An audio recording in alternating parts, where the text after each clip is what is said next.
Dead Rising.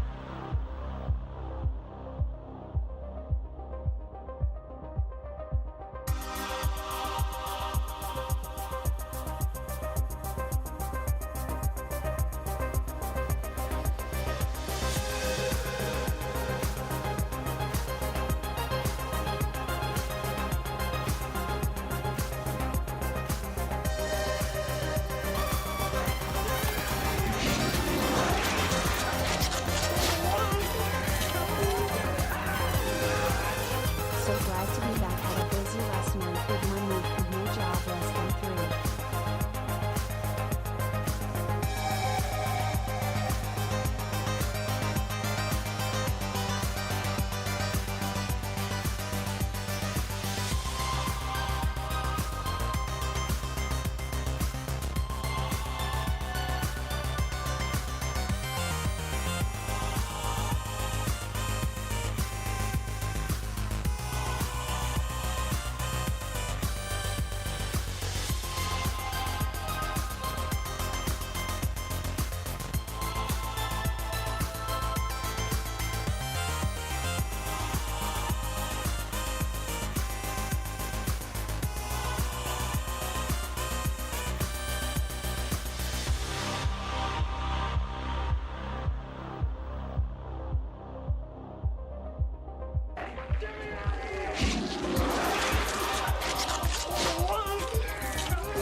Alright everyone, hope you're all doing good today, hope you're all doing well. For first we have Mola Mola, Jenny Jin, and Shadow of Brazier. We have some other names, so how about we read those?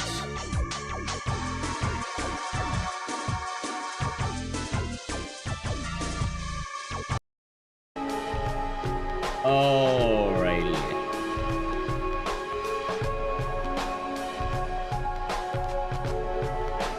We have we have Spicy Churro, the churro in 19 months. Enjoy the emote to the stairs, and thank you very much. Hope you're doing good today. Hope you're doing good, DC. They also have I am, hope you're doing good too, and thank you. I also have Afro Samurai, Neutralize, El Yoni, Crimson Rosebud,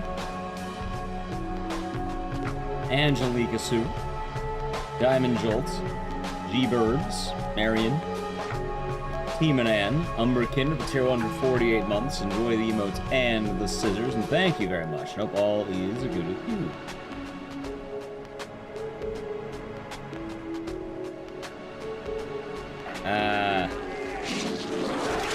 Also wait. BP, they have the tier 1 for 34 months. Enjoy the emotes and the scissors, and thank you. Wow. I hope you're doing good today. Crack my neck. Sorry about that. Hope it has been nice. Whew. Also, Umberkin, I just realized that was 4 years. 4 years. 48 months, tier 1. 4 whole years. God damn, it has been... Wow, it's been Cheers. Thank you. We have Tier Hype, Business Goose Gaming, Band and Hope, Let's Order Pizza, Hamburglar, Cobalt, Kong Citizen with 2 over 17 months. Enjoy the emotes and the scissors, and thank you very much. Hope all's good. Rainbow Otter, thank you for the 2 on the biddies. We have Ricaro, Mandalore, E-Man, Ramon Rules, Misu the Witch, Rainbow Otter, Troplos, Sir Ace. Where's the hype train? What the fuck? When was there a hype train? Either way, we have Team Banana with 234 months. Enjoy your emotes and scissors, and thank you very much. Hope you're doing good. We have Zalba Potato with 206 months. Enjoy your emotes and scissors, and thank you very much. We have Ramon Rules, Spartan Law, Hamburglar as well. They were 6 months. Enjoy your emotes and scissors, and yeah, hope you're doing good now. Hopefully the move was not too stressful, and hopefully you are chilling nicely. We have the 69 Joke, Drag Unity Dude, J Bro, Hilldozer, Big Boss Isaac, I understood that reference, Otto Octo,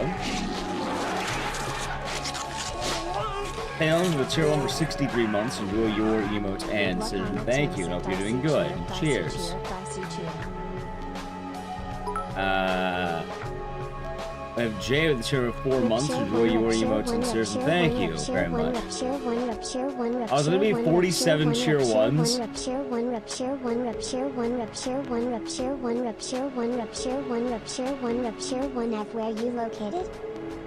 I don't know if that was 47, but thank you for the 47 minutes. Where am I located? Why do you want to know? I'm located in the globe. Anyway, thank you for the 263 months. I have Kel Lahi, DRDR, Most Toxic, Templar Warden, Snowball, Farming Purrs, Kukalu. I'm catching up with Alpha Kong Citizen, Cheese Chug, BP, Dr. Hugbees,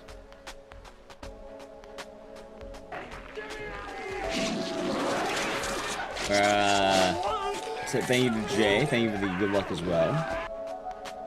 We have Skylar Schrader, the 220 months. Enjoy your emotes and scissors, and thank you very much, and cheers. I hope you're doing good today. Yeah, I'm on the West Coast, but I worked a graveyard shift my entire streaming career.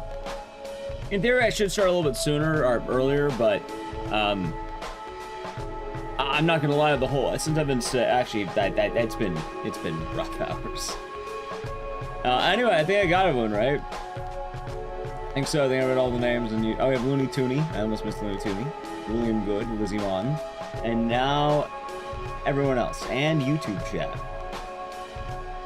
Alrighty, time for us to begin.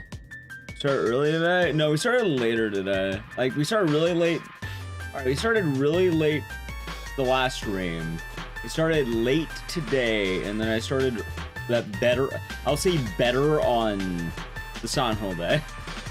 The problem is, what? I did the big Silent Hill stream followed by, like, I've kind of been going hard ever since I got back from Man Dead. And let's see.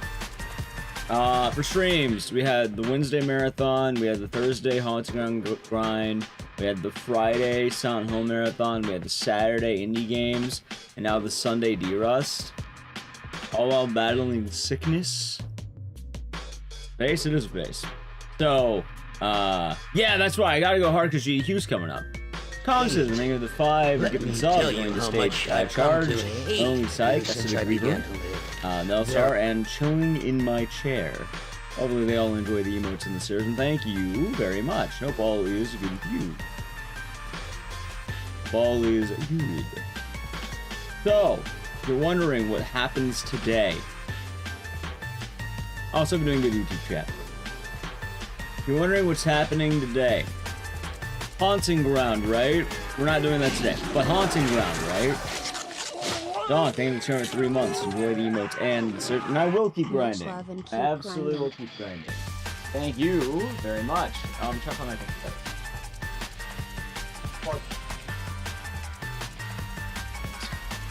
Thank you for the 3 months. Also, thank you for the 2 heart bits. I think it's like, what, 10 bits? Or 20 bits now. I know it's 5 per heart. I would be easier to say heart bits. For Haunting House, says 10 people own Haunting Ground. So that brings something interesting. Haunting Ground is not as easy as you think, right? And the longer you watch the stream, you'll hear the sentiment hit. But I am very much not in the idea. I don't care about a, like, alright. Sometimes I'll get a world record in a game that I don't give a shit about. Like, a good example, Dead Rising chop till you drop. I don't care about Dead Rising. Someone beat it, by the way. Can I go back for it? Sure, do I want to? No, I don't want to do fucking Dead Rising chop till you drop. That game sucks.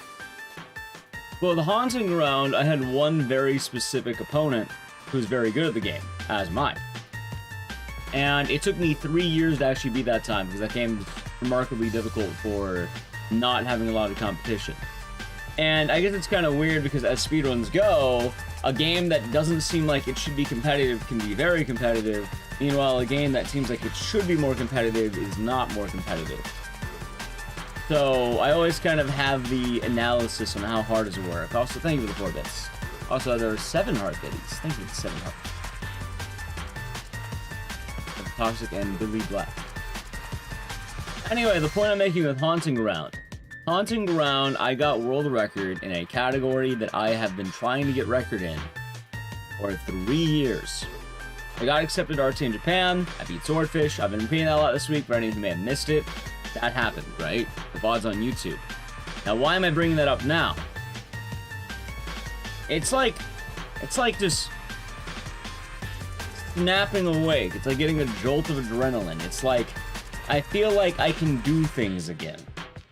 And I didn't know what I wanted to do originally, because I had a few ideas I was bouncing with.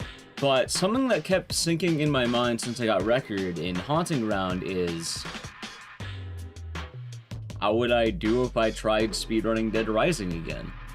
I haven't speedrun it legitimately in...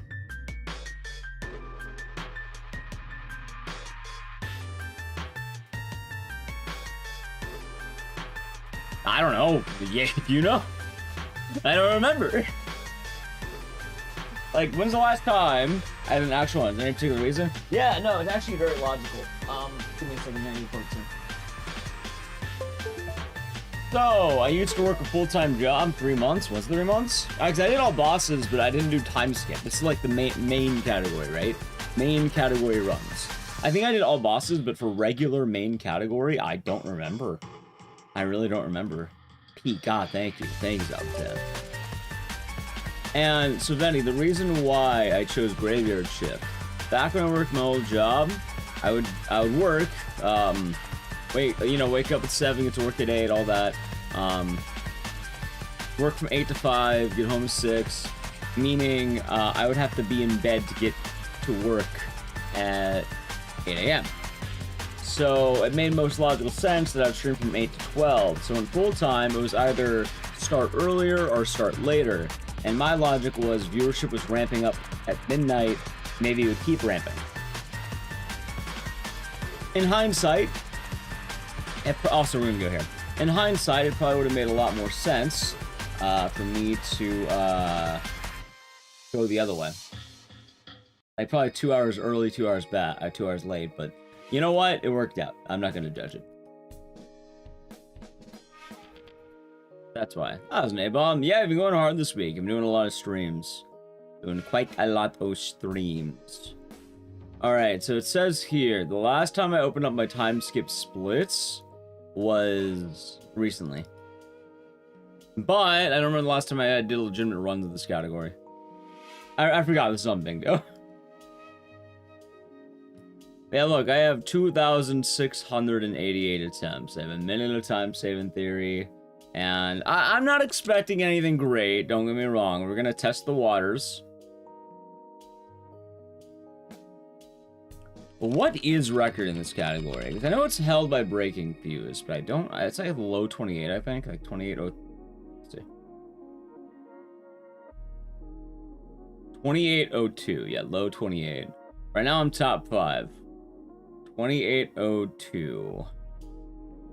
Meaning I would be 37 seconds away. God damn, I'm not getting. Oh god, I'll never get record in this category.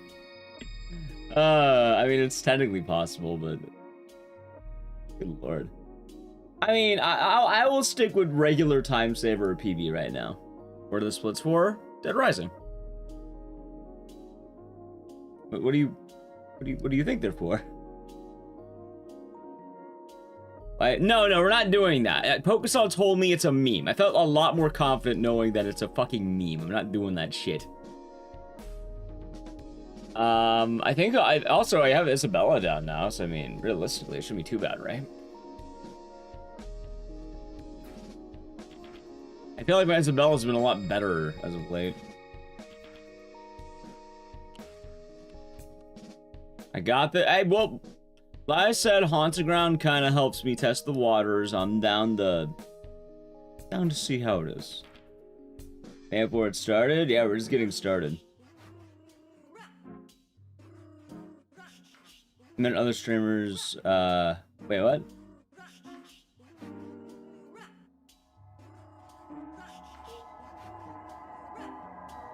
Are you asking what the other time is, or I may have missed it. There we go. All right, but I hope the audio is good because Dead Rising has kind of always had the problem of being a little bit quiet. We're all good. We're all good. We're all good. Clock Tower was something I was thinking of. Like, all right, so I'll tell you right now, chat. I was wrestling with 3 games. Also, it's not this one. I was wrestling with the idea of 3 games. Okay. Splits are for keeping track of time. So, in the world of speedrunning, splits are just, hey, that's the timer. It's like having a pocket watch. That being said, splits don't actually matter. They're entirely arbitrary, and it's entirely dependent on what someone would want to do. However, for our purposes, it's just a way of kind of keeping track of the speedruns so you can understand what's happening. So usually people will base them off things like cases, stuff like that. It's that timer on the right side.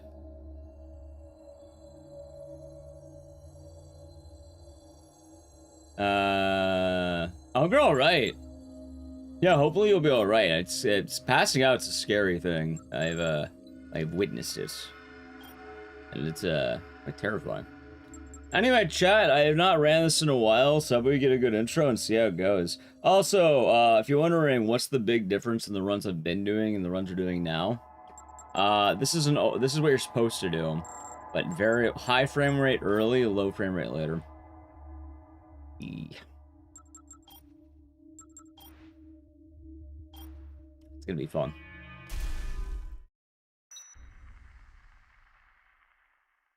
Should be a neat time. How you doing, Loon Knights? Hope you're doing good today. Oh yeah, but the games I was thinking about doing were Dead Rising, Donald 2, and Clock Tower. Wait, didn't this game lag last time I was doing it? Like randomly?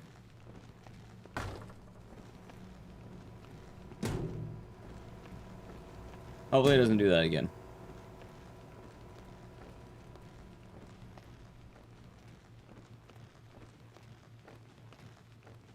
I'm sure it'll be fun. I remember that happening during bingo, but I don't remember the extent of it. Hello, Blaze. This is a game. It's a nice time.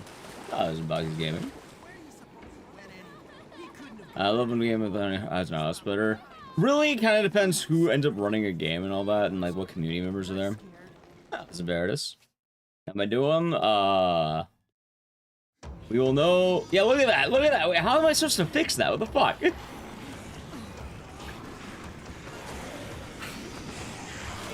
Hold on. Watching Squid Game? No. Also, give me a second. I want to try something. I want to try doing that verify files thing, because I don't know why it's been lagging in a really weird way. It's on an internal SSD, so I'm very confused by that. Verify integrity of files. All right, give me a second.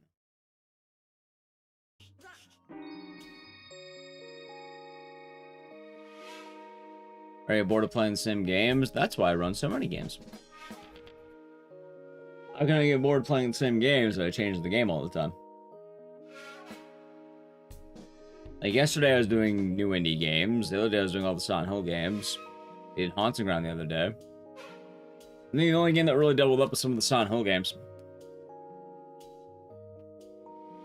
Yeah, I think something has been weird with my files.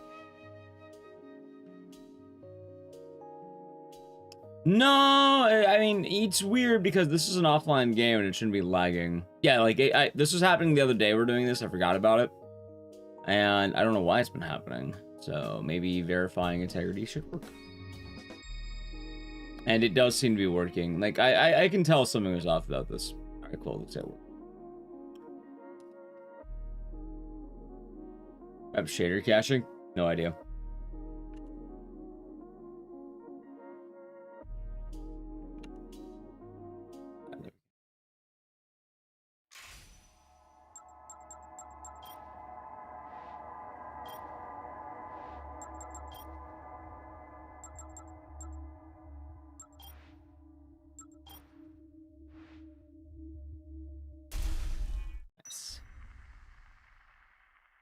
Mother, strain your eyes. No, it's not my actual eyes. It's like the game physically lagging. The game is physically pausing. That's not a good thing for me. That looked a lot smoother. Yep, there it is. Immediately fixed. See, I had a feeling. I don't know what happened with this game. Like, what the fuck broke in a matter of, like, seconds? And maybe it was, like, some leftover modding stuff when I was doing all the challenge runs. Like, that would make sense. Moth? What about moths? I don't have any moths. Oh, you mean the cicada, the bug. No, it doesn't strain my eyes. Yeah, either way, it's working now. That's what's important. And yeah, I thought, Daniel, it'd be really interesting if we can maybe channel the energy into another game, you know? A good old-fashioned grind. Have I run Q1? I have. I don't run it often. Primarily because I don't grind the game enough, and I don't, That's one of those games that I really ought to grind more, but I never get around to it. Ooh. Hey, we take those. That's actually a really good intro. Okay, good ball. Wait, am I already starting with a sub 1 minute intro? God damn. Is it Arrows and Queen? No, it's Cicada. Yeah, that's my own logo. Which game I find easier to speedrun, the original or remaster? Probably the original, because I've speedrun this game for I don't know how many hours. Actually, remaster both ways. Remaster has checkpoints. And also, it doesn't have Carlito 2. I mean, it does, but Carlito 2's like fun in that game.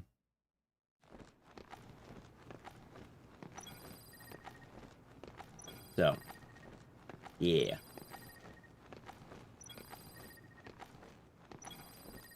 That being said, I feel like I'm definitely a lot better at this game. Get that record? I don't know if we're gonna get record, but at the very least, I think it'll be good to, like, I want to test the waters, you know? I want to see, is it, like, do I have the speedrunning juices flowing?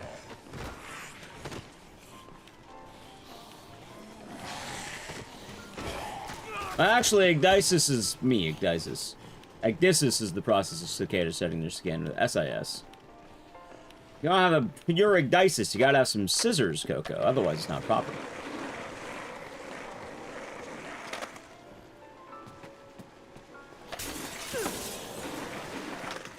See, Kyle Run gets it.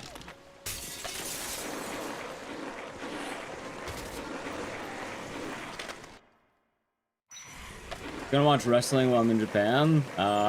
Isn't it, like, very exclusive? Like, I thought you have to, like, sign up way in advance, so it's, like, seasonal, right? I don't know what the season is. Oh, I got an ad about sumo in LA, which is kind of funny, so I might actually, I don't know, couldn't hurt to actually watch that. Not really? Well, there's seasons. All sports have seasons, right? Like, just to no damage? I already did no damage. It's on my YouTube, in fact. Oh, I know damage runs why we had that one season of Dead Rising. I don't remember how long ago. Actually, wait, what the hell am I doing? Oh, God! Chat, I'm stupid. I'm really dumb. That's supposed to be all bosses. Grand sumos every 2 months, odd months. So that means I can't do it. I'm going in an even month.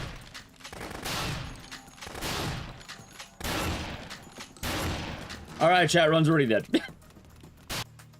We'll keep going, though. Good practice. Pro wrestling? Oh. I thought you meant, like, sumo. We did get stock. Ah, fuck it, we'll keep going right now. It's good practice. I want to practice 1D restaurant. It's been a minute. Also, I'm remembering, I don't really care nearly as much as I think I do.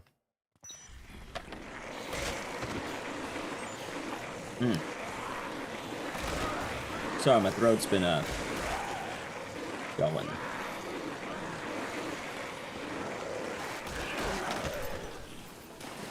Alright, this board's gonna break. That's okay. You don't get hit? Yeah, I have them on my YouTube. It's actually the reason why... You know all those challenge runs we did? Like, can you beat Dead Rising with your, like, while bashing your dick with a rock? The reason I kept doing those is because originally I did Dead Rising no damage, and then I did, like, a Dead Rising Nightmare mod. And then both those worked. So like, oh, fuck it, let's start doing other Dead Rising challenges.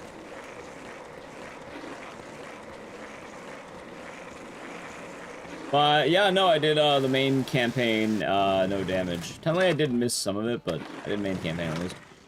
Because I couldn't do Ending S. Ending S fucking got me. That being said, Ending S was done after I did it, but I was the first person to ever complete a full playthrough of Dead Rising with Ending S, so... I'll say with that. Yeah, the 0 kill video has been around for a while. I never bothered trying it because I didn't want to steal that guy's idea. I don't like taking people's ideas.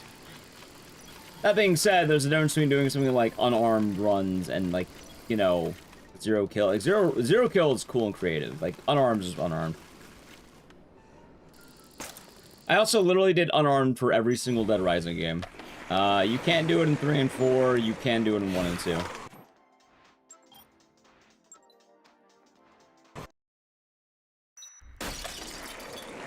I play a game called Shenmue? Nah, if I want to play Shenmue, I'd rather just play Yakuza. Not gonna lie, I'd rather just play Yakuza.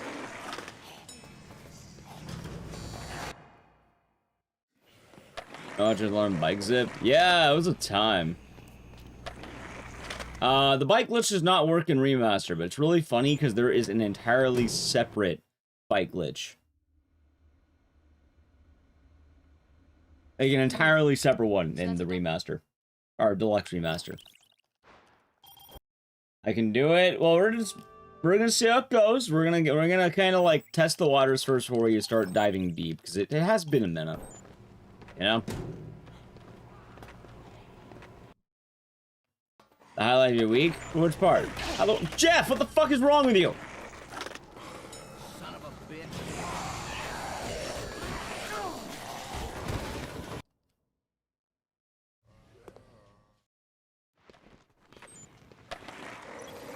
The Dead Rising challenges were to good times, but honestly, I just don't have as many ideas. Am I the Pokemon packs of the black and white set? Probably not. I've been buying as many.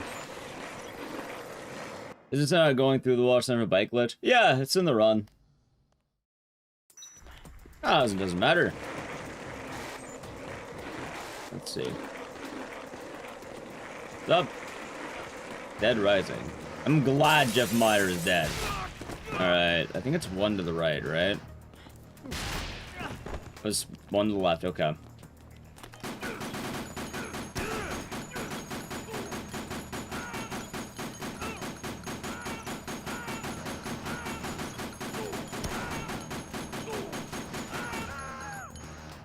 Not great, not bad. Where's all my time save at? I know it's getting good, but like, I'm wondering if I have like any big time save in the run. It's faster, it's faster than hockey strat? Yeah, it's been faster for like a while. Oh, I think hockey strat's been, like, hockey strat's been dead longer than, bike zip's been around.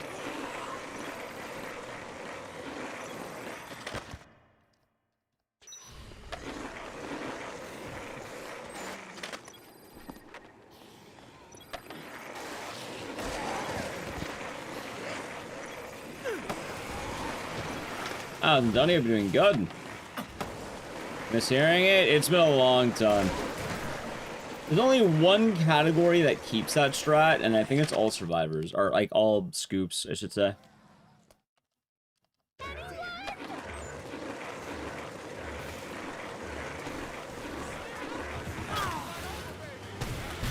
It does. Fine, there's a lot that goes to it, but like skating's probably one of the big ones. I saw a good fight, I'll take that.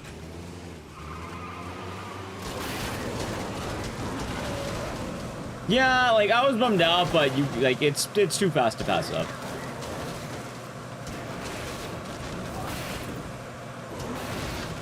Like, I think the best run before all the new shit got added was probably the 29:35 I had back in the day.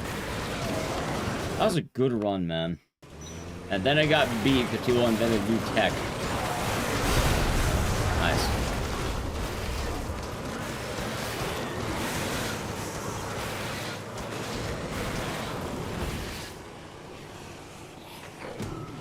Those rights. Hey, that's a skateboard right there. Too bad I don't need that skateboard of all things. I probably could have kept it, but like, oh well. Yeah, it's pretty tight, Maroda. The staple of all Dead Rising runs, because it's so easy to just kill them with like you can get them stuck on the tree, they'll always die. The only one you have to kill really is the gunner.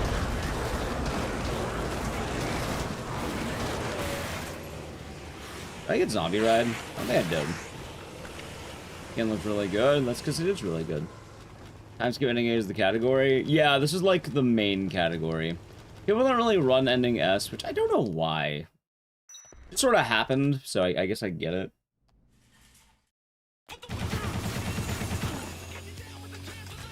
Love Dead Rising. It's a pretty tight game. Egg, cheese, potato. What can we say? Pretty tight game.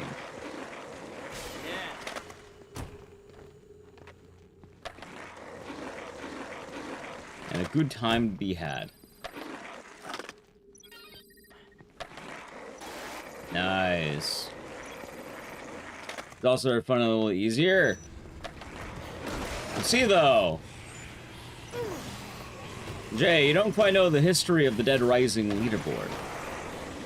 But I will fully admit I am an anti-New Game Plus man.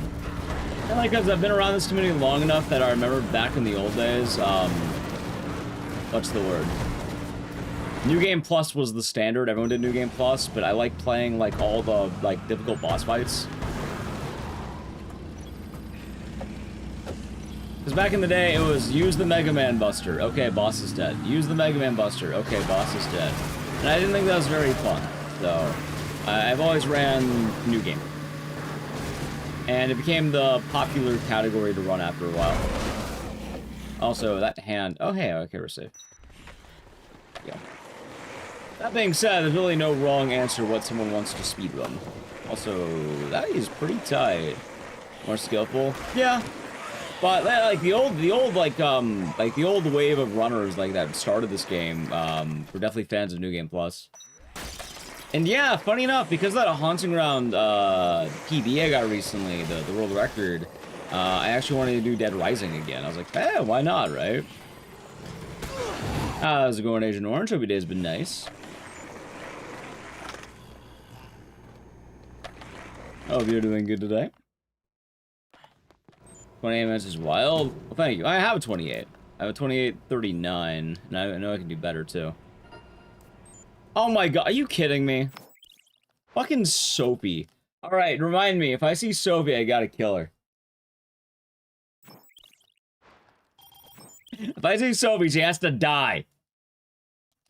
Are you kidding me? I didn't think that actually would be time.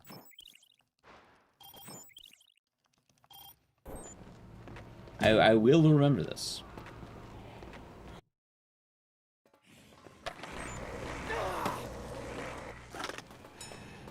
Is already dead? Right, but the alert of her dying loses a lot of time. So weird compared to what you do, or even compared to what you do.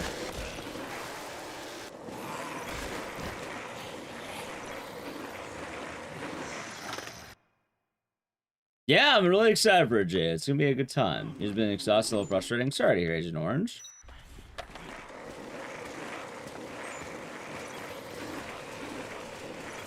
Hopefully the day will improve, or you can unwind at least. Oh, you probably mean skateboarding like Frank. Well, Frank's not really a human man. He also throats the baguettes. Which I don't think most of them eat a baguette or, like, you know, jam it down their throat and sucking it dry. At least I don't think so. 6 hours? I don't think we're getting record in this game. At least not yet. We'll have to test the waters. This is more, I'm hoping for a PB. Like, record's ideal. We're attempting. But we'll see what happens. But I haven't ran this game in a while, and I thought, hey, why not see what happens? Test the waters, right?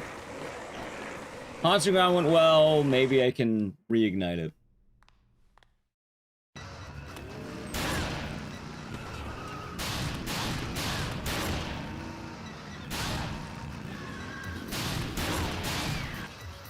Okay, good putt. I need to kick from the back, seems off. I don't know, I'm not Frank West. I said, you throat the baguettes. If you throat the baguettes, then I wouldn't think too hard about it.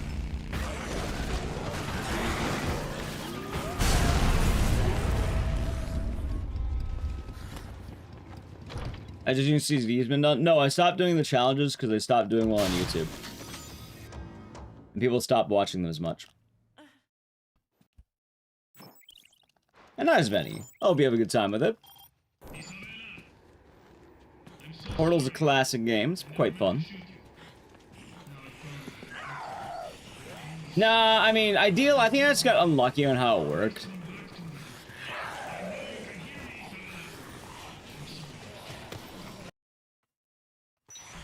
It's not something I can consciously do. Like, either it happens or it doesn't. It's just far away, it's not worth it.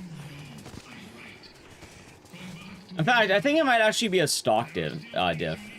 In fact, I probably could have made that better for the late game, but it's alright. I'm trying to think about it. I think the reason why she didn't die properly was because I got the book early instead of late. Current challenge run is getting a world record. Honestly, we're just grinding out attempts and we're seeing the vibes. If the vibes are good, then that's good. If the vibes are not good, then that's not good. Am I expecting to get record? No. Will I like to get record? Yes. Would I like to get a PB? Yes. Am I expecting one? We'll have to see how I play, because honestly, I've not legitimately ran this in,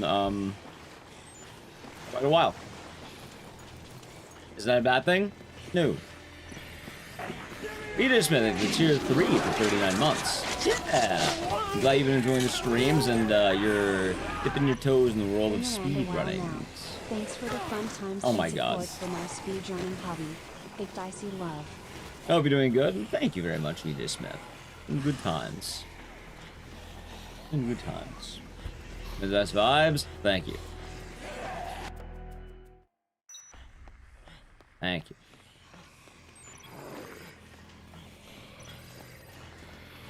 And we'll see. Like, this one, by the way, like, obviously, I know this run right here ain't gonna get it.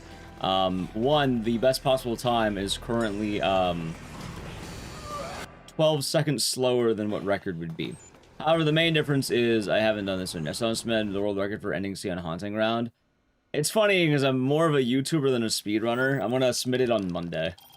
Because on Monday, then I can have that dank upload. Or so probably, in the morning. I don't like my YouTube videos, like, I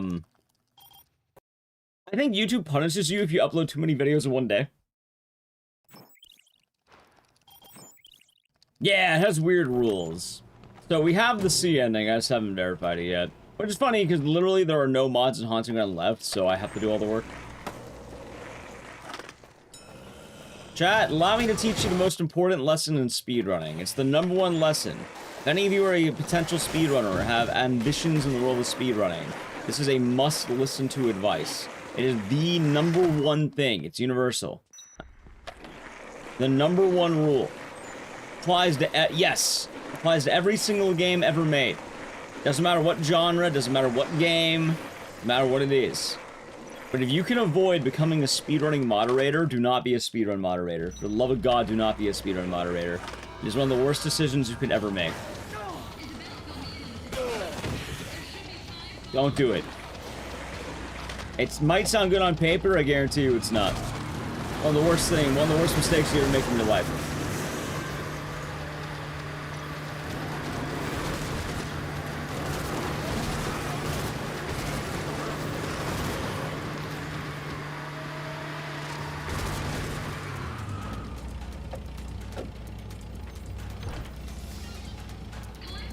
Managed to bust your ankle so far? That doesn't sound very good. Oh, they'll be alright. Hopefully not too big pain. Hope you're ready, Speedrun moderator. Hopefully it's chill. I moderate plenty of games, so I don't believe me, I'm doing too. But if you can avoid it, it's a lot nicer. Like I don't think I've ever had a good time moderating a leaderboard.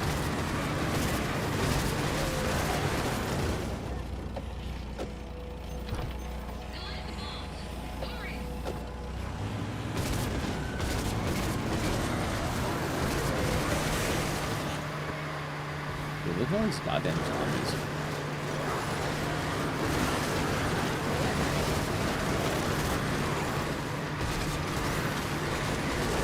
Okay, the question is, what did I get?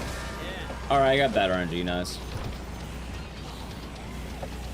Oh, I got worse RNG, ew.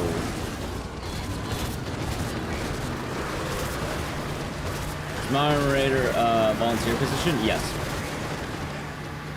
You don't get paid for it. Usually you get shit from people. It's annoying. It's a lot more work than you think it's gonna be.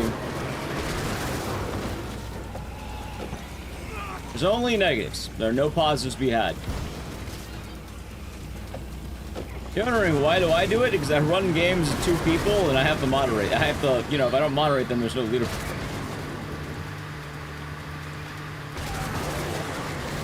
Or I used to submit to a lot of leaderboards, and then if I don't, you know, if I don't moderate, my run doesn't go on the leaderboard.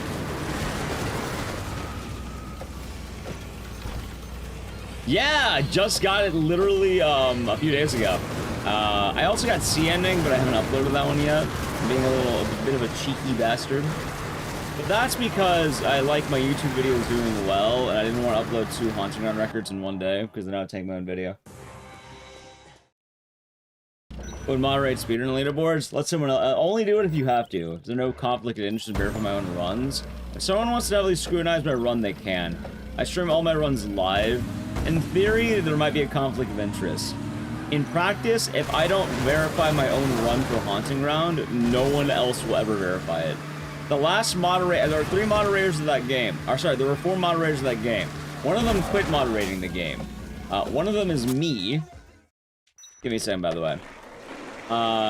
One of them has not been online in 6 years, and the other one has not been online in 6 months.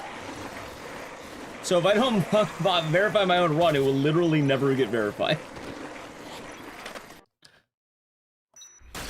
That being said, I stream all my runs live, and I have a pretty good history and track record, so I'm not too worried about myself, I guess. It's not like I'm exactly, what? Too worried about that, I suppose. It's pretty nice as well. Wait, god damn it. The way I stream the games, I suppose. You beat Dead Rising in 0.01 second. Alright, upload it to YouTube then. Get, I don't know. Do what you want. I don't give a shit. Let's see.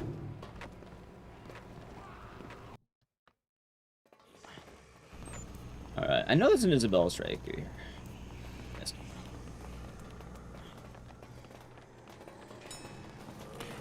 Much someone who quits the one's been online 6 months different? Pretty much nothing. Again, there's no leaderboard right now. That's the difference. There is nothing, chat.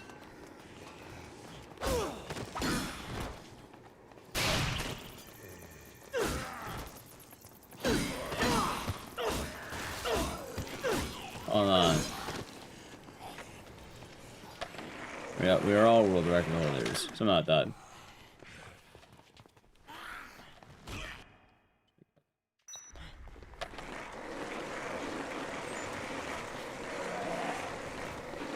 We are the witnesses. Yeah. That's him.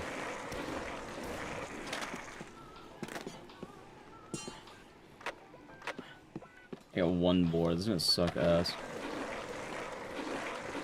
Yes, sir, you upload to YouTube. Oh, there you go, then. I'm gonna go with the classic rule for the one-person YouTube chat. Let's play the game, don't be annoying. It's a good game. Much quieter than the remaster? Yeah, that's because Isabella despawn is a thing. But the remaster strat's actually way fucking better here. Like, if I can take one thing out of Dead Rising Deluxe Remaster, it's the Isabella strat. Like, holy shit, Isabella strat in DRDR is so much better. Good lord. Yeah, just spamming, come on, follow me, come on, follow me. Maybe I'll Japan might have some videos uploaded in that time. That would be smart. I should do that, probably. Probably try to have some stuff uploaded, maybe. Replay this, pretty tight game. Follow Ecdycis. Oh, there you go. Good advice. Yeah.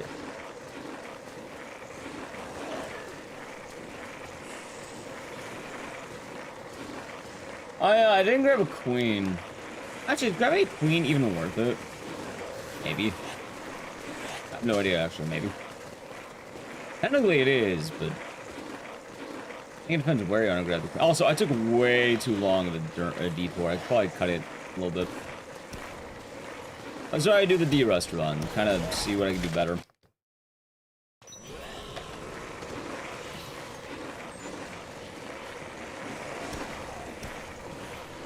Alright, so if I do this right... Try to mow down as many zombies as I can around here, I think.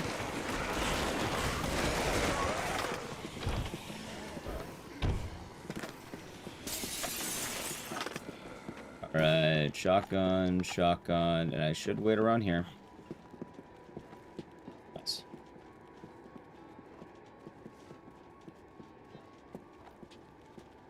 The 6-hour mark? Wait, doesn't matter. Have you never seen a Dead Rising speedrun?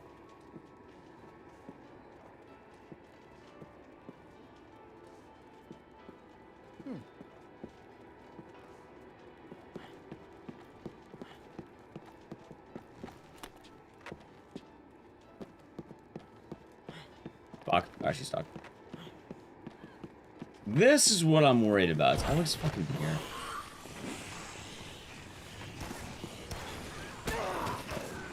This wasn't too bad, what it's worth. Oh, I might die in the middle of it.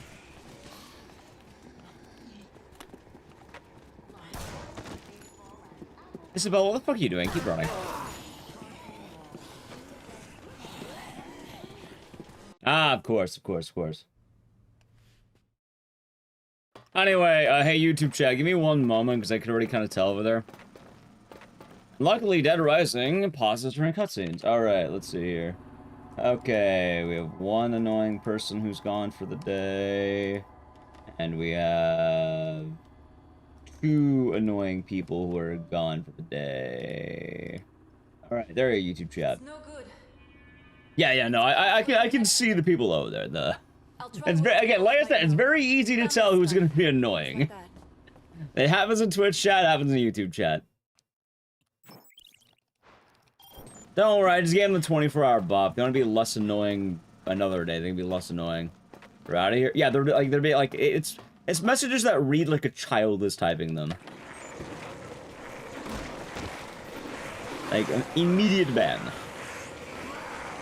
Literally not a single good message from 2 chatters on YouTube who I timed out for 24 hours because both of them are being very annoying.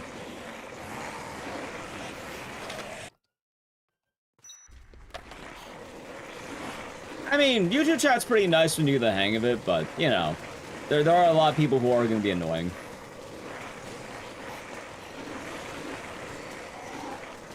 Yeah, literally nothing of value is lost on that side. For Twitch chat's reference of people who are like, oh, I never get bit. Oh, watch my video. It's like the most base level of annoying that could possibly be.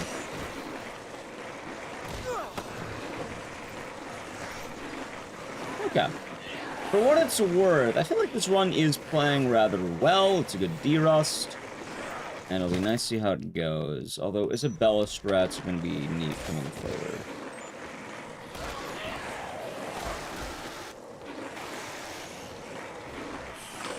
So the question is, do you think that I am going to have a death before Larry?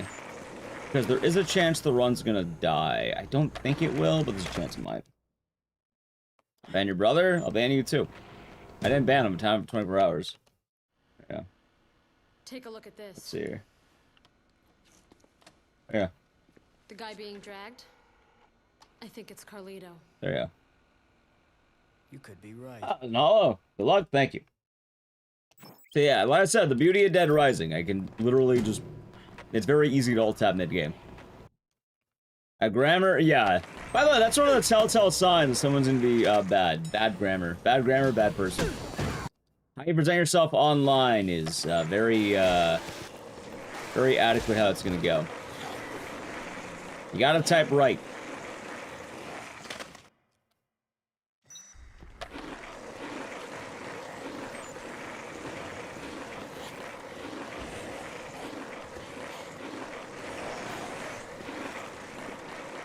What? Oh, sorry, you got me there. Well, the thing is, normally if someone doesn't... Alright, the way you type online... Oh, yeah, everyone didn't die, but... Wow, do you imagine that zombie killed me? That would be really funny. The way you type online actually is kind of... Everyone has a voice. It's weird. It's like an accent, right? The way you talk, the way you speak, what words you choose to use, shit like that. Even in the way you type, you stand out weirdly enough. Like, people sound different. Oh no, the drop could have killed me. In fact, I thought, like, that's what I was like, am I gonna die? Or am I die right now? Because I have 1 bar of health. I don't know if I'm on, like, one block, or if I'm on death block. But I think I was at, like, the high end 1 block.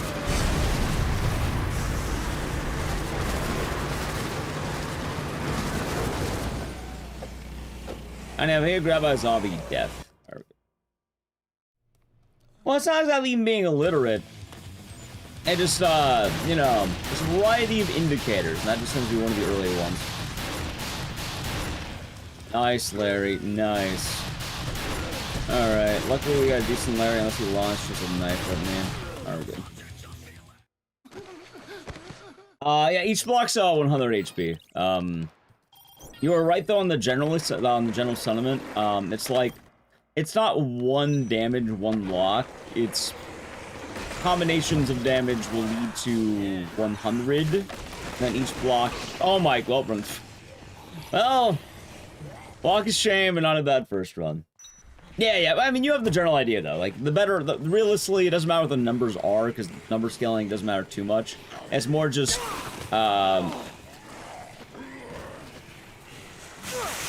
as you're playing the game,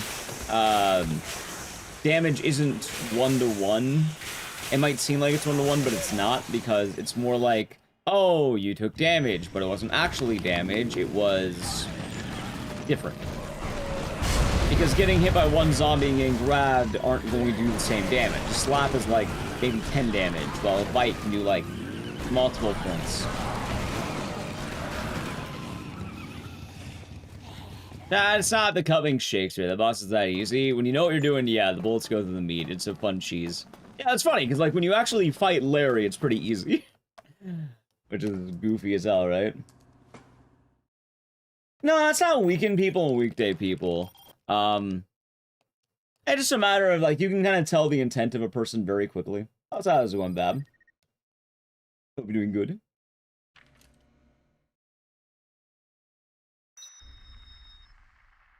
And realistically, the best way to avoid any problems either is you literally just don't give people attention. You can tell who's vying for attention and who's maybe having a sincere issue. Anyway, time for the walk of shame. I'm not even gonna hop. Let's save my... I'm just gonna walk of shame it back. Alright, so I probably would have had a 29-14, roughly, give or take. Not bad, but we're probably gonna have like a 29-35. Yeah, I hope your rat's gonna be good, Bab. How's Hooligan? The horse game everyone's playing? The horse game? Do you mean the gacha game horse game that people were talking about?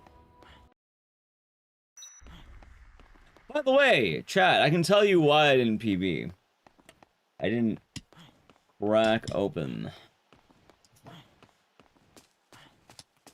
Celsius.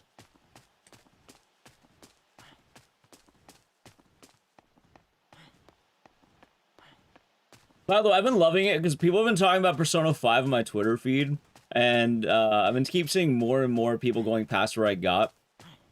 And I keep seeing images of the Subway Slammer, and I'm not gonna lie, I love the Subway Slammer. He was actually absolute cinema. Hello, Twitch Hollow. What flavor? I think it's all watermelon lately. Well, yeah, normally you'd have a board here, but I got greedy. Persona 5 should win. Oh, we did Persona 5 the Phantom Extra sponsored thing. Actually, I'm kind of curious here. Give me a moment here. I'm kind of curious. I want to test something out. Okay, hold on. I want to test this out because I really am kind of curious from DRDR. Okay, so I can walk over here. But can I walk back up? No. Can't. Okay, good. Good enough. That's only, Bro, I know you're also YouTube Hollow, but now you're on Twitch as well. You're on YouTube and Twitch. That's why I said Twitch Hollow and YouTube Hollow. Because you're on both sides. It's like how Silent showed up in YouTube chat, but normally they're in Twitch chat. Actually, I don't even know if they're in Twitch chat today, but I saw them in YouTube chat. Are the zombies dead? This one in the game, the military came by and shot them all. Nah, you're all good. I was all cocoon, tied and sell. I want to speedrun it, but we're gonna wait a little bit. I want to learn, like, a lot of games, and that'll be a good time when we do that. Oh, was an Irish been doing good. Anyway, fucking minute-long walk of shame.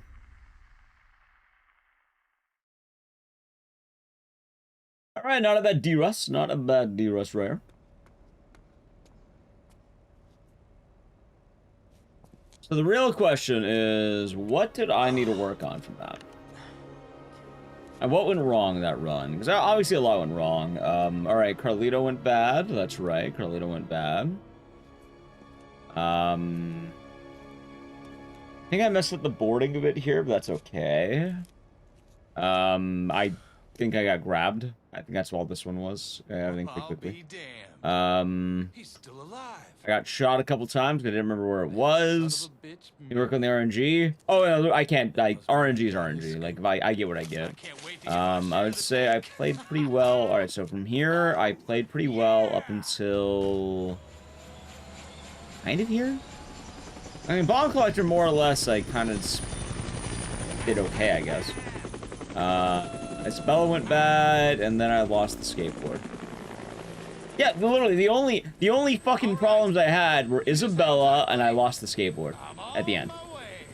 Okay, not bad. Now, how did I compare against my best? Let's see here.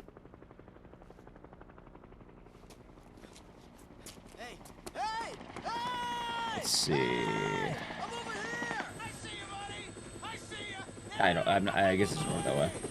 Wait, wrong one, not that one. Game time. Alright, anyway. And then what happened is he fought off the zombie and lived forever. Surely. Nice routes can miss and not fail. What, you mean in general? You only need to save Otis. I can, like, main story, you don't need jack shit. At the end of ending A, I have Otis. I have one survivor. And you literally can't not save Otis.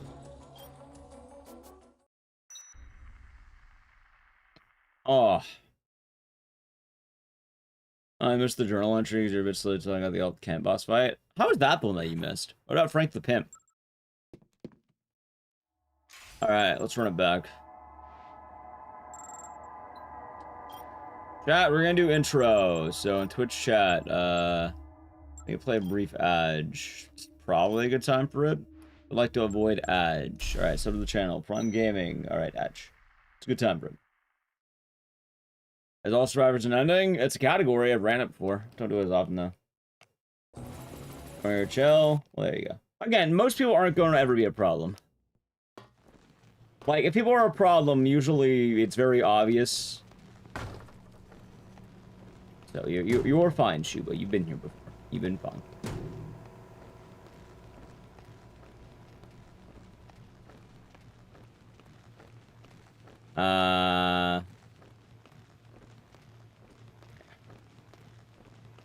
Yeah, the big problem for this game, though, is Frank the Pimp. It's a hard fucking achievement. Real son of a bitch. It's one or none. I think leeway for Saint, you have more than you think you do. I think you can miss one or two. Any teas? I forgot. I can't seem to remember what games they put on this week.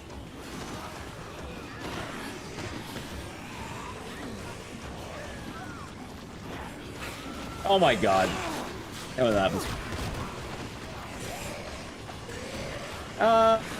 It's dead now. Zombie genocide. Soge King, did you see the I got every achievement in Dead Rising video? Because you have a lot of time. More than you think you do. The hardest part of zombie genocide is being bored to death. Which, zombie genocide can best be described as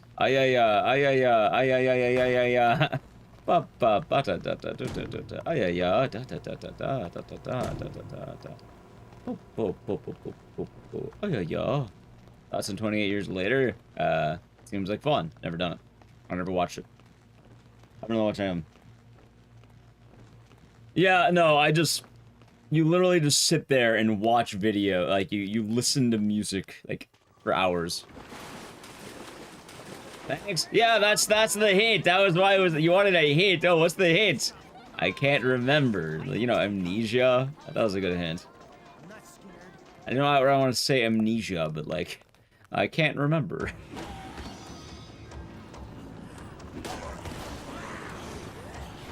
I thought it was a good hint. Anyway, am I getting grabbed?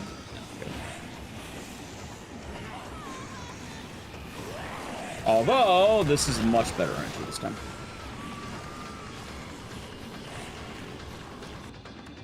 Yeah, believe me, I know. I know. And that achievement easier in DRDR. Funny, I actually didn't get that achievement in DRDR. It is not easier. No, it's actually harder. Like, getting zombie genocide and hell, I don't even know. Maybe they patched it?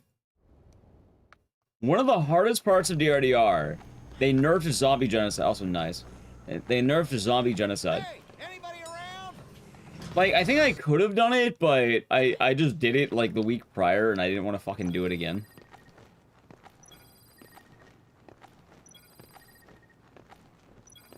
Anything else in one playthrough? Gotcha. I mean, like, you can get, like, everything. Zombie genocide is easier in DRDR. Oh. Wait, are they in... I don't think they are one cross playthrough on save files. Are they? Maybe I just didn't care enough for that. I know for one playthrough it's harder. Even then, zombie genocide was never hard in the OG Dead Rising. It's just boring. Same with 7 Day Survivor. Can you do nothing for 14 hours? Do nothing for 14 hours? God damn. I don't know if I can do that one, chat. It's impossible.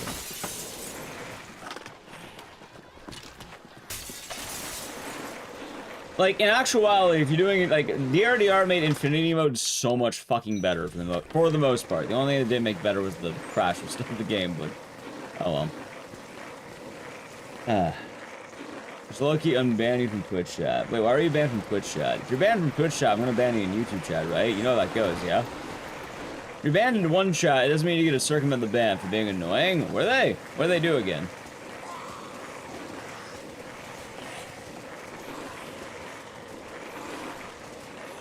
They're all the same account. Oh! Yeah, no, I'll ban them over there. Okay, you know, I'll ban them in a moment. Thank you, Naliku. I didn't remember that name. Didn't remember that person. I thought they were fun. Alright, no, they're getting banned permanently on YouTube. Oh, I didn't ban the others permanently. They're getting banned permanently. Ban evasion is a actual rule. No, get the fuck out. What are my thoughts on the deluxe remaster? It's good. Oh, there we go. Yeah, that's one of the funniest rules. Chat, I don't keep track of every single name in existence. Which is really funny, because sometimes I'll ban someone, and then I don't realize they got banned. Like, YouTube chat has mods? I'm the mod there. I can alt-tab really quickly. Yeah, the best way to get unbanned from Twitch chat is not to go into YouTube chat and ask to be unbanned. Because ban appeals for a reason. Also, it depends what you got banned for. Usually, if you get banned, you're probably staying banned. I'm not gonna lie. Also, yeah, it's pretty funny. They didn't self-snitch. I never would have known. Oh, the only reason why they got brought up is because they kept typing about it.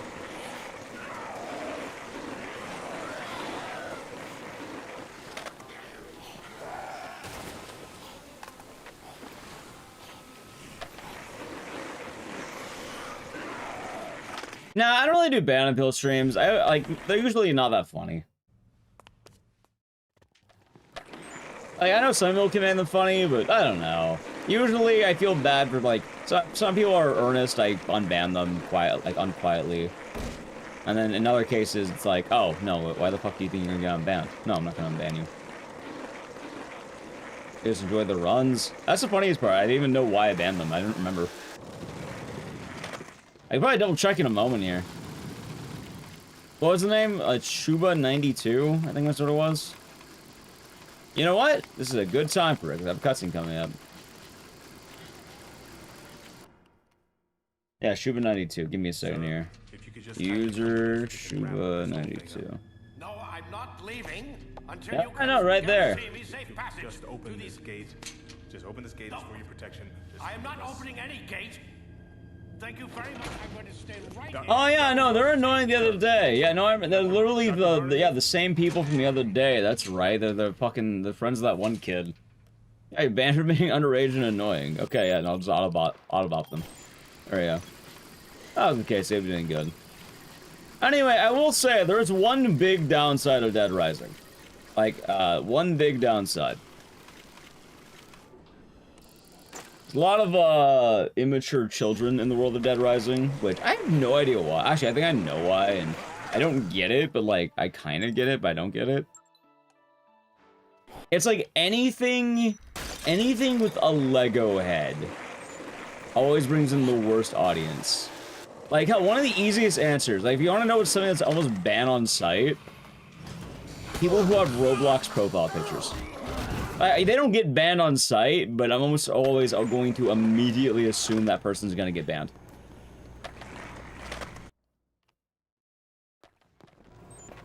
Like, it's always true.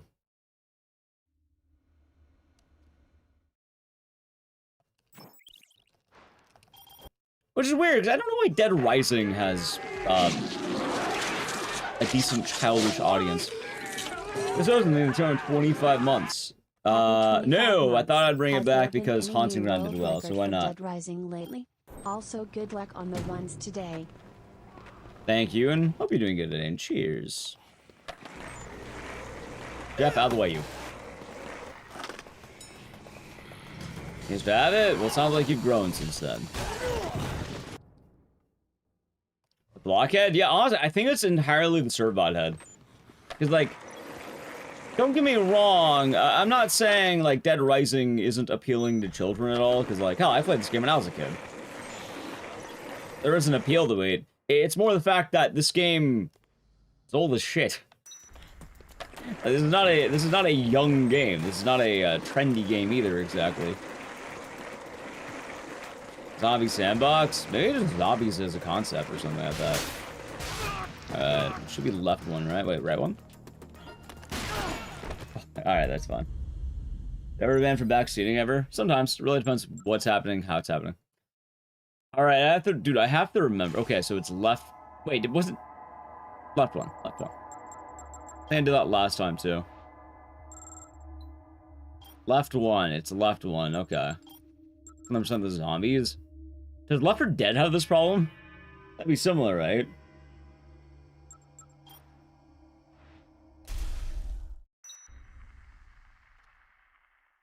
There you go.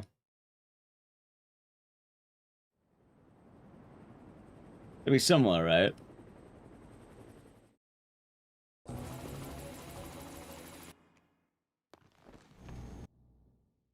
Probably.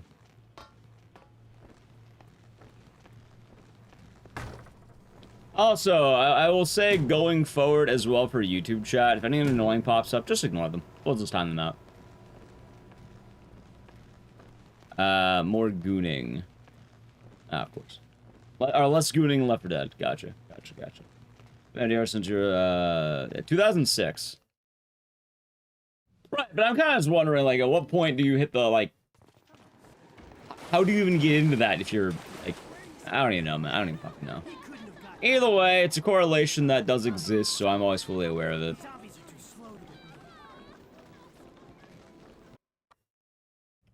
19-year-old game? 19-year-old game.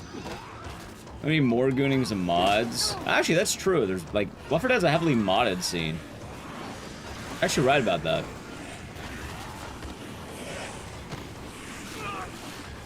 But also, I haven't kept with Left 4 Dead in a while. It's kind of funny, because I've always wanted to speedrun Left 4 Dead, but I really don't like how punishing of a run that is.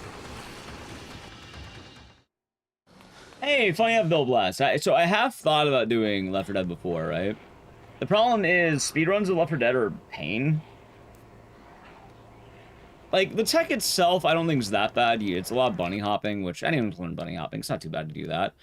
The main issue, though, is just the fact that when you're doing it, if you got by any hunter, jockey, smoker, like, it's just one-hit deaths. So it's like, oh, I die. There's no way out of it. I guess smokers are easy enough, but, like, it's not really fun having your run do that.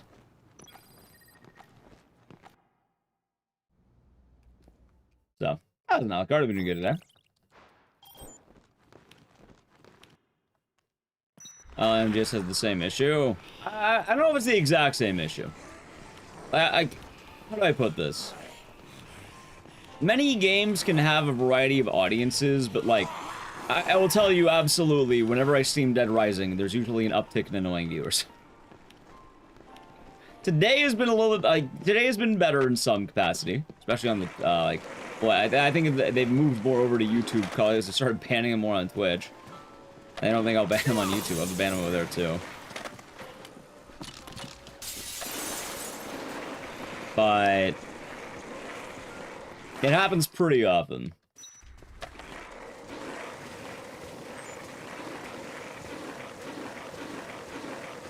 That being said, so far it's been, I don't know, rather solid. Having a good time with it.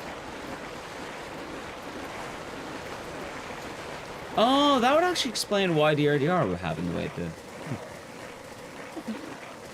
That's been influenced by memes. I'll say though, even with the memes, I streamed Metal Gear Solid and I didn't have an influx of like, what, annoying. Actually, I did have annoying people, but they're annoying for different reasons. There's usually people who don't shut the fuck up about the game.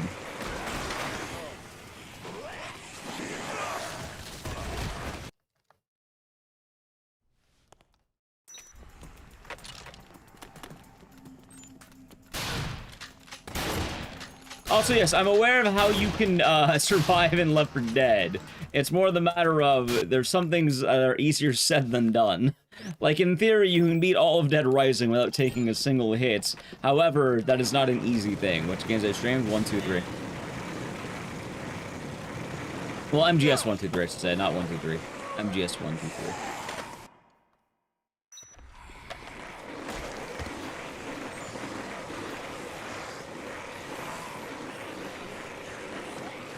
The chest been good tonight? Yeah, it's been, like, all things considered, it's been solid. Okay. It is 1 to my left. Okay, 1 left. Okay, 1 left. One left. So 1 of the whole series? Definitely 1. Definitely 1. Definitely 1. Or do you mean for Metal Gear Solid or for, Dead Rising? On Steam, Dead Rising 2 is on sale. Is it worth it? Kind of. Be aware that the port's kind of shit. It's not a good port, but it works. Just... you might need to do some fixing with it. So be aware of that. Hey, that's the...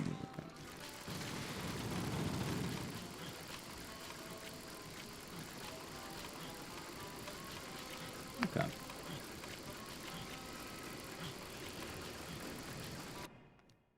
Third game and the fourth game, though. I think 3 and 4 are fine for what they are. RNG, bad. Your name's Bad RNG. I like that. Bad and RNG. You know what? You're right. It is Bad RNG.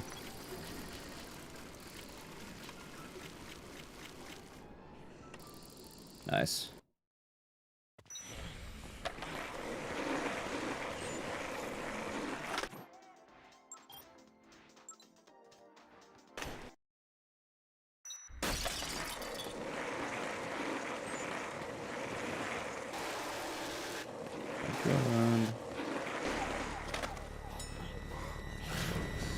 Maybe with the follow. I also got jump kick. That kind of sucks. Delta should be neat when it comes up.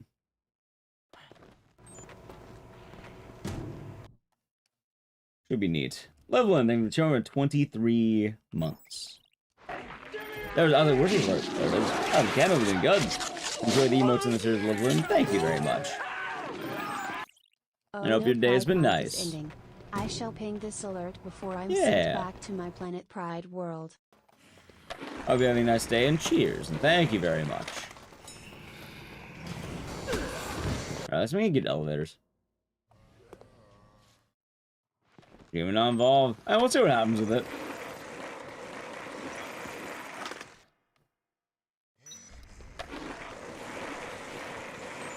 Be quite neat. Alright, one to the left. I have to remember that. One left.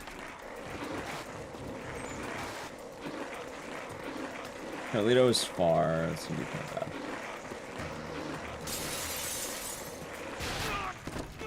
Am I dead? Yeah, okay, this one's dead. Unlucky. Nice. Don't you love the bad RNG? It happens. Yeah, no, that'll happen. If Carlito's too far, you literally can't shoot him. Like, you won't hit him. So, how's Mike going? Alright. I shouldn't have any glitches in this run. Did you not just see the glitch that happened? Party Ninja thing with 229 months. Hope you're doing good and cheers. Thank you very much. Hope all is good. Chat, Dead Rising is a very RNG heavy game. I'm okay with runs dying. Like, normally if they're gonna die, the intro is hell, Carlito 2 is probably the biggest kill point, and then... after, like, once you pass Carlito 2, you're good for a while. Like, I would say the most major run killers are the first minute, Carlito 2 as a whole. Carlito 1 can go bad if you don't, like, if you always want to get the perfect run. And then, what else do we got? I am blanking on it. Did you get used to it? Yeah, I mean, go next. Which resident says the most RNG? I don't even know. Probably, I don't know.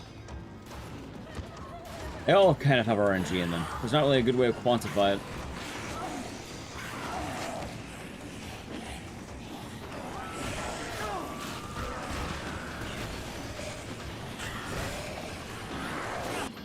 Like how? There's bad RNG right there, because I got two zombies that decided to turbo. I can't really put a number on that. What game would I say know the maps the most about lore mechanics, store information? Probably it's some combination between Dead Rising, Silent Hill.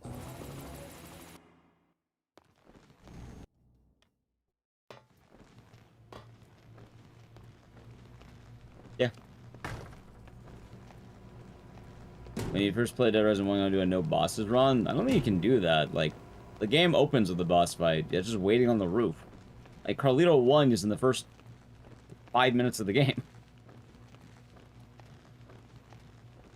But Dead Rising 1's pretty RNG heavy.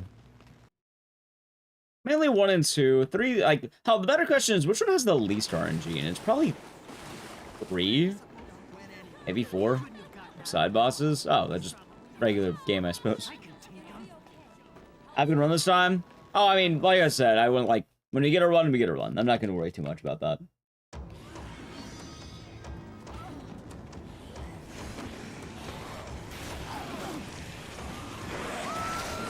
Alright, that ain't bad. Not bad, not bad.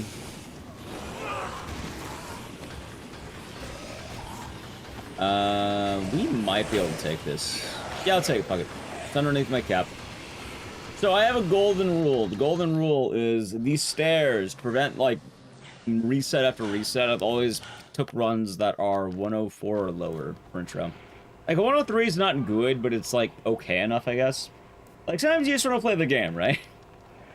Otherwise, you're sitting at intro until you get a good run every time, and admittedly, I've had some good runs there, so I'm not going to complain too much.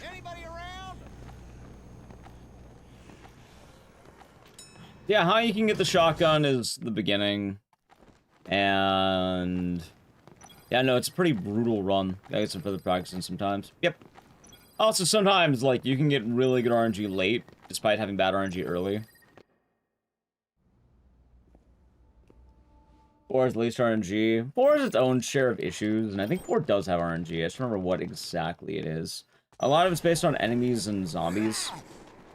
It's not the time limit that has the RNG. In fact, we actually removed the time limit for this. Like, that's how Dead Rising speedrunning works. I have a whole video about the idea of time skip and what it does, but yeah, no, we don't want to play around the time limit. If I played around the time limit, I'd be jerking off for 4 hours. Meanwhile, this is like a nice, lean, mean, like, 35-minute run. That was an omen. Yeah, I thought it'd be fun to bring back. That was Jarek, so all is good. You know, the Haunted Ground juices out of this channel too, and I thought, why not give Dead Rising a chance today? Maybe it could be a good time. Yeah, people would speedrun it. It's really not that bad. People overhate 4. That wasn't fair. Nobody doing good. Like, people overhate 4 easily. That being said, I don't really like streaming 4 that often. But part of that reason is also because whenever I stream it, viewership definitely goes down. Because people don't like 4. Like, people bitch about 4 too much.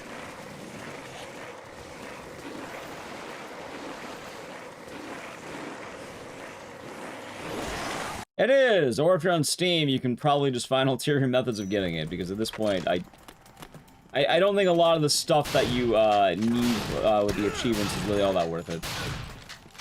There we go. Good run.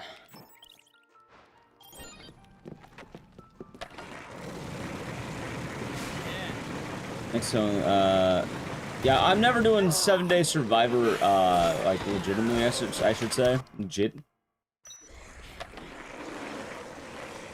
I wanted to be bored for 14 hours, I'd do something else. Like watch paint dry. Eco F, thank you for the Prime Gaming for 20 months. Mad respect for your style. Keep doing what you're doing, bud. Thank you, and hope you're doing good today. That was the 2 hits I got. Thank you, Eco F, and hope your day's been nice. I will try. We'll try.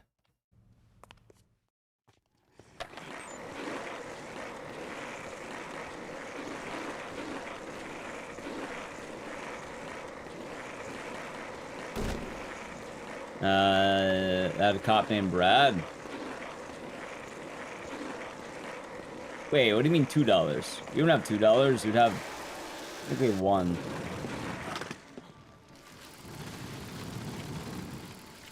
Brad with stars? Right, but Brad Garrison's not a cop. He's Homeland Security. Which is like, he's a Fed. But don't get me wrong, I understand that there's different degrees of cops and all that, but like... Are federal agents cops? I thought cops were more like street. And more specific, like, state policing than that. Yeah, Brad Garrison's, he's a federal, like, Homeland Security guy.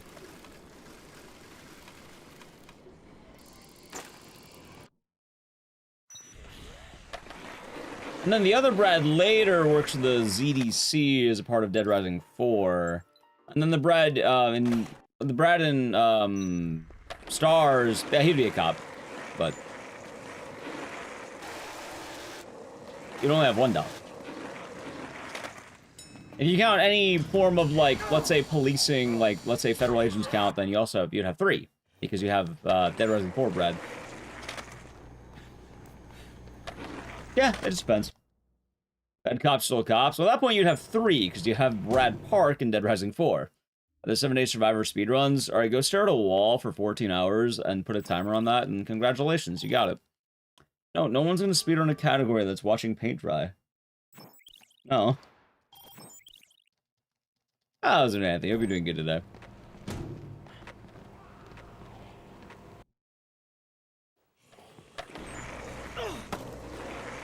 Yeah, Stars Brad's a cop, but I'm talking about Brad Garrison, from this game. He's not really a cop. Although, I guess you can call him.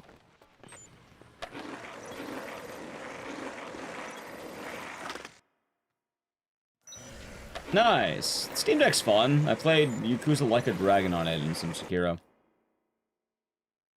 Can beat a time once one is made. What, 7-Day Survivor? No, it's literally wait 14 hours. There's no way of speedrunning 7-Day Survivor on the OG game. And DRDR technically can do that, but... Again, 7-Day Survivor is mostly glorified waiting. It's really not good.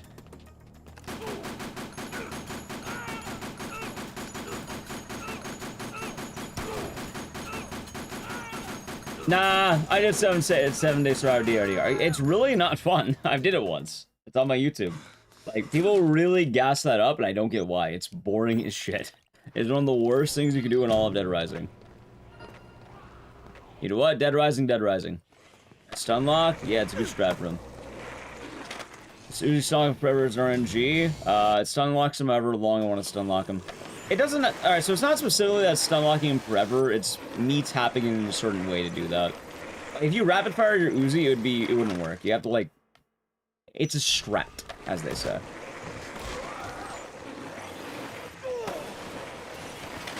So we tap and, like, so we just get that. Like, we're kind of purposefully... Also, I'm gonna save the board hit because I... already kind of beat this board of shit. Look at the second one. Sorry? Why are you sorry? Everyone's pretty well? Yeah, I can't complain with that. Getting started, seeing how the day is gonna go. Hopefully it'll be nice. It's kind of nice to be back to Dead Rising in a way. And, it'll be good times. Alright, there we go. And... ditch. Nah, it was... I'm pretty sure that was found by Breaking Fuse, who currently holds record. I'm trying to think, did I find any tech for Dead Rising 1? I think the only tech I can really be, like, credited to is the queen duping, funny enough. Being that, I didn't find queen duping, I just kind of proved it was humanly viable. Convicts? Yeah, they're easy peasy. I was kind of always more of a grinder and a publicist, if that makes sense. Like, I streamed Dead Rising a lot, and we got a lot of people to run this game. Ran in a lot of events. I held the record for a good degree of this game's history. And then I usually have times where I kind of come back onto it.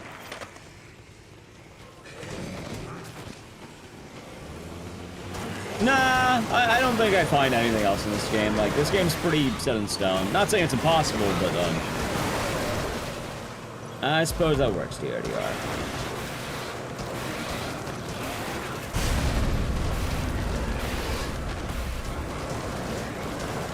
Okay.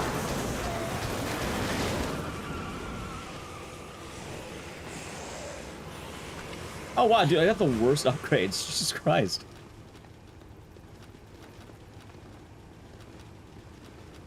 Fun ghost boarding in this game? You can't. Even if you did, it'd probably take too long to set up. DR2DR? Yeah, DR2DR. Oh wait, oh my god, I forgot to do that. That's fine.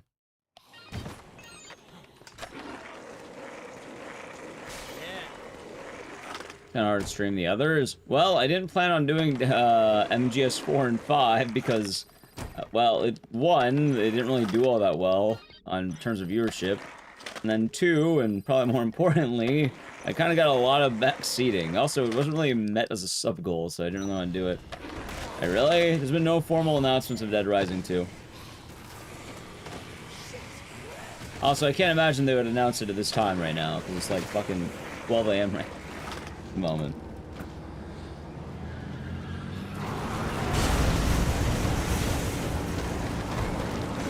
Honestly, it does happen, Benny. Like, when you find new stuff, it's nice. I'm watching it with spoilers. That's fair. Fair.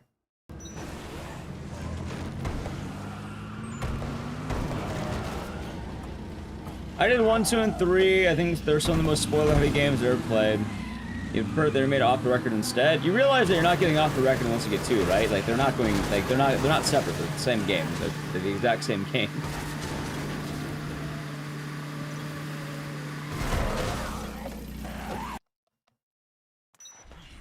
Like, you don't get Dead Rising 2 off the record without Dead Rising 2. Oh, so this run's probably gonna die?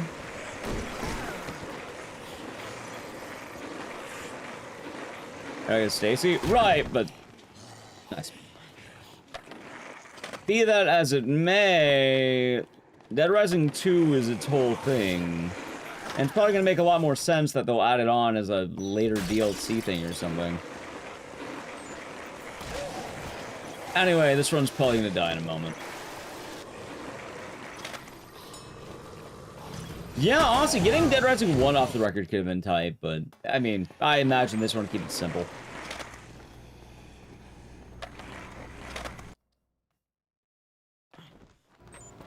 Like, the best idea that Dead Rising would probably do is Dead Rising Case 0 into Dead Rising 2 Case 0 into Case regular game, and then release off the record when you release Case West, just like you did in the OG. Or they do it all at once. Probably delay it so you have something to build towards. Ernesto. It's a tight game, Anthony. What can I say? It's a good time. And I do like playing it a lot.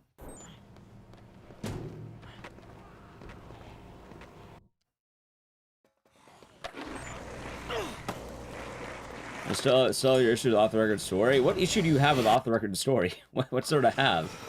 There it is. I knew it. I was like, alright, death hit. I knew it was coming. Alright, back to intro. Back to intro.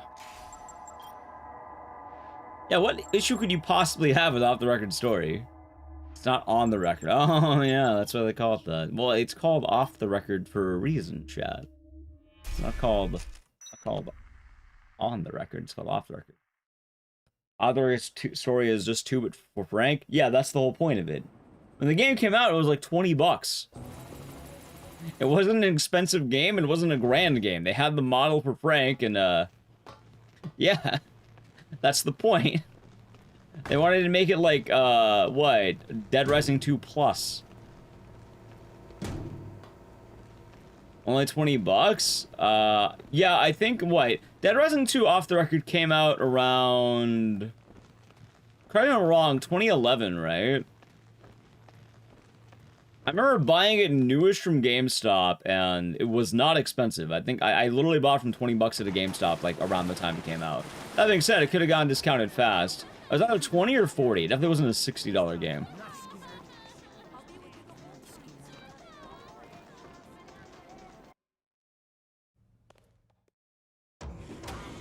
And the whole point of Off the Record was they had the model for Frank. People wanted back Frank. Why not make Dead Rising 2 go with Frank? Because it'd be funny. A what-if scenario. And people really like that. But it's kind of funny because a lot of people, especially the tone, the Frank doesn't change as much. Yeah. Oh, that could be it. Yeah, I give you that one. I'll give you that. I give you that one. That's understandable. That's actually a good take. You know what? Give you credit. That's a good take. That's a good take. Thank you for watching. Doesn't matter. Frank's so much a comedian all of a sudden. For Off the Record personally, you probably like Frank more. See, the best answer, though, is with Off the Record and Base 2, they're the same game. Like, oh, I like 2 more. I like Off the Record more. They're the same game. They are quite literally one and the same. They are one equal part. They go together.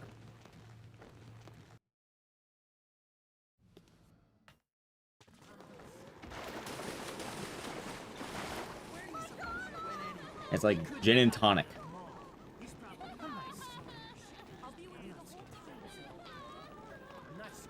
That is the point.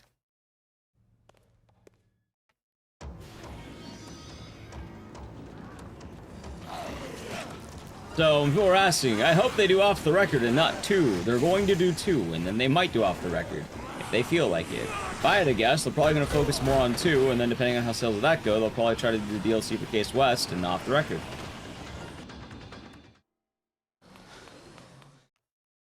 The funny thing, too, though, is a lot of people mention how good the Leon fight, the Chuck fight is. But the Chuck fight's only good because you got to know and love Chuck. Like, if you just played Off the Record and knew nothing about Chuck, he's just some guy. And with a moderately okay story, but you don't really care about him much more unless you know, got to know the guy.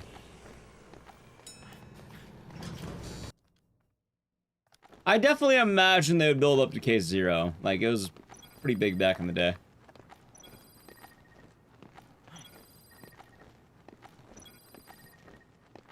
Either way, luckily for us, we don't need to worry too much about that at the moment.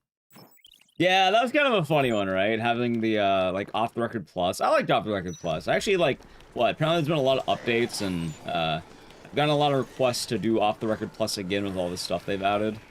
I'm not ignoring it, by the way. Like, I have kept it in mind. I just don't know when I want to do that. And I don't know how I want to do that. Admittedly, timing lately has been kind of weird and kind of been in a weird, like, what am I going to be doing kind of deal. So, probably gonna wait and see. Oh, like, right now, I'm dipping my toes back in Dead Rising, I suppose. Not just Dead Rising, but... You know what? I'm also kind of dipping my toes back into, like, speedrunning stream, if that makes sense. Like, we've been doing a lot of marathons, and... Like...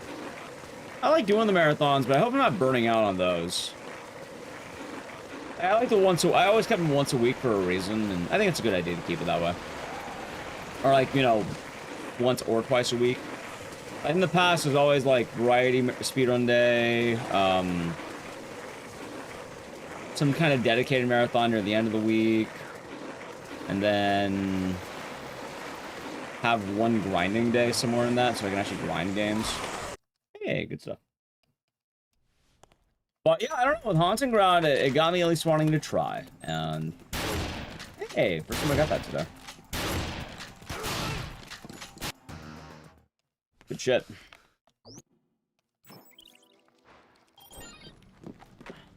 No stock, though. It's also been neat to kind of keep tabs and everything.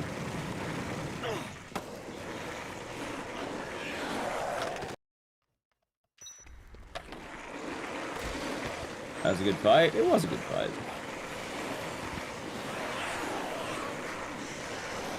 It was. I don't know if I don't think I got stock, but I think it's pretty good RNG.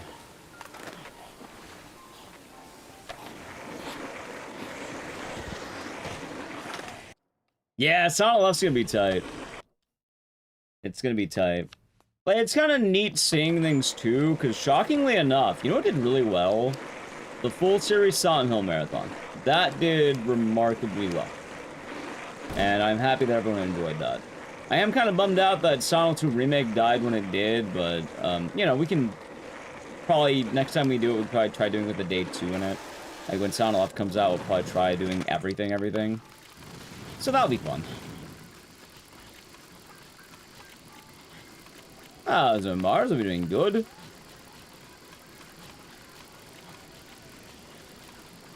How did it die? Twitch killed my VOD. Like, they just tanked my stream for whatever reason, I don't know. I have no idea. Twitch just tanked my stream. It's like, everything on it died. Apparently I was sounding like a robot or something. How much time is wasted in downpour cinematics? I think it's like an hour. About an hour.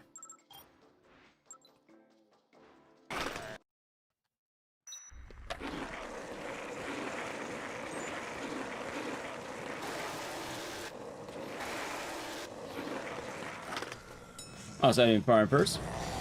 I play Homecoming? Well, you can do a full all bosses run of Homecoming is the wilder part.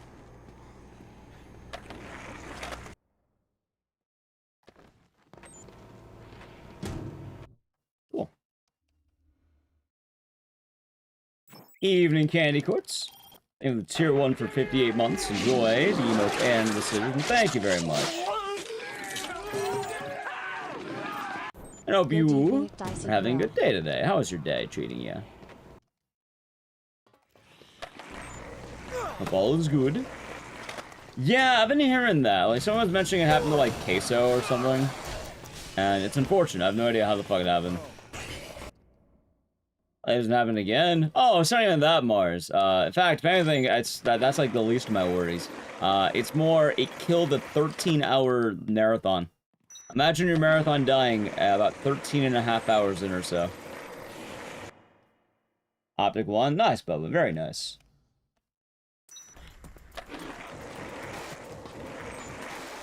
Yeah, it's funny because like with the problems of the Silent Hill marathon like stream, YouTube had no problem. Wait, can I? Not bad.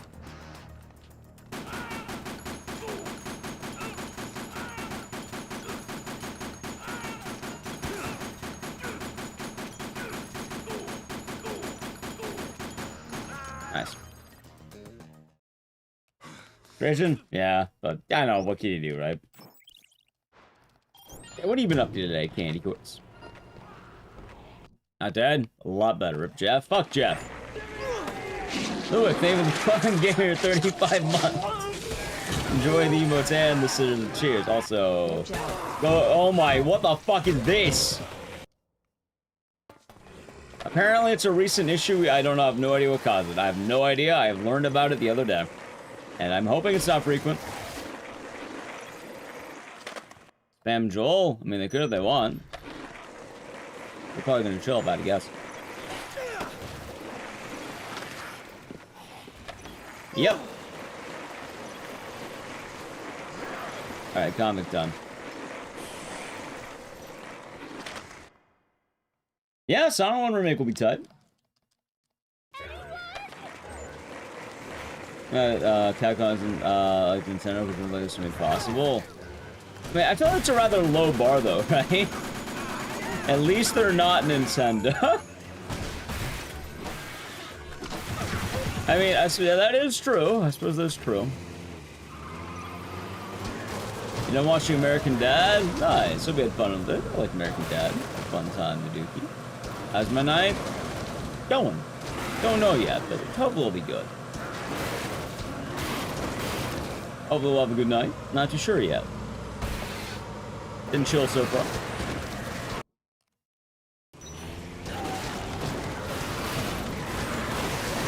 I decided to try bringing back Dead Rising for a little bit because, why not, huh? Alright, if I get a board here, run saved. Board? Aww. Can you dig it? Oh, that was a different shape. Blue, if you didn't get it, eh?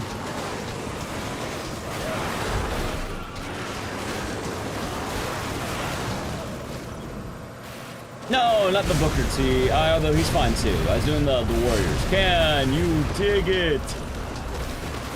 Yeah, the Warriors. I was gonna say Booker T is also good. That's what both work. Bayvox in the tier 1. 38 months. Enjoy. Emotes and the thank you very much.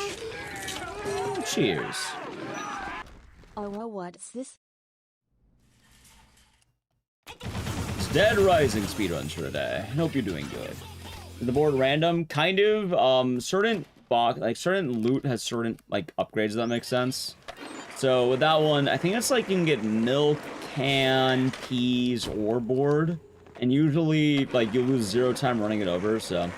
Any advice on getting into Dead Rising speedrunning? Hell, I'll give you advice for speedrunning anything. Just start doing it.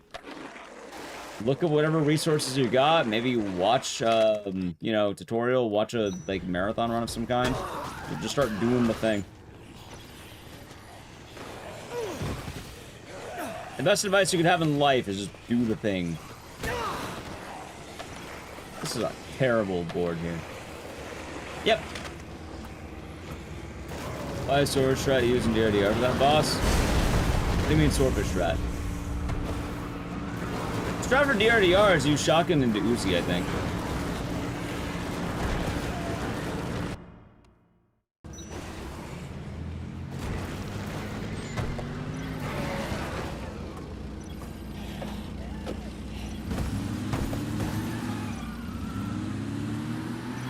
Alright, good shit. Alright, we should be fine. I got a board. Oh, okay. Morning, Jag. Hope you're doing good today. So it was optimal? No. I don't know who you're watching, but definitely not accurate. Also, swordfishes are only in Dead Rising 2. You mean like the pink salmon?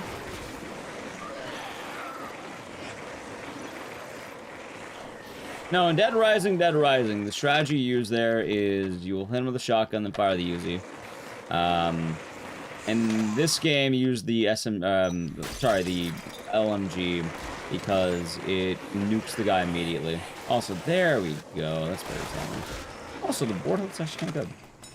Yeah, I'm excited. I'm gonna have to work hard on it, but I'm quite excited to see how that's gonna go. Warriors. I wanted to speedrun the Warriors, but I never got around to it. I don't know why. Probably because I never got around to it. Oh, that's what happens. You're named after, you know, your name matches a game. Not named after a game, but matches one.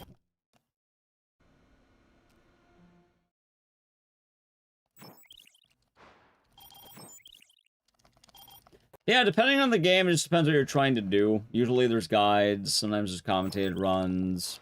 Marathon runs usually a good place to start, like, let's say, GDQ, ESA,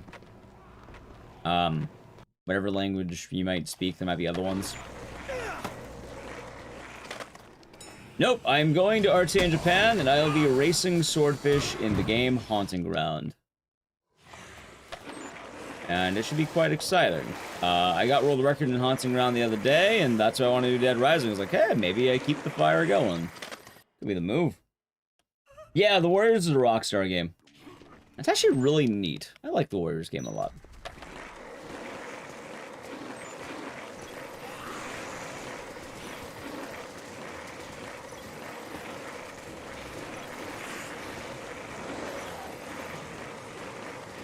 It is an enjoyable game. Swordsman grinding too. I saw him on the other day, but it does not appear to seem that he got a run going. Also, nice. No, I have not. I don't know what you're talking about either. Sounds like a D's thing.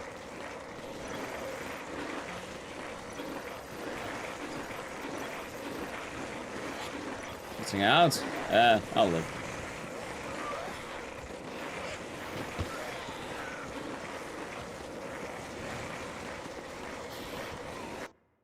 Okay, Isabella time.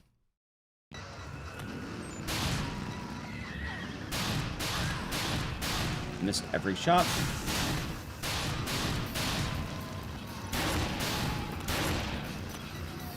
One's dead.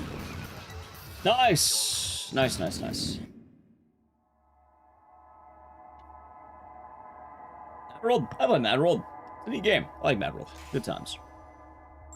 It's a good time to be had.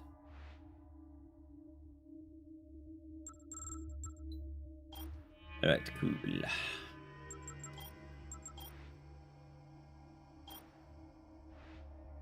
Dead Rising, one of the best Dead Rising. Made by the original creators. Was made by Canada. No combo weapons. Complete package of a game. Good story. Relatable character. There you go. That's why.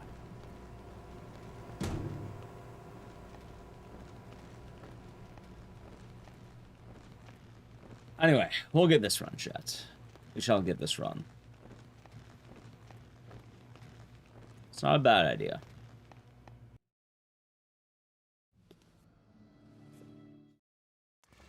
Catches you out. It's nice when you get the hang of it. It is practice, I should say. And then, hey, chat, we have like 3 days left of streaming this week, by the way. 3 days left of streams. And I actually don't know if I'm doing Medal of Chaos. I wanted to, but like, what day would I do it? The last day before stream, I always do the every game I've ran at a GDQ marathon, and we're doing that again, which grab me. Oh, let's go. GDQ, yeah, it's right around the corner. I get a little 3. I do. There's some G Fuel. Hope you enjoy it. But yeah, GDQ's right around the corner. It starts on the 6th, and that's like literally a week from now. Which is going to be quite odd, all things considered.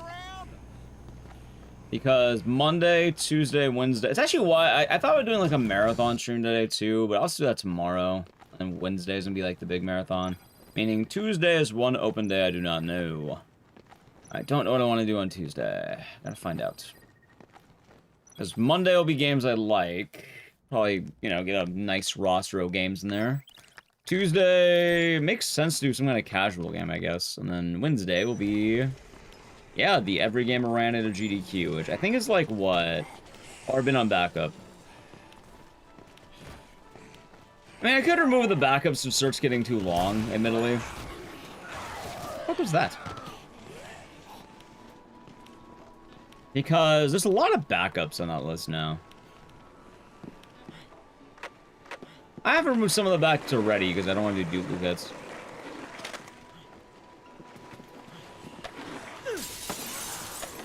I kind of got grabbed. Dude, what the... Yeah, fuck it, reset this. Bad vibes. What the fuck happened there? He grabbed me and I couldn't kick the board twice. What? That was goofy ass shit. Where did Rising 1 boss? I have it all bosses tier list on my YouTube. It's Adam. Adam's Peak. Oh yeah, that reminds me. I can start working on that video again. In fact, I think July 5th I'm going to spend working on YouTube shit. Alright, I would stream July 5th, but my problem is, one, I always take the 4th of July off, chat. It's one of my favorite holidays, and I love eating hot dogs, burgers, and drinking like hell. Instead of trying System Shock 2? No. But I am happy to hear it's going well for people. I love 4th of July. I should take the 4th off. I am taking the 4th off. That's why I'm last streaming me the 3rd. And then July 5th, I would stream, but I have like a morning flight, and I don't want to stream and then an hour later, oh, time to go to the airport. Like, I'd rather make sure I'm all packed and shit, you know? Like, last minute packing and all that. Because I gotta pack my bag. I gotta make sure my Xbox is... I have to pack my Xbox. That's the only thing I don't like. I think it's one of the reasons why I didn't want Dead Rising 3 getting in the way it did. I don't like that my Xbox has to be packed in Minnesota. Sucks ass. Sounds good, doesn't matter. I hope you sleep well.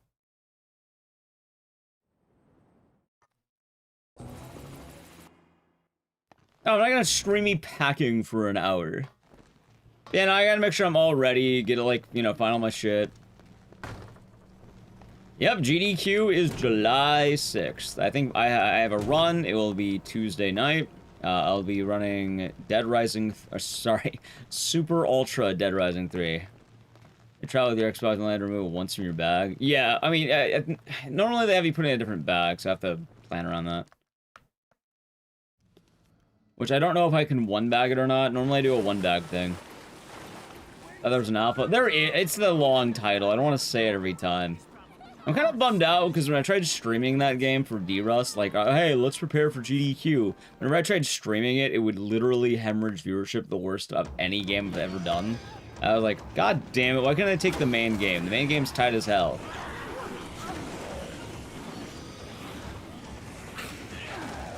Like, I don't need to have, like, peak viewership, but I at least don't want to drop a bunch, you know? But, like, I get it. It's kind of, like, weird. It's, a lot of sounds, a lot of, like, bright lights that are, like, it's hard to see sometimes. But, oh well. I mean, I submitted it.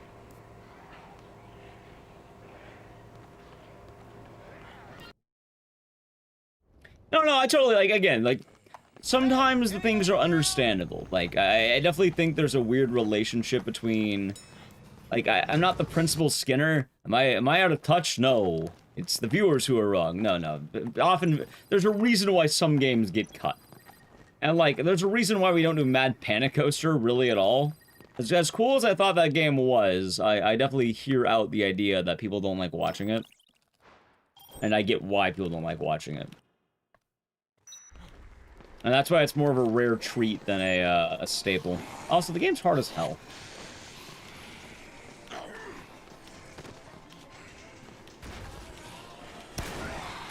Like, you'd be surprised what kind of indications you can have based on a stream.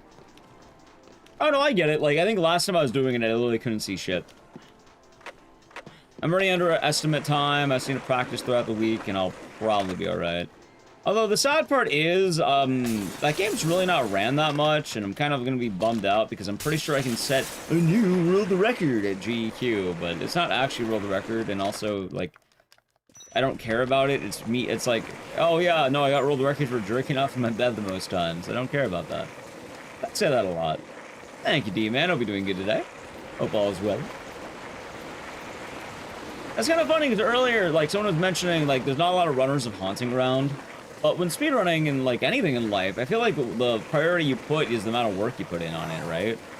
Like, I don't really hold the Super Ultra Dead Rising record in high esteem. I think I got it, and then I never ran the game again until I committed it, and then I got in.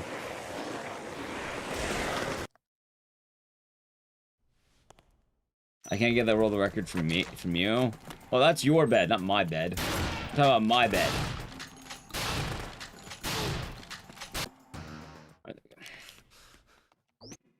Wait, this is a good intro. What the fuck? I like how I got stock once really early, and then we literally never got it again.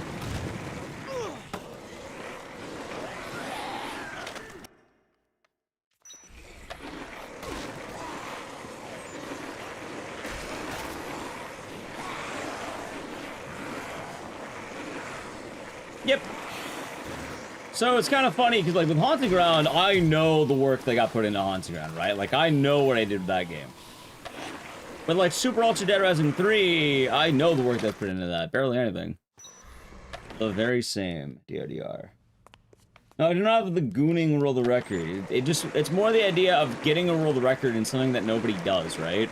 Like, I used to joke that my dog had the world record for shitting on my lawn the most times. I don't care about that. Who cares about that? It's specifically my lawn, it's specifically my dog. Was he a world record holder? Yes.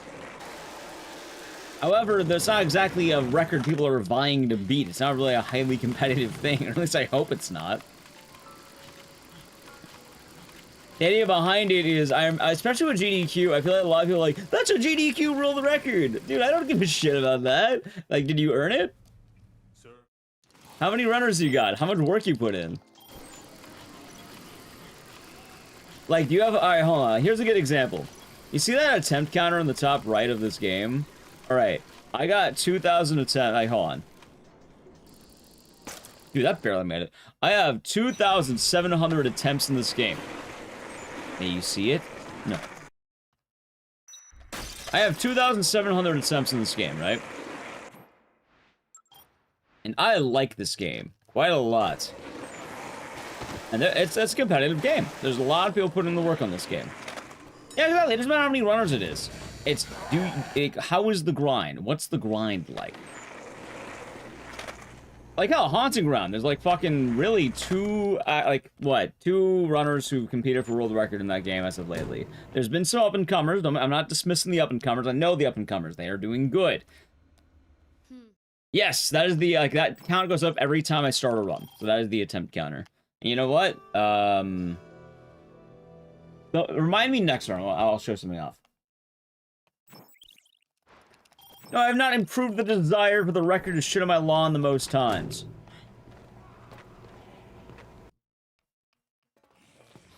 Yes, that's what I'm excited for. Also, funny enough, D-Man, talking about it too, right? With, RTA in Japan, also, good lord, this is... Really? This is, that's how the run dies here? Like this?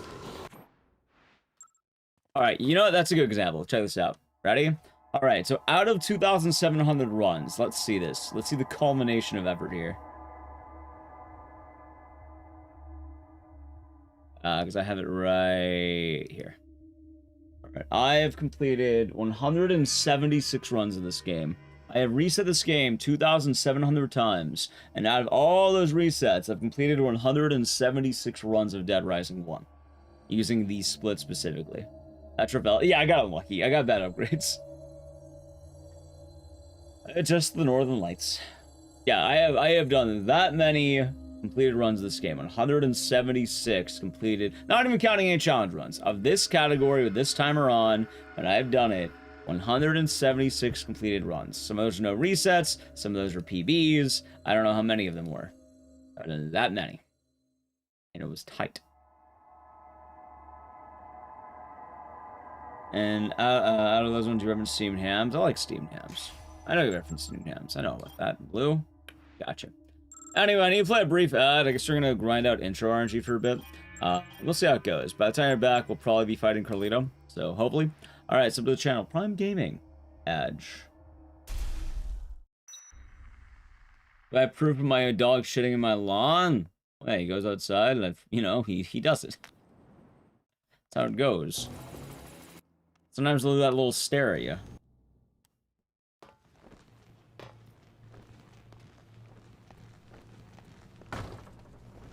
But the point I'm making with all this is I'm only ever really proud of things I know I work for in the world of speedrunning. It's kind of funny because I know a lot of people will be very hyped for world record in like a game they don't like really work on. Which is fine, don't get me wrong. It can be fun. Hell, one of my favorite YouTube uploads was I got a first try world record in Dead Rising Chop to You Drop. Why? One, it was funny. Two, I got a banging YouTube video out of it. In a lot of ways, like, that's what world record means. You get a dank YouTube video for a day.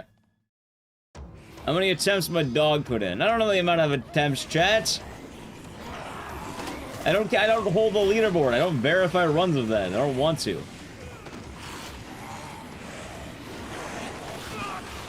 Shocking as that might sound. Wait, did this guy really get in the way? Jackass.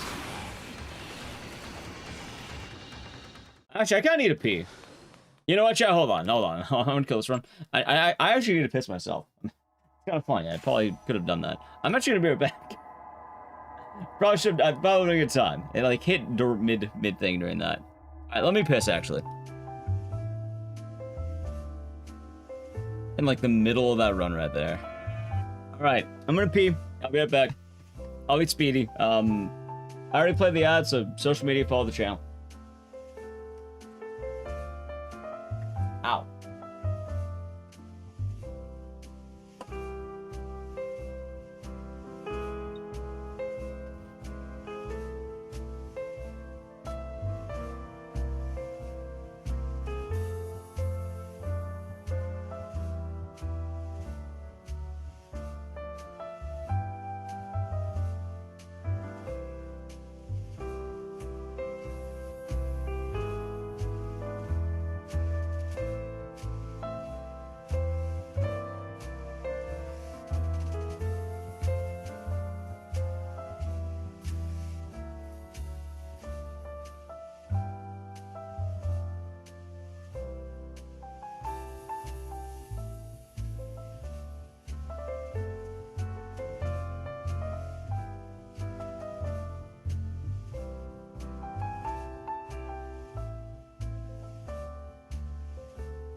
Okay, I'm back.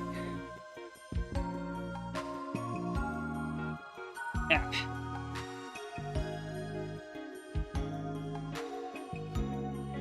Dad, I had to run downstairs. The upstairs bathroom was taken. There we go. The piss roll record? I don't know if I have the piss roll record in my house. Or in general. Taken where? I don't know. It vanished. It was gone. Oh, God. Okay. Back upstairs. Oh, back. Thank you. Have I missed anything else gone? No.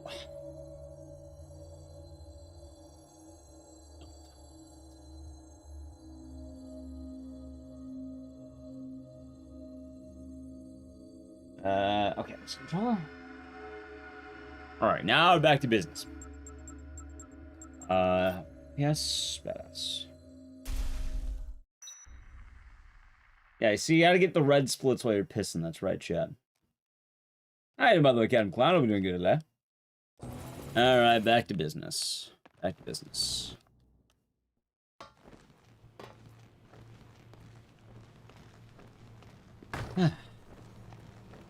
I never had finished my Celsius either, is the sad. Hello, Mugs. Hope you're doing well today. Anyway, as I was saying, in terms of, like, getting a good, like, PB in anything, I like to actually work with things, you know? Like, having YouTube videos, nice, but I think Shaq can tell when I have, like, genuine accomplishment versus, like, oh, wow, I can't believe that actually worked.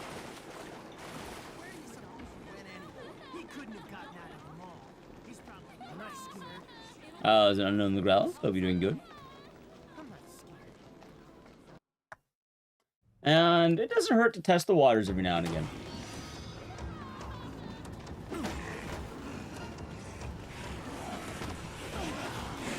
Oh my god.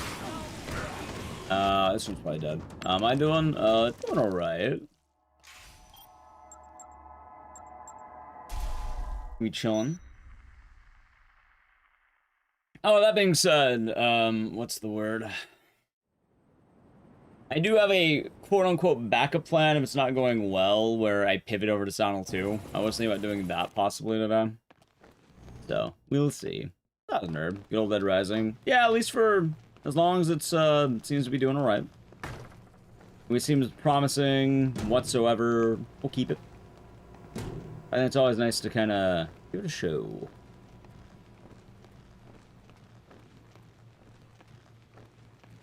So that's always neat.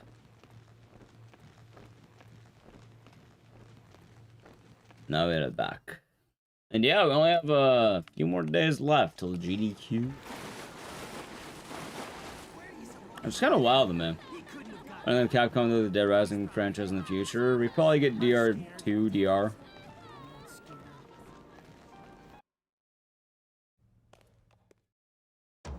So Otis is a good man. The Final Destination movies? Yeah, I wanted to watch the new one, but I haven't been able to do anything in, like, forever. Kind of been working like hell.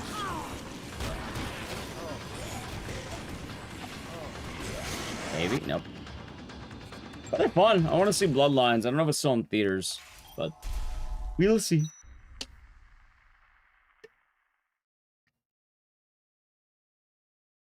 Yeah, so far, the main indication we have was there is a report on Twitter from, like, one of the people at Capcom talking about all the games and, like, how they were received. And my understanding, the only game that currently was struggling was Kunitsugamu.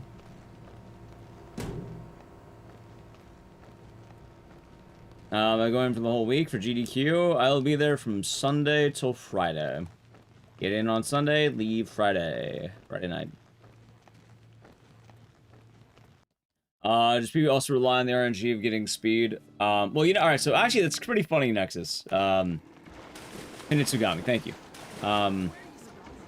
No, but yes. So you don't care about speed. You hit about level 7 by the end of the run. You're gonna be level 7. And the upgrade that matters, the most important one is Stock 2. World record runs are probably going to be broken up into are you get Stock 2 or not.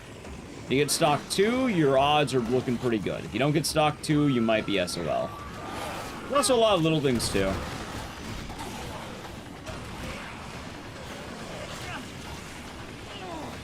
Alright, that's not gonna be good. Leveling system? Yeah, why not? And I don't go for the whole week for GDQ because, honestly, I want to get back to streaming. Like, the whole week's kind of been, like, a lot. I like being involved in the events, and, you know, I usually tend to be there for, like, the first, like, I like the 5 days. I think last time I went, I was there for, like, I think 3 or 4 days. And then I was like, I would like 1 more day. So now it's gonna be like 5. And then kind of just play it by ear, having a good time, maybe do longer in the future if I'm having like an okay time and I get a run in, then maybe less. But also, I like Minnesota a lot more than Pittsburgh. Like, I don't like the Pittsburgh hotel. I'm not a fan of it. So I literally stay at a different hotel, and I try not to be there for that long. Minnesota's a tight place. I like Minnesota. Oh my god. Yep. Baby Metal's gonna be tight. I'm excited to see them. I'm gonna buy a Baby Metal shirt, Boopy. I'll be a weeb shirt. I already bought my weeb shirt. I had Pan Chico.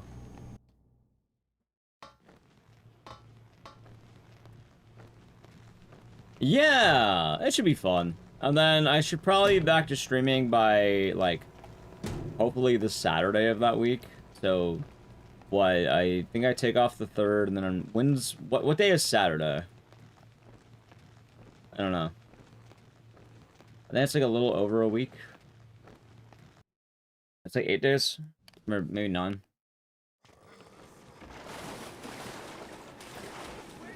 Ideally, I would like to, you know, do my last stream on the 5th. But the problem is the 4th. I take that. I always take out the 4th. And I kind of need to pack, and I want a day to make sure I'm all good. So that needs to be the 5th. That being said, I do hope to make a lot of progress on YouTube video that week, and maybe the lore channel might have something. Giraffe me. Hope you liked it. I love Clock Towers. That's one of my favorite games, and I have a lot of Clock Tower aesthetics here. Glad you liked it. Sounds like you did. Thank you for the follow. Also, I have a question for you. With the name Giraffe Me, are you, like, saying you giraffe, or are you saying that you, like, it's like Beer Me, where you're, like, gonna be handed a giraffe? Like, Beer Me. It's like Giraffe Me. Either way, I like your name. I like giraffes. How's your day? I'll be doing good. Oh, Clock Tower is actually on the docket for tonight. Like, it was one of the games I was tempted to bust out. But I think I need to, like, I might do that another day. I know we're definitely doing Clock Tower on Wednesday. I do know that much. Have a good night, E-Man. Wait, Wednesday? Wait, hold on. What day is the 4th? Wait, what day is the 4th? Zombies, huh? Friday. Oh, I'm streaming up till Thursday. So we have Monday, Tuesday, Wednesday, Thursday. Oh, okay, that's better. Or yes, we have, oh yeah, Friday, okay. Yeah, so I'm streaming up till Thursday, okay. I thought for some reason I was streaming up till Wednesday. I was like, why Wednesday? Oh, that's why 3. Wednesday, GDU hotfix. Okay, there we go. There's the answer. Okay, I knew there was something. I was like, there's something I can't do that week. GDU hotfix. Okay, now I remember now. That would make sense. Yeah, doing well today. Can't complain here. What keeps going on? How's Bakuno? Be doing good today.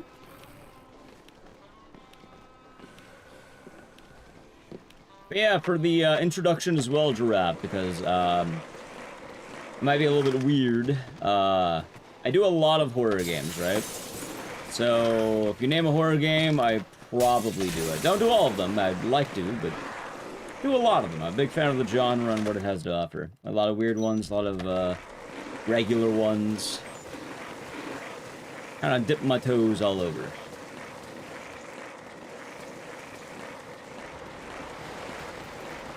How it goes.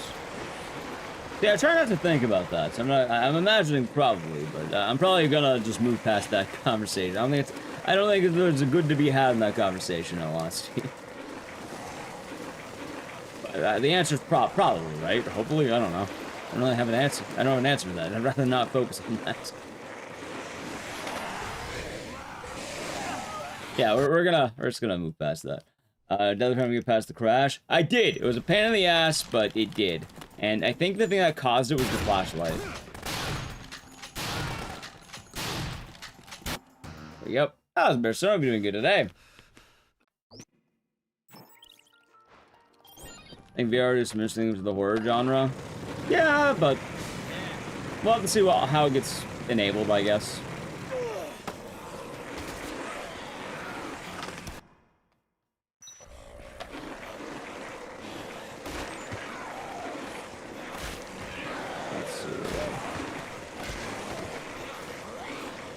The run's going tonight. I've had one run complete, which was the very, like, B-Rust run we did.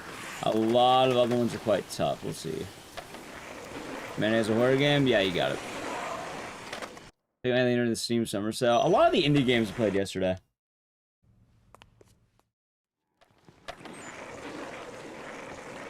A lot of those.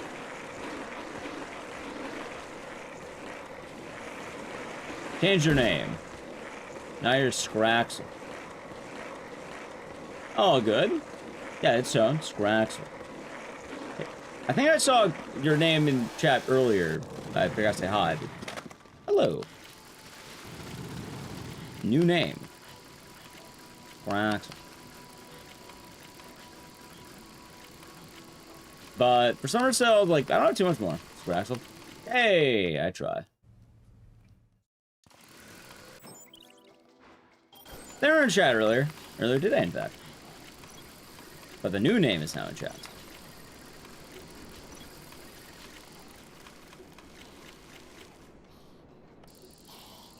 I can do that shockingly quick. That's kind of nice.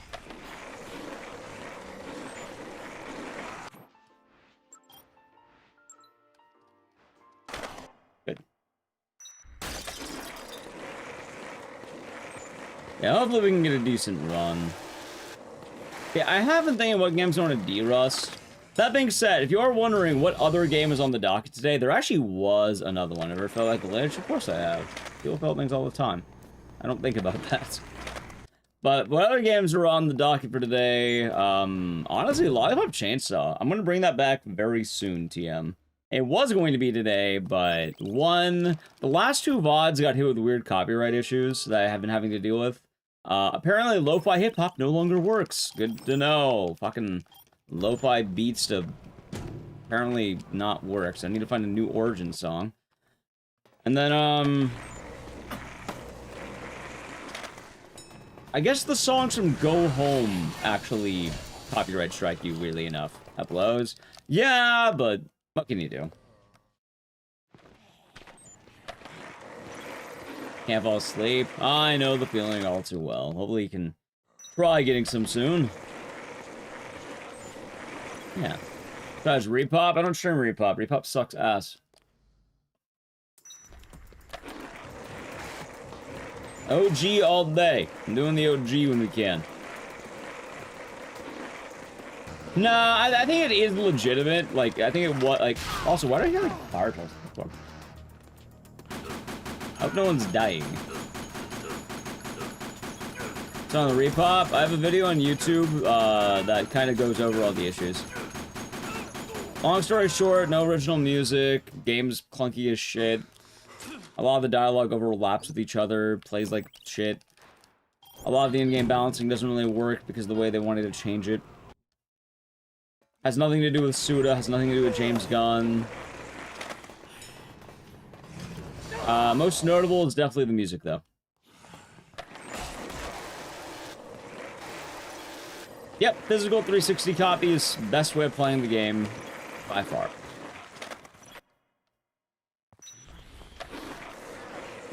No soulless. Also, they try to cash in on, like, oh, like, you know, we kept Juliet sexy because we don't believe in censorship, except when it's convenient. Which, that's kind of lame. That being said, I'm not disagreeing with what they did. I think that's fine, but like, usually trying to cater to that audience is like not the best sign. I'm not saying it's bad to like, oh my god, Ecdycis loves censorship. No, I'm very happy with what happened with Stellarblade. Like, I like the developer saying, oh yeah, I don't give a shit if you put naked girl in your game, do what you want, jerk off it all you want, that's fine. But usually there's a very particular, like, type of pandering, I guess. I don't like pandering, that's what I'm making. I don't like, pandering sucks.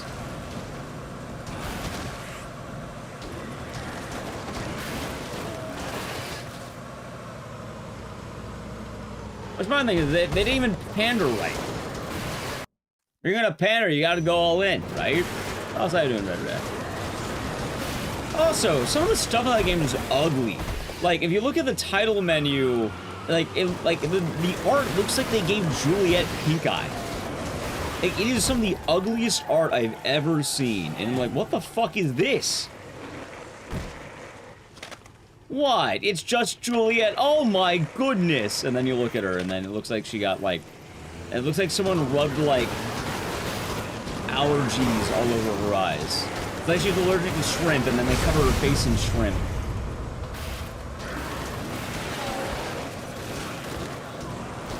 Yeah, it's pretty bad. You think you didn't buy it? Yeah. Besides, the best way to play has to be the OG. Like, hell, everything I'm saying doesn't even matter is the funniest thing. The only thing that matters for the Lollipop Chainsaw, the only thing is the music. Like, I think that alone is the reason. I'm not even talking about anything else. Like, the music has to be the music. 100% the music. 110%. Like, it is one of those things that you need it. It's not a, like, you can't replace it. It can't be something that's easily done. It is very specifically chosen for a reason, and it's very specifically done for a reason that way. Also, one of the funny things, too, is that the game was buggy as shit, but they actually patched out speedrun tech. That was a new shovel being good. Nice, by the way.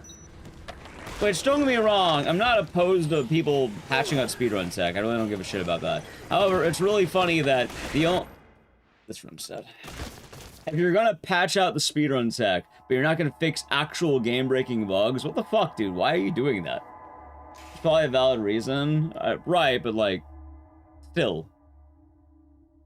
They're just play the original version.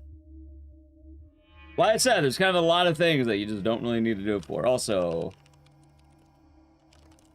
Give me a moment here. Allow me to show you, chat. Allow me to show you.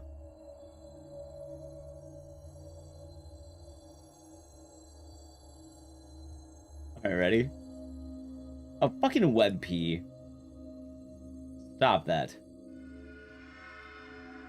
Alright, that's there. Alright, give me a second. What's this one? Backpack, okay, that works. Alright, chat, you ready?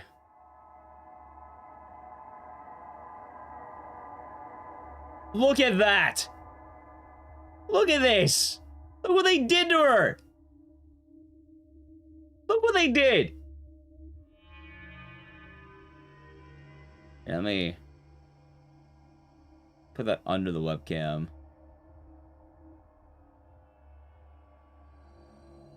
Like, look at that! This is the official art on the main menu. No, this is the official art in the main menu. Like, I think Nick looks fine. I like the way Nick looks, but, like, what the fuck did they do to Juliet? I kind of like the way the others look, too. Actually, no, I don't like the way, like, Roz looks, and the dad. The mom and, Cordelia look pretty bad. And then Juliet, look what they've done to Juliet. Look what they've done to her. Look what they've done. Oh, Juliet. What have they done to you? Alright, anyway. Let me put that back up. Let me put that back up here. Someone's behind me. Oh! Yeah, his name is Dick the Duck. Chat could post him in chat. Dicey Richard.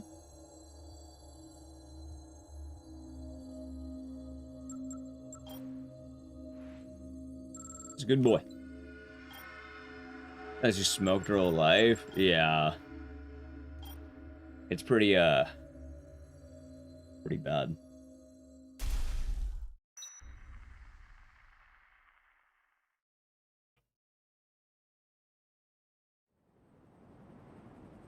A man is behind me.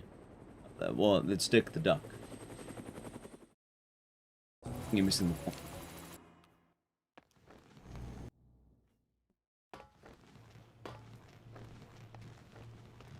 Also, I can see my webcam. I don't know what the fuck you're doing. Dick is the man. He's a good man. Really took some god-awful edibles. Yeah. But, yeah, I really can't state it enough. Like, Repop's really not worth it. And I know that people argue a lot, like, oh, maybe they couldn't get back the licensed music. I get that.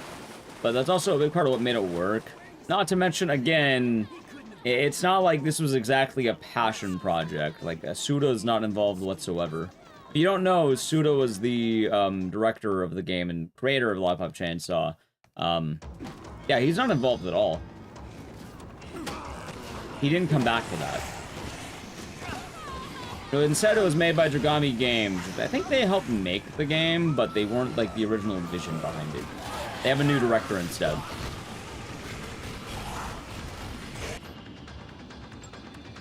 They kept the Akira Yamaoka music, but they didn't really change it. Like, they kept, like, basic level music. Also, yeah, they could have made music that matched the vibes better.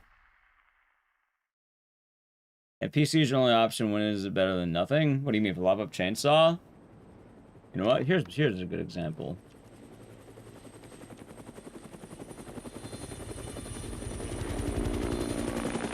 I go on eBay right now and I look up Lollipop Chainsaw. Let's see. I could buy it for 40 bucks. I could buy it for $32. I found a copy for 32 bucks on eBay. For an Xbox 360 copy.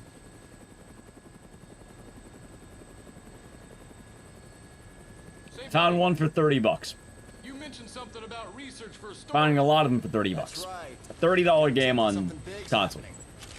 In a nowhere little town like that? Warner was an era pushing Suda to be funny. A man was always funny. That doesn't start Meow. Hi, Meow. Hello. Original Pastel RE box art was kind of funky. Right, but the OG RE1 box art came out back in '96 and was meant to look like a B movie. It didn't come out in 2024. How's it going, Scandy? Howdy.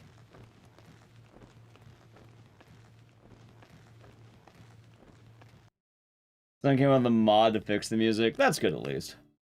When I begin the speedrun, ending A. It's the game's 72-hour mode.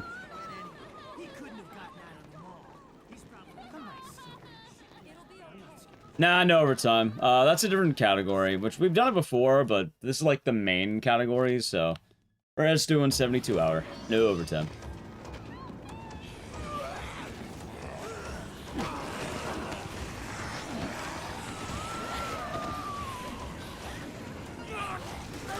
That might be a run killer, unless the gun's right. Hey, it is. Don't grab. Oh my god, are you? You know what? Fuck it, we take it.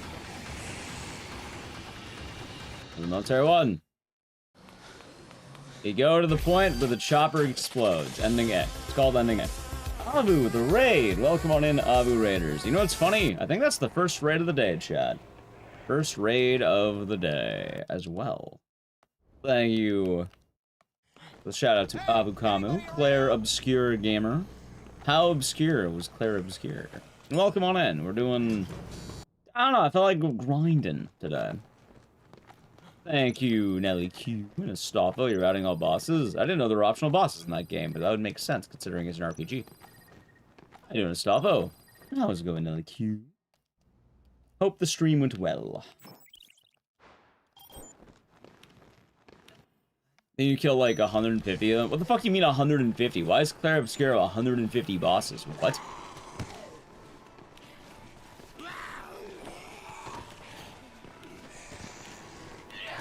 I didn't think there were that many.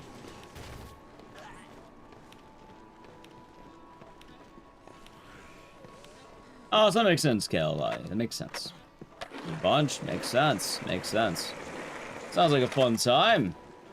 I'm glad you're enjoying the world of RPG runs. I like RPGs. I don't know, I've warmed up a lot with the world of, like, Shadow Hearts. Anyway, pink is breakable. I remember that. Pink is the breakable one. Yeah, we're just grinding out Dead Rising, because recently I got world record in, Haunting Ground, and I was like, hey, maybe I can do good in other games. It's a different kind of fun. It's a lot of menuing. It's like, all right, now imagine you go to a McDonald's. It's kind of like that. But you got to put in your order really quickly. Now imagine a burger.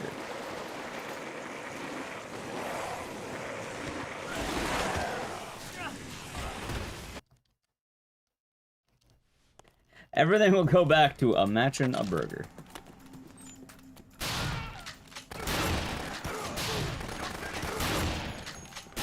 Goodbye. I had you imagine a burger. Yeah. That's what speedrunning an RPG is like. Nice fight. Yeah, it could have been a little bit better, but it's still nice. Thank you for the follow. Hello. Probably banned. I'll be doing good today. Ooh.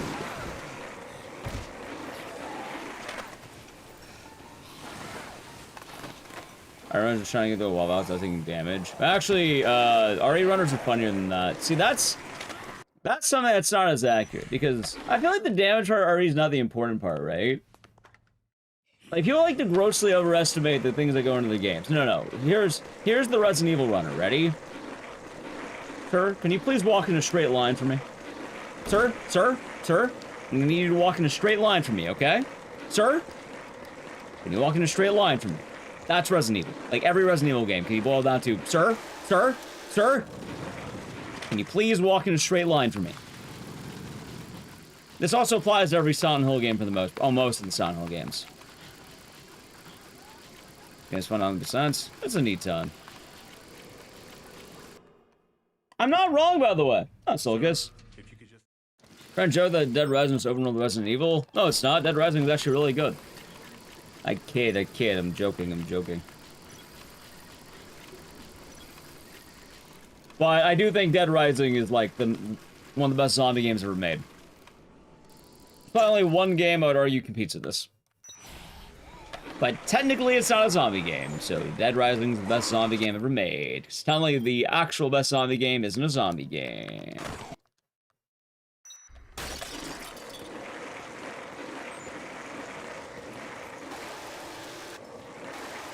Like, I'll fully acknowledge what I think the best zombie game is. Sorry, what I think the best close to zombie game is. No, it's not Stubbs. It's a game that's technically not a zombie game. But everyone knows it is a zombie game. You want to guess it? It is. Now we shall see, Sulcus. Left 4 Dead 2? It is Left 4 Dead 2. It actually is. I think Left 4 Dead 2 is the best zombie game. I think it is the game that most people probably think of. I think it is the game. It is like, it's peak. That being said, if you're wondering why is it not a zombie game, because they call them infected, and they never once mention zombies. Actually, I don't think they mention. They might mention zombies, but like, they're called infected. It's not zombieism in a traditional way. It's infected. They're very specific on using the word infected too. They call them the special infected. They call them the infected. Yeah, I think the text on the walls say it, but like, they're technically, but that's also why I call it that. Anticipate, thank you for the 224 months. It has been 2 years, and I hope you're doing good. Thank you. Hope your day has been nice. 2 dialogue lines. Yeah, I think there is actually. I think you're right, chat. But it's also the case of like, they make note that, oh, they're the infected. That being said, I'm in full agreement. Like, yeah, 100% zombie game. That's why, like, technically Dead Rising's the best one. Technically.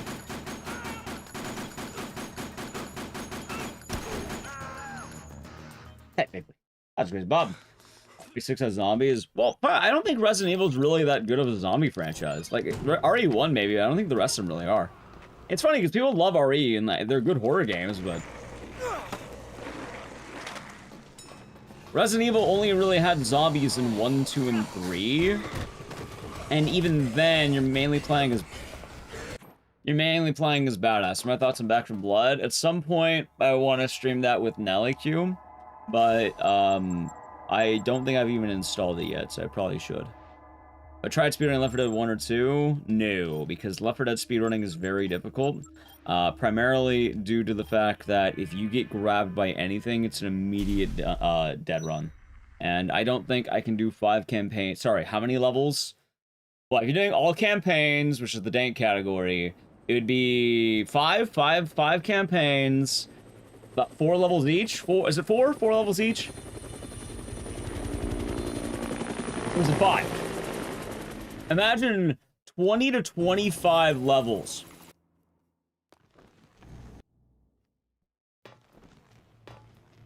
Without getting grabbed. 14 days survivor? No.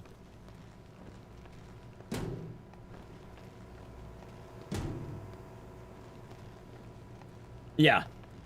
Like, I would do it a lot more if it wasn't, oh, I got jockeyed. Like, anytime I ever watched Left 4 Dead 2 runs, it's chicken jockey. You get jockeyed. Oh, wow, no, I got by the hunter, got by the smoker. It's jockey. Oh, got jockeyed. Oh, but that would be funny, because every time we can just type, I don't know, chicken jockey. Ecdycis jockey, Ecdycis jockey. Oh, God. They changed. I know Back 4 Blood fucked over speedrunners. I remember Maxie's video on that. What is chicken jockey? Don't worry about it. You wouldn't get it.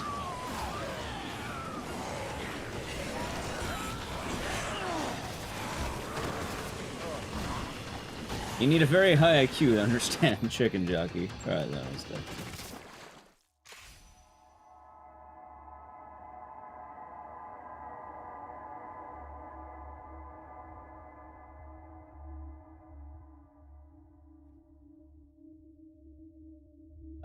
By going online to play with them. That's nice. That's nice, Silkus. Yeah, I actually like Left 4 Dead. And I've thought about it a few times. I mean, I guess that being said, I could try it out. Left 4 Dead versus terribly if you're a seasoned player. I mean, I still like it. Oh, I haven't played in years. But oh god, man, Left 4 Dead 2. Oh boy, let me tell you, chat. Let me tell you. Back in the day, that was the shit. I remember pre-ordering Left 4 Dead 2 and being so excited. I told all my friends about it. And then when it dropped, I played like mad. I think I tried beating every campaign immediately. True. This is Mr. Charisma. Hope you have a nice day. Public servers. Oh, I imagine. If you're playing Left 4 Dead 2 these days, it's probably because you have 8 friends. Or sorry, 7 friends. You're more a Left 4 Dead 1 enjoyer? Same. Actually, for a little bit. Not that I hate 2 or anything, but like, I love playing Left 4 Dead 1. It's actually the first PC game I ever bought. Yeah, I know them, Silkus. I used to watch them do Left 4 Dead 2 back when they did it. But I don't know who does Left 4 Dead 2 these days. Left 4 Dead 1 had this pure aesthetic. I like the fact that Left 4 Dead 1 was blue and not brown. Left 4 Dead 2 is very, like... what? Dusty, if that makes sense. Like, most of the levels are, like, either brown or green, and then Left 4 Dead 1 is very, like, blue and, like, maybe red. Did I get a poster? No, I did it on Steam like a dork. So I got the bat, and then now everyone has the bat. Oh, absolutely. Absolutely. Like, Left 4 Dead 1, like, it was nice. Like, No Mercy is still...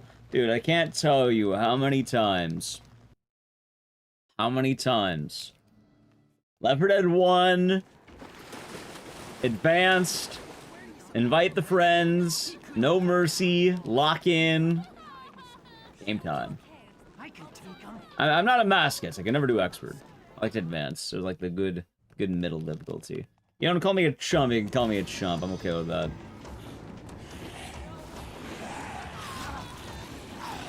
I'm not gonna boast things I couldn't do.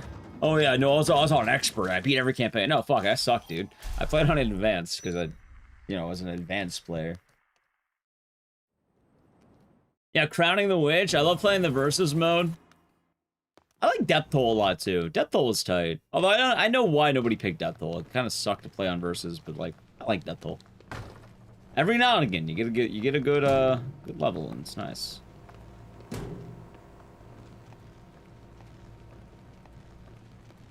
I didn't play Left 4 Dead on Xbox 360. You know what I played, Con Man? All right, you ready to feel old, chat? Me and my brothers, we would play the ever-loving shit out of the Left 4 Dead 1 demo on the Xbox 360 because it was one of the only demos that actually let you have multiplayer for some fucking reason. So you can play Left 4 Dead 1 versus mode on the demo, and I think it was the first 2 campaigns of No Mercy, which is a really weird thing, right? Like, how many demos let you do multiplayer these days?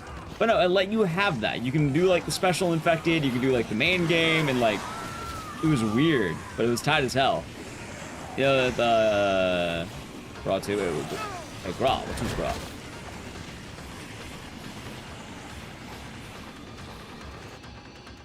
Oh, with Halo? I missed that back in the day. I do miss it. You and a few friends versus Phantasy Star Online. I actually played Phantasy Star Online on the Xbox original, but I didn't play online. I played like the local co-op with my brothers and my cousin. Hey, anybody around? Episode ones, yeah, those ones. And then we also played a lot of Gauntlet Dark Legacy. I don't know, it's tight.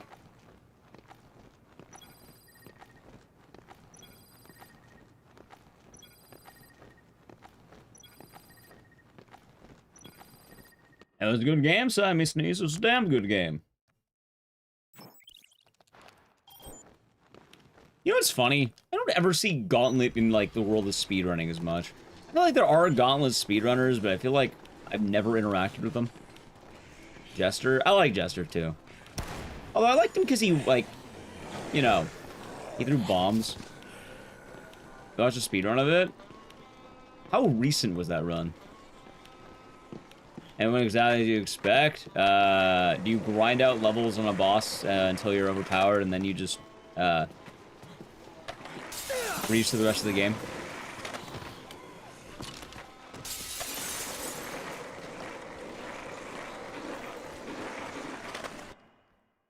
Because I'm actually curious on how that would work.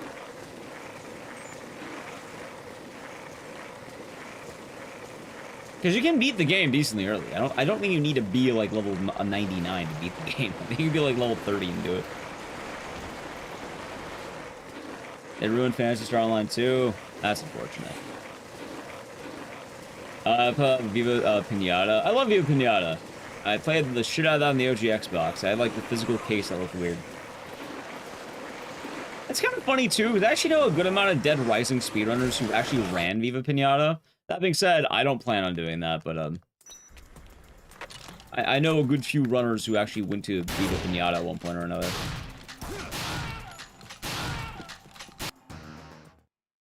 Yeah, Asna we're talking about a lot of the what, classic games. The speedrun, I think it's only Garden though, like Garden 10. Like, I don't think I can do a whole run of Viva Pinata. Like, it's a long fucking game.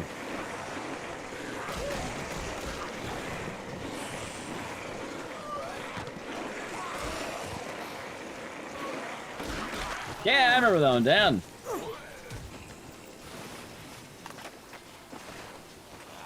I like the cartoon.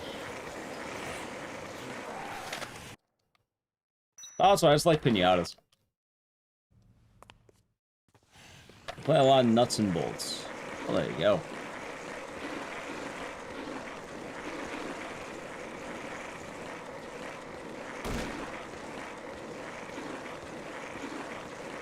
Good shit, good shit, good shit. But anyway, Dead Rising is peak zombie game. I don't think there's a whole lot that really outbeat it. I never mentioned why I think Resident Evil doesn't beat it. It doesn't beat it because Resident Evil, you're too much of a badass. Like, the only game that you really feel like a victim is RE1. Like, RE3, you're a badass. RE2, you're a badass. Every other game after that doesn't really have the zombies. They use more, like, different forms of infected. Whether it be, like, Las Plagas or, you know, Ouroboros. I don't even remember what they call them. Fucking forgiving. I think it was the Magini, right?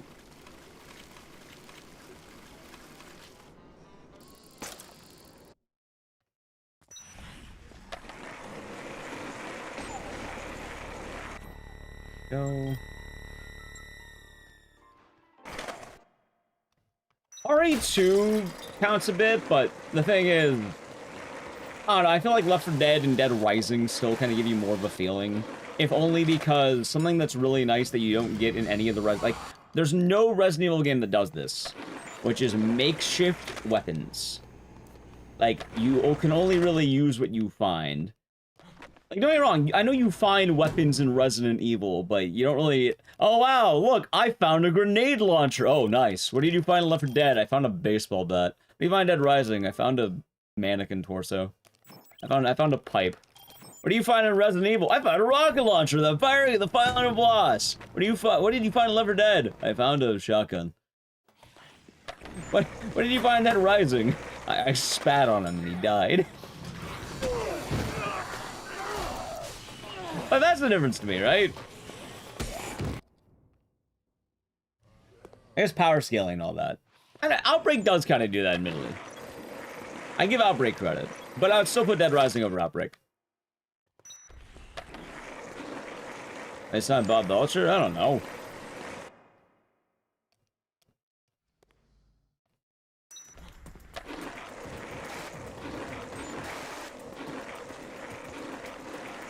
So. That being said, I'm not saying Resident Evil's bad. I don't want to like, oh, yeah, Ecdycis thinks Resident Evil is bad. No. I'm not saying it's bad. I just think the other games offer a lot more in the world of what we probably think of zombie games. And they're pretty tight.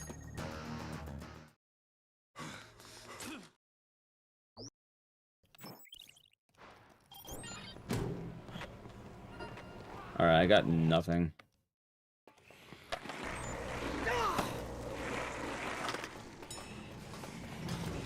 That I do. I don't hate RE. I actually like RE. But I do think Dead Rising is, like, one of the best games Capcom's ever made. No, I've argued this too. But I think out of, especially, like...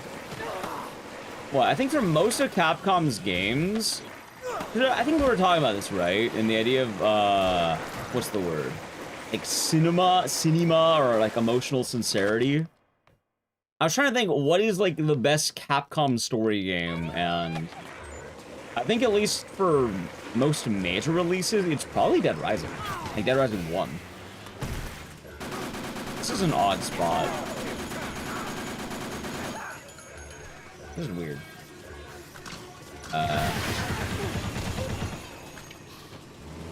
Okay, fuck it. Like, there are some other games that would be fitting, but even then, I think with the most emotional sincerity, I think with, like, the deepest messaging, I think that's the most profound, it's probably, like, Dead Rising's up there. The actual answer is probably, like, Ace Attorney. But it's funny because when people compare horror games like Silent Hill and Resident Evil, like, dude, Resident Evil has shit writing. I'm not gonna lie. Resident Evil is, like, it's okay. It's not bad, but, like, it's Marvel, it's MCU type writing. Like, you're not gonna hit anything really too heavy in the world of Resident Evil.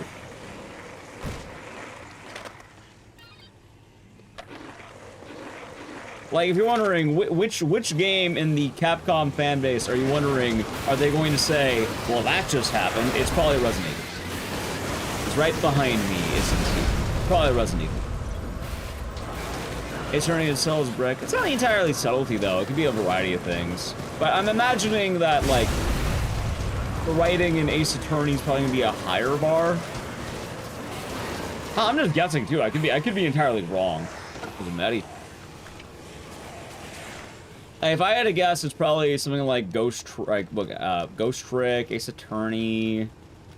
Like, people mention Okami. I think Dead Rising, probably the RPGs, like, yeah, Breath of Fire. But yeah, I don't know if a Breath of Fire would actually make an argument one way or another.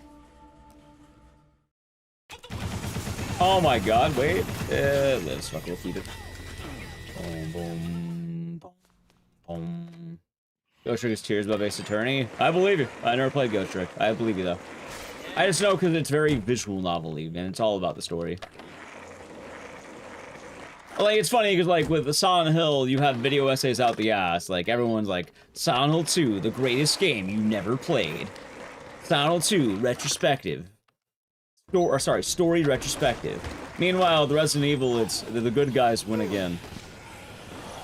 I'm trying to think. Actually, let's think about Resident Evil really quick. Which game do we have? What games do we have that does not boil down to the good guys win again?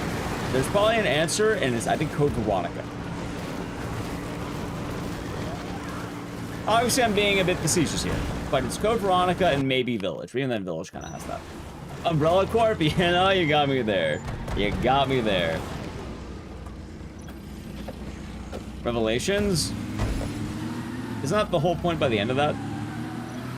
2, no. I think Rev 2, no, but Rev 1, right? I think. Well, no, actually, no, you're right. You're right. They do take away the virus. Yeah, Revelations games. Rev 1 and 2 both.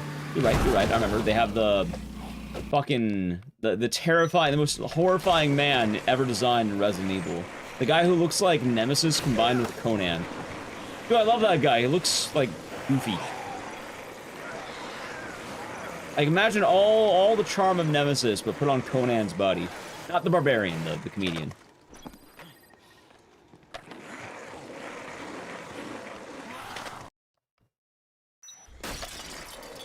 It's just like you, of course. Oh god, I think it's random every zombie there. Maybe this is fun. Outbreak. I suppose. That being said, I don't even think Dead Rising really progresses beyond Dead Rising 1, and I don't think Dead Rising's, like, better than Silent Hill in terms of storytelling. I just think that there's a lot more to it. There's killing Eldritch God again. There's a lot of that.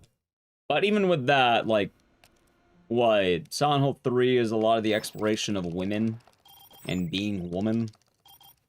Silent Hill 4 kind of goes a lot more into the world of the serial killer than the actual god itself. Origin sucks, so I don't have to worry about that one.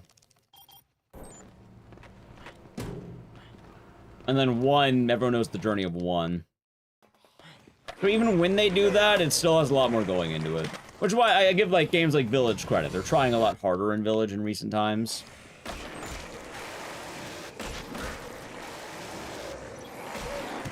I think RE9's probably going to try being that way, but I don't know, it's kind of a funny shift. RE7, you pick Zoe, but I'm never going to pick Zoe. I've never picked Zoe. Why would I?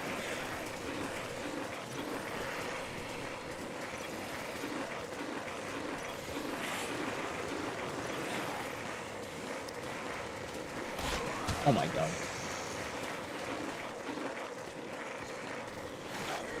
Right. Yeah, and that's why like, the whole good guy wins again thing happens with Resident Evil, because don't get me wrong, obviously if you only type the ending, yeah, it's going to be that way. In fact, I think most things you boil down to is the good guys win again. But the Resident Evil, it's usually, oh no, bioweapons. We've stopped the bioweapons. Sometimes it's the bioweapons got away. But you don't really have a whole lot of emotional looks or like deep character dives. Recently it's been that way, like in RE4 tried doing more about Leon, same with 2-Make. Everything after RE7, I would say, tried doing that. That's because I think people realize people like elevated horror. Nice. I gotta choose between Left 4 Dead 2 and Shadow Arch which am I running? I don't know. See? The beauty is that I don't have to choose either one of them. I don't have to pick either one. Probably Left 4 Dead, though. American Idiot, thank you for the raid. What are you doing today? Tell me all about it. How was the stream?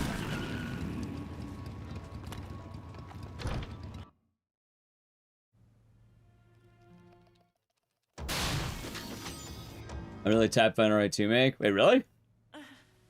Were you bitten? No. Hey, I guess it makes sense. Also, I do apologize because I was about to play an ad. I need to play an ad right now. So I do apologize for that, but this is walking Isabella back, which is why I was going to do it here. But I hope you had fun with the date, everything. It was a good time. How was the stream? Although while you are chilling out and welcome people in, this is just walking back. I need to play an ad in the next minute. I'm going to do it now. Chat, sub to the channel, Prime Gaming. Ready? Okay. Ad. Birthday stream! Happy birthday, American Idiot. Thank you for 15 months. New chat type feels birthday man, and hey, that was a fun time. So I wanted to date everything in my house. I do hope it was a good time.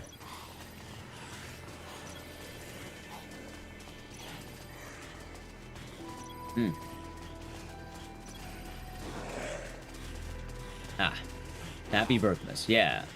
Did you date the piano? There's a piano. Sorry, how's it end? He starts a new company in order to help people. Yeah, so I was saying with RE2 making RE4 though, right? Like he goes from naive cop to in RE4 he actually challenges Ada. And he talks about the events of Raccoon City and how it's actually affecting him more and more.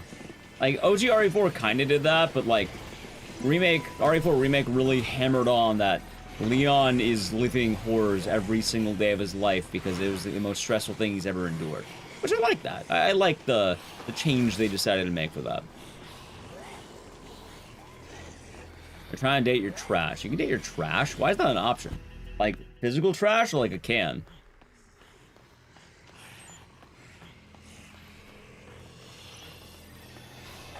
Oop.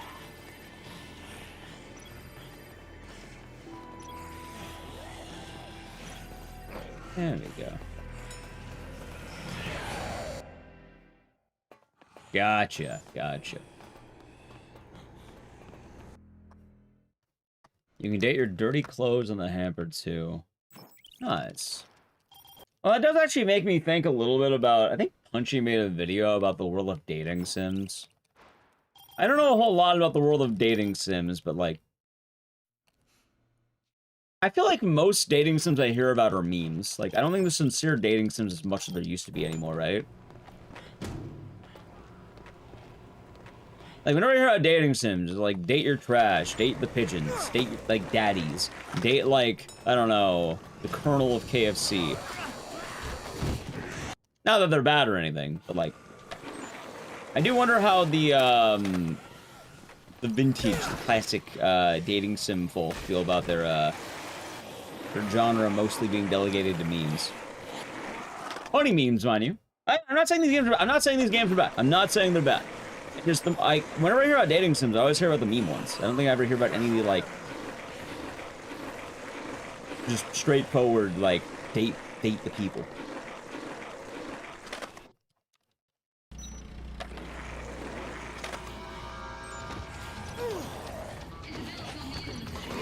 Which, probably understandable.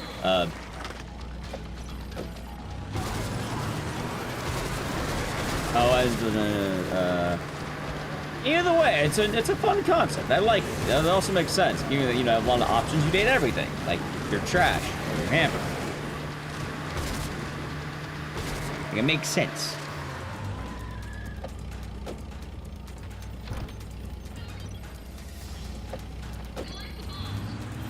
I wonder if the other way is faster. I've never actually tried it. Yeah.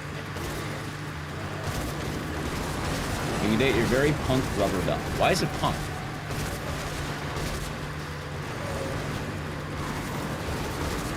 Have John stand out in? Maybe.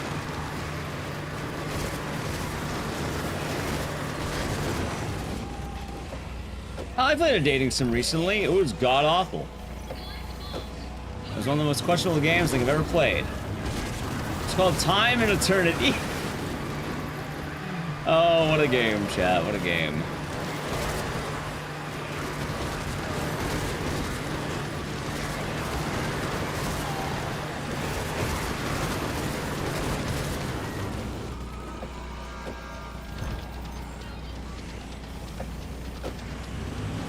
Oh, there, OJ. Every single day, I go on Steam, I look at new and trending, our top seller. It's always some degen porn game. Who is buying all the degen porn games, man? Who is buying all these dating sims, like I don't know, like Waifu Railer 3000. Who's buying all this shit, man? Why? What's the appeal? Right here, you're buying them. Apparently it's not just you. They're all over. They're all over Steam, man. I'm on there. It's top of new and trending. In fact, I guarantee you, after this cuts, after I beat Bomb Collector, there'll be a cutscene. I'm gonna go on new and trending. I bet you, in the top 3, on the top sellers, there's gonna be some kind of game that's about railing some anime babe.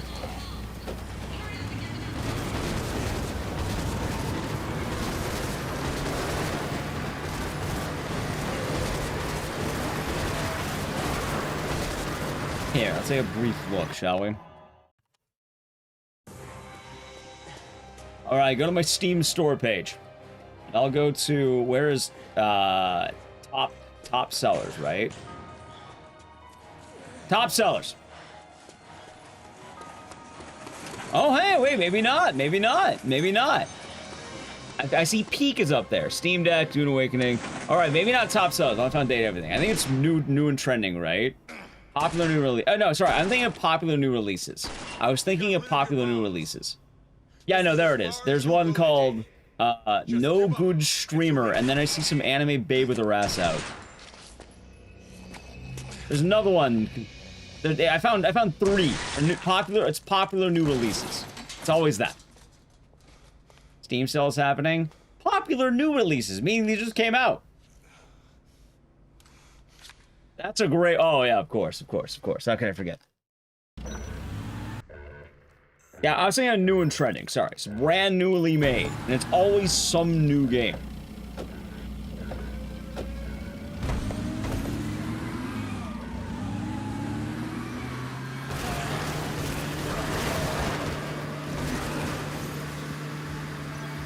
There we go.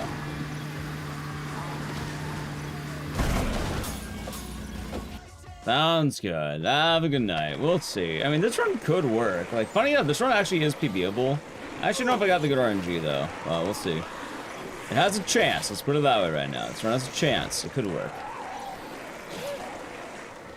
Chat, I don't plan on playing any of these hentai dating sims. Instead, what I'm going to do is I'm probably going to ignore my backlog as I continue to lose games in League of Legends. I did not get good RNG. Okay. Nice. Maybe the follow.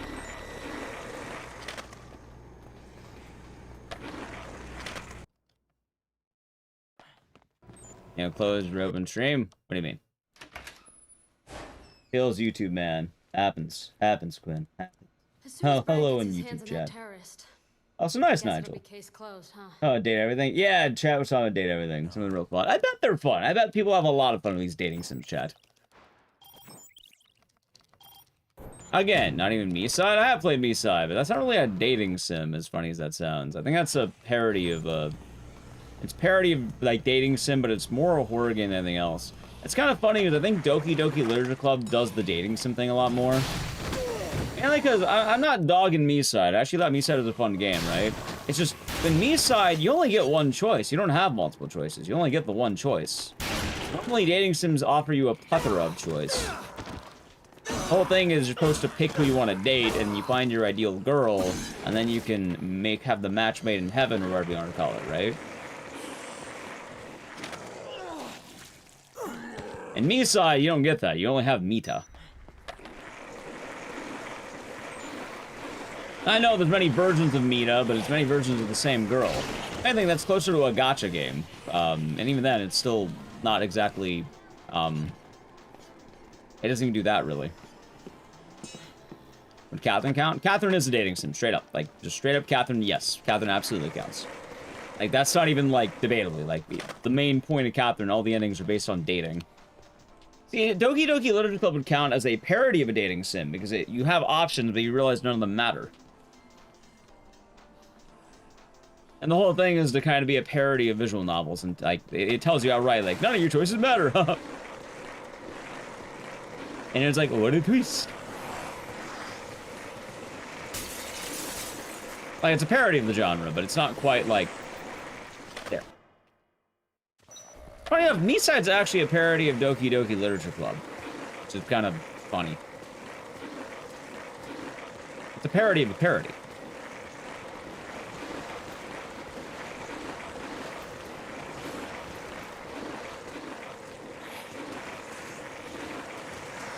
You know, they do be like that sometimes.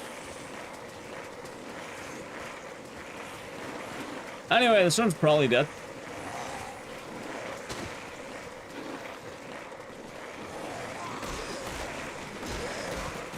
We'll see that.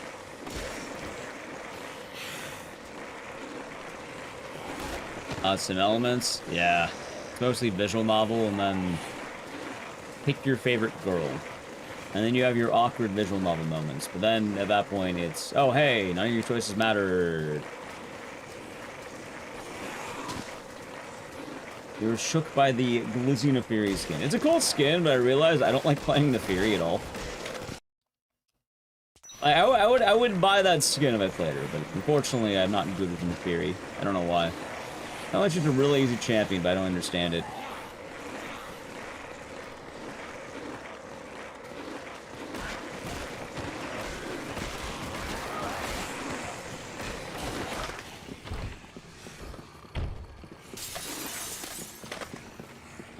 Dating visual novels, no, dating sims. Makes sense.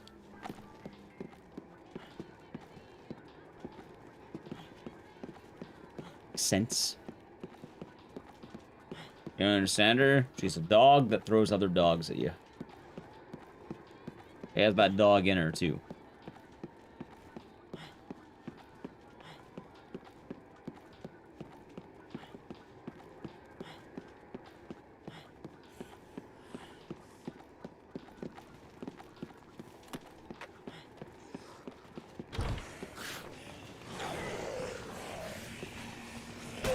I think I did that wrong, but it's funny because I don't think that mattered. Okay, fuck it, we're in there. Okay, huh. I have no idea what I did right or wrong. What the fuck did I do wrong here? That wasn't bad, actually. I was actually pretty good as Isabella. I think I fucked up on part 2. I need to cut the corner earlier.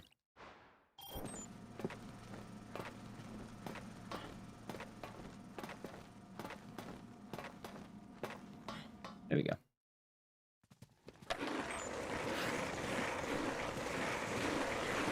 Anyway, chat, we're gonna have the yellow. Oh my god, this one's so scuffed right now. Never mind. We're gonna have the yellow though.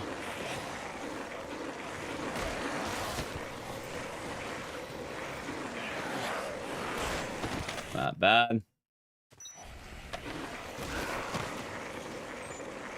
I gotta lock in. Oh, this could be the run right here. When you really think about it, this could be the run. Assuming everything goes right, which I need to get less zombie hits in.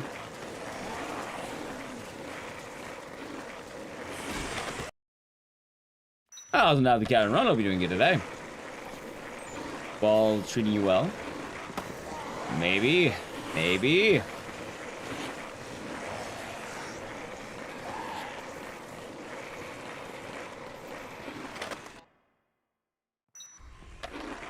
I don't know. I don't know where my timestamp is. I just know I have it.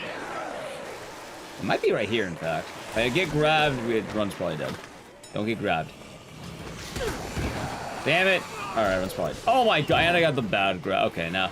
Chances of run are probably dead, chat. Like, not dead, but like dead. You really need a controller? Probably. I mean, I think you can, like, I think people have gotten record on keyboard and mouse, but you should probably get a controller.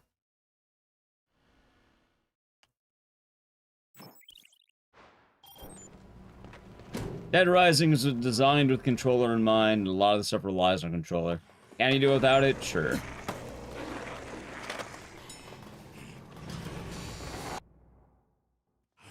But you'd probably want a controller. But also it depends. What are you going for? Are you going for record? Then yeah, probably. Are you going for like a good time? Then I don't know. It's up to you. Preference is kind of king usually.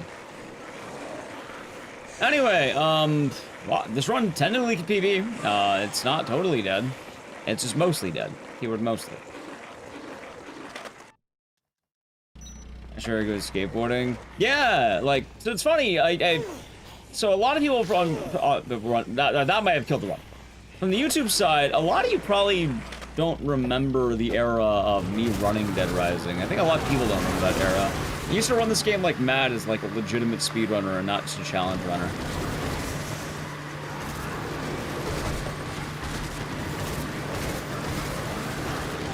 But, I don't know, the Haunting on Fire made me want to try this out again today, and funny enough, I feel like I'm right back into it. Like, this run's really good.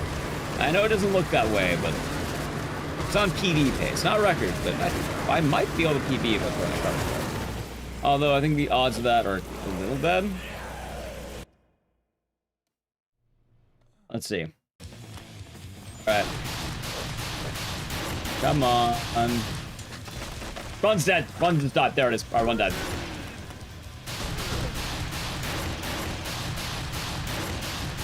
And it's still worth going for, but...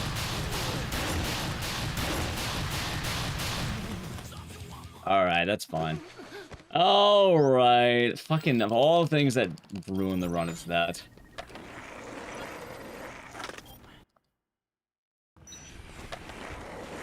Also, bad RNG, technically. Not just that. It's definitely that, but not just that. Anyway, if you're wondering why was this run kind of scuffed, I have not had a single run get the good RNG yet. This run is ruined? Yeah, of course it's ruined. It's been ruined. Like, it was on the rocks earlier, but I mean, I tell we're gonna complete it, like, the run will be done, but like, it's not gonna be beat. There's no way how it can be now.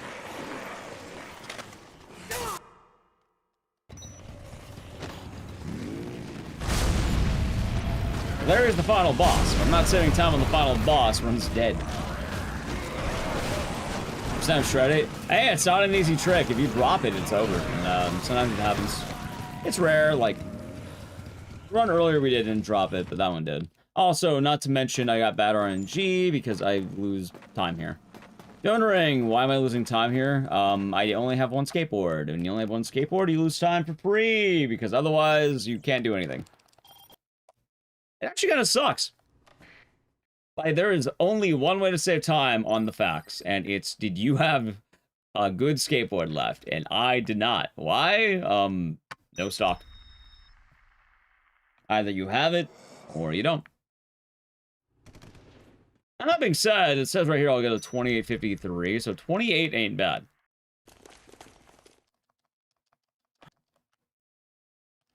Yeah, so here's the thing with the skateboard, right? You must have a skateboard for this section, because you just have to head back. It doesn't matter what durability, I mean, it kind of does, but for the most part, you only need a skateboard. Just any skateboard will do. Leading up to the end, around level 7, that's when your game's decided, which is during Bomb Collector. If you have stock, congratulations, you have a very good chance to PB. If you don't get stock, your run's probably gonna die. Or you lose time, at least.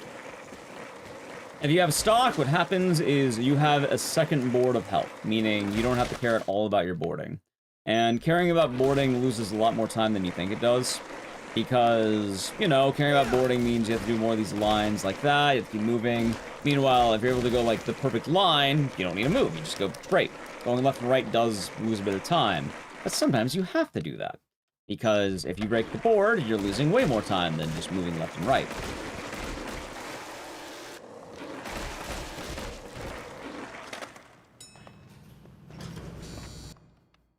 So that's more the case than anything. If you have stock 2, though, at level 7, you would have a second board. Meaning, yeah, you just board through every zombie. What's the DualShock 3? I've always ran this on DualShock 3 back in the day, so I keep doing it. This is the PC port, and I have a controller setup that works for that, and I've always ran it this way, so that's why I do it.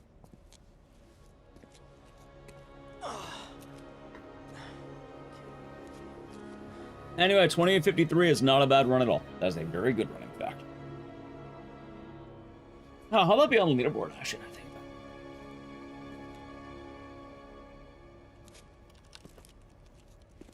it. Let's see. Son of a bitch. I'll be damned. He's still alive. That son of a bitch made it. That son of a bitch made it. Dude, this would still be a top 5 time. That's alright. That's the funny part. This this run would still, if you don't count my run, 'cause obviously I did my own run. Woo! Yeah! This would still be a top 5 time.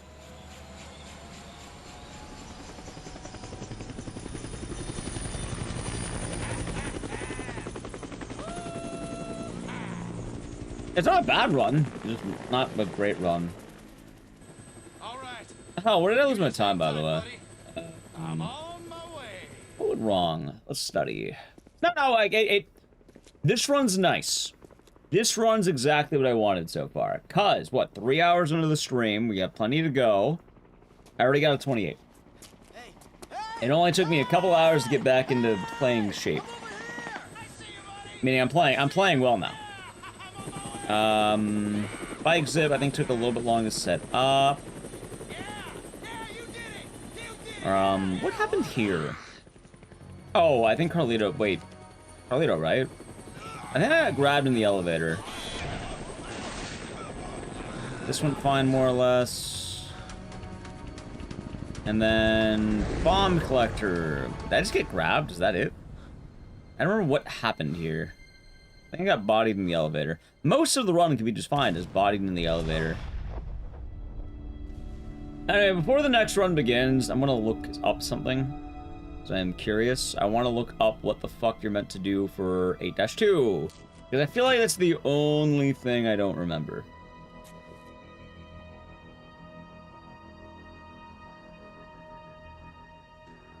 Grabbed hit in the staircase. That would make sense.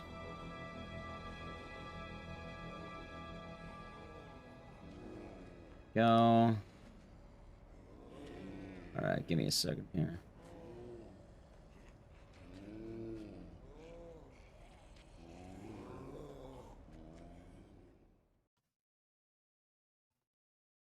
So shocking to clear out elevator might be the move. Oh, I'm doing a quick research. I was watching what what Breaking Fuse does on 8-2. First off, he had stock 2, so that makes a lot of sense. I want to see where he moves on each Isabella section. Like, when does he...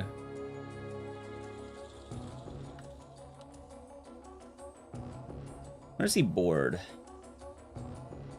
Actually, I think he just runs to the end. Oh, no, he boards. Okay. Oh, he just goes for it. Okay, he just goes for it. Okay. And then phase 2. See... Get the boards. After getting the boards, when does he go for the next part? Because there's little things you have to do on 8-2. It's probably the one mission that's gonna be like all my time save.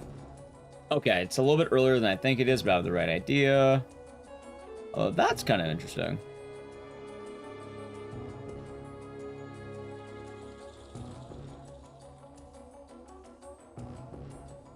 Okay. Let's see here. When does he cut early on? I'm looking at all the... I talked about Isabella manipulation, right? Like, I talked about that strat.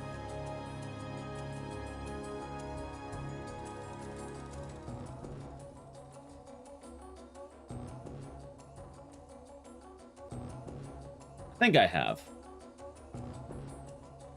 But the main idea is to keep Isabella very far away from you so she doesn't attack anything during the escort. And then he kills a zombie, but he gets a really early cut for 8-2. Yeah, maybe it's time for me to adopt the queen strat.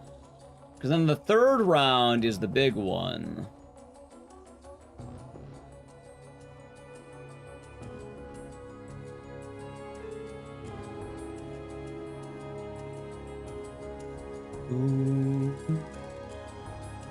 Alright, same thing there, and then he starts on the left side.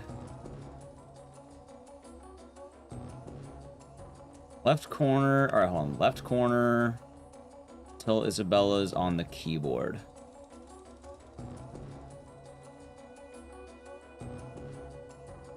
And then afterward, it's right corner, until Isabella's at the phone. Okay, that's it. Alright, keyboard and phone. Remember that shot. Alright, keyboard and phone. Do I have a save? I might. Keyboard and phone. Alright, I'm ready for the next one if you are. And we can just go right into it.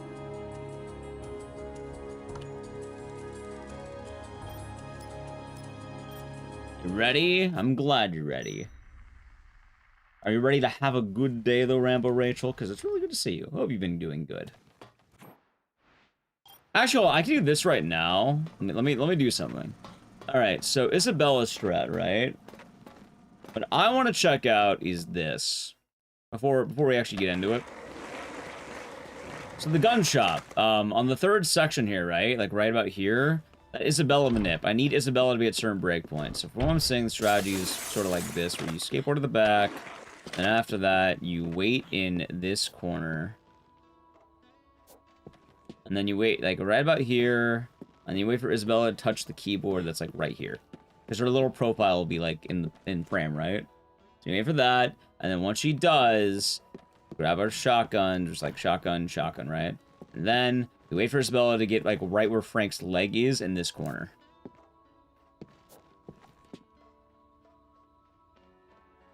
And then once she's there, we can go forward. But I also need a queen. So that's good to know. Alright. With that being said, let's give it a go, shall we? As we run. Honestly, having all of this down will be good. Dead Rising is one of those games that it just needs to come together. What strat? 8-2 Isabella. It's the strategy where you want her to not be angry. Using the camera to speed the rest of the game up. In which sense?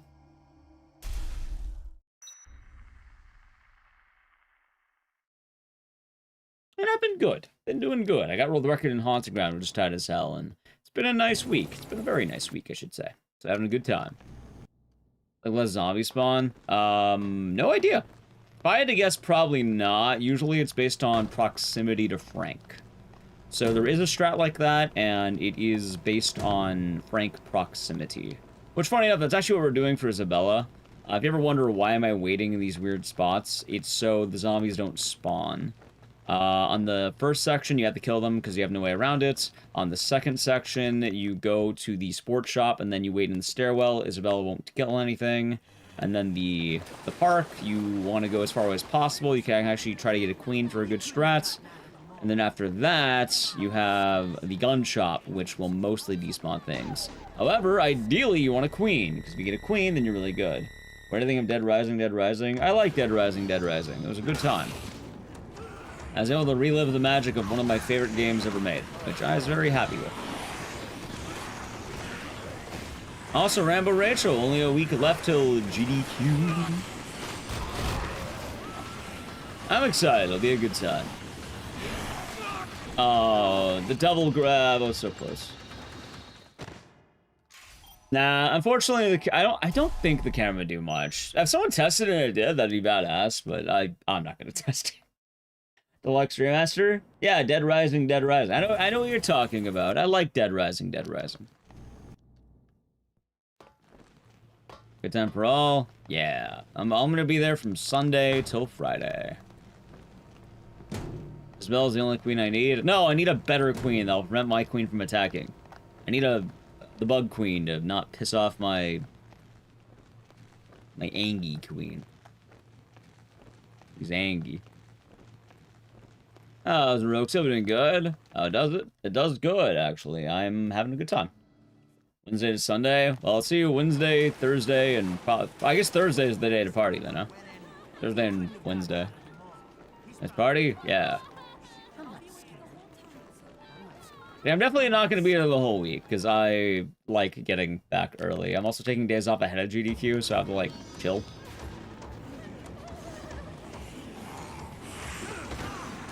I gotta have some brewskis in me. Gotta go. Hey, that's a brewski. Yo, 58. Okay, Chad.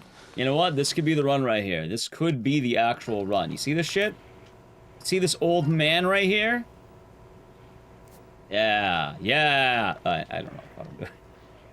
Some play DRDR, but you hope it's fun. I liked it for what it's worth. Like, it was a good time. It was fun. I know a lot of people complained, but at the end of the day, you get to decide what you want to do. I think it's actually on sale right now. Which I don't think Dead Rising 1 goes on sale anymore, but it's like $10 always, so it's...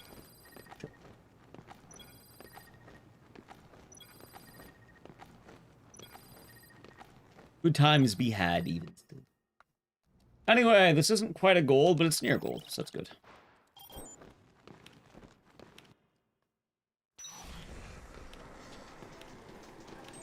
You know what's funny?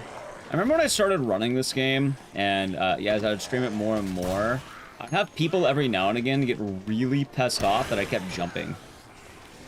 Like, they didn't like that I was jumping all the time. And I get the comments occasionally on that. It's like, I don't know why they're upset that I'm jumping.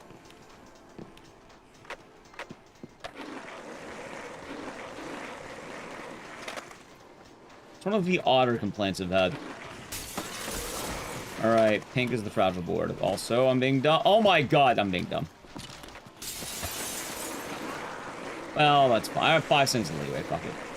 Well, it was good until it wasn't.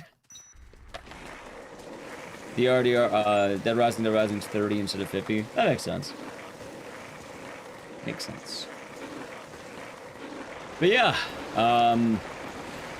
yeah, I guess I'm just testing out some of the old games. I might have, like, I think I'll do more of a tester day in the future.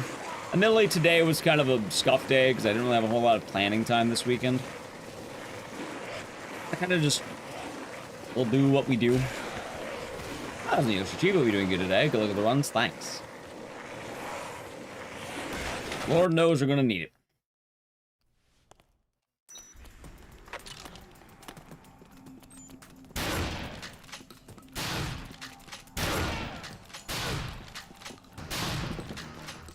Nice lag, by the way, game. Very nice lag. What the fuck was that?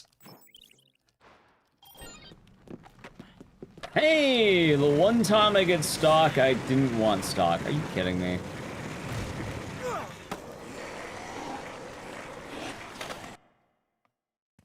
You know what, at this point, it might be beneficial to keep my board. So let's do this. I'd rather have 2 boards than 1 bad board. I'm gonna gamble. Let's go gambling. Okay. 1 to the left, by the way, chat.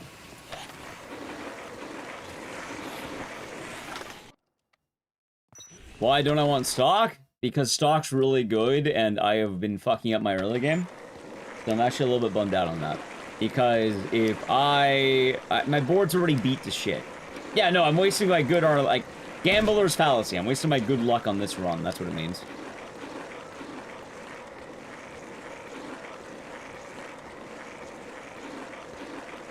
There's no actual bad reason to what we have right now. Oh yeah, that reminds me. GDQ has a Texas Hold'em tournament, and I want to enter that. That sounds like fun. I'll have 2 boards, but, well, 1 bad board. Well, the thing is, I'll have 1 board, definitely. I probably could have ridden that board, but I know it would have broken. But the important thing is, part of this game is going to give me stock, right? Or I get a second magazine early, but I can also gamble for another board. So if I keep all these boards, that'll be really good later. Barely make that. Jesus Christ. Wait, I'm still on the bike? What? Sure.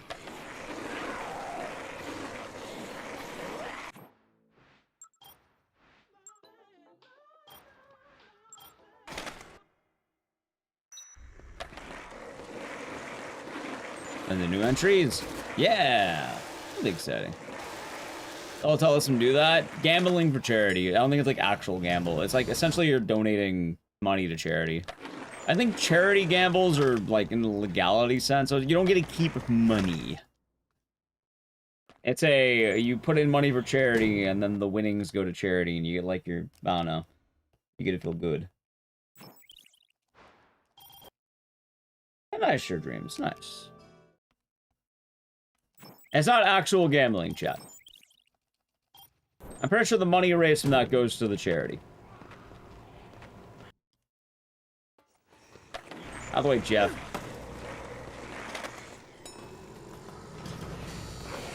Ooh, okay, okay, okay.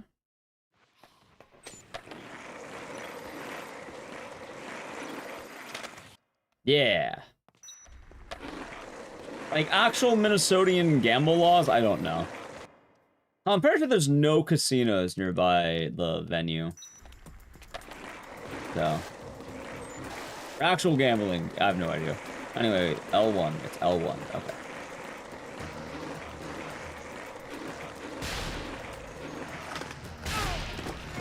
I probably could have played that better.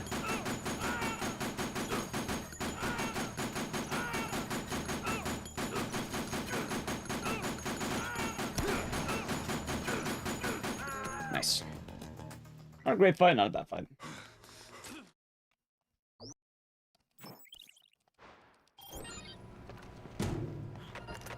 Okay. It wasn't gonna stock, and now it's time to do this. So... I got health. I don't like health.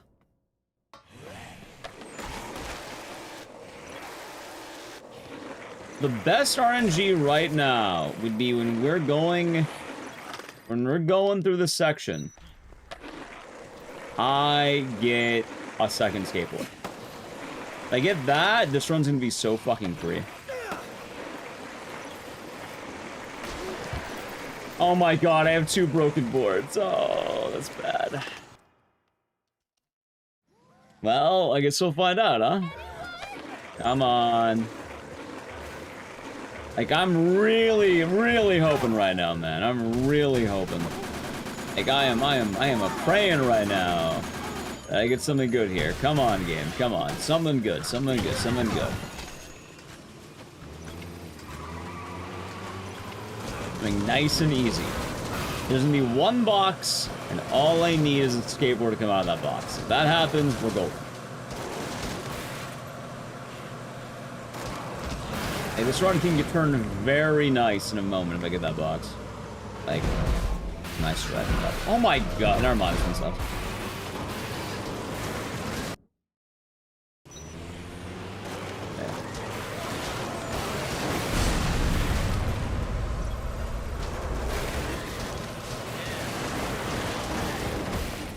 Zombie ride, please. Jump kick. No.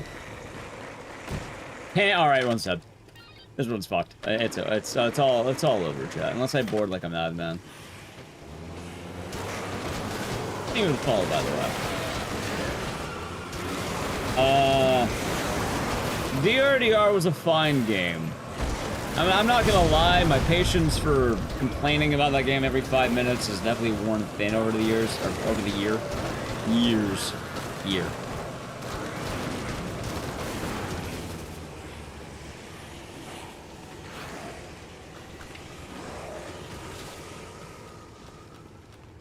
I'm scared or die. Yep.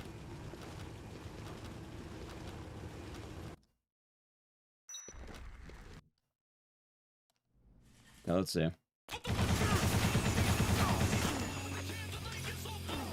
Okay. Well, we'll see how this goes. We shall see, won't we, chat?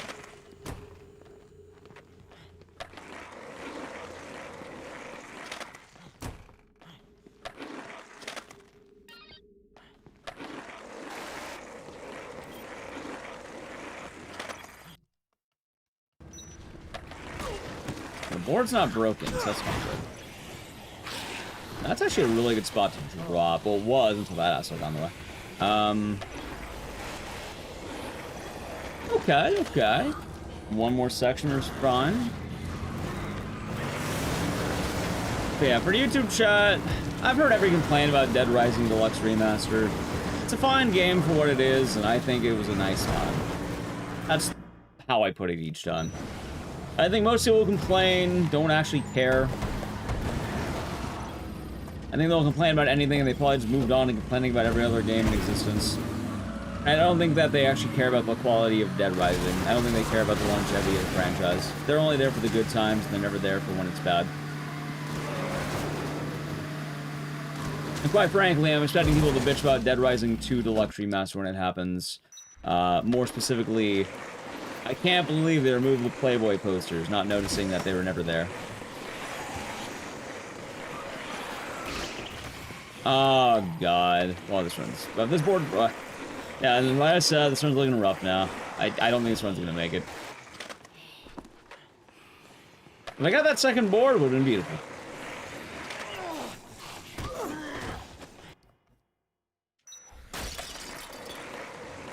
Years. It's been a long year. What can I say?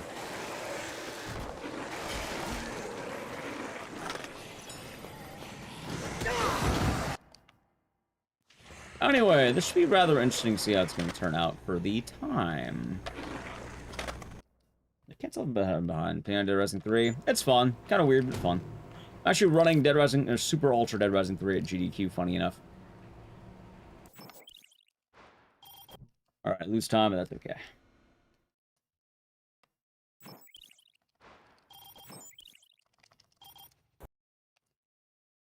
Okay. That we are. That we are. Also, this run's probably gonna die in a moment. Like, I have no health on this board. I would have played a lot better knowing I, you know... One fucking hit. I knew it. I was like, we have nothing left. Look at that. Oh, man. I knew it was gonna happen. I knew it. The moment the red board broke, it was over. Like, I needed the second board. Like, the pink board was bad shape from bad boarding. Again, that was my fault. But that's why I was like, I don't want stock. Fuck. I had all the runs to take that were good. I didn't want that one. It is what it is, though. What can we say, chat? It is what it is. Skeptical, thank you for the 242 months. Bloody says once again, that they are. That they are. We're doing good today. Bloody scissors once again. Ecdycis angry. Yeah. Hope your day has been nice, Skeptical, and cheers. Thank you. Been good times lately. A lot of the DRDR complaints are the sole reason why I don't like running DRDR as much these days. I wouldn't mind running DRDR on principle. And just the trade-off of the game, I don't really think it's worth it. That being said, I'm a little surprised today, I should say. I'm a little surprised. I'm forming my calculations in my head, doing the math, thinking.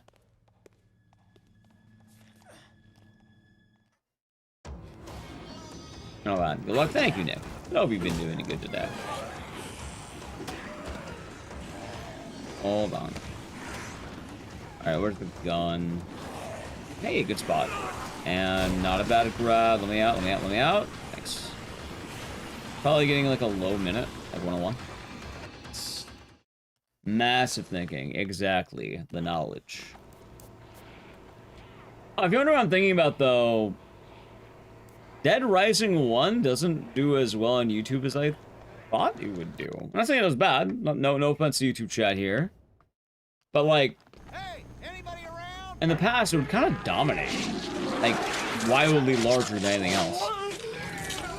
The legend in the tier 1 to 25 months. Ecdycis cozy. I hope you're doing good, and cheers. I hope you're having a cozy morning, right? It's like morning for you right now. I hope you're having a good day. Thank you. Did Dead Rising do better than Silent Hill? No, the Silent Hill marathon actually kicked ass. Like, that actually was really good. I think YouTube might just like the marathon streams more now. I think we may have curated it more. Silent Hill marathon? Banging. Always around. Oh my god, are you kidding me? Yeah, it went well, it went well. Oh. Like, I remember, like, anything Dead Rising 1 on YouTube would, like, bring it up to, like, fucking 300 randomly.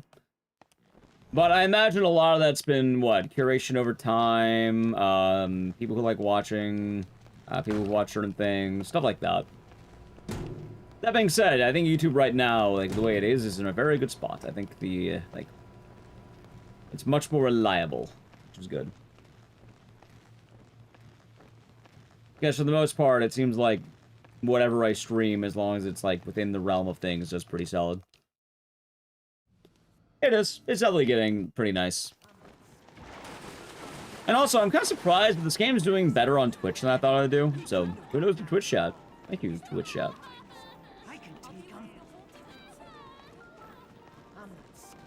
It's probably been about on par with Haunting Ground, which it is a suitable day.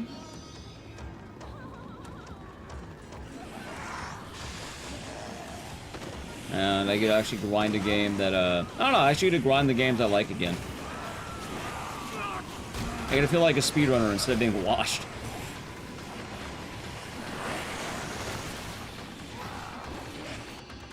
Nah, I missed one. New Game was such a pain in the ass.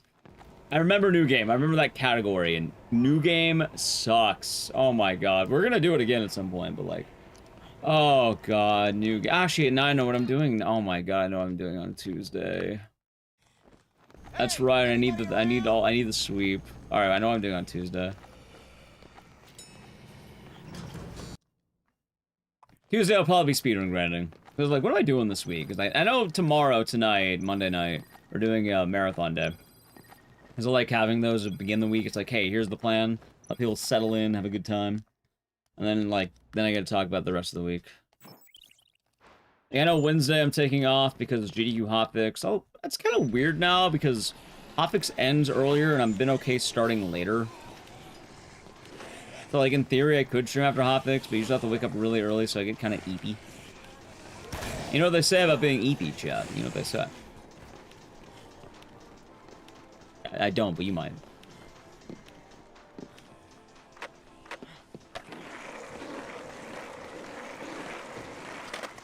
That being said as well, I guess for the Dead Rising purposes, right? I do plan on doing a Dead Rising full series marathon probably after GDQ. It'll be a good time. We'll probably have the dedicated thing for that. Because remember, we did all those DLCs. I can actually do those now. So we can have the full series, which would be nice.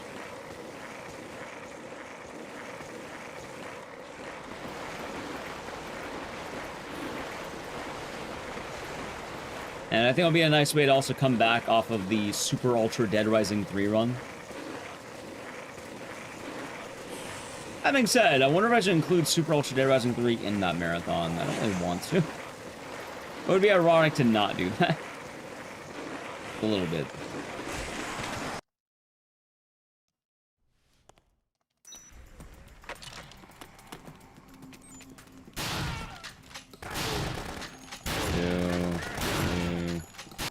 Nice. Can you get a fun Dead Rising fact? I don't know. I don't know what you know or don't know. And here's a fun Dead Rising fact. Did you know Dead Rising has zombies? Subscribe to twitch.tv/Ecdycis for more Dead Rising. I don't have a Dead Rising. I don't know. I don't know what a fun Dead Rising fact. Frank's ugly as shit. That's a fun fact. He was meant to be the opposite of Leon Kennedy. They made him look like an ogre. So he has layers. Unlike Leon S. Kennedy.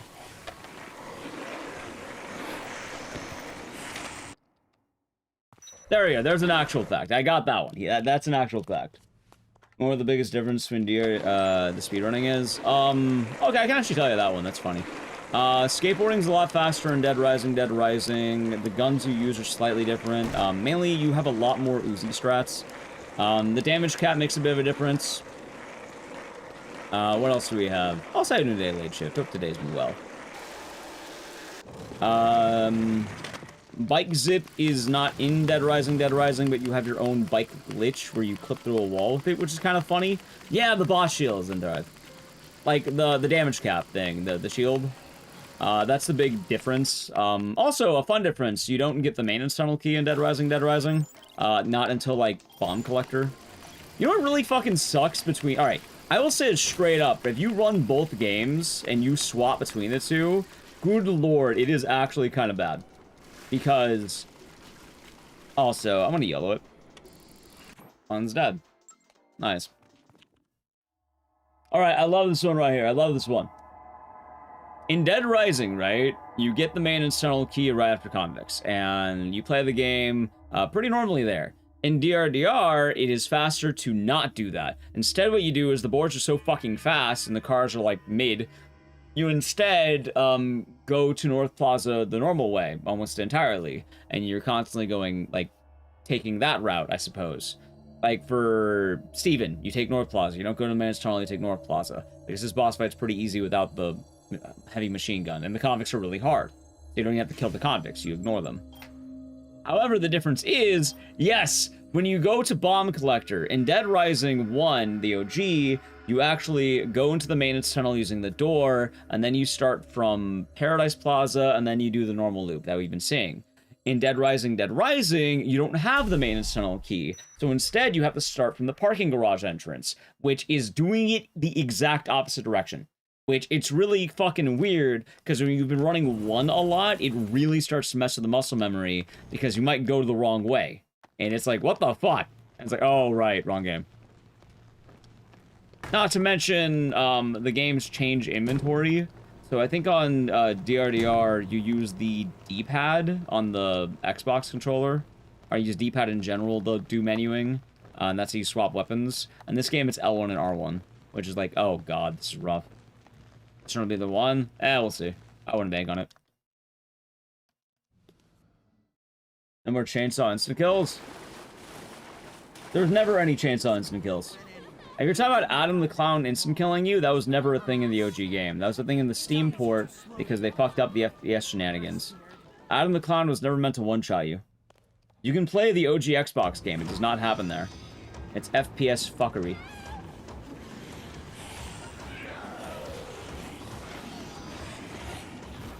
Yeah, there's neat differences between the two games in terms of speedrun. The only way he would get the instant kill is if he juggled you, but I think he can... I don't know if he does that in DRDR. I don't really remember. Also dead. Yeah, it's fucked up in some ways, but they're not enough to really be that negative. Adam is a menace. Like, Adam can shatter your weapons if he wants to, because he has weird chainsaw mechanics that correspond to FPS. But most importantly, double grabs don't work properly. So if you get a grab with 2 QTEs, you will always fail it. There's no way of passing it. Because of the way it was ported. Luckily, it's only happening if you're taking a lot of damage, but it can lose a lot of time if you've been taking, like, it gets worse. Just learn down? Yeah, no problem.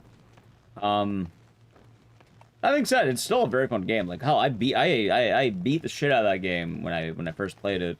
I would play it more, but the main reasons, one, Dead Rising in general hadn't really been doing as well on stream. I'm actually testing the waters today. I haven't been doing a lot of Dead Rising in total, because YouTube doesn't really promote my Dead Rising shit the way it used to. So, there's also a good moment where Twitch was kind of fatigued, but I think, weirdly enough, Twitch is doing better today in terms of Dead Rising. I'm not saying they're doing, like the best ever of any stream, because, like, the last few days are definitely better than today was, but at the same time, what? Why, is this the first one we have where Brian doesn't die? What? Are you kidding me? Nah, he's dead. This is still a 104, I think. Well, actually... Alright, we'll keep, why not?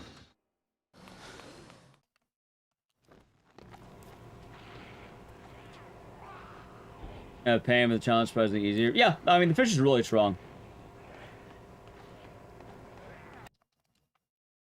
No, so it is in there. The main difference, though, is that the skateboards are so fast, it's not worth grabbing the maintenance tunnel key till after Bomb Collector. So in the speedrun, you grab it during Bomb Collector 7-2, and this speedrun, you want to grab it early because the convicts, you have to kill them. Because they're very easy to kill the convicts. The thing is in Dead Rising, the convicts are really fucking hard. Because they fixed a lot of their AI. Which is kind of funny. Like, everyone was like, oh my god, I can't believe it. Oh, Hazuman's on there. I'll be doing good. A lot of people are like, Dead Rising, too easy. Fuck no, it wasn't, man. I wish it was too easy. Like, the convicts. Turn on 60 FPS, get them stuck on the tree. It'll work every single time. It is the freest fight you'll ever do. Convicts respawn. They respawn in both games, for what it's worth. But yeah, it's so easy to kill the convicts, but it's part of the speedrun in this game.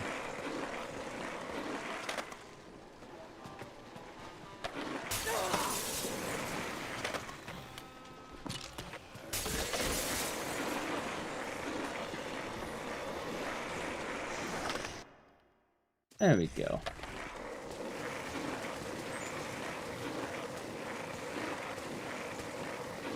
Interrupted the giant skateboards. See, they're long boards. That's the difference. I've seen boards that size, by the way. Like, I don't know. People keep saying, oh, the boards are massive. They're long boards now. And I'm okay with that.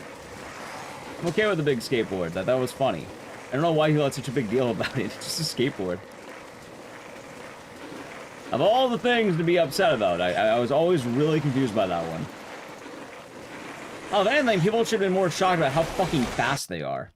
Like, between the two games, like, doing Dead Rising, and skateboarding, you're probably gonna crash a lot.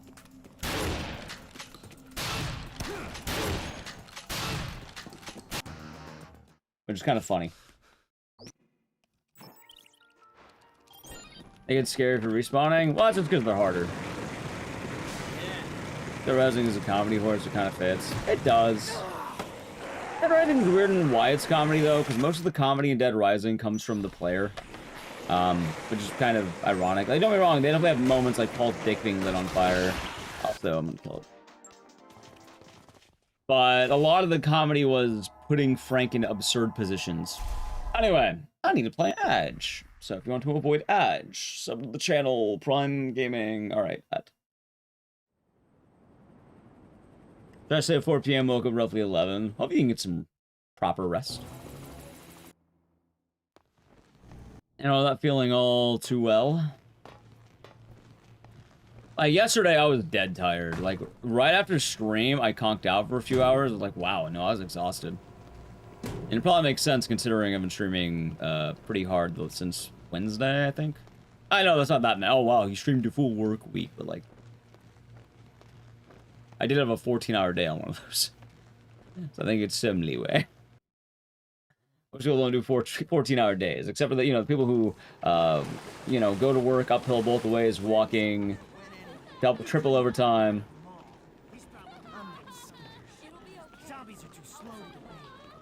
You know. Fucking Rula Rose.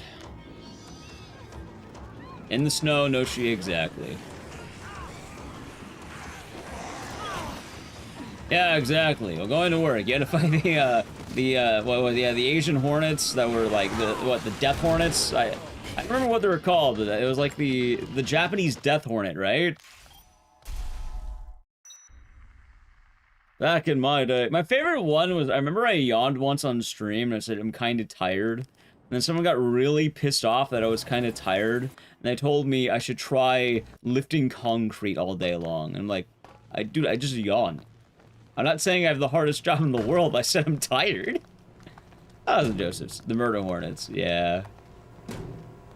Remember the concrete guy? That lives in my head every day. Yep, not allowed to be tired. I didn't lift concrete. Like, of all the people who've ever, like, been weird on stream, that guy, I think about him a lot. Ah, this is McMahon. Hope you're doing good today. Yeah, like, he got, like, I didn't even say anything is the thing. I literally just, like, I yawned because my sleep is kind of scuffed, and I just said, I'm kind of tired. Like, that's literally all I said. I didn't say, like, oh, I'm a streamer. I have the hardest job in the world. I didn't complain about, like, the life of streaming. I quite literally just said, I'm a little eepy. And then he went on a giant tirade about how I'm not allowed to be tired. You see, though, I do have the one thing... Also, Brian, what the fuck? I do have the one thing I can drop, which is the fact that I'm graveyard shift. Like, you see, that's all I have to say. That is literally all I have to say. Whenever anyone brings up, oh, you didn't lift concrete, you didn't work graveyard. Are you lifting concrete under the moonlight? The sun powers you up. It's like batteries. The moon does not power me up. There's no sun on that moon, except for the sunlight that's reflected from the moon. But it doesn't translate the same. There's no vitamin D off that. In fact, it saps your energy. Why do you think they call them lunatics? Lunar madness. Yeah. I'm fucking with you, by the way, but, like, graveyard shift actually does require a lot more. That being said, it's really not that big of a deal. I actually don't bitch about it at all, but... I should bring up graveyard shift a lot more often. Also, welcome back from the ad. You've missed quite literally nothing. I carried 6 bags of quickcrete up a flight of stairs. Yep. I lied about the 150 bosses? How did you lie about 150 bosses? Like 149? It was Lunar Madness thing a joke? Half a joke. The 175. Oh, goddamn, that's more. So actually, no, so the word lunatic actually does come from the moon. It's kind of the whole reason why when people say, is there a full moon out, when people start acting weird, it's something to do with, like, the pressure the moon exerts on Earth or something like that, that actually does that. I don't remember the exact science behind it, or the exact, like, phenomenon, but it's something to do with the moon's pressure on Earth. I know it affects ocean waves, and, yeah, the moon's lunar. It's loon. So there's no exact science, but there's a lot of, ideas behind it. Science is more adjusted to the ocean, but it does have effects, and people call it lunar madness or lunatics. Hey, anybody around? And it's kind of why things get weird around a full moon. Like, when the moon's stronger, people get weird.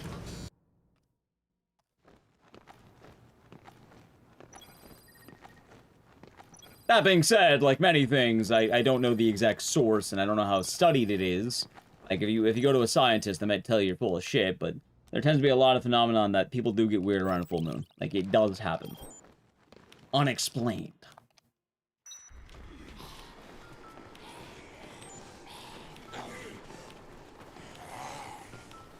Get some more sunlight. Sunlight's actually really healthy for you. The sun is awesome.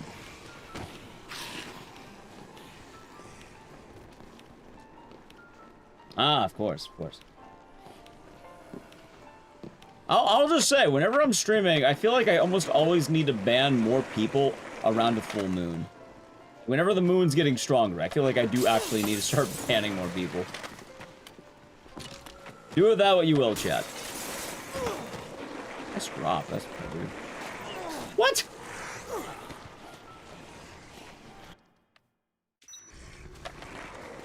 Yeah, that's what I do. During my be right back, you're right, you got me. Whenever I'm doing the be right back, I'm going downstairs to grab more concrete, and then I bring it back up. That's right. Whenever I'm going to take a piss, I'm actually lying. I'm not pissing. I'm grabbing a bag of concrete and I'm taking it back upstairs. That was enough. Have a good magnetic field. Me too. They're a pretty good band.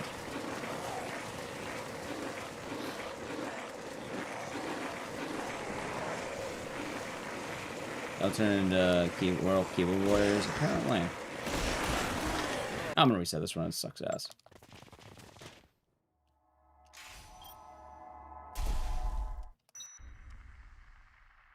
Ooh, rock.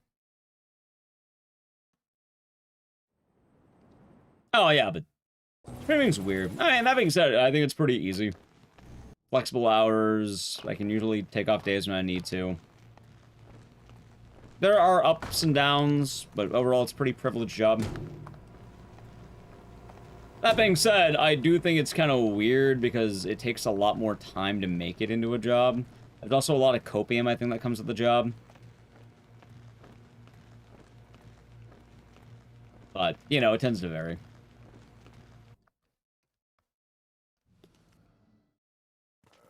I think in the first 2 years of full-time streaming that I did, I ended up, like, making less than minimum wage.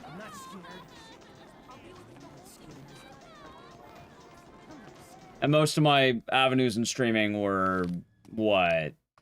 I had savings for my full-time job, I had no outstanding loans, I lived at home, both past tense and present tense, because it's a lot cheaper and I have a tight-knit family. What else is there? Yeah, no, those are a lot of the big reasons. Also, I was younger at the time, so I had no major responsibilities.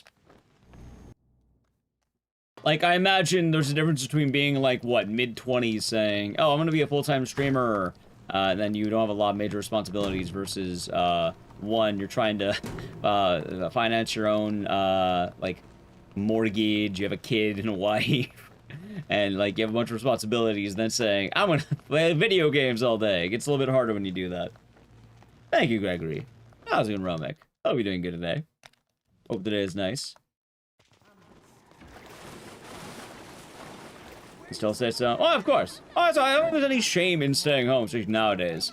For one, What? Some families are more tight-knit. Like, I feel like it's very much the stereotypical, like, suburban, like, nuclear family that's like, you gotta leave at 18. No, I'm in a Mexican family. It's usually just, you know, very tight-knit on the immediate family. There's also the expectation that you're probably gonna be there when other people need it, too. Like, I remember when my, you know, my grandma was, in the hospital. I had to drive her. I remember one day, after I finished streaming, my grandma asked me if I could drive her to the hospital. I think I just, like, was about to go to bed. Like, I was all nice and ready. I had, like, my Scrooge hat. I had my little pajamas.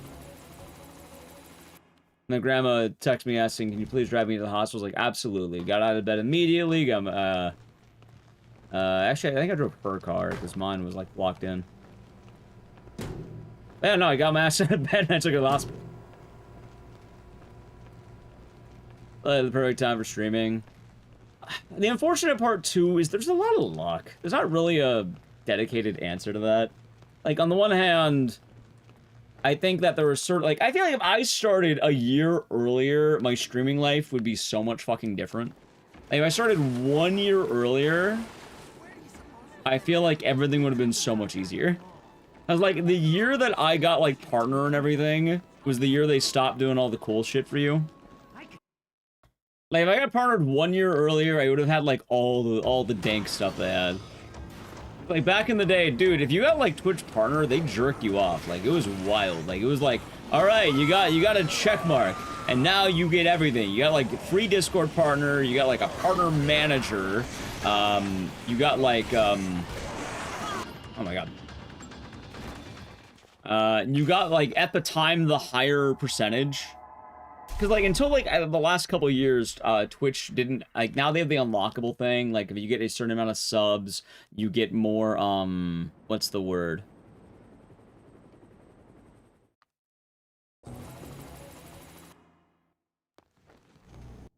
Wait, they partnered the participants if you did that? That's kind of funny. I didn't know that.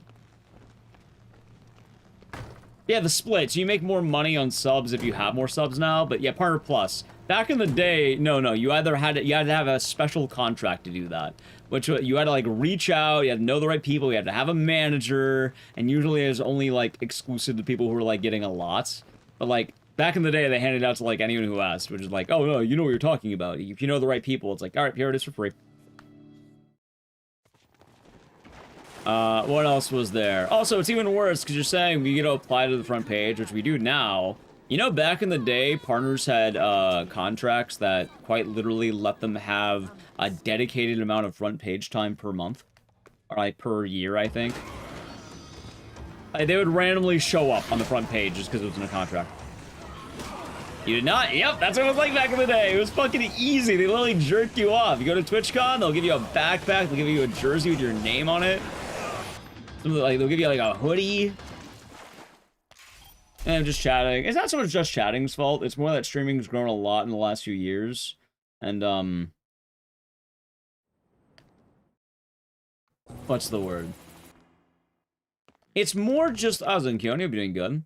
I was Kick driving to work? No idea. I don't use Kick. I don't plan on it. There's way more partners than there used to be. That's really it. They can't justify doing it for everyone at this point, because back in the day, there was, like, 5 people who were partnered. Now, like, you stream on Twitch long enough, you get partnered, and it's not exactly indicative. It's funny, because now when you go to TwitchCon, they have, like, the partner lounge, which back in the day, the partner lounge was a place for you to catch a breather, which I guess would allow partners to, like, have a break if they needed to, like, detox. How many hours do I got? I think it's about 800 something. I don't know. Which is funny, because, like, oh yeah, here's a place you can relax and, like, chill from, like, the public. But it's funny because as time gone on, the partner lounge started letting more and more people in, and then, like, don't get me wrong, it takes a lot to get a check mark, and there's a lot of work that goes into that. However, like, let's go in my own case, like, dude, I'm not on the same fucking level as, like, Pokimane, dude. I am baby. In comparison to Pokimane, I'm like tiny. I'm like an amoeba. But the thing is, you start hitting this lounge where you have, like, oh yeah, Pokimane, we're on the same, you know, we're on the same level.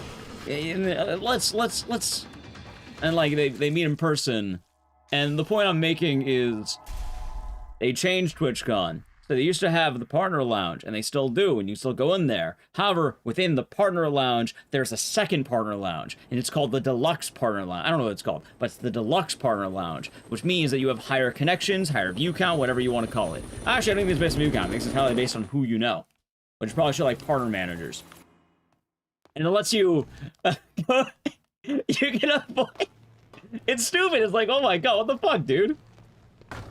But it's also, I get it. Like, if you're, you know, if you're like Pokemon and you're trying to, like, you know, not be bothered, you probably want somewhere you can go and chill between the event.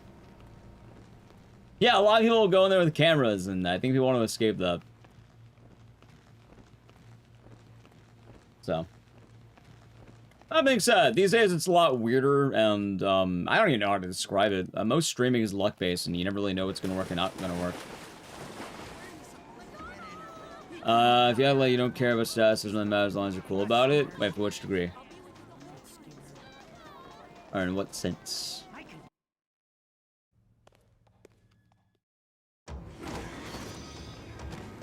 So on my end, dude, last TwitchCon, I was almost wishing I didn't go to the event.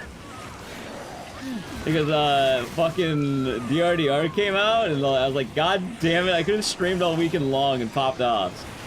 And then, you know, I went to the event. Partners all the time when you're there. No, I'm not talking about that. I'm talking about the idea that within the partner lounge, which is like the Twitch official thing, right? They have their own lounge, which you need like the badge to get in. But within that lounge, they have a fancier lounge, which is funny because the point I'm making is that they're tiering partners differently on Twitch, which also makes sense with the Partner Plus setting. Hey, anybody around? There are so many things change, and if people got, again, if you got partnered in like 2016, 2017, hell, even 2018, it was probably way fucking easier for you to succeed in the platform on Twitch. Like, if you got partnered during that time, shit was free. You know what I have Discord partner. You know what happened after I got Discord partner? They canceled it. I think now if you have it permanently, but like, it's weird. Because back in the day, alright, here's how you get Twitch, Discord partner, if you were, like, any size. Are you partner on Twitch? Alright, good job, you get to keep it. When I had to do it, I had to have, like, a certain amount of people chatting in the Discord, I had to have, like, a certain amount of members in there, and, like, oh my, what the fuck was that? Like, the hoop I had to jump through to get Discord partner was wild. And nowadays, it doesn't even fucking matter anymore. I like having it, it's nice, but it's weird. It's becoming a bit dramatic. It depends what you're doing here, hanging out with. Twitch in general has always been dramatic, just behind the scenes. I was embraced to see the concept been fiending for. Well, that's going alright so far. What year I become partner? I became partner, I think late 2019. Alright, I think it was like August 21st, 2019.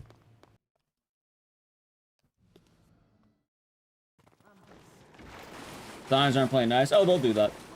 They'll do that.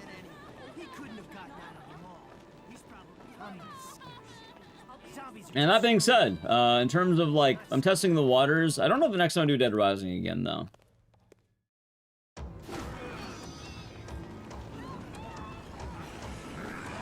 That's the main thing.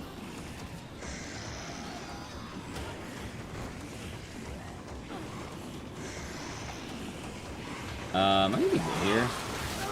Maybe.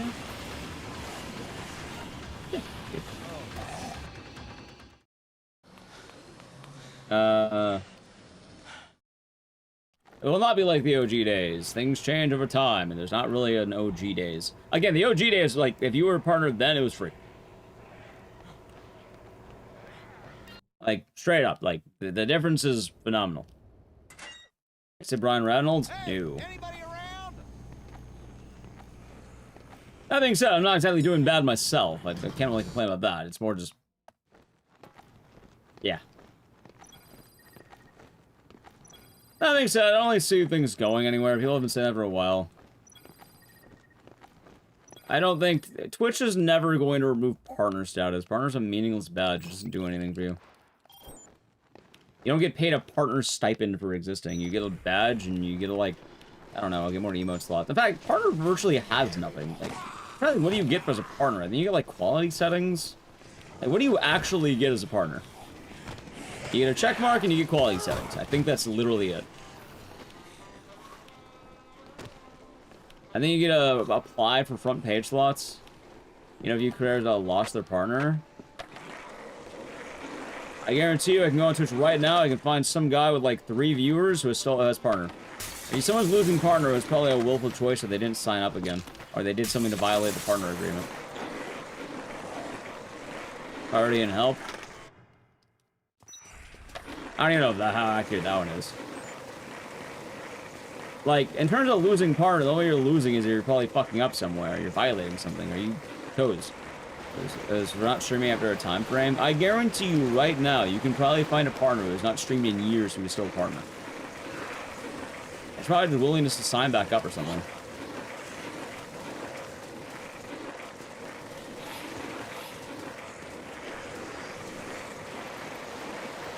Like, there's a lot of people who just don't really do anything anymore.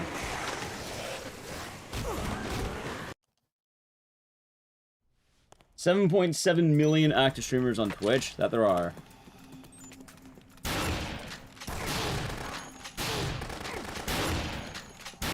Alright, cool.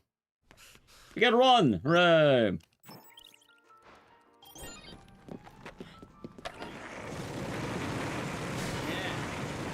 I mean, that being said, I'm glad that there's been other avenues growing. Like, I mention it a lot, and I'll mention it again. I'm quite happy that I'm able to multi-stream. I like multi-streaming. Follow the rules so I don't get in trouble with Twitch, but yeah, YouTube streaming is becoming a very nice thing. I've been enjoying YouTube streaming a lot.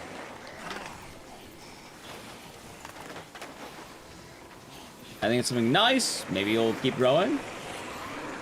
Yeah, how's it, Nick? Well, this game? It's a tight game.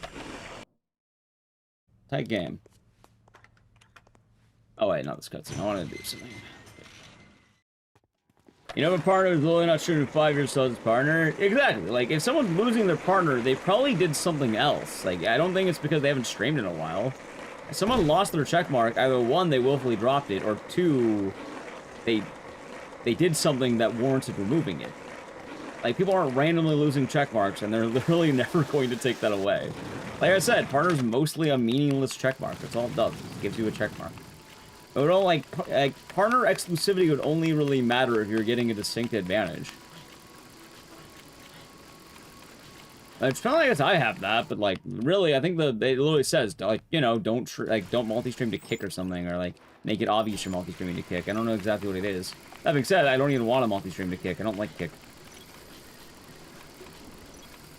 Yeah. Nice. Again, I don't think the rules have changed.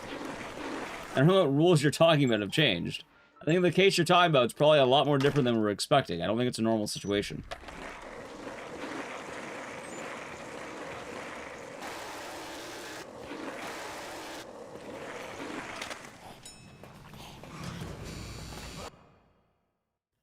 What is multi-stream to YouTube allow but not Kick? YouTube is more of a VODs platform that's developing a live stream, but it's always been its own thing. I think Kick was created to be direct competition to Twitch and literally, like, uses Twitch, like, website things. I don't remember what it is, but, like, Twitch is more of a direct, like, or Kick, yeah. Kick is more like Bizarro. Yeah, that's a good way of putting it. It's like, imagine, like, alright, you have Superman, right? YouTube would be like Batman, where it's very different. Like, they're similar, but they're very different. Kick is like Bizarro, the evil clone of Superman. That's literally what it is. He's Superman, but he's the opposite. Meanwhile, YouTube is its own entity that has its own different vibes. And, like, everything's very different over on YouTube. And that's the main difference.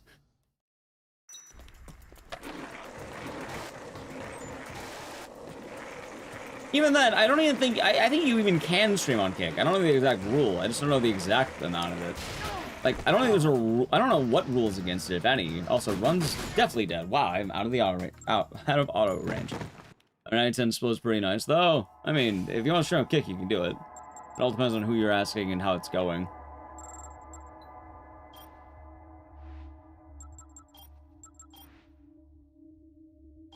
Yeah, I think you can multi-stream there. I don't multi-stream there. I don't want to. You know what I like? I like YouTube. It's like Doctor Strange, but he's the evil doctor. Yeah, there you go. Yeah, the main thing they don't allow is you just can't show things like YouTube chat, right? Or TikTok chat, or Kick chat, or whatever. So if you're wondering why is YouTube chat on the screen, that is why YouTube chat's not on the screen. That being said, I talk with YouTube chats. Ever sound like I'm talking to a weird ghost, that is why. Which funny, if I wasn't even planning on talking to YouTube chat, I just sort of started doing that and it worked out. Like, I like YouTube chat. They're pretty nice. Pretty cool people. Yeah, Kick literally uses Amazon Web Services. It's just Twitch, but like, edgier. Aww. What's that animator?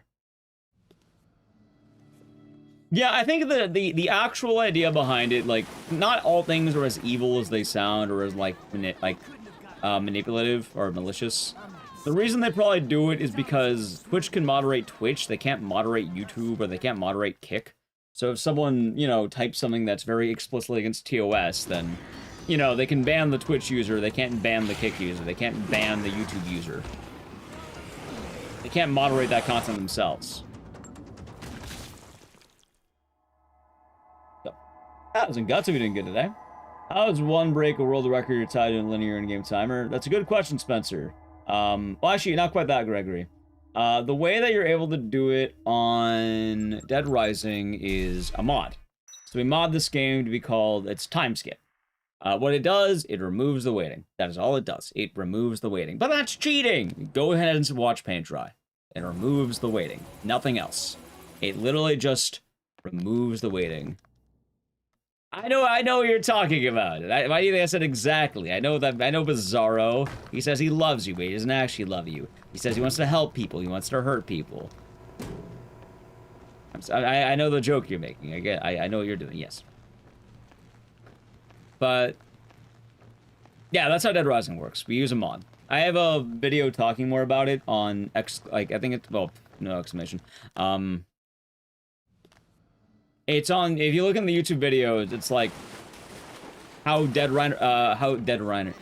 Rising runners fixed the speedrun or something like that, and I go over the history of time skip and stuff like that.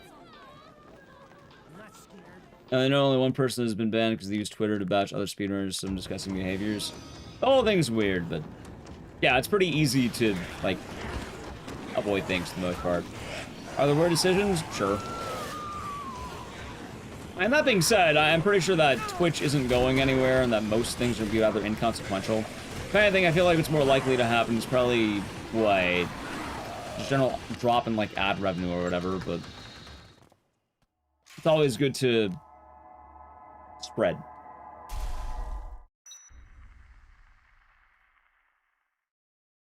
It's absolutely valid. And my favorite answer to that, Spencer, when people argue the mod's not valid, I tell them, okay, go ahead and watch a paint dry for 4 hours. Like, that's the only difference. You just don't wait. I've done the waiting speedrun, by the way, before. It's boring. I was in Zeke. Hope your day's been nice. Feel like have fun? Oh, I'm gonna need it. We've been stuck in intro for a bit. However, I still get that comment every now and again. Like, oh, you're cheating. It's like, sure. Yeah, we have Dead Rising cheaters. You're right. You got me. Don't worry. I'll have fun speedrunning my game. That'll be the difference.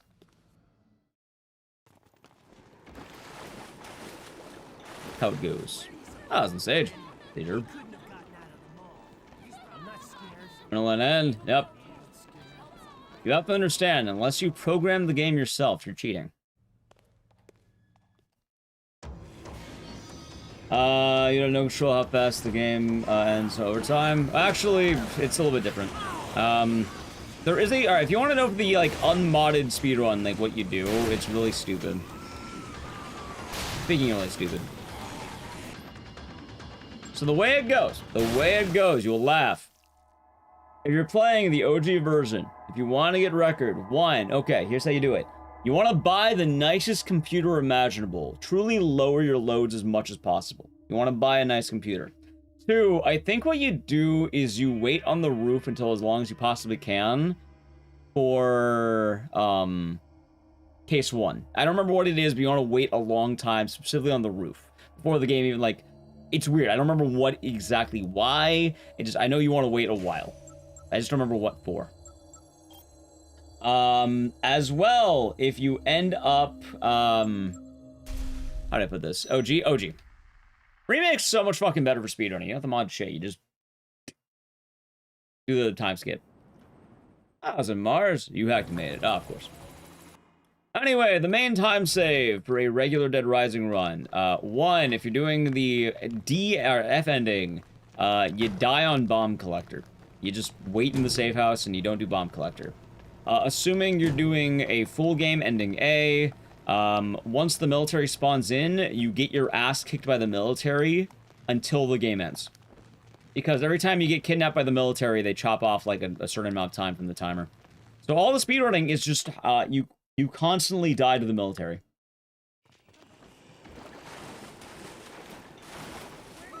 But it's still like 5.5 hours. And yeah, Brian's kind of a menace. Like, there's a lot that can go wrong with this asshole. Hottest day of the year. Hottest day of the year so far. Oh, they're gonna get you, Mars. Alright, the gun's in a good spot, actually.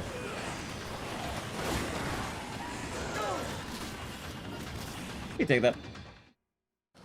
Also, they're never gonna take Dead Rising unmodded. It's boring. GDQ doesn't take good games for 4 hours. They're not gonna take a waiting for 4 hours.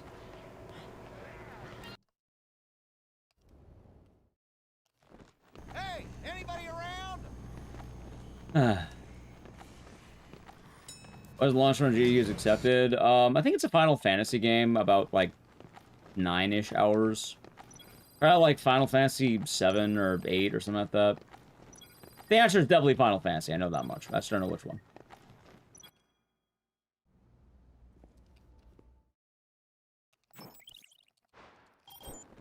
Most of the long runs are dedicated to RPGs, because obviously RPGs are going to be longer than most other genres.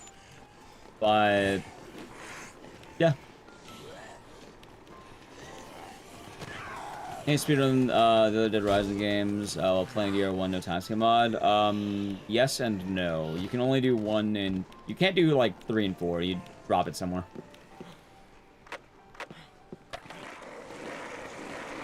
I was gonna try speedrunning RE7 during RE8 cutscenes. Are there that many cutscenes during RE8? I thought both the runs were about even in terms... Oh, you're saying watch the cutscenes. Ah, you can try it. I forgot, you skip cutscenes. Yeah, you skip them, that's right, yeah. I should what? Oh, you're saying Z should do it, yeah. I think it was FF9. That sounds about right. I just know that GDQ caps out at 10 hours. Like, you literally can't submit a run over 10 hours. They cap it at 10.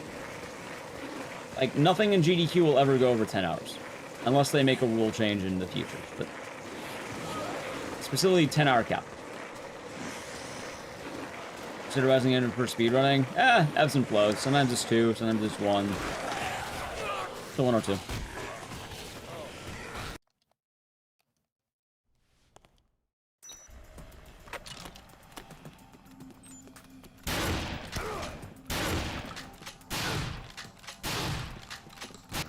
Nice.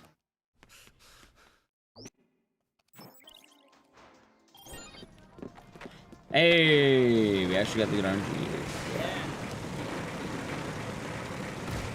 Yeah. Alright, this is the run that we have to take, chat. It's gonna work. Yeah, a lot of the older runs are longer, but like I think GTA San Andreas these days is like a smooth 3.5 hour run if you're good. Maybe 4 hour.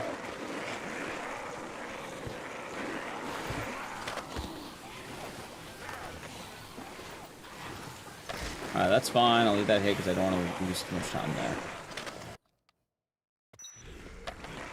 That being said, though, for like speedrunning games, I don't even speedrun. Like, I haven't really speedrun Dead Rising that much lately.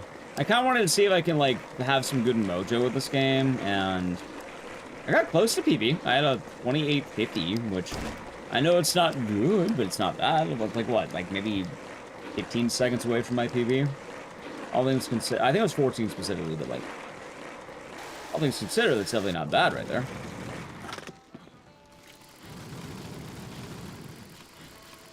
I don't even know what the longest game in this upcoming GDQ actually is.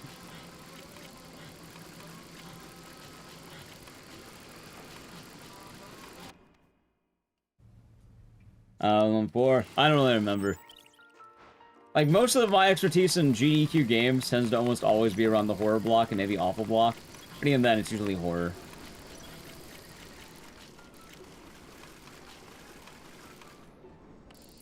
Nice.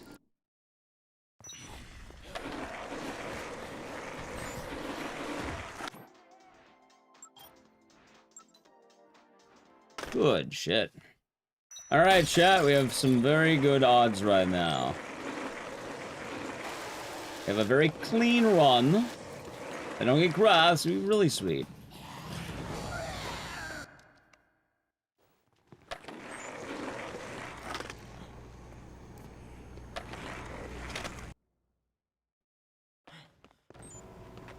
That Halo run? Yeah. I know a lot of people talk about that one. I'm glad that Halo has a much better presence now than it used to. I don't know if you all know, chat, but back in the day, Halo did not have a good presence. Mercy kill rule. Yeah, for GDQ, if runs go too long, sometimes they kill them, or they can't be recovered. It's usually like, hey, what's going on? Maybe the run's going really bad, maybe, you know, etc.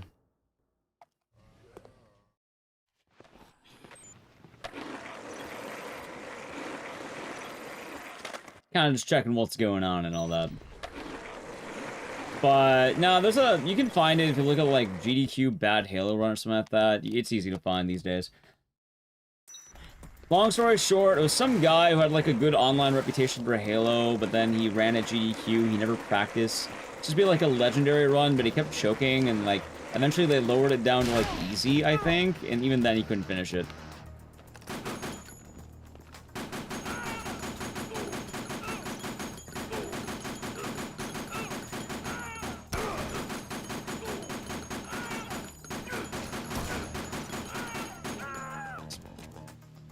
No, what you're talking about? Yeah, it's that.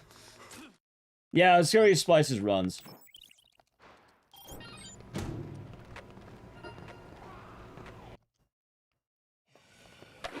Cody Miller. Yeah, that's the guy. I was him all the time. That being said, GDU has their various, like, bad runs. Let's, that was an eagle. Like, there's been notable bad runs in the history of GDQ. Which is kind of funny, because these days, it's really rare there's a bad GDQ run. Like, most runs that can be considered bad are probably closer to, like, let's say, maybe mid. But I don't think there's really many bad runs these days. Like, I remember, like, years ago, like, every GDQ, you'd have some melee compilation of people, like, bullying the speedrunners or something like that. But, like, these days, you don't really have anything too bad.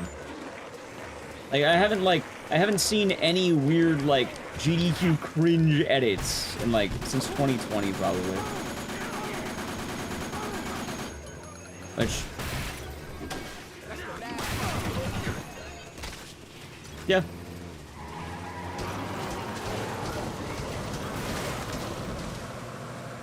Yeah, for recent times, the only ones I know that are, like, immediately bad were the Metal Gear Rising Revengeance run that was talked about.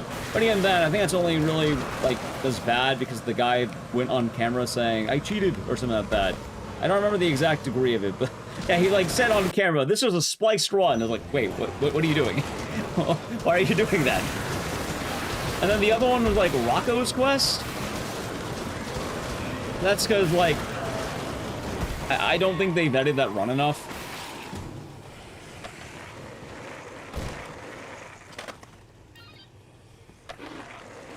That's fucked. So, it's kind of funny because what that guy did is... I don't think a lot of people know about it, and... The dumbest part is he didn't actually... he's not bad, right? The guy was a little bit weird, but he's not a bad guy. if that makes sense. He's been an oddball, but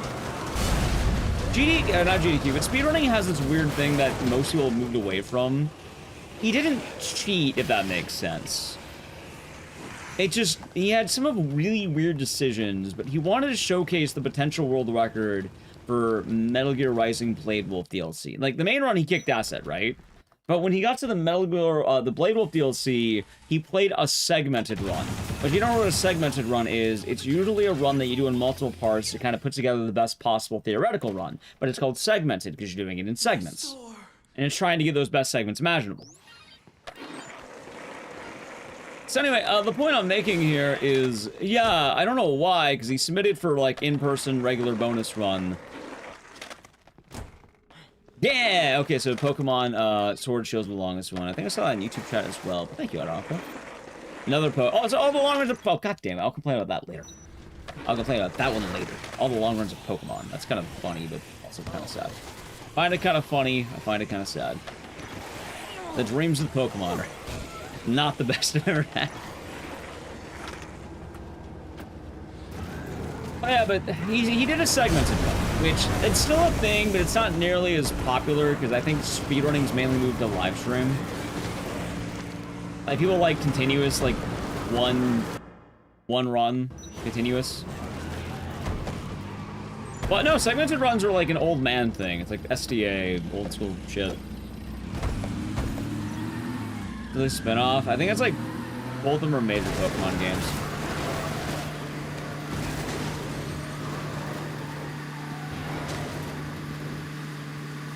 Let's see.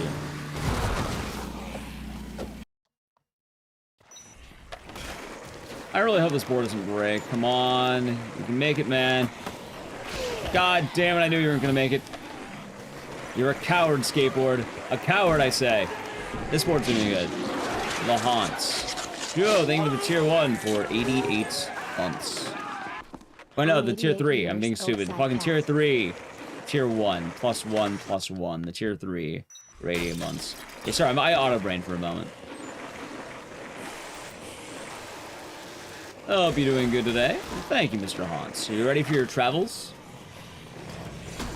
How's it feel being old? You're a lot older than you used to be. Ha ha ha. I mean, you are. You ever watch Left 4 Dead speedruns? I don't know how active it is anymore, but probably. Well, 22 hours of flights? Nice. Oh, there'll be good flights. By the way, chat, I assure you, that strat right there is absolutely necessary. We have to do it.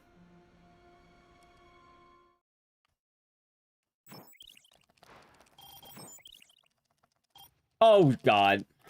Oh, that's kind of bad. Fuck, okay. Yeah, so there have been some, like, let's say, nicely killed mercy kill runs, if that makes sense. It's a little bit unfortunate, but it does happen. I think the most heartbreaking one I've seen is the... I don't remember who it was, but they ran Divinity Original Sin. And I think what happened is they just got really unlucky, and I think they accidentally overwrit the practice, like, their safety save. And then they just had to kill the run, unfortunately. Oh my god. Nice movement. Yeah, that was kind of heartbreaking. Like, it would have been fine otherwise, just, you know, it happens.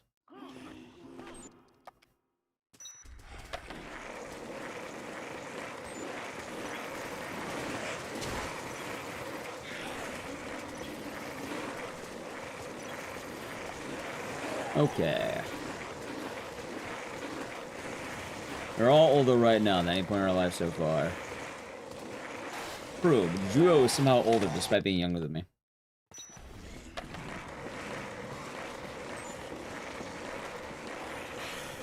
But, yeah, JDQ has had a lot of notorious runs, and it's, the ones people usually mention, let's see, we talked about the Cody Miller one, everyone talks about Bonesaw, everyone talks about the, I'd really prefer if you'd be quiet. Sometimes he'll talk about Crash 2 Game Over Abuse, which, I gotta watch that video again soon. I'm not gonna lie, every GDQ I have a ritual, where I will always watch Crash 2 Game Over Abuse. Every GDQ. It is my... Oh, that... Oh my god, my L1 and R1 are fucking up today. It is my do not do this. Oh, this was good until it wasn't. You can't cuss on GDQ. You can cuss. People make a big deal about it. I have no idea why people make that such a big deal. You can totally cuss. People do it all the time. I'll say, all right, you know what? Here's Crash Bandicoot 2. Yeah, that one. If anyone ever says you can't cuss at GDQ, those people need a rule that they can't cuss at GDQ. I have never had this issue. No one ever has this issue. Like, anyone who could mildly do commentary properly does not have this issues. Yeah, I don't curse during GDQ is because I like to be a professional. I like to talk about the run. I like to do the thing. I don't need to curse. Hey, I'm still alive. Funny enough, like, I do want to point out, I think me saying this holds more weight than the average Mario runner saying this.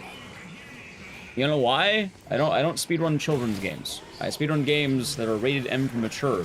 You need to, like, go through one hoop before they're children's games. Funny enough, ironically, I'm saying this, I play Dead Rising. This game, rated M for mature, yet I would argue there's a significant portion of the audience that is children. However, this is still a rated M game, meaning there's rated M expectations, meaning I'm allowed to say fuck. Do I say fuck? Not during GDQ. Why? I don't want to. I'd rather give commentary I'm, you know, I don't feel weird about. I can be myself very easily not being able to say fuck. Very easy.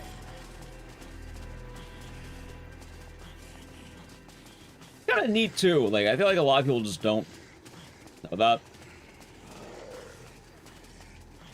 Anyway, is it discouraged? A little bit. Like, I definitely think if you're rattling off, I said during GEQ, there's one time during GEQ, I actually think several times, I talked about Eddie beating his meat until he dies. I talked about, I used a euphemism for Dick to talk about the cock and ball torture in Haunting Ground. I think I specifically said we're gonna kick him in his twig and berries until he dies. I showed off the Eddie cutscene that says, "What does it look like? He always busted my ball." I showed that off. What else is there?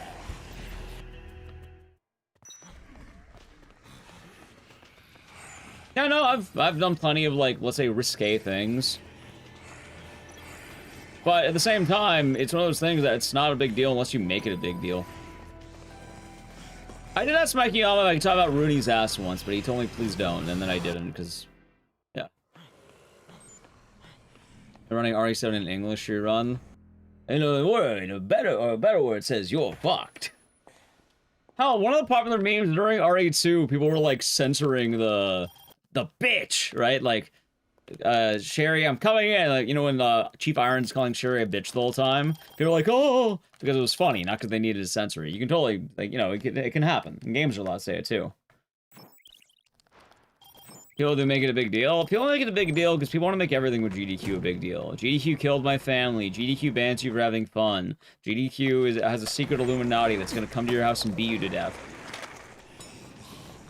GDQ is taking money from charities and siphoning it into their own pockets.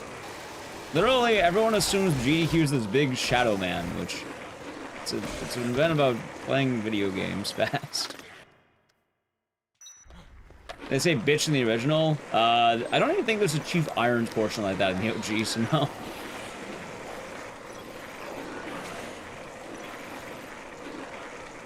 Only GQ doesn't have an orgy. So I don't address that as much anymore because usually people get really weird about it, and I'm not going to. That's pretty much my comment on that.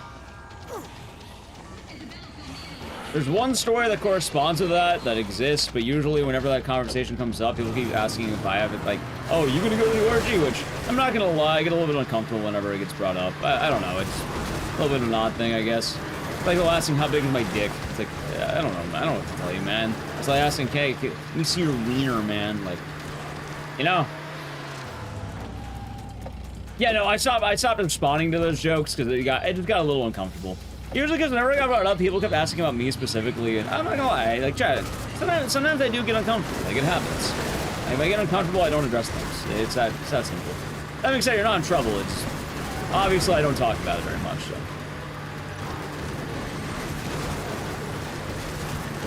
That's the X one? Yeah. Oh, so that's giving examples. At the end of the day, it's not, like, the biggest deal, but, like, don't get me wrong, I'm not gonna, like, turn into a pile of goo and I'm not gonna melt like the Wizard of Oz because someone asked me if I've been to the GDQ orgy. No, I'm not gonna do that. Which, by the way, I have not. However, I can tell you the story of that because it's kind of funny. Oh my god.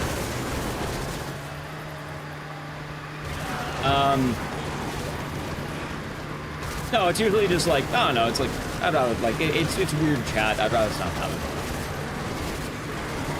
Anyway, I will tell you this, though, since it has been a while with GDQ around the era, we can talk about what exactly is the lore. Because there is lore, believe it or not. It's before my time, so I do not know myself.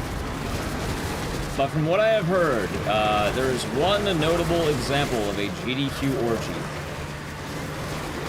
It was a bunch of furry runners. And I think that's predominantly a gay orgy. But I guess a lot of orgies might also be gay orgies. Probably makes more sense. Like, I think it falls under the spectrum of that. Like, usually if you have multiple people, there's some kind of likelihood that, like, you know, there's gonna be the same sex involved. So I think all of them kind of fall under that to a degree. When you have 3 people, one side's gonna have, like, an imbalance, I suppose. The other gonna be more... Actually, I guess... I mean, I think you could achieve true balance if you hit enough numbers, but, like, it's even still the point that they might intersect. Wait, really? Yeah, the notable one was a furry orgy, and this was, I think, I don't remember. I heard, like, 2016? I could be wrong. Keep in mind, I've only heard the legends of said thing.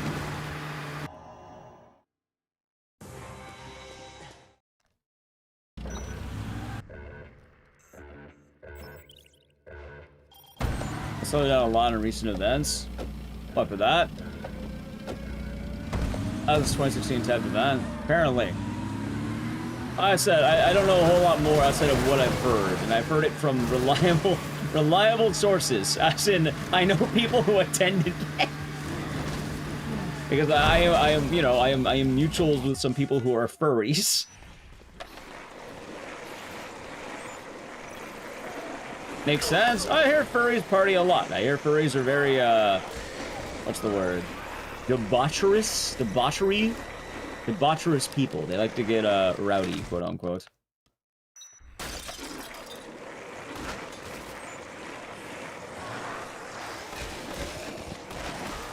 Oh my god.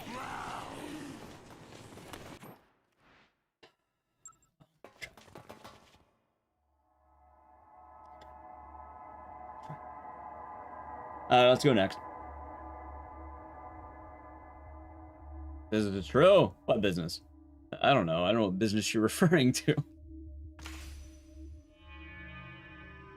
But yes, that's also, in case you're wondering, Ted Lord, yeah, that's the main reason why the joke ended. And hell, I think I stopped mentioning it like years ago. Or stopped responding to them years ago. But it's kind of like the haunting on thing, where it's like enough time passes where it's like needing to explain face thing. I've also heard from other people, hedonistic. Yeah, that's the word. Thank you. Well, I know debauchery is like you're up to like, what, like saucy things, but the hedonistic's probably more accurate. Dead Rising 2 or Dead Rising 2? Yes. They're the same game. You play both. They're one and the same. There's no need to separate them.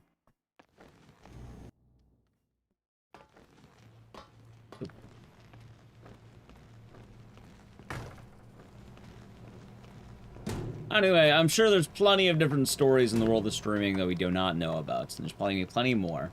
Oh, you have people getting, like, what? Every now and again you'll see, like, people talk. I'm sure there's plenty of things happening that happen.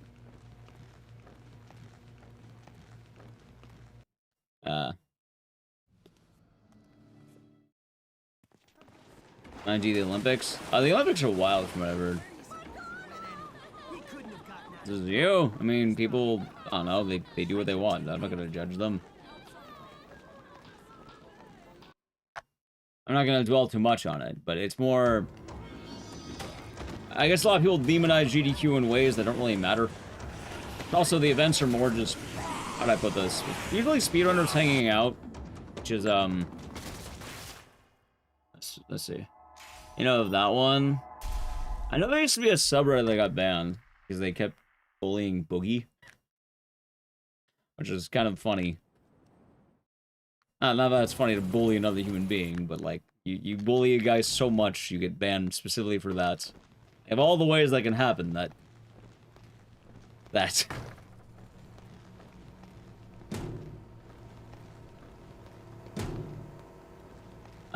what was it saying as well?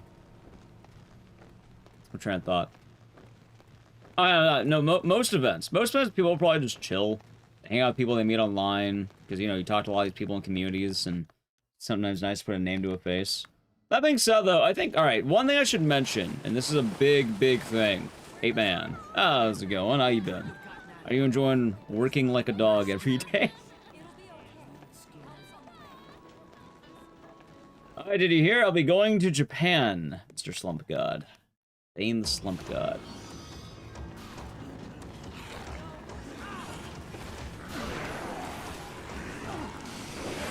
Oh my god.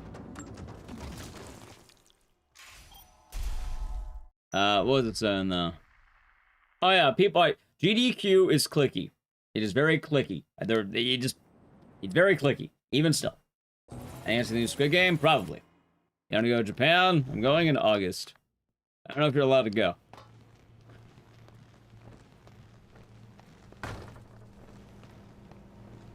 Let's see.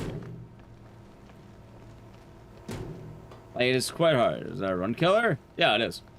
Getting grabbed early is a run killer. Nah, I'm not gonna do Bandit Key. They'll probably just like Elvis or some shit, or I could Cowboy. Probably Elvis. If I'm resetting the run, there's a reason for that.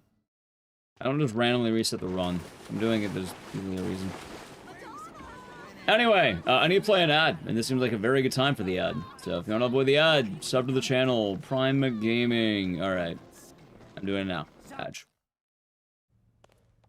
As far as I've been going to GEQs, I can say I think it's always been clicky.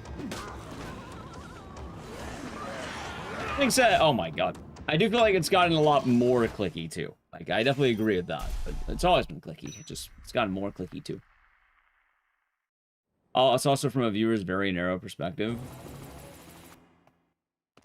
Like, I'm not gonna lie. Alright, chat, I'll say, part of the reason I don't like going the whole week is I don't feel like I'm a part of any clicks.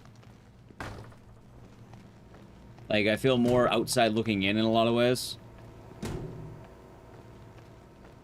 Brain rot? Maybe stop typing brain rot every 3 seconds. If you're acknowledging that you might be getting annoying, don't do that.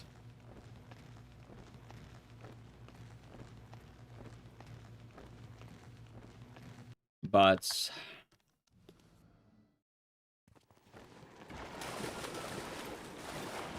that's an actual warning, by the way. It's not apparent. You've kind of been annoying the last few messages. I'm not scared. Zombies are too slow to get me.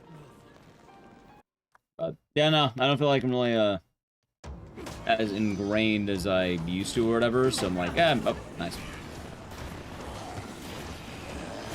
See how it goes. Go for a little bit less time. Plus, I like getting back to streaming faster.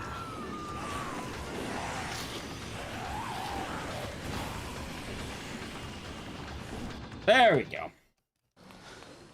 Anyway, chat, you may be wondering, why do I keep resetting the intro? Getting grabbed early is bad because you kind of need to not get grabbed. You can get grabbed when you're close to the shotgun, but you can't get grabbed prior to that. Primarily, if you get grabbed, you get one strong shove. Oh no, that was a great intro. 59 is really good. Like, a strong shove is what we're looking for there. Which, on the first grab, you can power shove it out, meaning you'll knock over some zombies, and usually you can clear a path to wherever you're trying to go. And getting grabbed is actually not that bad of a thing, especially near the gun. However, if you get grabbed before that, you lose the strong grab, and you'll get a weak shove. So it's very, very important that I don't get grabbed. So if you ever see me reset because I got grabbed early, that's why. Like, you literally won't be able to get the shotgun.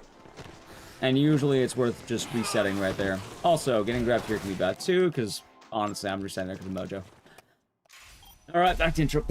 Fucking, oh my god. See, we don't ever talk about the zombie RNG, but there's a lot of it.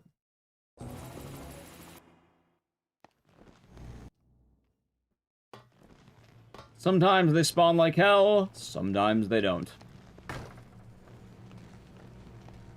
Something I also haven't talked about, and that maybe you may have noticed. The FPS. I'm playing on very high FPS until bike zip. Part of the run, in order to get a good time, you need to play the first 5 minutes or so. entirely on variable FPS, because you need high FPS for later. But it loses time to swap FPS manually. So, you gotta play the first 5 minutes at high FPS, which makes the run very volatile for the first 5 minutes. I mean, later it's still bad, but, like, it's less bad.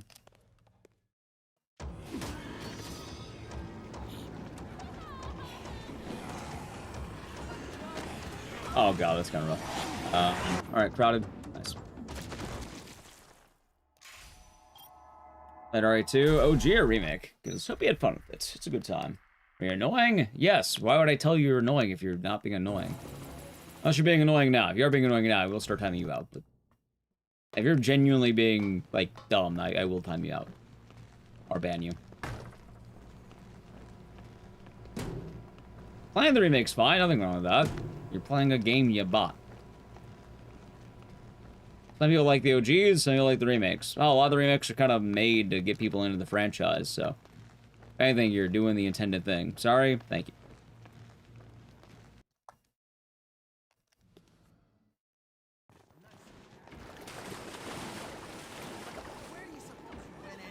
So yeah, I hope you enjoyed RA2 make.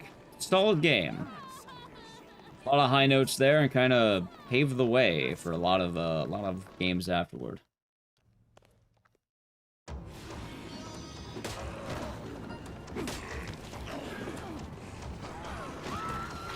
Alright, this is gonna be a little bit awkward.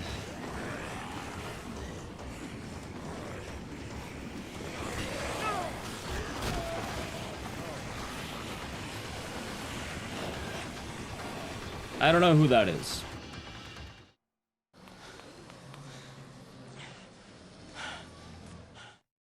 And it was a bitch, I can imagine.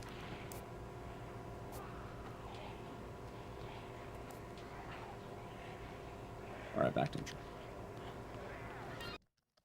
Okay. Hey, anybody around? Not a bad idea, Lindsay. Not a bad idea.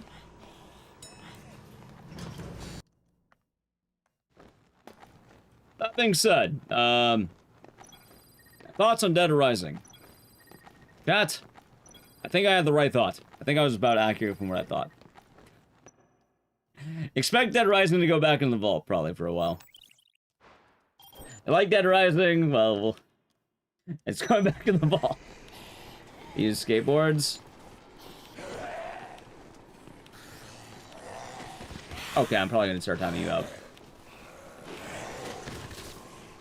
Next cutscene, you're getting time. You know, fucking run died. You're getting timed out now. Alright, come back in an hour.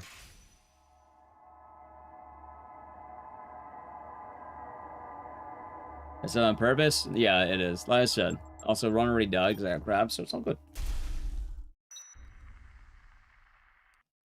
I don't make idle threats. Do it again, you're getting permanently banned. We're watching for 2 hours, skateboarding all over the place.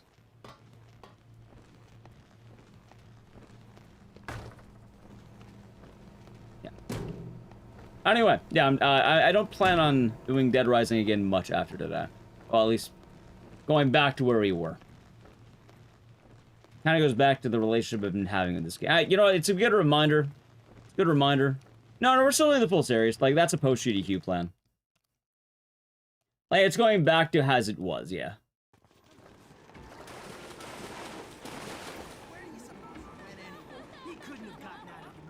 And nothing wrong with that. Also, remembering the RNG of this game? Sounds about right. But also, something about Dead Rising has been... Nice. Something about Dead Rising brings out the most annoying chatters. There's been a lot more bans than I normally have to do, and I don't like doing that. And luckily, those people don't show up when I don't do Dead Rising. Oh, absolutely, absolutely. Like, the moment I saw that user, I knew it was gonna be bad. Also, followed 2 hours ago, in case you're wondering.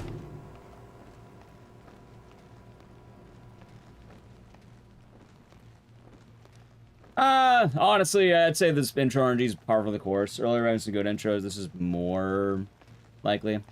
No grinding Manhunt at all. No, Manhunt's gonna stay in the vault. The runs on the mind were either Silent 2, Clock Tower, or Dead Rising.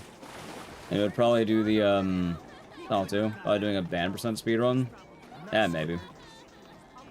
I do have, like, some weird fringe groups of people who just really don't like me for one reason or another, so they, like, pop in on their little hate raids.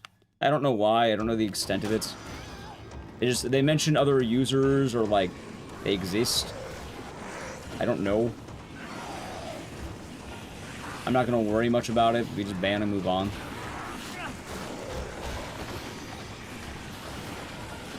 Primarily happens whenever I'm doing Dead Rising now. That being said, I'm more than fine to kind of not do Dead Rising as much.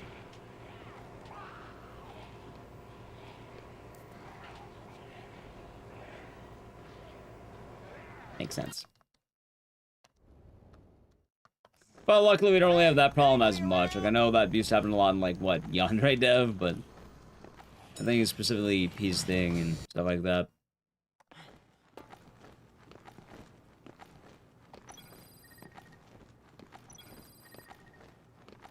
Most of my annoyance boils down to, is someone being annoying? Okay, I'll ban them. It's as simple as that. Otherwise, you know, the more ammo you give someone, the more they're gonna go, oh, see, I got banned by the streamer. I did the thing. I got banned. And then people will kind of do their own thing. And it happens anywhere around. Like, the general idea of someone trying to go under your skin is attention-seeking. It's absolutely attention-seeking. And this isn't... Nice. This isn't any case. It's always the, can they rile you up? Can they get you? Easiest way to avoid it, ban on sight. Ban the moment you have a gut feeling about it. People can ask for forgiveness later. They can do what they want later. As a streamer, you have all the vibe control that you want, which I guess it's the degen sounding. But,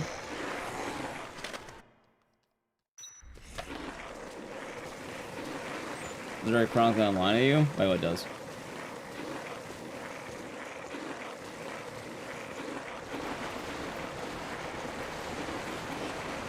And I mentioned, Dead Rising definitely has a more immature fan base. Like, there's a reason why the whole DRDR drama happened. Like, that doesn't happen in Silent 2 Remake, because they know how to tell people to fuck off. And there's a very big reason why the DRDR fan base was upset, and that's because a lot of them are children. Or immature. Kill another one there. God damn it. Wait, what am I doing? Hey, curation's important. Like, I straight up don't stream Dead Rising anymore, because, again, when I do it, people are annoying, which, why not? With Dead Rising 1, people are annoying, so maybe I just don't do this game as often. Just a video game? Honestly, you'd think so, right? But no, some people act like you stabbed their family by a game existing.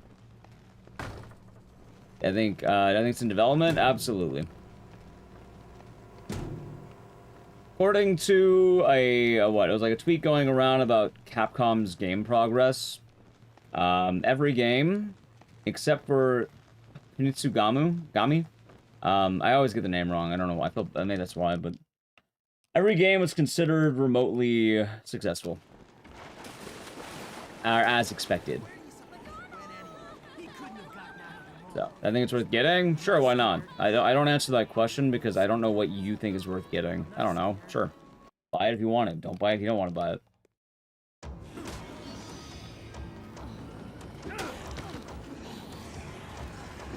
I enjoyed it. I had fun.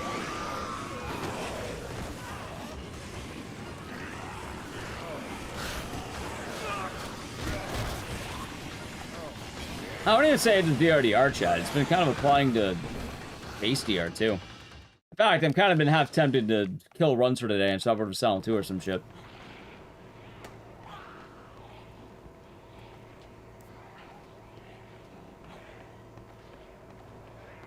Yep, like Silent Hill fanbase has their own share of problems, mainly that I think people are... I think it's a combination of people who don't... depth, maybe? People who don't grasp the depth of certain things, and people who don't really understand the nuance some of the games have. Which, don't get me wrong, that's not the end of the world. It only starts getting really bad when people either think a game is more than it is, or they start complaining about, like... A good example, anyone who says, oh, I hate James, he cheated on his wife. No, he didn't. That never happened. Like, you can kind of tell really quickly who missed the point of the games. And even then, those people aren't necessarily bad, they're just kind of annoying. Like, at the end of the day, I think they still mean well, they just sort of miss the forest for the trees. I'd also be like, Heather killed people, yeah, in self-defense.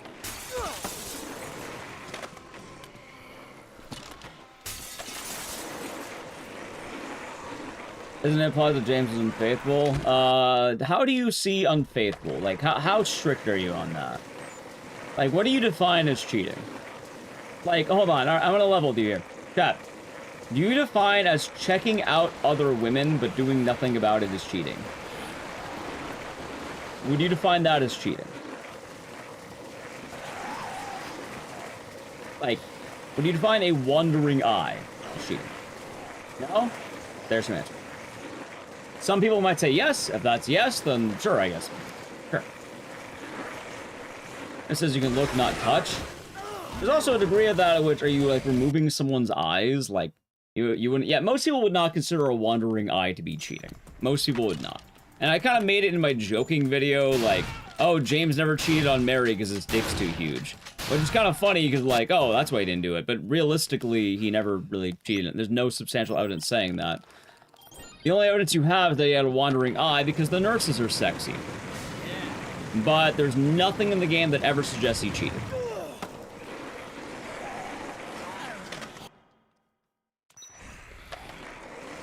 In fact, if he did cheat, I feel like he wouldn't have as much sexual oppression. Like, to put it that way, the man's heavily sexually oppressed, and it carries over into the main game. I don't think he was ever unfaithful. He did have a wandering eye, absolutely. That's why the nurses are so sexy. And there's a reason why they look that way. It's a reason why everything, like, looks like sex. It's because the man was oppressed as hell, probably because he hadn't gotten laid in, like, let's say about 3 years.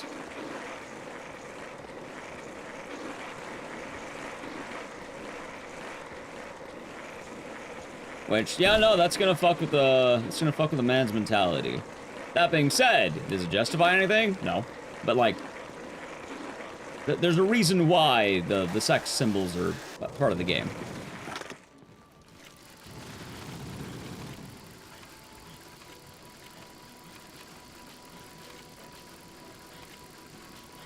Yeah, he felt guilty over not finding his wife sexy, not being able to do anything, and general resentment for not being able to do anything.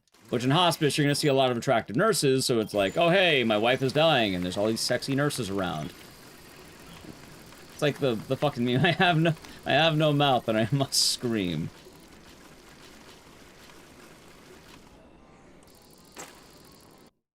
Think the Saw games will be revived? Probably, actually, at this point. Like, I would bet on it, because Saw's owned by Blumhouse now, which is kind of funny.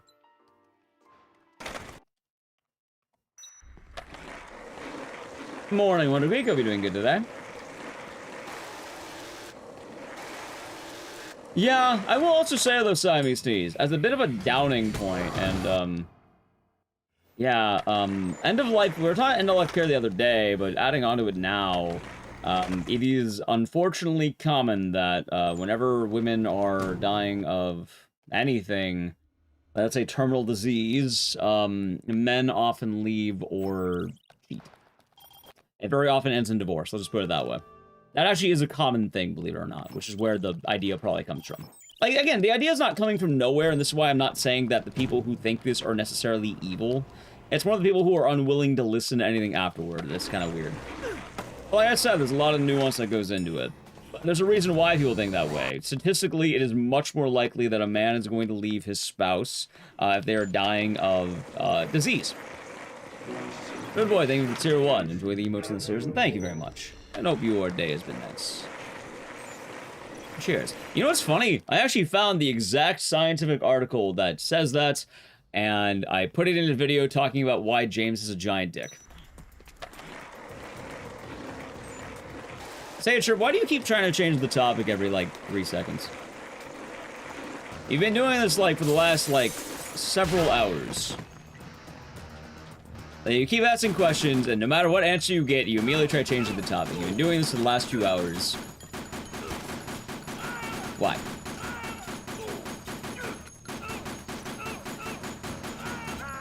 Talking about something. Hey, well, change the topic. Change the topic. Change the topic. Change the topic. One topic. Just asking? You've been just asking. It's been asking. It's not just asking. It's only asking. I think just asking is what you've been doing this whole time. Because every question you have has been question, question, question, question, question. And you've asked like 30 questions in the span of today. First few times is fine. I don't mind that.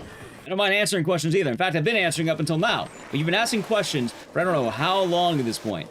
You don't even respond to the answer. You don't respond to the answers. You just like,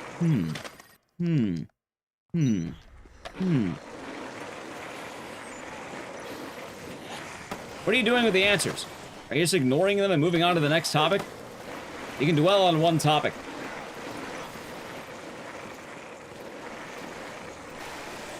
Or have a natural segue. Thank you. That wasn't very good.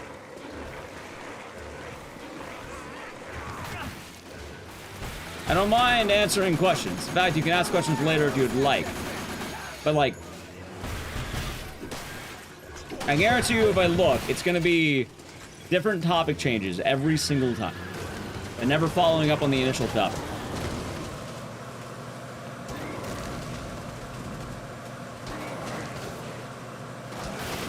Anyway, as I was saying, yeah, the video actually does have some pretty good sources talking about a lot of this. The SH2 secret, I think was the command. Yeah, it's like, I actually do the research on But overall, the Saddle fan base, I would say means well. They mean well, you know? I give them a lot of credit, they mean well. And I think most people just want to enjoy the media they consume. Static versus IRL. Right, but usually there's kind of a back and forth, you know?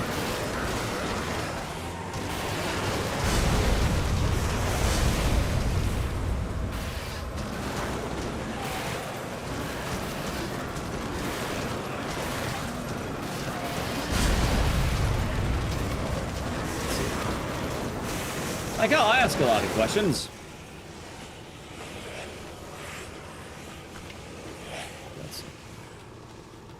You understand if I did back in the vault? Yeah, a little bit. Back from lunch, what do you miss? Not really much. Hope you had a good lunch.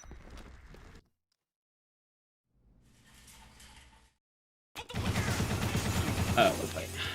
Mr. Orange Joker, you're doing good. In all honesty, yeah, no, Dead Rising's probably gonna go back to its routine spot, let's put it that way. I guess I can argue that I gambled and lost. I was thinking about doing Saddle 2 today. I'm immediately starting to have regrets about not doing Saddle 2 today. Like, maybe I should have done Saddle 2 today.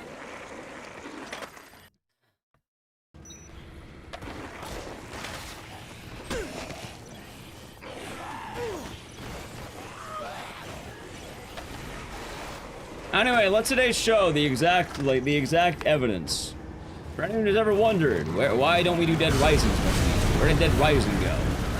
Let this be known. Let today be known. Whenever I stream Dead Rising, it tends to be more like this. Daddy, thank you for the raid. How was the stream? Raid.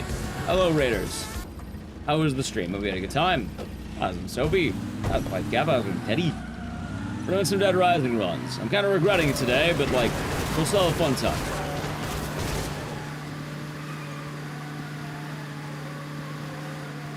Marathon success? How many games you do? What games you do?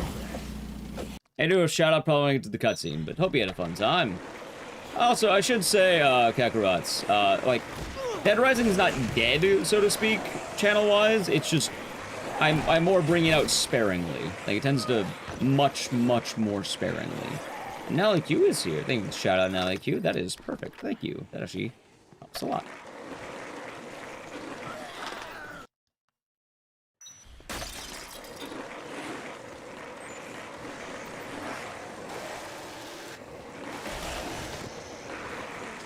Hello, Saru. That's solid. Well, thank you, man. I'm sure. Yeah, let today be known. It's been a very good, working old school, with Classic DR.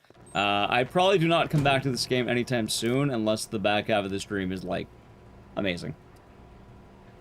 Today has been proving very much so why I do not like running this game as much. Are we gonna play Death Stranding 2? Probably not. Not a bad game or anything, just... I never really got around to beating 1, Jason, so, yeah. Hey, the holiday season of Parasite is a good time, Wonder Greek. It is, D-Man. It absolutely is. Wait, how many games are in the marathon? Very said heavy run the... Oh, no, I don't even mind that. That's not even the problem, Ledger. It's the fact that I think I've banned more people today than the month, like, the last 3 months, the year combined. I think I have banned more people today than the rest of the month, or the rest of the year. In one day, I've probably banned more than... I don't even know how fucking many. Like, today has been something. I don't even think I fully banned all of them. I think a lot of them either timed out for the day or I just timed out for like an hour. Oh, one bites the dust? Yeah.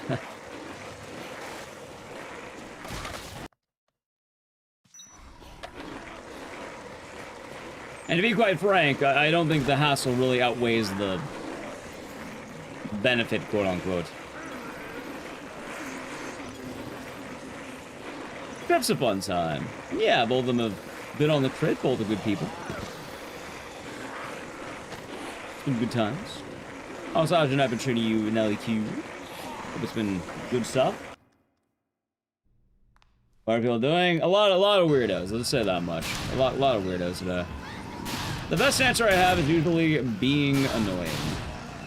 Ow.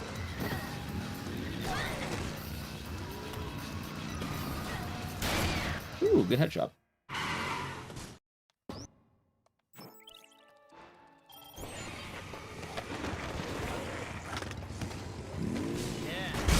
Be quite frank. Oh yeah, that's right. That was a race. Nah, we'll chill on Dead Rising for a little bit here. Like, it's still not too bad here. You'll find a way to piss me off? What do you mean? I get pissed off all the time. Why don't I get pissed off? Like, I've never been mad. I just... Again, getting banned's not a, like... My general rule is not only getting pissed off, I ban people very early for being annoying. Like, I don't really get to the point where I'm kind of raging at people. In fact, it's kind of funny when I'm getting, like, more pissed off at a person, I don't even ban them half the time. I'll just tell them, hey, what the fuck are you doing? And I don't ban them. Watching movies? What movies? Like, usually if I'm banning someone, they're annoying. That's the plain and simple. They're going to lead to problems, ban them early. That was now Sarah. Learning on that, finally good to keyboard, nice.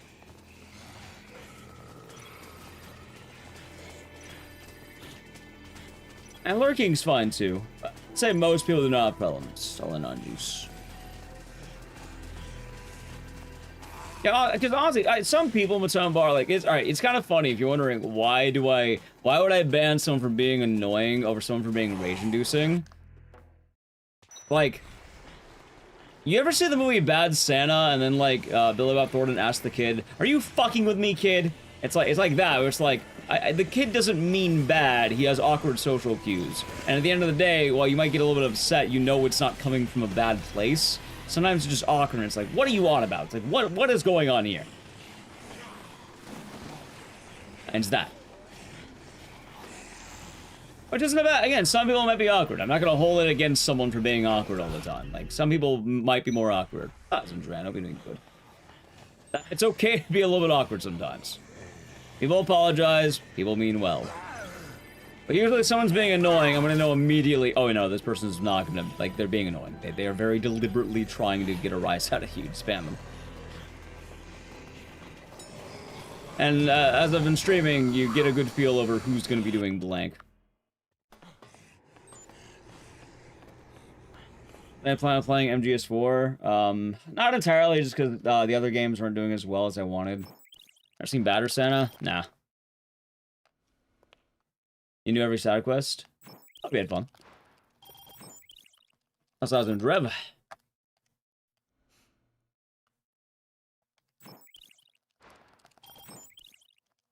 Yeah.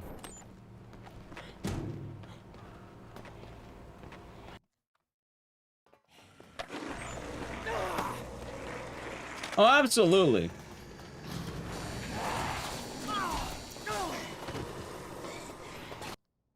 Absolutely. Absolutely.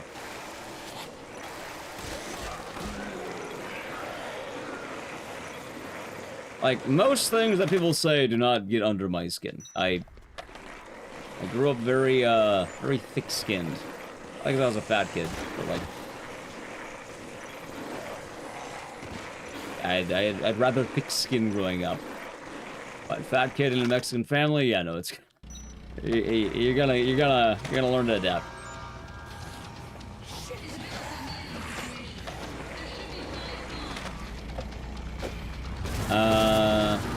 You've been fine, Smokey. You've been more than fine.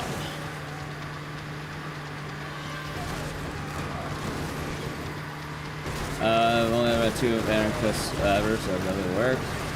There you go. You know that zombies get in the elevator? They want to prank Frank, and they think it's really funny, so that's how they do it. I'm try going this way because I'm curious.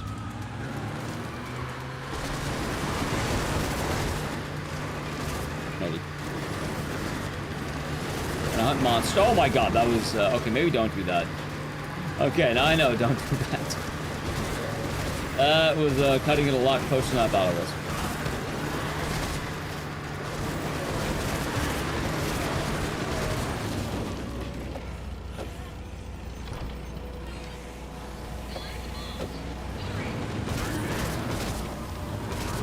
Weird. Okay. Comes down to vibe check, 100%.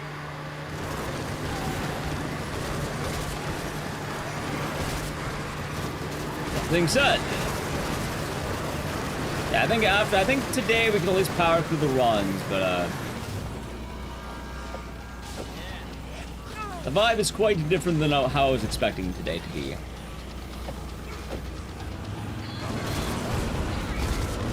Kind of thought it'd be like more like haunting around, nice and chill. I'm being reminded why I don't upload Dead Rising videos, why I've been pivoting to other things.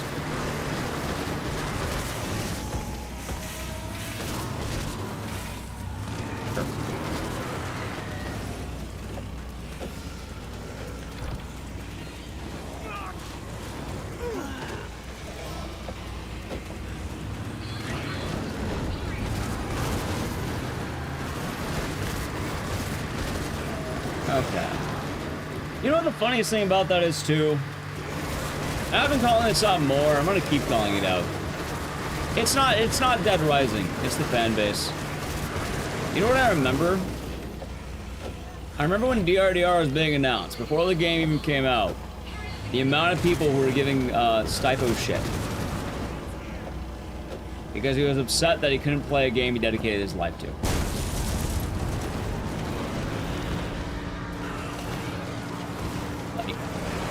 It was pretty bad. Like other communities, they're nice to their people. They're nice to in general to their game, their people. Dead Rising has been nothing but venomous since even before the announcements. He's a good dude, and I'm glad he's kind of been coming out of his shell a bit more. He's a nice guy. I like Stipo. He's a good dude. But no, I remember that. I remember how badly they were treating him. Which, yeah, no, naturally, it's a very natural reaction that if you see everyone around you kind of, let's say, getting to drink from, the Dead Rising cup, meanwhile, you have been trying to, supply the backbone of Dead Rising YouTube presence for I don't know how long.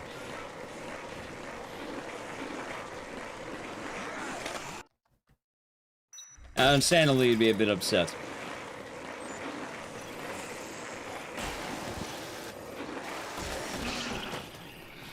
Oh, even on my end. Clearly, I have some degree of people who aren't happy whenever I do Dead Rising. I do Dead Rising, they get annoying. Oh, so that's sure I was going dead. I think it's very apparent the thing that kills Dead Rising, it's not a bad game. It's not Capcom. It's not the creators. It's a large portion of the fan base. That's like a rotation. I don't think I've had a good Dead Rising stream in quite a while. Anytime it was a good Dead Rising stream, it was part of a marathon. Or, yeah, it was part of a marathon. That's it. Yeah, same. I did feel from that time. I felt really bad. I sympathized. I wanted to reach out and DM him, but I think he blocked his DMs when it first happened. But, no, since then, he's been opening back up and very happy for that.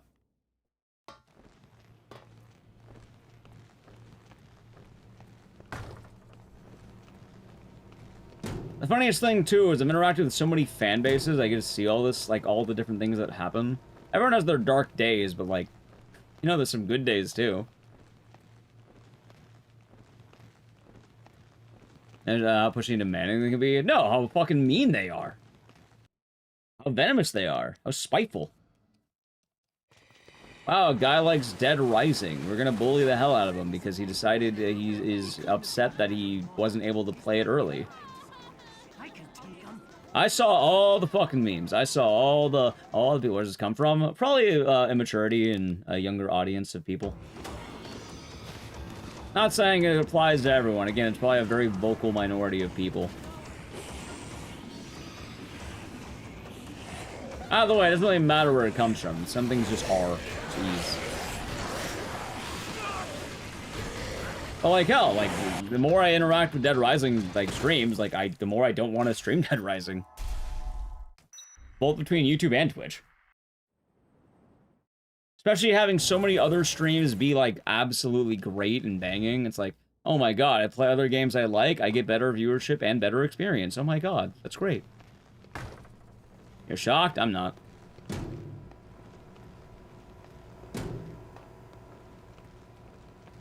That being said, I'm glad for the people who are being good today. Thank you for that. And most of my position of this game is it's going back to its usual slot. I wouldn't dwell too much on it. It's not exactly like farming sympathy or whatever. It's more just, it's going back to its vault where it rarely comes out during marathon days.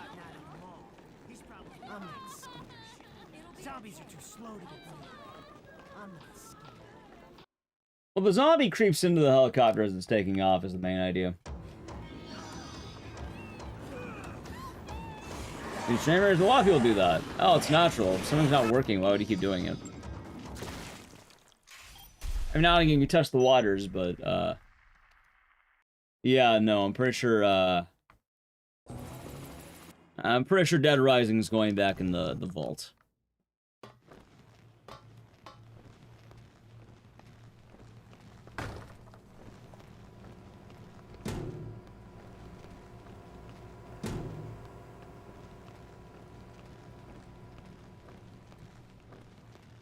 Absolutely. Hey, like I said, though, maybe I'll be surprised in the next few hours. Maybe we'll, like, I don't know, be nicer. So far today, though, like, I kind of regret not doing Saddle 2. That is my main point of today. I was wrestling with the idea, should I do Saddle 2 or Dead Rising? Saddle 2 or Dead Rising? Saddle 2 or Dead Rising? And I was like, hey, Dead Rising would be good. Maybe I'll lock in. Maybe we'll have a good time. Had some decent runs.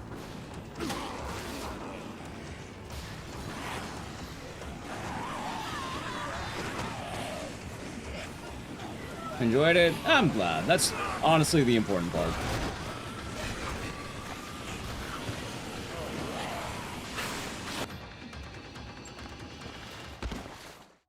God, it's in a lot of resets today.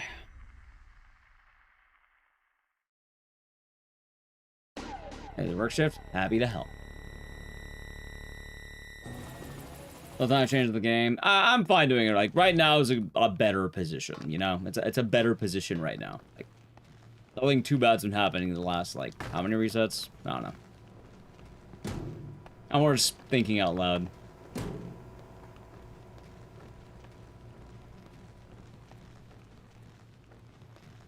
Like I'd rather commit if I can.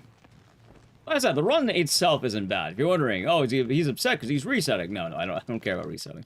I'll continue to reset, and it will be a reset. It's a reset-heavy game, and most of the run is, can you get out of intro? Out of here, Mr. Orange Joker. And I've been watching this. Yeah, I mean, I like trying it out every now and again to see how it goes. So much faster jumping, slightly. We pretty much stop doing them when we get the board, but like it adds up over time. Enough to where we need to do it. It's probably the best answer. Let's wrap.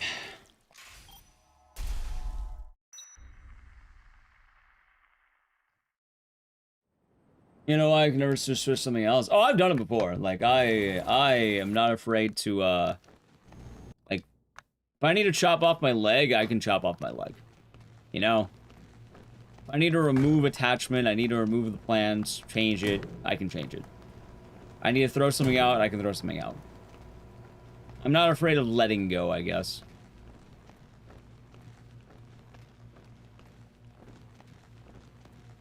I think a lot of people cling to things they can't, you know, they can't imagine being able to part with. No. Knowing that's a very important thing. It's okay that you need to sever sometimes, you know? Zombies are too slow to get moved.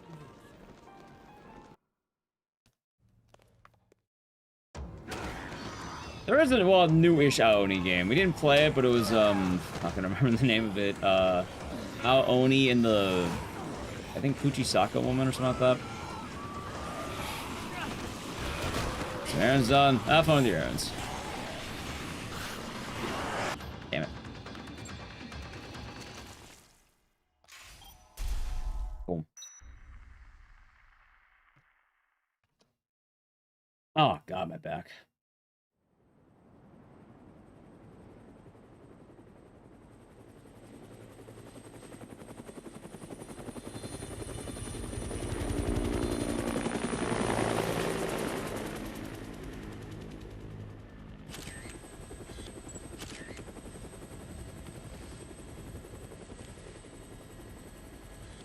Alright.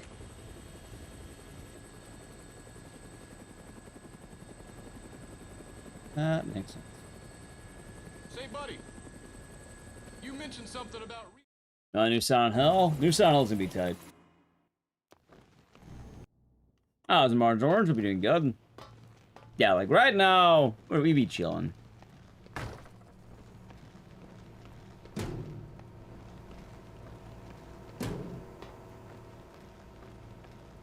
Let's start back here with RE9 and Silent Hill. Silent Hill's gonna be tight. I am very happy with Silent Hill. Yeah, like I was saying earlier, like Silent Hill doesn't have too many problems. Like, most of the problems are just media literacy. Which, I understand that because Silent Hill's not exactly easy to pick up all the time. It's a very purposely vague franchise, and there's a lot of subtlety and mystique behind it. And I think that most people who are weird in the world of Silent Hill, like, they don't mean bad, right? Oh my god, what the fuck was that? Look at that. Boom.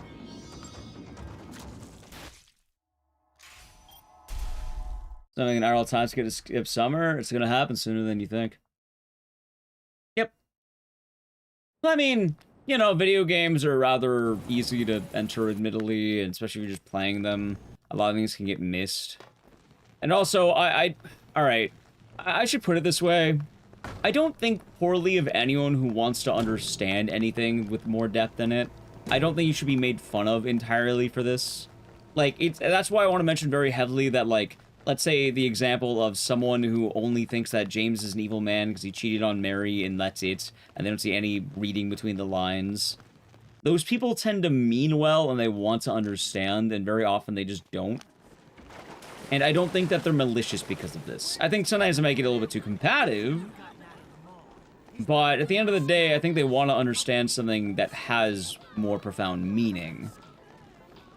And at the end of the day, they're not going to be all that, like, negative. That being said, though, a lot of people who interact with the Silent Hill fanbase, like, Masahiro Ito has blocked a lot of people on Twitter for bad opinions. And he virtually has to tell them, no, you are wrong. Please stop doing that. And then they keep doing that, so he blocks them on Twitter. Which, if you're arguing with the creators about the intent behind it, you don't do that. You're going to annoy them.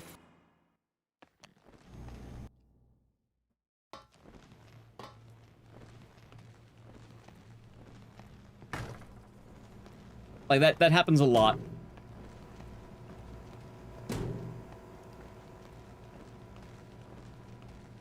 Death of the author is dead. Well, Masaru Ito is very much alive.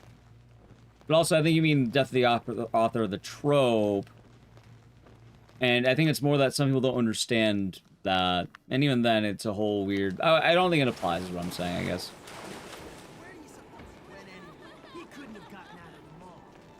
It's not like they're, like, doing the J.K. Rowling thing where they add in info way beyond the lifespan of the media that was never in the media. No, it's usually talking about things already existing and what things mean and more dismissing theories.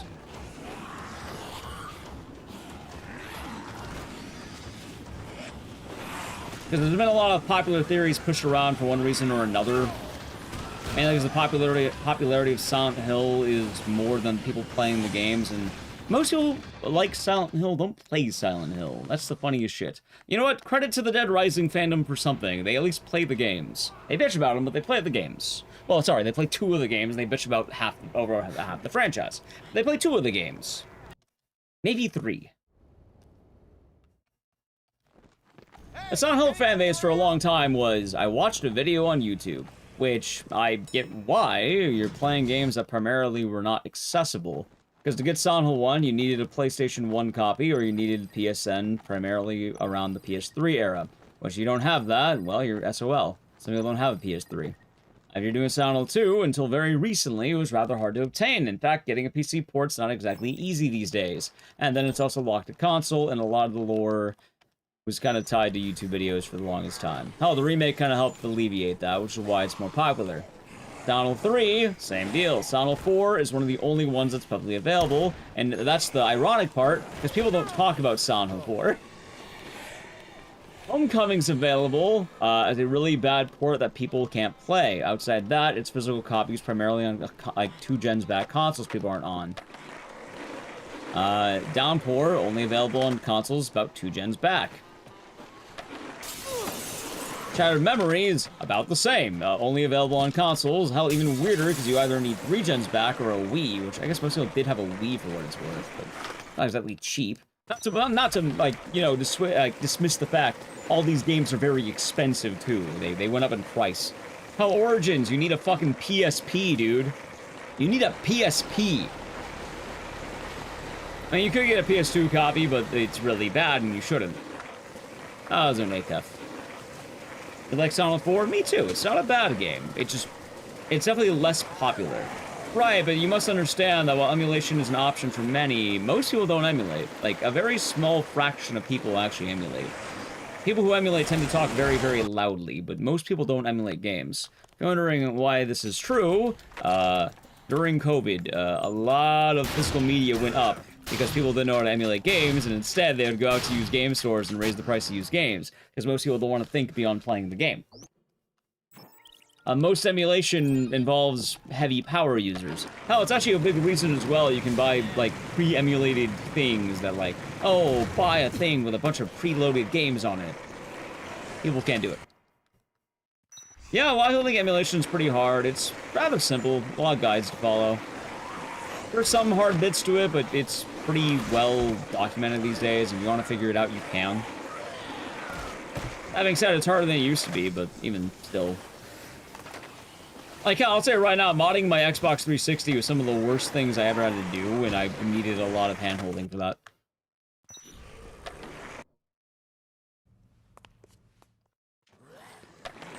Oh, it's kind of funny as well, because I think modding in general also is kind of hard to do for a lot of people. It's why things like Fluffy Mod Manager got really popular, because people don't want to learn how to install a mod manually. No, now you get Fluffy, you drag and drop. Okay, now you got it. It's popular because people don't know how to do things. I'm playing this on Steam. This is the Steam port.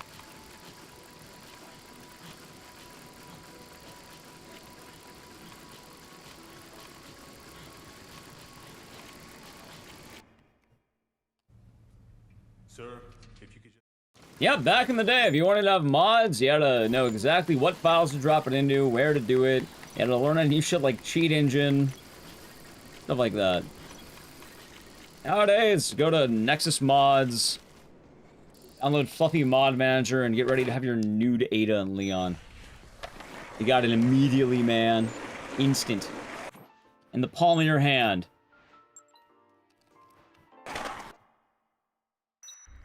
Oh, I bet, Grills. I modded a 360 recently.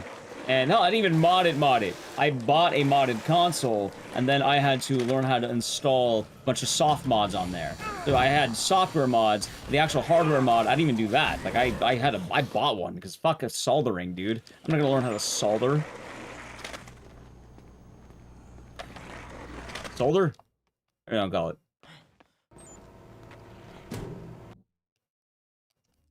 So, yes.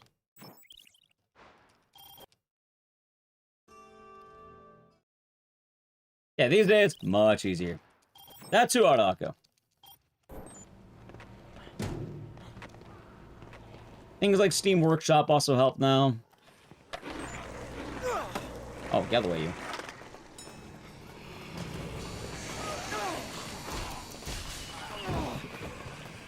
But yeah, physical media is still very popular for that reason, and ownership of games is very popular.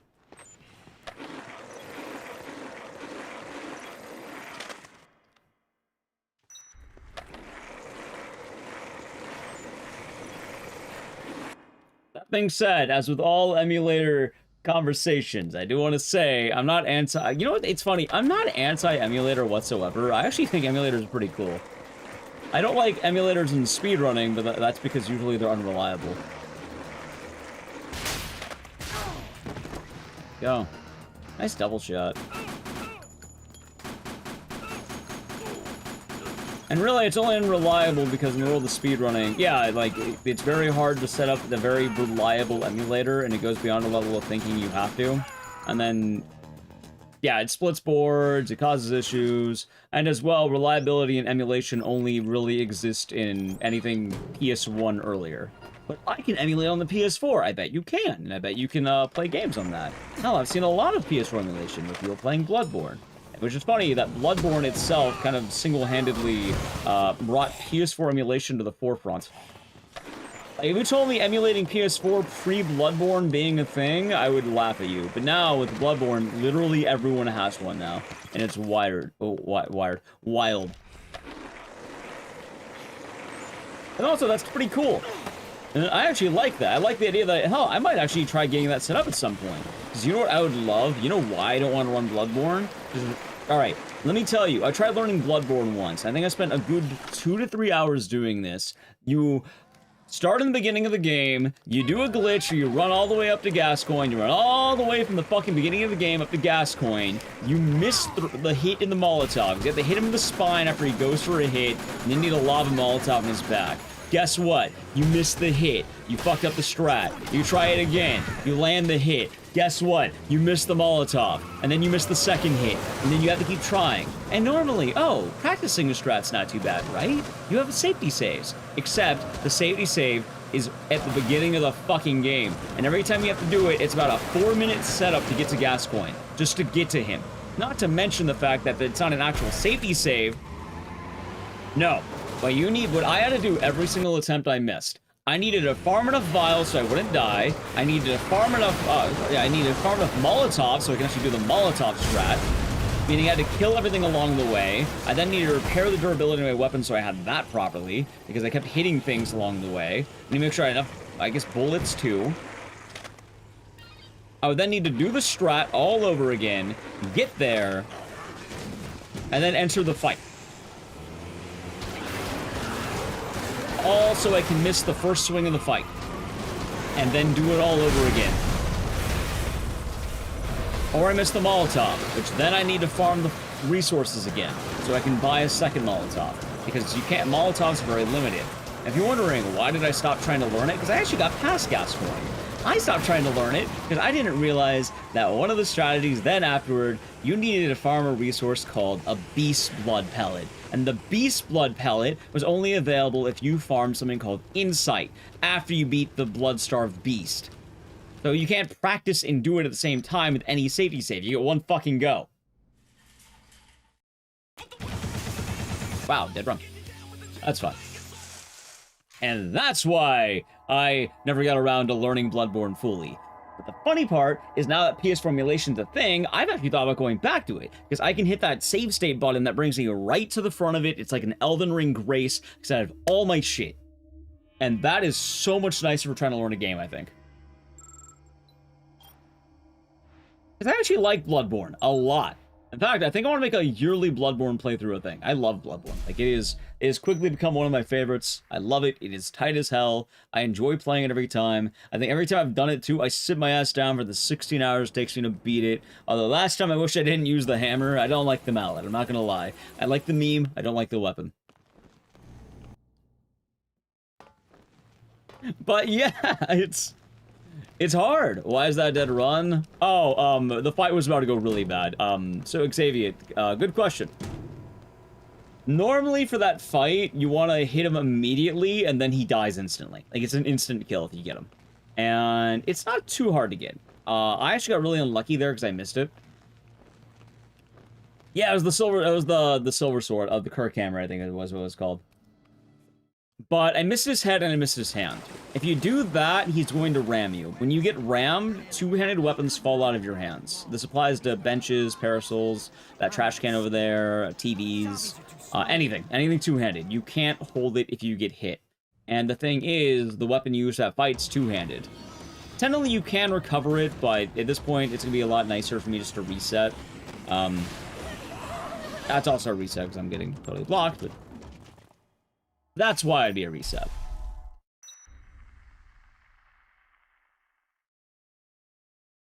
Yeah, and I was just using the sword, so at that point I was like, I'm just gonna use a sword. Like, I think I used the Moonlight Greatsword because I have never used it before. I was like, wow, this weapon's tight.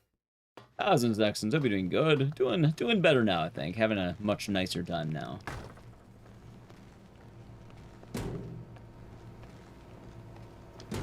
DRDR is a much more accessible run. That being said, I don't really understand the higher level of DRDR. Probably because I don't like the tech you have to do each room. I don't like the skateboarding in that game as much because it's a lot more demanding in a way. Like, the boards are definitely stronger in that game, but I don't like that you have to queue every door. That fucks with me, which is probably why I don't like running it. Which is a long way of saying skill issue. Like, I'm not a bad runner. I think I'm still, like, top 7 or top 5 or something. I just, you know. One of those things where, well, also, you know, realistically, I'm never going to get better at that game because of insert above reason. Which I think you all know at this point.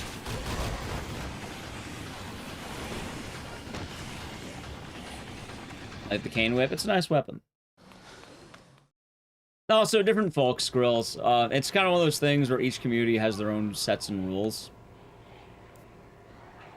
Like, I know a lot of people have the, what, like, RNG is a skill, you must, modify this thing, you can't modify this thing.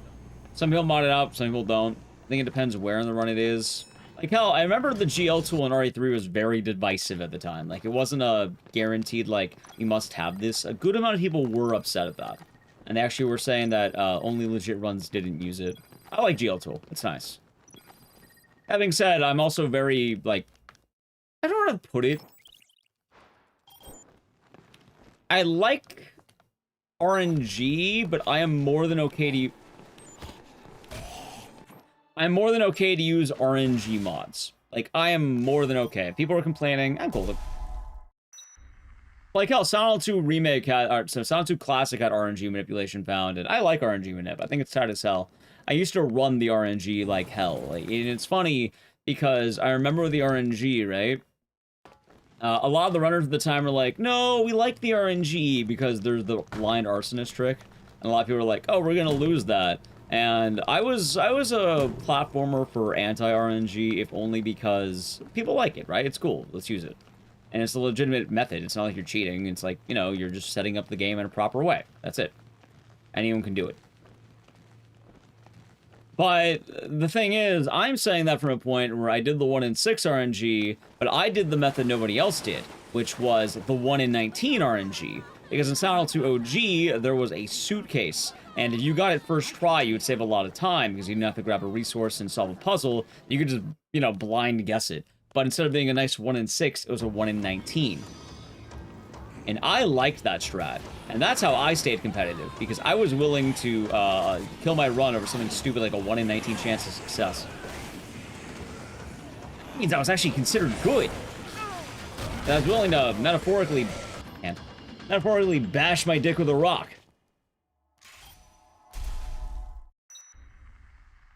I've cheered any PBs? No. Have runs been well? No.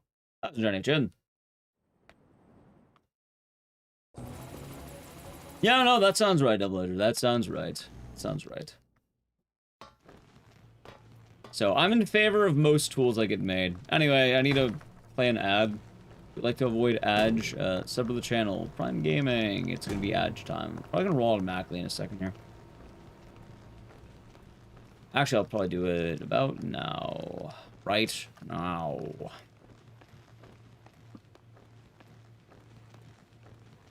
It's a fun run. And that being said, there's not really any wrong answer. Hell, some people are purists about the Dead Rising time skip tool, right? Honestly, I don't mind the RNG. We had some weird, like, chatter behavior earlier, admittedly, so it's like... It's getting better now. I think a lot of the weird chatters, either we banned enough of them, or they went to bed. But, yeah, I never mind bad RNG in a run. Like, I run so many RNG games, I don't care. I really don't care. Like, the first speedrun I ever learned, you had a 1 in 80 chance to get world record. I don't care. I've been rolling the dice for all of my speedrunning career. I think RNG is a very fun thing to play around.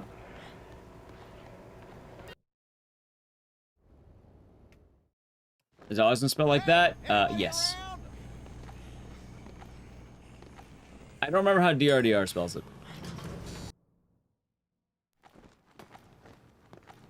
Don't sleep? Well, we probably banned enough of them to enjoy too much.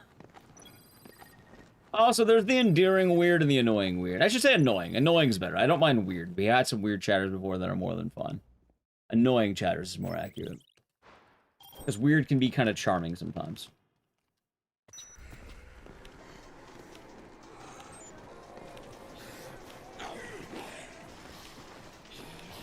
But, yeah, no, I'm more than fond with RNG. Hell, this game has a lot of RNG.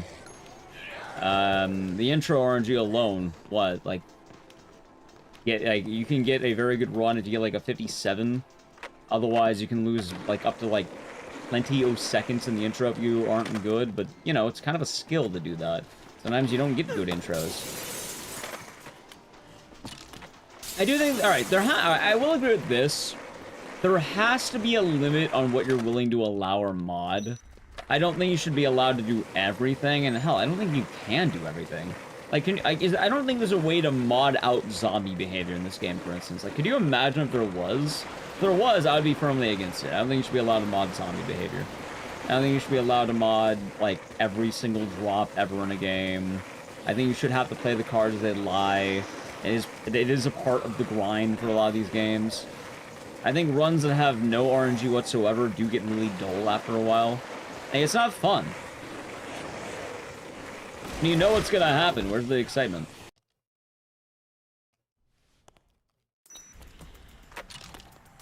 That being said, they are a lot more skill-based, but yeah, no, sometimes RNG does happen.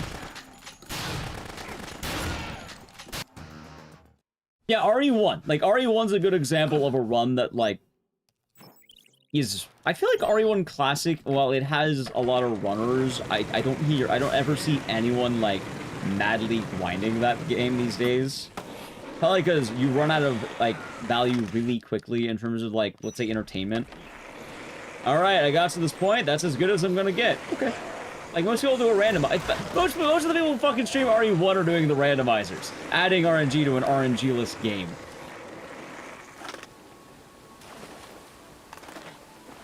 Kind of funny in that way.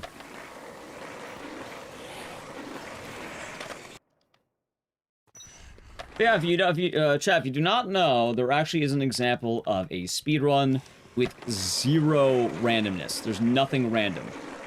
And it's RE1 Classic. RE1 Classic is a pure test of skill.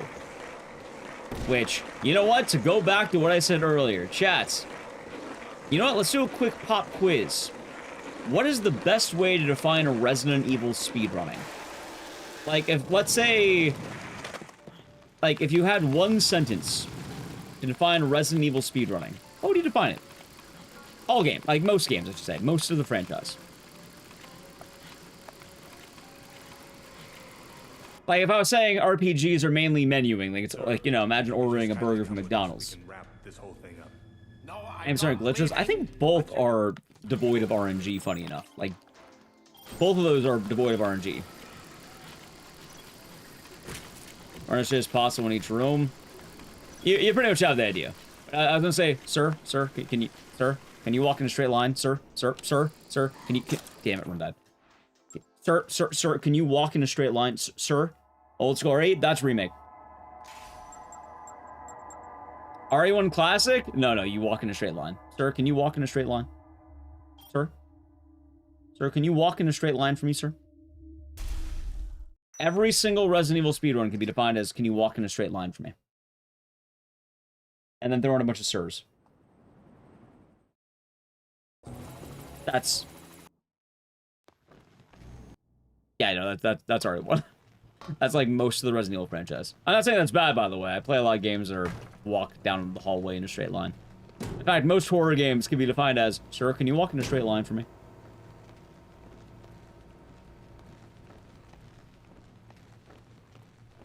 It's kind of like how that one MMO can be defined as doing spreadsheets all the time. What is it? The fucking, I don't know, like the corpo terrorism, or like corporate attacks.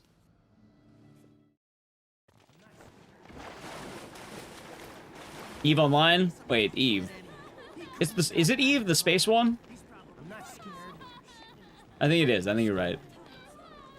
Yeah, Eve Online, yeah. It's like, you think you're playing a video game, but no, it's actually mostly spreadsheets. You thought you were playing a video game, but no, lo and behold, you're doing spreadsheets. You don't know how it happened, you didn't sign up for spreadsheets, but you're not complaining entirely, but yeah, you know, you're mostly doing spreadsheets.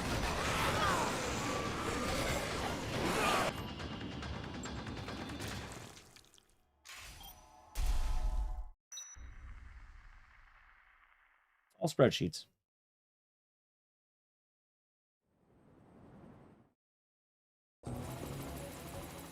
It's accurate, Nexron. It's very accurate. Are spreadsheets bad? Not at all. Not at all. Also, I don't even think the walk in a straight line games are bad. But the point I'm making is, like, yeah, with RE3 OG, you walk in a straight line, but sometimes that line becomes crooked. You know what happens when that line becomes crooked? It's more exciting. Sometimes that line, someone's bear traps. You don't know if it's gonna happen, but sometimes it'll happen.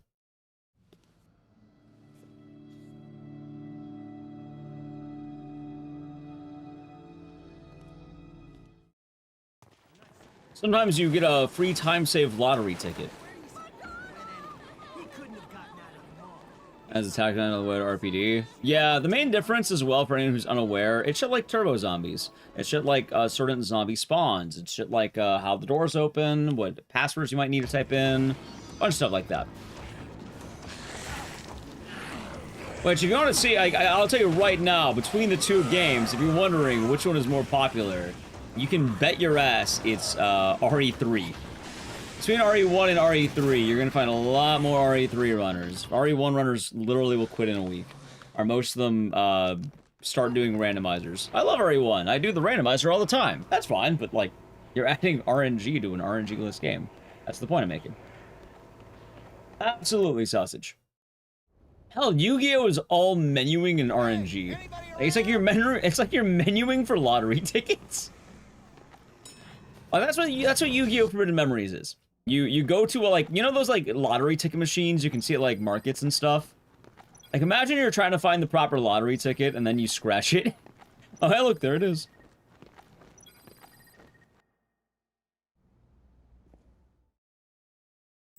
Oh, I've heard, Kale, I've heard. I have heard some of those EVE Online stories, and they are horrifying. Like, that is a community of gamers I would never want to fuck with. Like, some of those people I think are legitimately, like, what would you call it? Unhinged, devious, devilish. And no matter how badass you think a gamer can get, I don't think any of them outscale what EVE Online people have done. Demented? Yes. Like, deranged is a good way of putting it as well. Like, just absolutely sociopathic straight up. Yeah, like, I've heard stories of, like, what the fuck was that? I've heard stories of, like, corporate espionage for EVE Online. Yeah, like, you become friends with people for years, and then you, like, join their corporation or guild. You're there for, like, forever. You get a really high-ranking position, and then you fuck them over.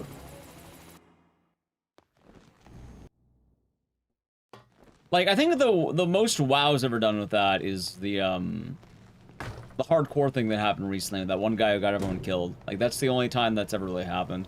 I know bad things have happened in WoW too, but, like, most of those are just people being people. You don't have corporate espionage to a wild degree. There are fun stories, but EVE is, like, scary fun. Sociopathic? Yes. Mainly because a lot of the stuff in EVE Online is, like, malicious corporate takedown for a game about mining in space. Yeah, that guy, thank you. That guy, Tibaha. Cause I know he, like, he did a lot of dedication to fuck with them, which, I'm happy they reverted that, the deaths they were able to on that one. Like, I have to admire some of the work, but, like, I'm very glad it got reverted, you know? Like, that is wild. That is just unhinged. It's like, oh, you know what? They did not? Wait, I thought he did it during the, not the official servers, but they reverted the ones from the DDoS. No, he did it during the time where it was a mod. It was as an add-on. And then they reverted those because you can appeal it back in the day on the add-on. You couldn't appeal it on the official, but you can do the add-on. And he did it during the era of the add-on, I think. Or I think it was in Naxxramas. I think he killed them during the Four Horsemen. Because it's the only time he can go through Petri. And there's when people kept bitching about Petri all the time. That was James Mayo. You know, Riot plans the LoL MMO by the end of 2030. I did not know that, but I would like to play that. Not bad. You'll be doing good. Like, I'm not gonna lie, I would actually play the shit out of the Riot MMO. Like, it's gonna be like virtual crack, and I'm kind of worried about that. Gotta be careful. I'm already fiending for Burning Crusade, so kind of worried.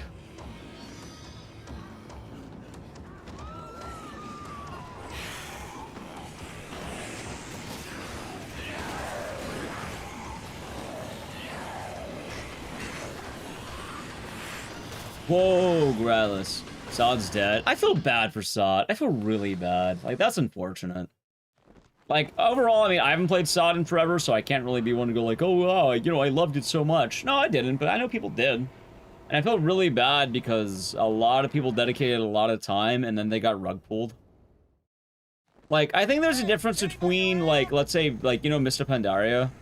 Like, I know that's coming out next. And if people wanted to leave for that naturally, I get it. But Sod, yeah, so World of Warcraft, right? They had this thing called Sod, also known as Season of Discovery, where they made a version of the game that was the vanilla original classic version, but they made changes to it. And you're supposed to discover these changes.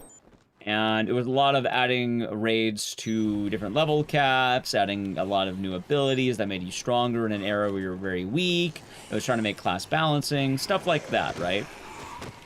And they got all the way up to where I think they got one new raid. I think they got one single new raid. Maybe two.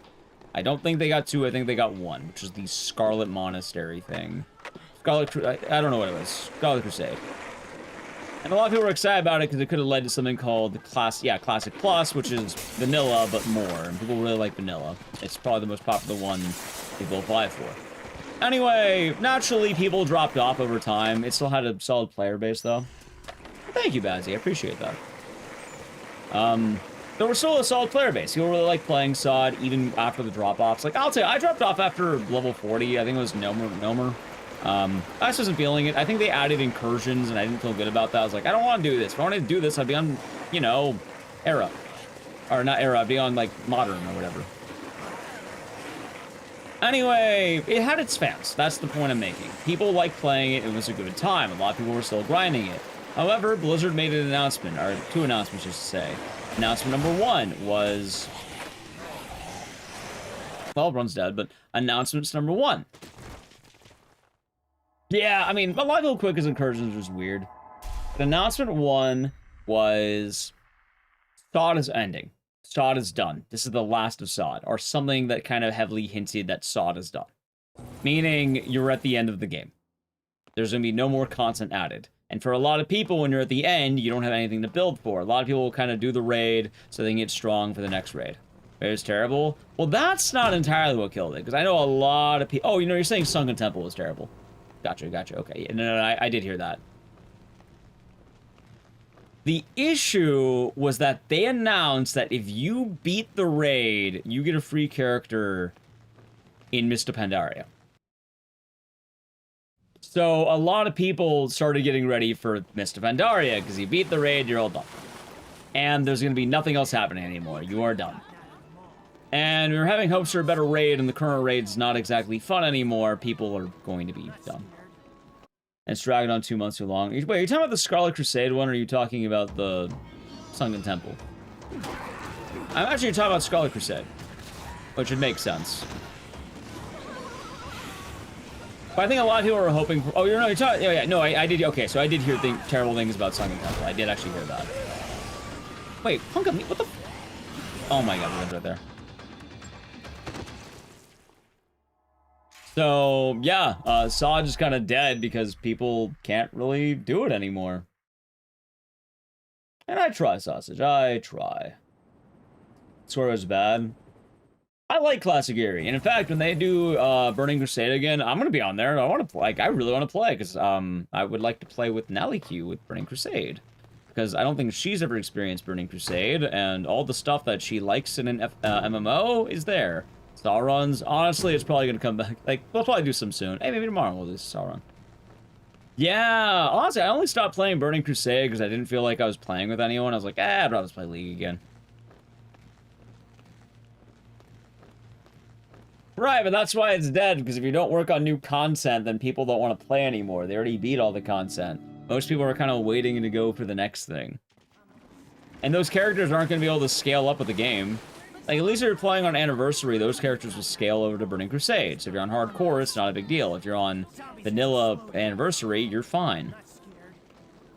But with SOD, yeah, there's nothing else. It's quite sad. And most people are getting ready for the pandas. Because it's going to be new and fresh, and everyone's going to have 3 characters. Anyway, if the gun's there, we'll take it. It is not.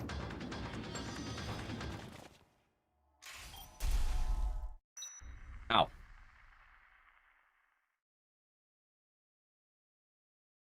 But yes.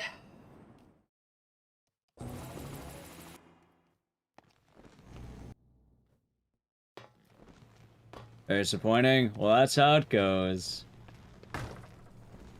Language not spawned. Oh no, it was alright. So it spawned in. I just didn't have a good position. So I talked about it a little bit earlier, Deduki, and I don't think you're here for it though. With Dead Rising, the intro is very important on a specific strat. So we want to get the gun, right? Sometimes the gun has, let's say, a free spawn. A free spawn means there are no zombies around the gun, and we are good to go. Like, hell, let's go, like, let's just do all of the intro this time, regardless of what happens. If we get a good intro, awesome. If we get a bad, we can see what goes wrong. Ideally, you want to get to the gun spot without getting grabbed once. You need to get there without a grab. That was Monster Nations, so we're doing good. The reason why is because the first grab whenever you have full, let's say, stamina, because there's a stamina system that's hidden, the first grab you get is considered a strong grab. And a strong grab is nice because you can do that, where you melee shove. And wow, this is actually really, really good. I'll take it. You get a strong grab, like that, where you just do a powerful shove and you'll knock over every zombie. This will kill the zombies, and you have an open path to the gun. And you can get out, right? The problem is, if you get grabbed early, you lose the strong grab, and you desperately need the strong grab. It's very important you have it. Like, the run will not be feasible if you don't have it.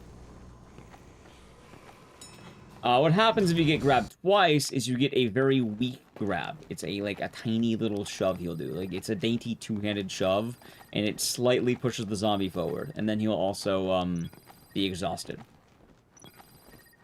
So, considering it's in the first minute of the run, and you can save up to, like, 7 seconds in the intro, if you do, like, for me at least, 7 seconds. Yeah, no, I'm absolutely going to reset if I don't get a good intro.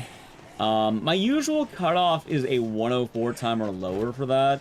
I mean, preferably, I would rather not have any time loss there, but, you know, like, a 1 is still very good. Like, a 1 minute. I think the best, like, really good RNG tends to be about, like, let's say a 57. Like, you can get sub 1. Sub 1 is damn good. About 1 minute's about solid, and then I think 104 is my cutoff. So I don't like more than 104. And then from then, you can start dealing with the other game's RNG.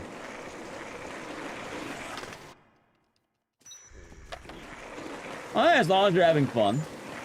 One of the joys of gaming is that, chat, you can have many different games, occupy your time. Can't find the power cord for your racing wheel. Sorry to hear that. Hopefully you can find it soon. Hopefully work was treating you well. Yeah, like, I've been enjoying League. I've been enjoying Night Rain. Really, what I'm playing depends on, the schedule of, I guess, finale queue. If she's able to play games, I'll play Night Rain. If she's not able to play games, I'll probably play League. Or I'll work on video. 2,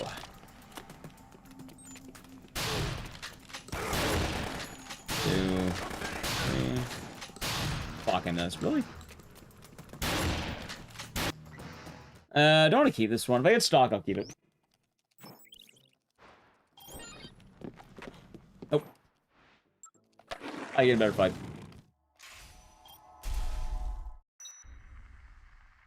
I don't like having Carlito leave. It's been fun. I haven't even beaten all the main bosses yet. I haven't even beaten Night Rain yet. I'm on a horse. I think the Everdark boss is currently the horse, so it's kind of funny with that.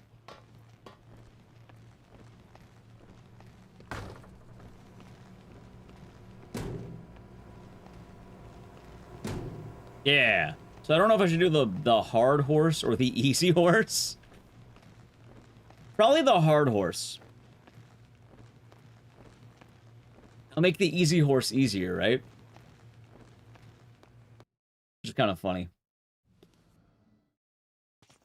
Ah, yes, but I am quite excited for, Burning Crusade. I know exactly what I want to do. I think I want to roll... What? Actually, I don't know if Naliku's here, but I was going to suggest double Paladin. Paladin. I've never tried Paladin tanking, and it sounds like a blast, because I actually like Paladin. And not the whole horse. Wait, what do you mean HOL? I was going to do the hard horse, because, honestly, it's limited.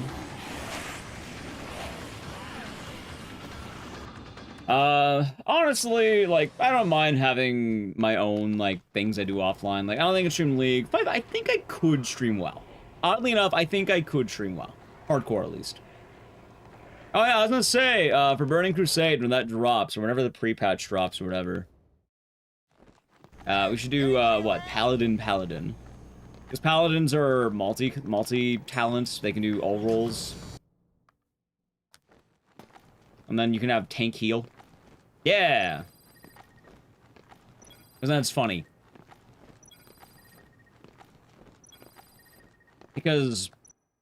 What? You get Blood Elf Paladins?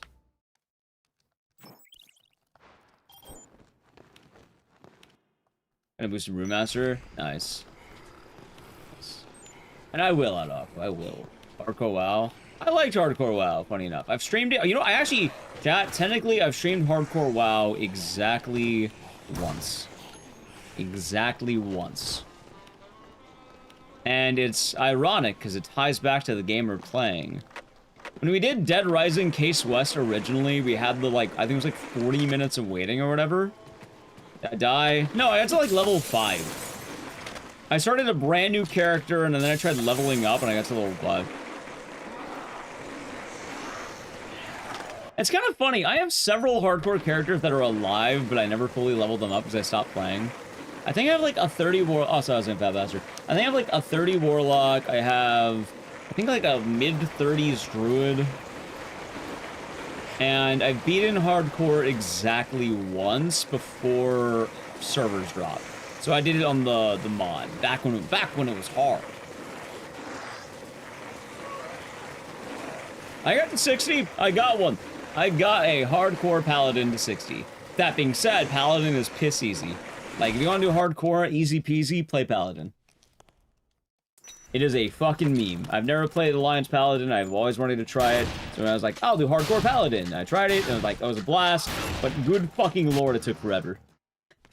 Took absolutely forever, man. You know what? I named her Paddlin' Pam. I was running around the hardcore mod as Paddlin' Pam. I thought the name was funny. I don't know. Because with Paladin. Paddlin' sounds like that. Yeah, dude, Paladin's piss easy on hardcore. Like, I think I had, like, 2 scares from what I remember. Like, obviously maybe a little bit more than 2, but, like, 2 major ones I remember. Once in Stockades, and then once in, like, the Ngoro Monkey Cave. There's, like, a cave of gorillas that scare the shit out of me, and it's like, oh my god, please, please, please, please.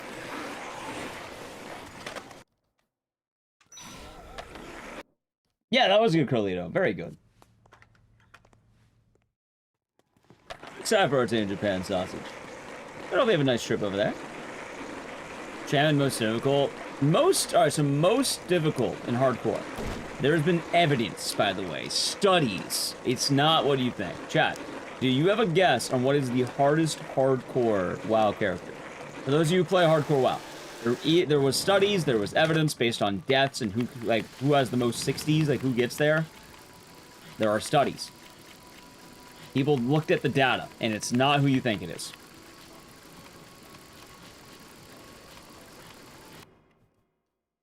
Your turn. Welcome back, James Mayo. I'll say right now, it is not Warrior. It is not Warrior. You think it's Warrior, it's not Warrior. That's the bait one. That's the one you probably think it is. Warriors have a really good time after, like, 30.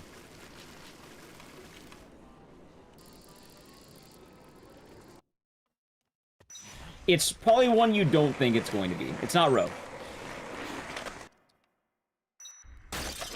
It's a very weird answer.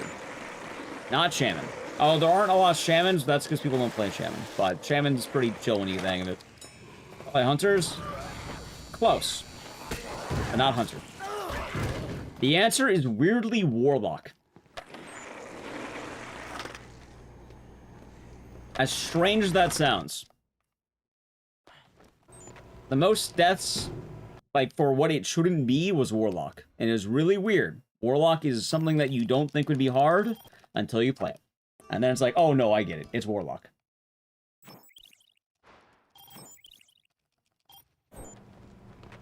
And the main idea is that you have a lot of get-out-of-jail-free buttons until you don't. The moment you don't, you die. Which is funny, because, like, oh, when you die, you are dead. But it's one of those things that it only takes one moment for it to go wrong, and then you don't realize how bad it really got. Like, your lifeline is more like a... Imagine bungee jumping with string.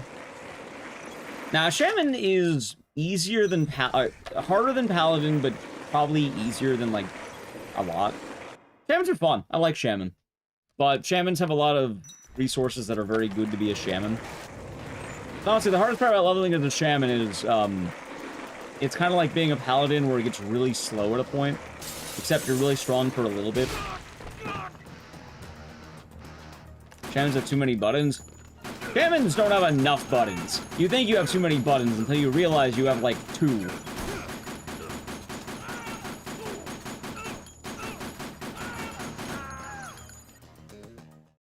Like, I wish Shamans had more. I leveled the Shaman to 60. Shamans get really fun at 70. All good, James Mayo. All good. I like Shaman a lot. It's definitely harder than Paladin, though. Definitely harder than Paladin. Like, 100% harder than Paladin. Paladin's fucking piss easy. Paladin is busted and unfair for leveling. You literally will never die. Like, it's impossible. If you die as a Paladin, then, like, I imagine your eyes were closed for, like, a good 20 minutes.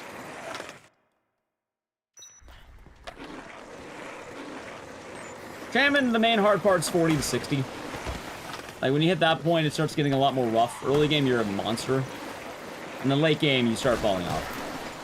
Which is unfortunate. Don't worry, during Burning Crusade, you're kind of a monster. I'll tell you right now, because I know, whack, you're excited for Shaman. Have you planned on playing Burning Crusade? Well, by the way, the run's dead. Actually, is it? Yep, there it is. Wow, I can't believe the run died of that. Huh, I'm a dumbass. I remember that one. You ran out of buttons for Shaman? Right, but in... Oh, wait, that's Sod. Sod's different. In vanilla, like hardcore, you don't have jack shit. In hardcore, you get, like, what? You hope you get good dice rolls. You're gambling till 40, then 40 you swap over to Elemental, then you're casting Lightning. Lightning Bolt, Lightning Bolt, Lightning Bolt. Oh, that was my fault. I forgot to swap the FPS back. That was my bad. When do we know we have a run? Usually after Carlito 2. Honestly, the problem with Dead Rising, there's so much that can go wrong, you pretty much don't ever have a run. Like, I don't think there's been any run that I've had. Like, realistically... How do I put this?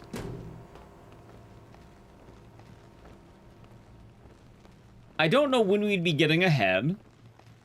Because it really depends how the early game goes. One of the good points is, I guess, do we get stock 1 in stock? Like, do we get level 2 stock, and do we get level 6 and or 7 stock?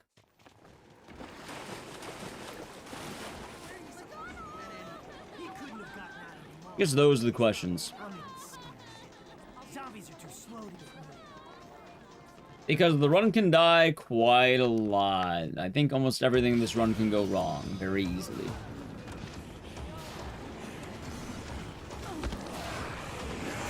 Like that.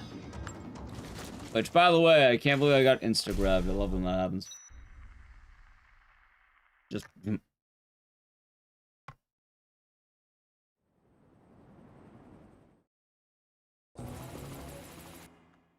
Burnchoyer. Yeah! Burnchoyer. Oh, yeah, it's Zexons. I forgot to ask, but how's the honeymoon been? Or how was it? It's been a week, or... How is it going? How is been? How is it looking? I don't know when you're actually going on that. I imagine around the time. I imagine good, too. I imagine good is the answer.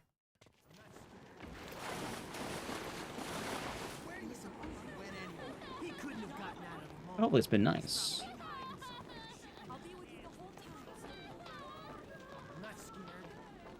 Oh, God, though, Dead Rising. So the last run was my fault. It was me. Hey, I see you back home. Back, okay. I was like, wait a minute. I couldn't remember if you were traveling currently or back home. As I don't know how long it's been since you started. Bahamas or Atlantis. That sounds fun. I heard about White Lotus very recently, and I'm glad he had a good time. That's good stuff. And it is whack. It is absolutely fun. I like Shaman. Like, I think last time I was on Burning Crusade was actually Shaman.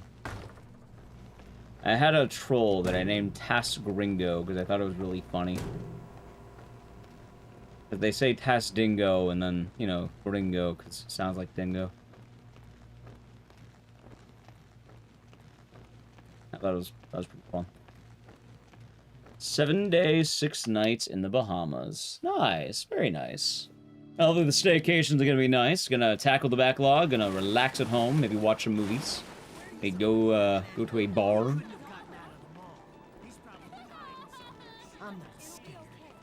Zombies are too slow to get moving.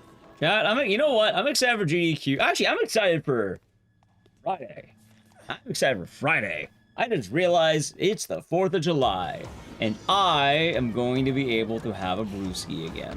For the most part, I've abstained from drinking, barring a single day in June. Now, I know you're thinking, Ecdycis, were you going to do 30 days straight? I was. But I was at a concert. I mean, at a concert. I didn't overdrink. I had, like, I think a couple of drinks. I actually didn't have as much as I was hoping I would at the concert. That being said, I still plan on doing 30 days probably at another point in time. Or maybe I just don't care as much. I don't know. Either way, I've been drinking a lot less. Why haven't I been drinking less? I like doing that every now and again. But I only ever drink when I'm partying with people. Or I'm traveling. And the Attlers, catch on the way. Hey, very nice. I'll get some good games. They got some fun things on the docket. It's working the 4th of July, theme parks for the chaos. You get overtime? I'll say it right now. I know working on a holiday sucks. But if you get overtime, it's based. Good luck to me and my house. Thanks. I hope my house is also gonna have good luck. Hey, why my house? Hey, why my house? Why my house need good luck? It's a house. Oh, do you mean people in my house? Thank you. Why not? Well, that's fair. I guess I hope my house doesn't need luck. Oh my god. Okay, double time, badass. You know, I miss overtime and double time. I miss that, man. It was nice. You know what's funny? During overtime, too, at my old job, I didn't have to do jack shit. It was mostly glorified waiting. Nothing wrong with that. Nothing wrong with that at all. Some people don't drink. I like to drink. Like, on Friday, I get a, you know, have a burger, have a hot dog, maybe some potato salad. Standard American 4th of July feast. And then, I get a nice cold beer. And maybe I'll follow it up with another nice cold beer. Or ice cold beer. I was on a challenge drink on stream. Was absolute horror alcohol again. Do you mean Malort? I don't know if I had Malort on stream, but Malort's pretty fucking bad. That being said, I'm going to buy a bottle of Malort if I can find one at GDQ.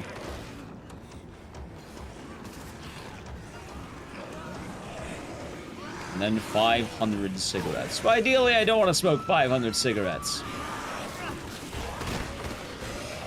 I'll say ideally. See, ideally is always the word I like. I like the word ideally a lot. In an ideal world, I'm not smoking 500 cigarettes. But I do understand the vibe sometimes, that after a night of drinking, you know, you hear the intro to Layla in your head. Do-do-do-do-do-do-do. And then you know, that drunk cigarette's looking kind of nice. So in an ideal world, no. But temptation hits us all, Shot. You know, it's day by day, the battles we endure. But no, I'm kidding. I'll probably be fine. Maybe I'll have one or two. That reminds me, do I have cough drops? Lord is bigger in the Chicago suburbs. I bet it is. I bet you it is. That's why they call it the Chicago handshake. And it's vile. Terrible stuff. That being said, I plan on drinking more. I've been convinced. How's it, Publix? Well, I guess the Chicago handshake's more Malort and a beer, isn't it? Like the PBR.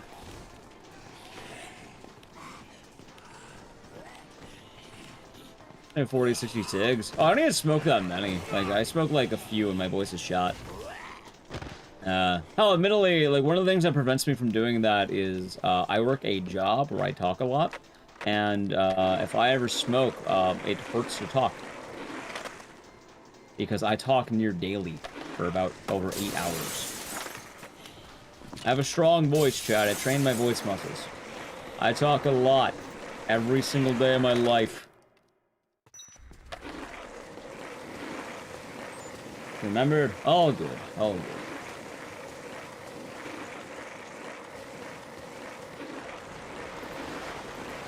And yeah, no, I'm trained. Going to events actually kind of sucks sometimes because I lose some of my vocal training, meaning it's harder to get back into streaming.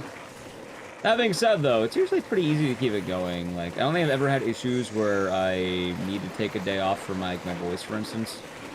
Like, I can talk and talk and talk and talk. I trained it? I have trained. I have trained. I am a professional yapper. It really is training. Like, you know, you talk at a level that's comfortable for you, and you're able to keep your voice going. If you stress it too much, it will hurt, yes.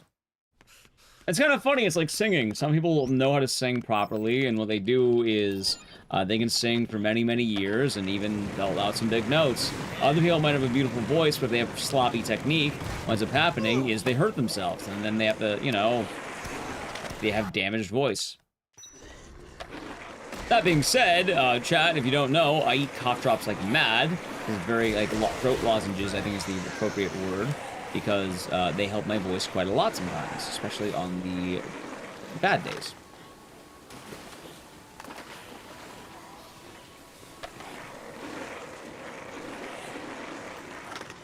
But, oh, for instance, what, 5 days in a row, with today being day number 5, not to mention day number 6, day number 7, day number 8, day number 9. Like, technically, I'm not taking a day off until 4th of July. I have a pseudo day off, technically, but I don't count that. I've started not counting that as a day off, because I realize it's not a day off. It's a day on.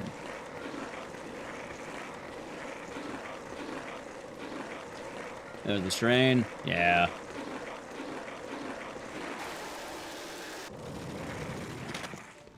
But also, I think there is an area of self-responsibility where, God, I don't do funny voices all the time. I mean, now and again, I might do something goofy. That's because I want to do it. I feel like if you're doing it on command, that's a... I don't know how you hit that point.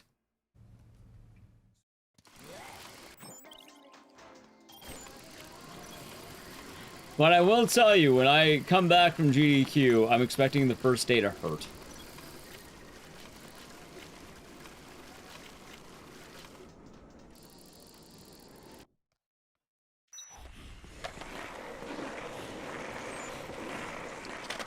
So usually when people play games aren't voiced. See, that's why I had the brilliant idea that every character has the voice actor that's essentially like Joe Swanson from Family Guy. So when I play into Shadow Hearts, every character sounds exactly like me. I don't care if they're male, female, animal, like non-binary, they all sound like me. Every character I voice in a game, I have to read, they all sound like me.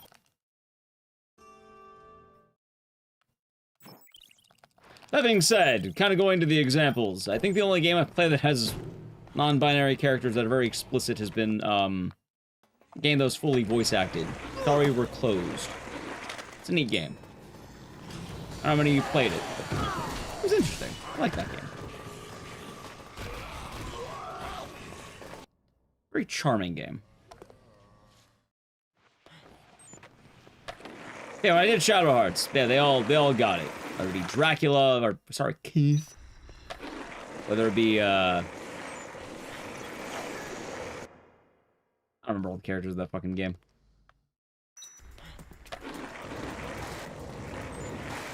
Alright, good shit.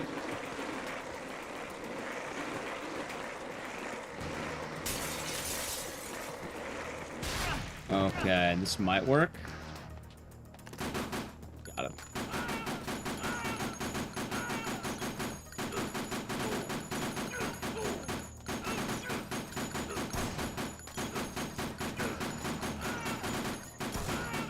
Alright, that's solid, not great, but solid, we'll take it.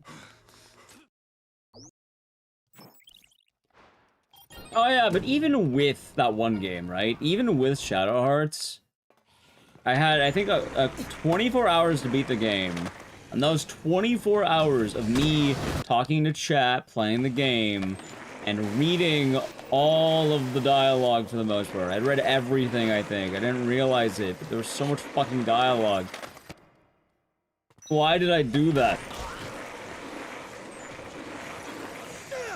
I do not envy the RPG streamer. Good fucking lord. You never do that?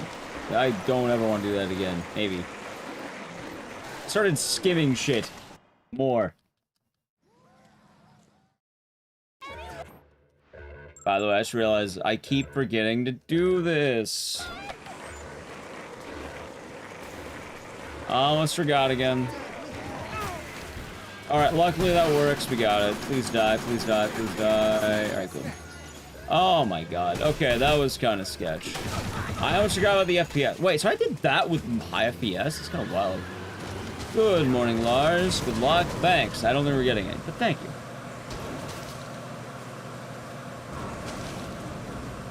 Hopefully your day has been treating you nicely. I don't know how I played so well doing the FPS swap there. Kind of forgot to do it. I almost forgot. I remembered that time. I was looking at the FPS. I was like, wait a minute. I'm at high FPS.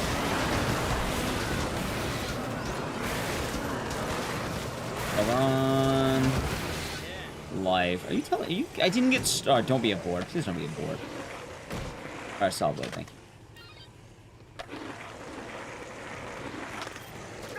you. Ooh, wait, that's just kind of tight. Is there really to say? Well, hopefully it will be nice. You know, hopefully it will be nice. Also, solo. Hold on.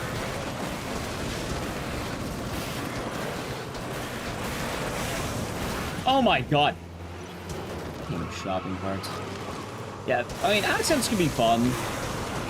But I definitely imagine people have to do them all the time and get kind of taxing.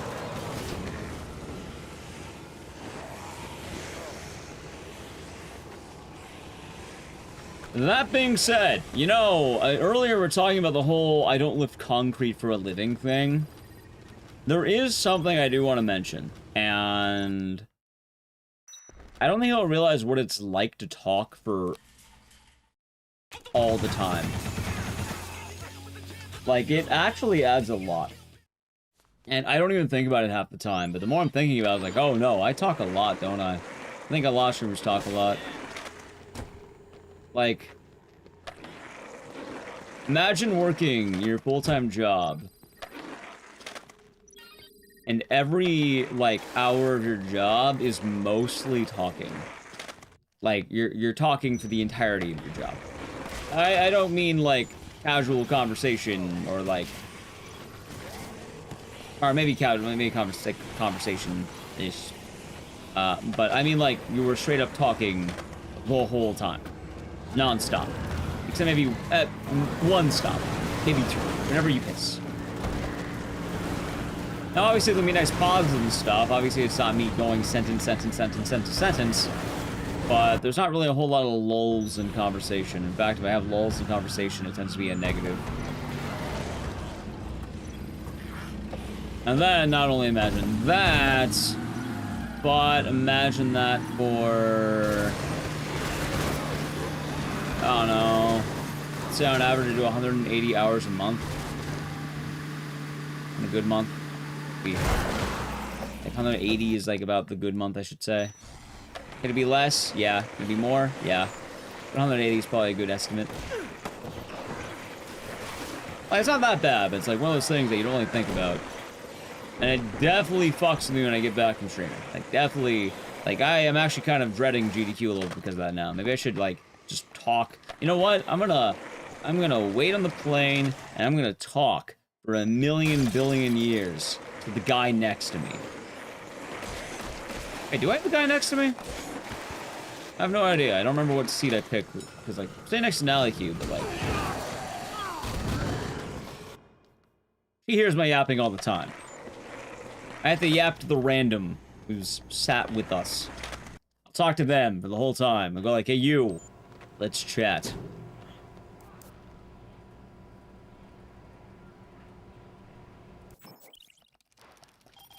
I suppose that would make sense. Starting the talking and the hardware just on random topics. I mean, that one itself's fine. Sometimes it's hard. Really depends on the day. Like, if I'm having a good day, it's nice. I'm having a bad day, it's a lot harder.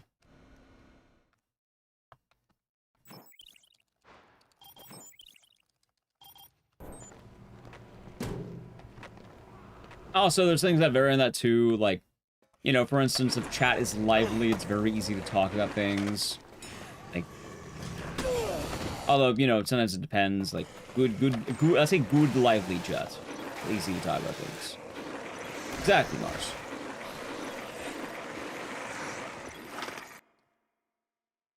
The amount of times? How often does that happen to you? Like, often, or like, sort of often? And it's kind of funny. First time I ever went on a flight, I yapped the whole fucking time, and someone, like, down the aisles told me to shut up. The guy next to me was very polite, though. It was nice talking to him. I was very excited. This was the first time ever going on a plane. And then they told me to, like, some random told me to be quiet. See, people want to take your joy in whimsy. Try to talk to you on the plane, you'd be annoyed. Well, you can normally... See, normally you can push the vibe, or sense the vibe. You can tell who wants to talk for the whole flight and who doesn't. What's I doing? I hope you're doing good. It's not me, like, you know, holding the person hostage with conversation. In fact, I tend to talk a lot more in the airport bar, if that makes sense. Dude, wait, airport bar, I gotta go there.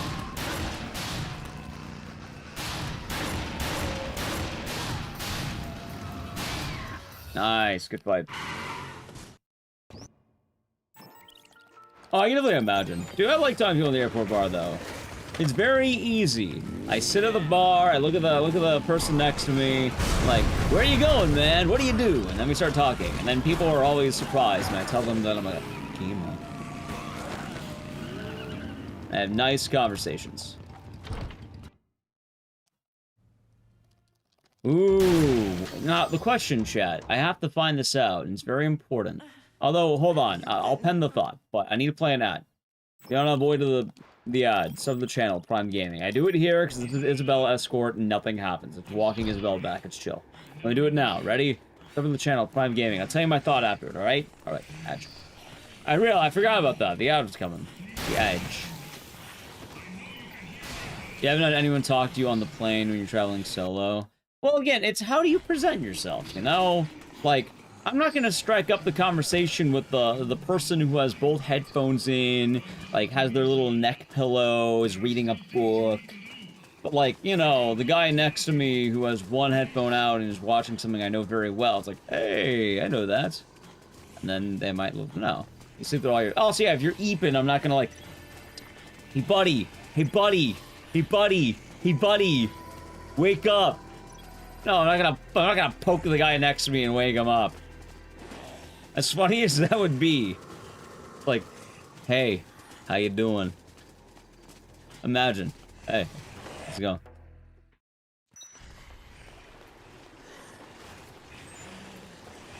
Watch movies, anime, and sleep. Understandable.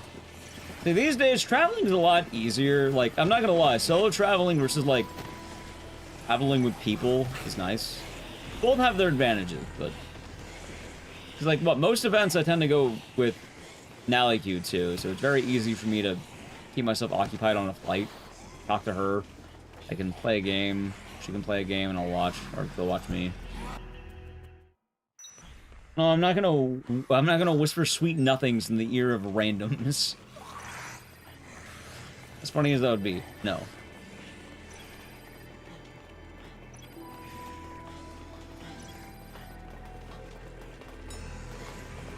Although, what am I doing on the flight? That is a question.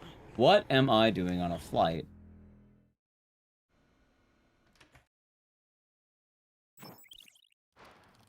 Also, chat, we're officially ahead somehow. What the fuck? How long is the flight? I think it's like a little over 4 hours.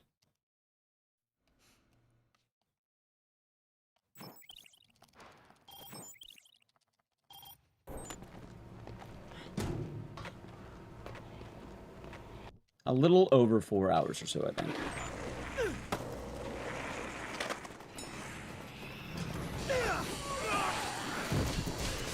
Oh. Not good, not bad.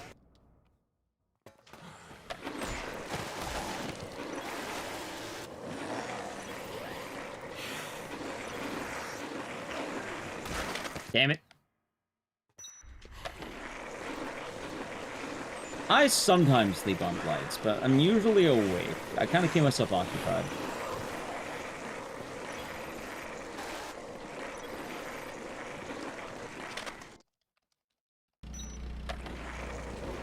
Yeah, like I said as well, if I'm talking to someone on a flight, I'm not poking the guy next to me going, hey buddy, wake up, let's chat. No, it tends to be a lot more the, you kind of sense someone might be willing to have a conversation because you have a mutual interest in something, or something comes up very naturally.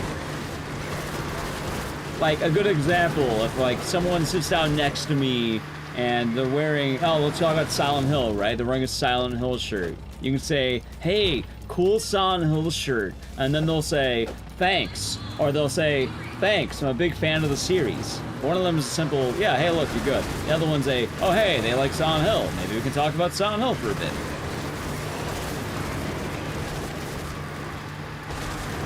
Driving the GDQ, so no big icon points, no biggie. That makes sense. Alright, chat. Now, we're back in the ad. I have the most important question to ask you. Right, we're all back from the ad. During Bomb Collector, I'm going to be flying to GDQ, I think next Sunday. It's coming up. The question is, what beer do I have at the airport? What is the airport beer of choice? I'm at the airport bar, and I need to have a beer. What am I getting? Or am I getting liquid? Naturdays. I don't have Naturdays in an airport bar. In fact, I haven't been able to find Naturdays in forever. Asahi, Coors Light. Might have Coors Light. I don't know if they'll have Asahi. Oh god, I bumped. That might be bad. I think I'll be fine. Bloody Mary. I actually don't like Bloody Marys. I'm not a big fan of Tabasco.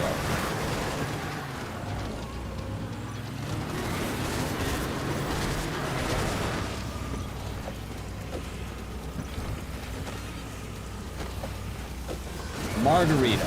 I don't know, I think I'd rather have a simple beer. Oh my god, what the fuck is that? Okay, hold on. I like stouts, try a hobgoblin. Usually I like a nice, simple, cheap beer. Nice and easy.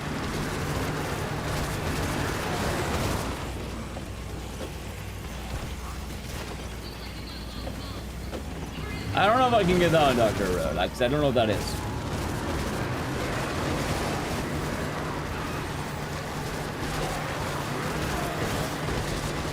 Alright, that is solid. I don't think it's great, but it's solid.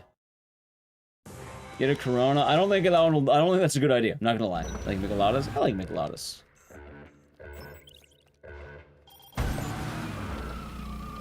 Thanks, Marty. You and gotcha. Oh, the chat. I should mention. Alright, so the Naturdays thing. I know people like the Naturday meme. I have not been able to have a Naturday, and I don't know how fucking long. A while back, they were everywhere. Like, buddies would bring them over. It's easy to find. I could buy them. These days, I literally can never fucking find them. They are shockingly hard to find, and it is a simple beer.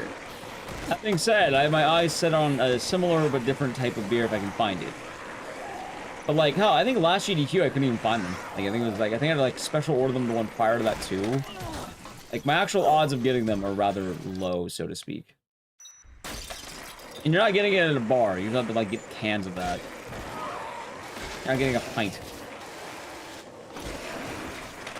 Miller High Life. Champagne of beers.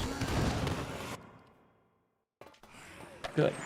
Blue Moon. It's not a bad choice. Not a bad choice.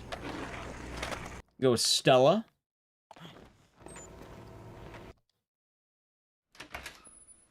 Maybe I'll do. I mean, rising, at least for today. As soon as Brad gets Room his head temp turned. Guinness. You think I should have room temp Guinness? Room temp Guinness. Oh, that's what I'll have. Room temp Guinness.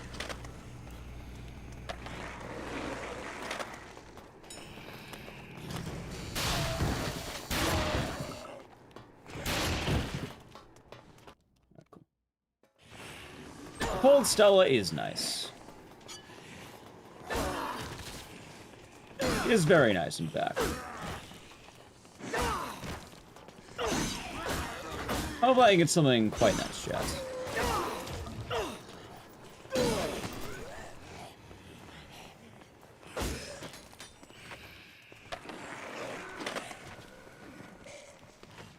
Solid. Chat, I'm at an airport. The options I have might not be that That sounds quite nice. That sounds quite nice, Carrot Thought. Actually, that sounds like a very nice beer. But I don't know if my options are going to allow me to have that unless I go to, like... Also, hold on, I need the pipe. Unless I go to, like, a... What? Probably some kind of... Airport Europe. I don't know if there are any airport European pubs.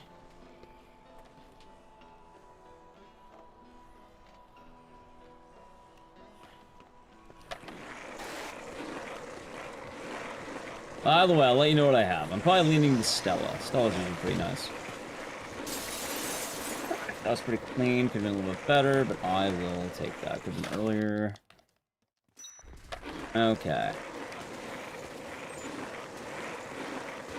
So I need to find a queen, ideally. Hey, there it is, right there. Nice. That was rather swift. Okay, cool. Well, badass. The moon sounds like a good choice. That it does. That it does.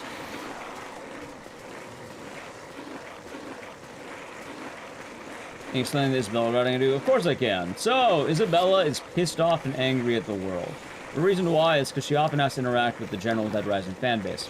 So, what happens is naturally she's going to attack. So, what that means is Isabella's slow. If I escort her properly, Isabella is very, very, very slow. Now, that's bad for me, the speedrunner. So what we do is, when you go far away enough from Isabella, she will not have zombies nearby her. Because zombies only spawn in the immediate vicinity of Frank West. They're kind of like Frank located. Right? They want Frank West. Specifically him. And only him. So what that means is by going to these weird locations on the map, I'm taking myself far away enough from Isabella so she's not going to be pissed off and angry.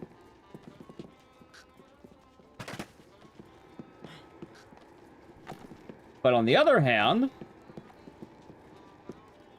she'll keep moving, because she's always going to keep moving, right? Like so. Also, she stopped. Hold on. Wait, did she stop? Oh shit! Wait, I did that perfectly. Yeah, so by doing all of that, Isabella is going to keep moving and never stopping. Which is very good for me. And the whole reason it worked... Oh, that's also why I have to stand where I stand. In fact, I use this to kind of talk about it. On the first area, I kill zombies so she can't kill them. I kill them. Second area, I go all the way to the back. Zombies won't be by Isabella. She'll do her route. The park. I go very far away. Isabella will have a straight path. But I get a queen. It's password protected. Because in the fourth area, I can then kill the zombies that would be in her path, but then stand far away enough where it's not going to happen. Also, I quite literally golded. Wow, wait, that's kind of tight. But I don't know if that's going to work. Well then, that's good to know. I have learned Isabella's strat. Huh. Dad, I gotta go for gold. I gotta go for it. I gotta go. I can't. I can't. I have to go for it. PB chance is open. Holy shit. We can actually PB. They did. Oh, though, I'm getting a lot of hits. That's something bad. And help they're explaining it. Kind of. Also, I should also mention that is the first run to get to that point since I looked up how to do it properly. Also, hold on, I missed a message earlier about being in the client demographic of Mr. Ecdycis. Oh my god. Oh my god, are you kidding me? Oh no, you're on the top end, gotcha. Say goodbye to that fucking RNG, are you kidding me?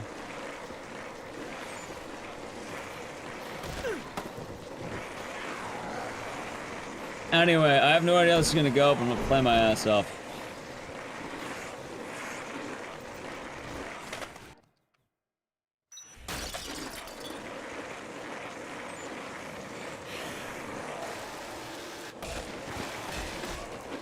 Oh, this is gonna be bad.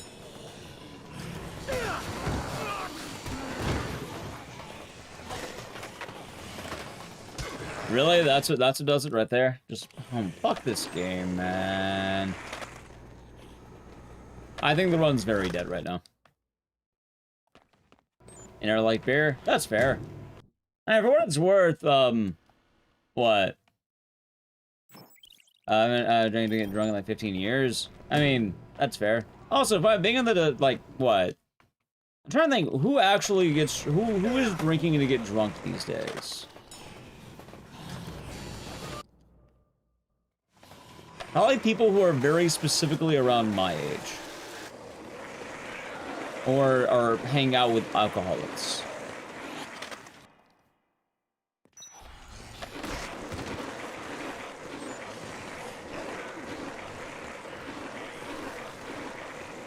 Because admittedly, what? A lot of older generations don't like hangovers, or a lot of people who are older don't like hangovers, and they don't drink as much.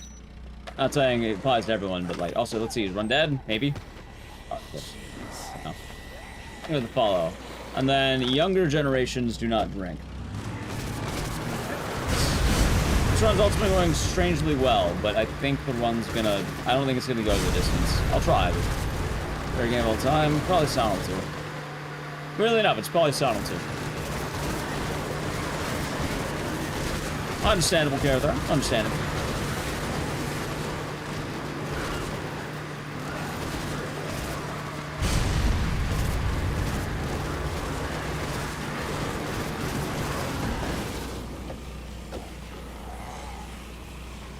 Alright, we're gonna go for broke.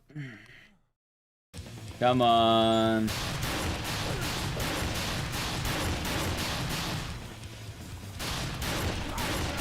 Go ahead. Run's probably dead. Maybe? Wait a minute. Wait a minute. Wait a minute.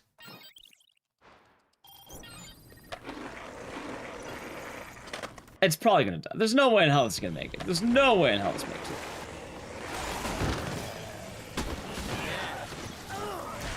Yep, there it is. Dead. Okay, run's dead. And I lost to RNG. Of course I did. You believe? No, it's dead. Like, it's not a chance. It's like straight up just gone.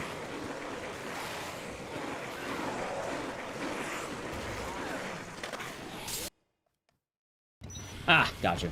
I mean, it was penalty dead before that. Like, I knew it was dead. Anyway, let's see the glimmer of hope vanish. I had 7 seconds of leeway, so unless I did this, like, fast enough to warrant 7 seconds, it's dead. It's the remaster? Kind of. That was a seizure. I'll be doing good. Actually, wait, is it alive? Maybe. I don't know. No, it's dead. Definitely dead. Oh, there it is, right there. You know, if I didn't get grabbed, that was a PB. So Dead Rising has the deluxe remaster and the regular remaster. So this is the Steam remaster in 2016, but it's not DRDR. I've drunk since last year. Again, all my stuff's social. If people want to drink, usually they can, you know, friends can hit me up and all that, but I'm not drinking in my room alone. Oh, it's not zero. I'll be doing good.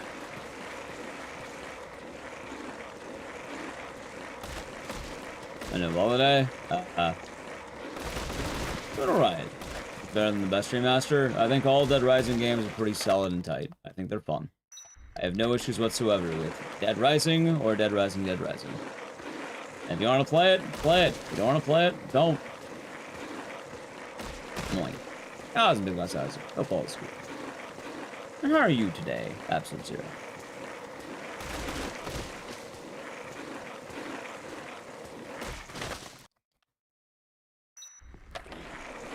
One beer, a glass of wine. You see, I don't drink often. When I do, I drink excessively. As long as my stomach's not hurting. My stomach's hurting, then I take it easy. Very important. Nearly 15 hours of Death Stranding 2. Nice. Sounds like good stuff. Sounds like having a ball. Alright, so the question is, do I PB? Probably not. In fact, look at that. Ready? Right. 1 second. Literally 1 second. Oh my god. Oh, well, at least I can say I still got it.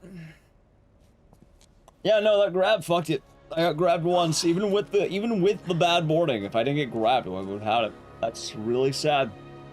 By the way, grab loses 3 seconds. I probably had a 28, 20, 37.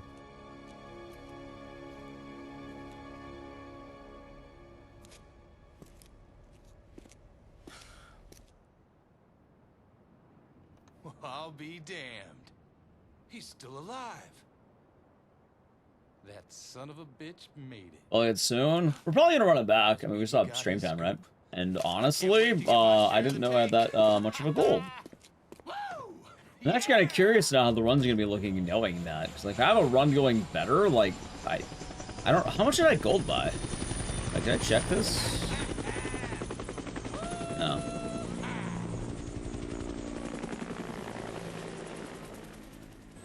All right. You just Yeah, gold. I got a gold. A lot of red too. A lot of red.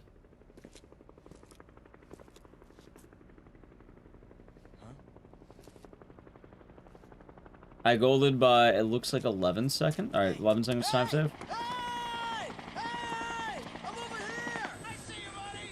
I see you! Yeah! Actually, I'll check right now. How much should I gold by? Dude, that's like a solid 12. My best is solid 12 seconds faster. What the fuck? Huh. Isn't that PB pretty cool? Yeah, it was pretty good back in the day. Nowadays, I'm still top 5, but like, I would like to be better than top 5.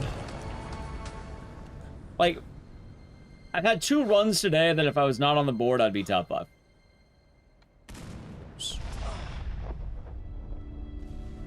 Also, I should make an argument about Dead Rising that the main category should be time skip. I don't know why it's not. Why is the leaderboard not? Why is time skip not the main category? What the fuck? Wait, I should change that. I should ask that to be changed. The main category is overtime. It should be time skip at this point. There's like way more runners. Most runners are on time skip new game.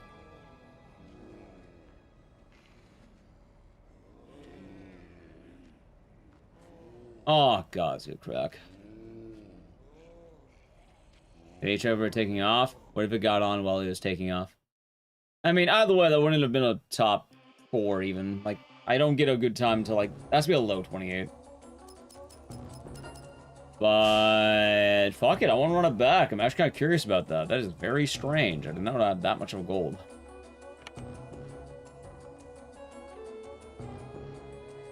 Actually, I can tell you how much I golded by. Give me a second here. I can tell you how much I golded by right now. I'll check. How much did I gold by?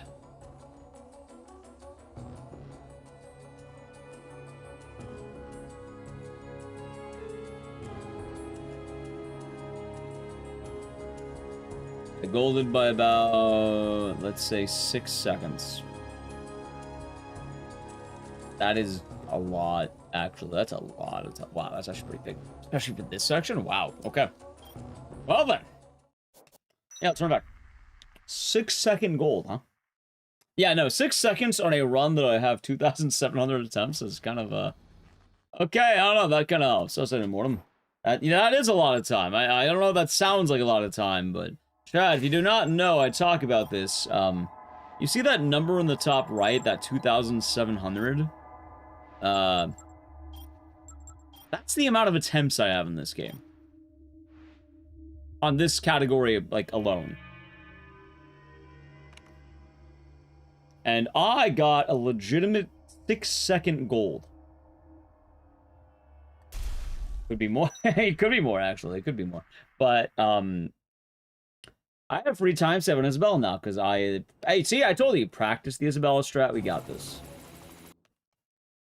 Anyway, I will say do not worry too much, chat, because like Haunting Ground, GG, thank you, Dice Stamper. We're gonna run it back, though. I don't know, yeah, I kind of do feel. I feel like I can get a PB today. I feel like I might actually be able to. But, like, Haunting Ground, right? You know how I say, like, here's the point where you can kind of start cheering? Or here's the point where you can kind of lock in? There is a point. It's Bomb Collector. I think if I had to guess any point of the run that is going to be good, it's Bomb Collector. Or actually, tell me it's either Isabella or Bomb Collector. One of the two.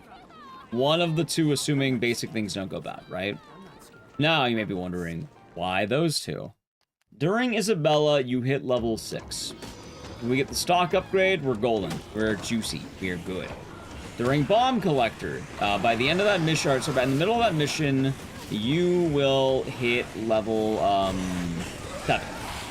And also that's bad. But you will hit level 7. And when you hit level 7, that is your last upgrade of the game. Technically, you hit level 9 by the end of the game, but you can't use those final 2 levels. Like, they're not worth anything. They don't do anything. It's the end of the game at that point. But during Bomb Collector, you have one more chance to get stock. So in total, I would say you have 2 dice rolls out of 5 upgrades. You probably have a 40% chance to get something good, right? Like, I'm just guessing 2 out of 5. I think it should be higher than 40 because you're eliminating one, but I don't know math. Like, I don't know. I'm not a statistician.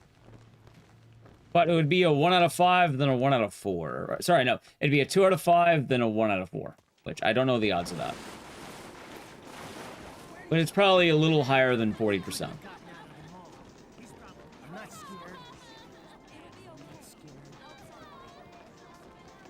So there's that. I don't know. I don't know stats that much. I know rough stats. I didn't take statistics. And I should have took statistics. I took calculus. Because I'm a moron. When have I ever had to use calculus in my life? That's something I'll bitch about, man. I don't know why I didn't. I don't know why I took calculus. Egghead, maybe. Oh, no. Sorry. 2/5 or 1/4. Or. Either or. If you hit either one, you're good. So you have both as, like, either or.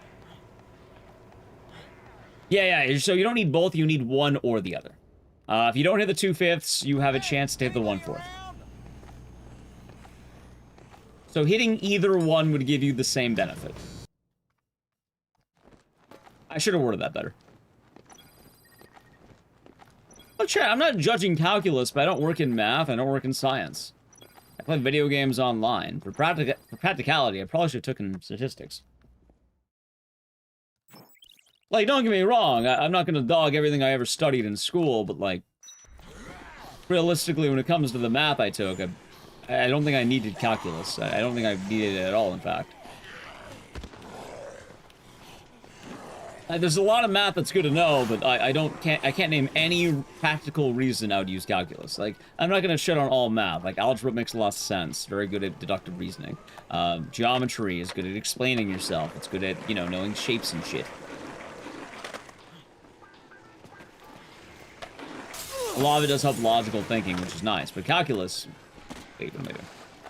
I can't name the innate benefit of calculus. Like, I feel like I could probably benefit from, like I'd argue Algebra 2 is probably, like, the one you should do. Like, go up to that. Obviously, do more if you want, but, like... An hour ago, I wanted to play with people, but then I didn't get around to doing it because everyone has lives. I had an idea about REverse, so I was gonna play with people, but I ended up not. Stats more useful, but I didn't take stats. I took calculus. And then when I was in college, I took discrete mathematics. Which, actually, that's fine. It was discrete mathematics. Do you know that there's math called discrete math? That's not even math. It's logic. What kind of math are you taking? Discrete math. It's math, but not.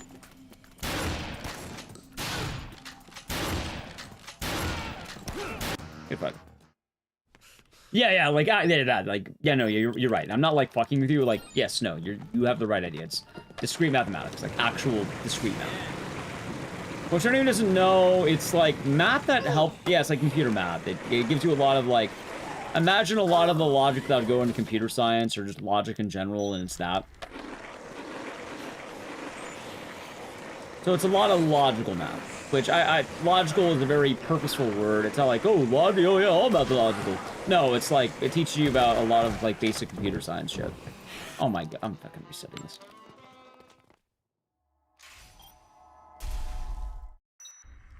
Yeah, I mean, originally I talked about it. I wanted to be a programmer. Like, when I started college, I was like, yeah, programming. And then after doing enough programming, I was like, I don't get it. So I stopped. And instead I was like, yay, law. And then I wanted to be a lawyer. And it's kind of funny because if you don't know, being a lawyer is a lot more math than you think it is. But it's not math, but it's math. But it's not math, but it's math. But it's not math, but it's math. But it's not math. Instead of using numbers, they use, like, people. I'm not missing out. I mean, it would have been a nice practical skill set to have. Like, admittedly, the only reason I didn't want to do, is it math? Yes, but it's not math. The only reason I didn't really get programming is because I never see the visual practicality of it. Like, I didn't get it. I didn't get how you turn code into program. Because I know program, but I don't know how code become program. But I understand how to write code. And I understand what code kind of do. But I don't get how code become program. I know there's like GUIs and shit that do that, but like, I don't know. I had bad people. Bad teacher. That kind of ruined it for me.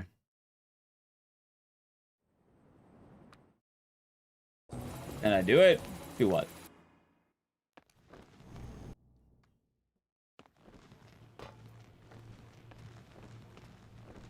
Oh, hold on. Convert fraction decimals. No, this is the narrow. You don't need both. You only need one. You only need one. It should be about 40-ish. So you roll a 2 out of 5, right? You roll, because there are 5 possible upgrades. They're all evenly weighted. And you have... Well, hold on.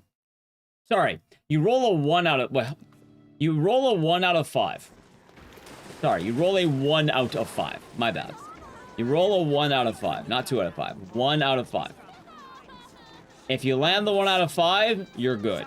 If you don't land the 1 out of 5, you then get a roll of 1 out of 4. If you land the run out of 4, you are also good. You only need to land one of these. You have 2 chances to roll. The first roll is a 1 out of 5. The second roll is a 1 out of 4. If you get the first roll, you don't need to roll the second. That would be the math. Sorry about that. How do I pronounce my name? Ecdycis. That's incisor. A lot of people also say Ek, but Ecdycis. Yeah, I worded also. I forgot it wasn't 2. I was thinking of the 2 dice rolls. No, you have 2 rolls, but one's a 1 out of 5 and one is a 1 out of 4. Landing either one is beneficial to the player. You can't land both. You can only land one, and you only need one. So if you land one, you don't care about the second. But you would have both values to help you. I don't think you just add a percentage, by the way. If you just added them, it would be 45%, which doesn't sound right. Actually, maybe that is right. I don't know. What, 20% plus 45%? Like, what, 20% plus 25%? That actually does sound about right, because you have 2 chances, and... It should be 45, right? Actually, it might be 45.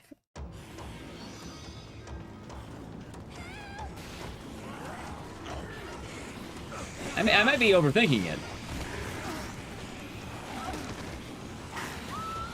Or, like, not exactly 45, but, like, about 45. Because the main benefit is, while you do have the 1 in 5, the second roll, alright. So, the way it works is you have 5 upgrades. I think it's... I might not be entirely right, but it's health, stock, flying dodge, and then a kickback, and I think it's like football tackle or something. I don't remember the last one. But you get 5 upgrades.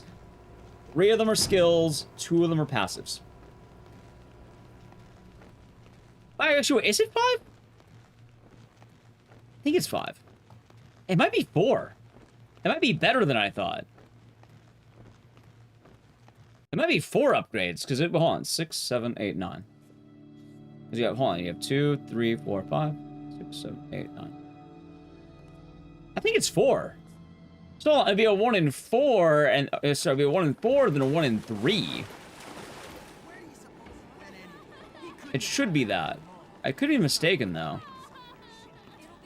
I thought it was seated on 5. In fact, I think it is probably seated on 5.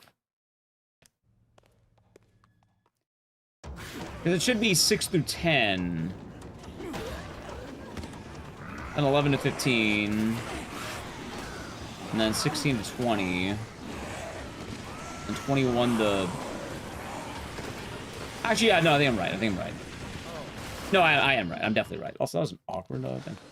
Your head hurts. Either way, the way of putting it, I have, let's say, dice roll. Do I get ability? Yes? Good. If I don't get ability, roll again with slightly better odds. Do I get ability? Yes? Then good. If I don't get ability, run's probably gonna die. Because the whole thing I want is I have 2 chances to roll stock. I want to say it is the 1 in 5 and 1 in 4. I think I am right on that one. If I don't get stock, the run's fucked. Early game stock does not matter nearly as much. Like, it's okay if I get it. Not the end of the world.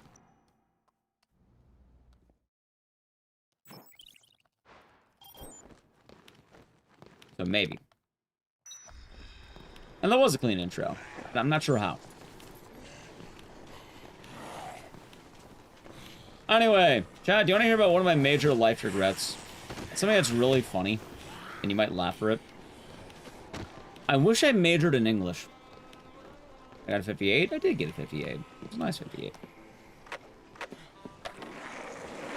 Nothing in my life would have changed if I majored in English.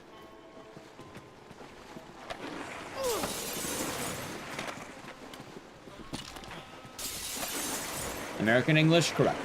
Well, I mean, just English. Like, I don't know, college English. Whatever you call it. Probably not British, probably American. Why English?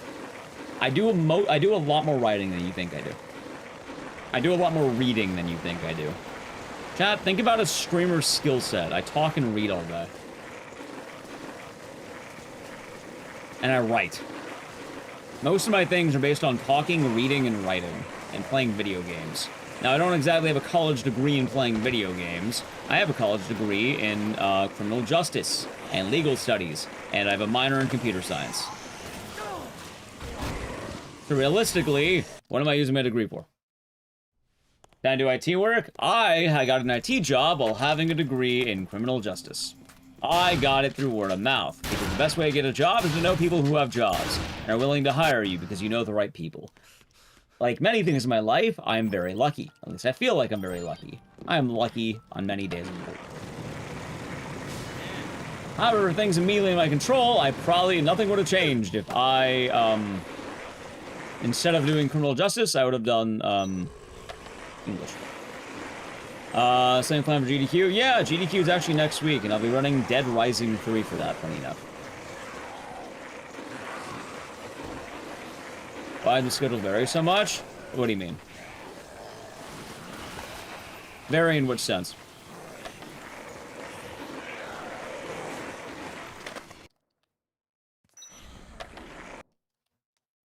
Because, like, my schedule has been every single day of the week.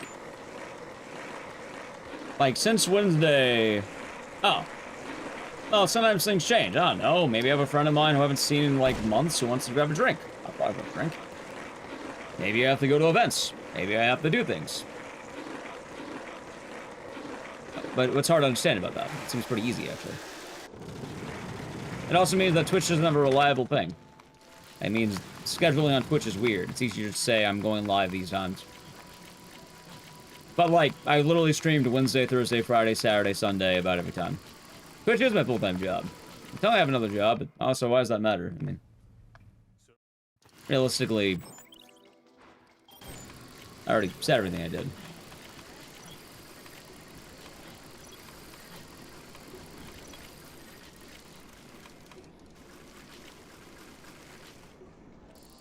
Ooh, man. That was close, though. That was almost bad. Kind of glad it knocked me back, but alright.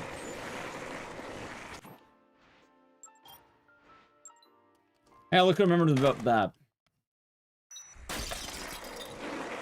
What do you get? Your gamer degree? Ah, yes, of course. Cool job. It is. Oh yeah, but no, actually I do have another job, believe it or not. Chat, I work for GDQ. I actually do work for them. Hammer house found. Very carefully, Sub. Very carefully. Also, hold on, I want to see the math here. Hold on. 40% probability to get stock when it's upgrades. Swamp ports 50. Tried it from 1. It's both. So that's It's about 1 in 40%, 5, and huh? then it's a 1 in 4. It's 2 dice rolls. You get a 1 in 5, then you get the 1 in 4. So that'd be 45, right? I think I'm right. I think it actually is 45. Funny enough. Huh. So I was right. It is 45. That's neat.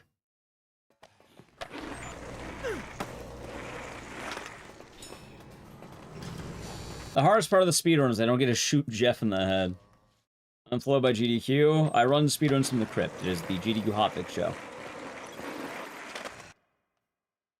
So, you know how I take off every 2 weeks on Wednesday? Like this Wednesday I'll be taking off from streaming. That's because I'm working for GDQ that day.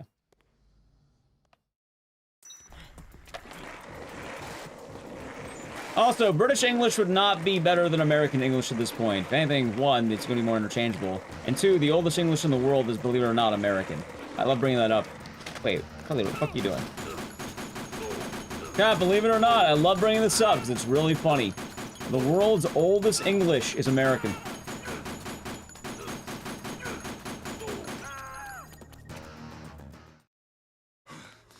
The British changed their dialect in the 1800s.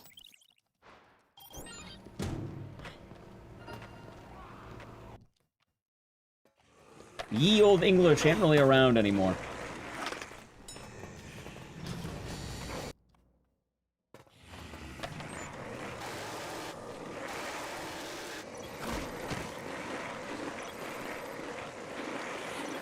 Yep, Shakespeare sounds American.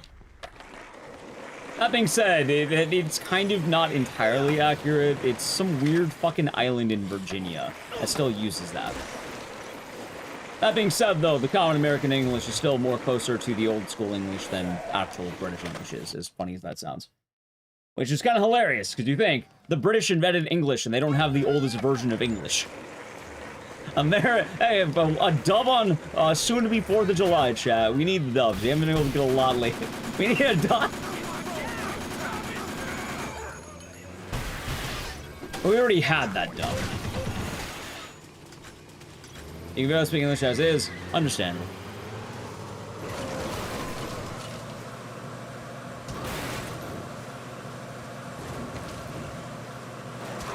You see, that's where elitism gets you. When you end up being elitist, you lose the plot.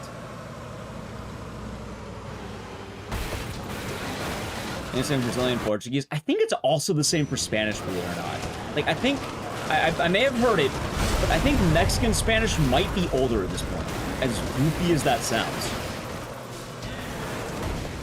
Like, you think, how is Spanish not the oldest version of Spanish? Wait, what the, really? By the way, dick.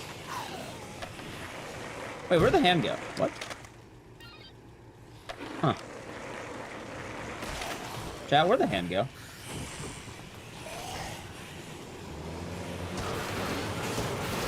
This is French on martial language. That it is.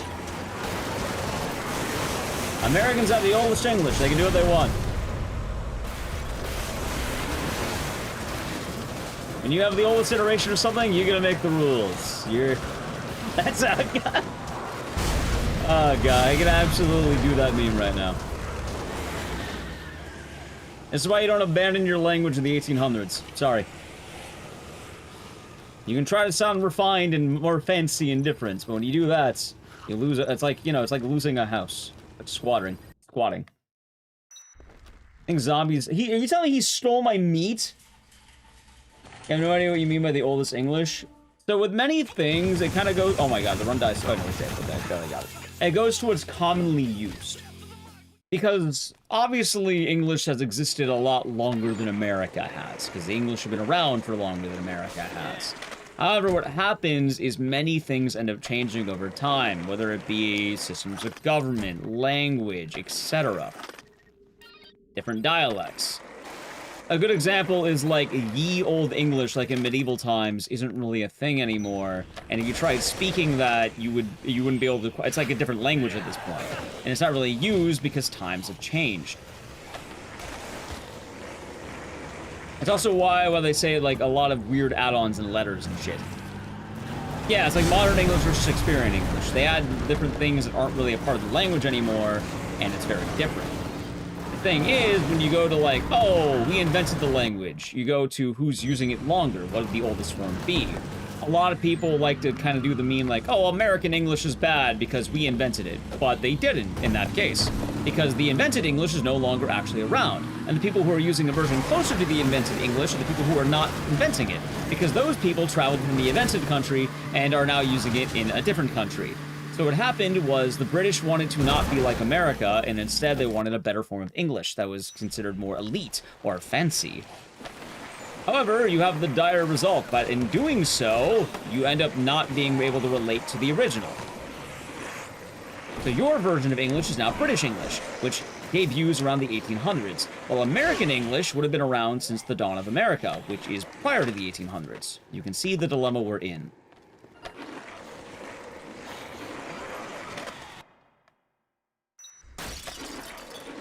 Sherlock Holmes, barely readable. Happens. So, you can always throw that fact at people. Now, a lot of people get really weird, by the way. They get really weird about it. Like, oh, we invented it, but you're not using it. Your invention is very different than the current iteration. Or the previous iteration.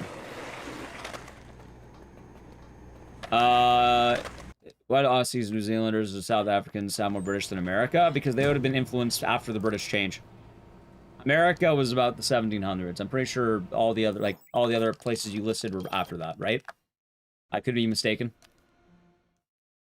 Like, I'm pretty sure that would be after the language swap.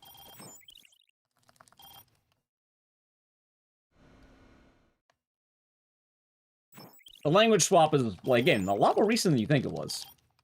America's also more recent in some ways. But that would be 1776. Telling it's like 1600s, but, you know.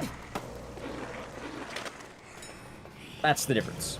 I'm pretty sure the dialects that would be used in Australia, New Zealand, and South Africa would all be post-1800s. Correct?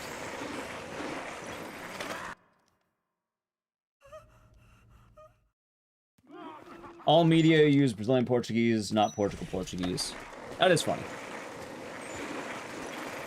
South Africans also don't sound British, they sound Dutch. That's kind of trippy.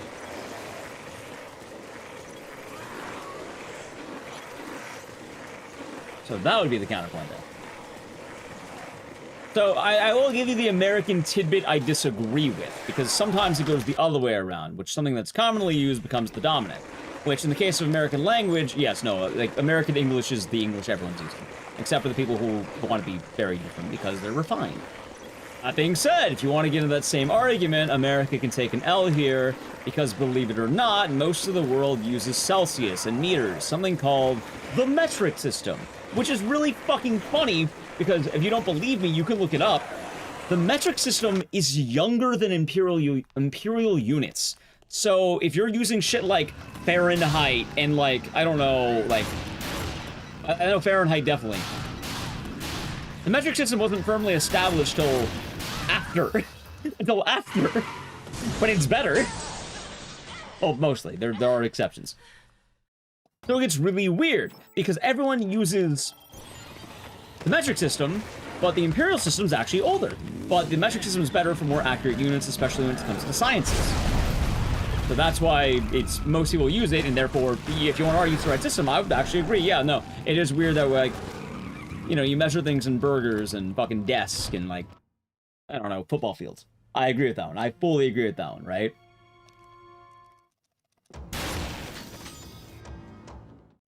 I will absolutely agree with the, what, like, meters, like, yeah, no, a meter makes a lot more sense. The math's a lot easier. You don't have to think about what equals a mile. Thank you for the $2 super chat, by the way. Crash.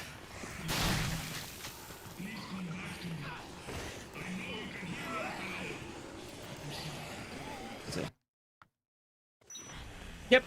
That being said, though, I do have an argument about the metric system. If you want to get weird about that, Fahrenheit's better. When you're out of the lab. If you're doing laboratory measurements or... Actually, cooking is weird. I hear people like Fahrenheit for cooking even, which I don't get that one, but... Fahrenheit for people is better.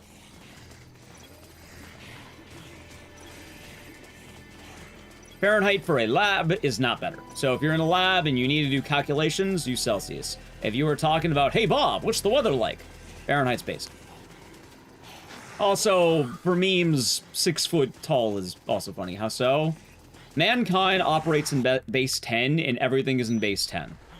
Celsius isn't base 10 when it comes to the boiling and freezing of water specifically. The thing is, humanity is never going to naturally boil. If you're boiling, you're dead. So you end up getting a weird measurement where you go like negative 30 to 30. Which, when it comes to measuring people and what weather it is outside, it's a little bit awkward. Sure, if you grow up with it, it's fine, but if you put someone 10 in 10, it makes sense. That being said, if you need to freeze and boil water, oh fuck yeah, absolutely, absolutely. Like, that is the, you know, freeze it. What about Kelvin? I have no idea about Kelvin. Isn't Kelvin every measurement you're dead? Many ancient counting systems? Right, but Celsius was introduced in the era of base 10. Like, that doesn't apply here, because... everything in Celsius is base 10. Or everything in metric is base 10. Meters are base 10. Kilograms are base 10. Sorry, like, grams, meters, they're all base 10. And Celsius makes sense and is also base 10 for a different system. In fact, the whole idea of the metric system is base 10. Wait, why don't I bring that up more? The whole idea of the metric system is base 10. The idea behind it is that 10 is very easy because you got 10 of these.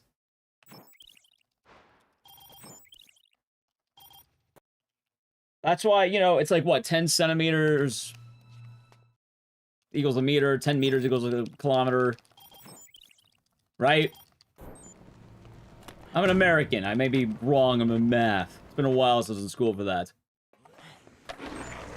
But the whole idea of the metric system is base 10. The whole... You know what? Why have I never brought that up? So many times I bring this up, he'll call me stupid. It's like, oh, well, bloody American. You use base 10. We use base 8. No, the metric system is base 10. Wait, why have I never thought about that? No, it is base 10. It's always been base 10. You can't argue that Celsius is based on base 8 or base 12 because it was invented under the idea of base 10. But for the freezing and boiling of water, when you go from negative 30 to 30, it's fucking dumb, and it will die on this hill. Meanwhile, if you're wondering, but why is Fahrenheit good? 0, it's really cold. 100, it's very hot. And then go between there. 0 to 100 makes a lot of sense. But you go negative, right, that's extreme cases. You go over 100, yes, that's extreme cases. I don't go to negative 30. Yeah, negative 30 to 30 is goofy, man. That being said, I just ask chat to tell me. Times are metric time. I have no idea about time. I'm not gonna begin to argue about time. I don't know jack shit. Time is a concept, I don't know. That being said, the odd thing, the odd one,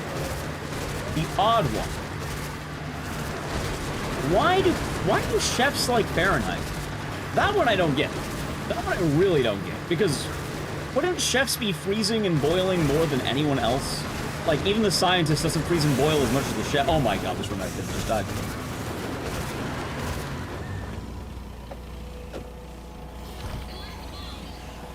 Like, yeah, like, I assume the chefs would be boiling and freezing, and you'd want to know that. Like, that would make sense, right? But I don't get that one. You should build plants to Fahrenheit. Ah, okay, so they're used to it. So in theory, it would make more sense to be Celsius, but they built it in Fahrenheit because it's more commonly used in America, and I imagine a lot of people are cooking using a...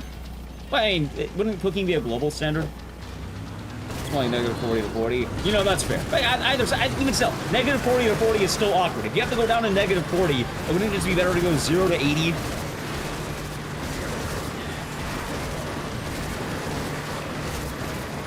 Oh, so this car is busted. I ran over the car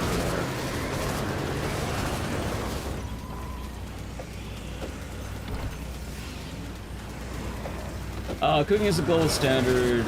Alright, so I gotta ask, people here who live in a metric area, do you use, like, if you, alright, when you're cooking, do you use Celsius or Fahrenheit?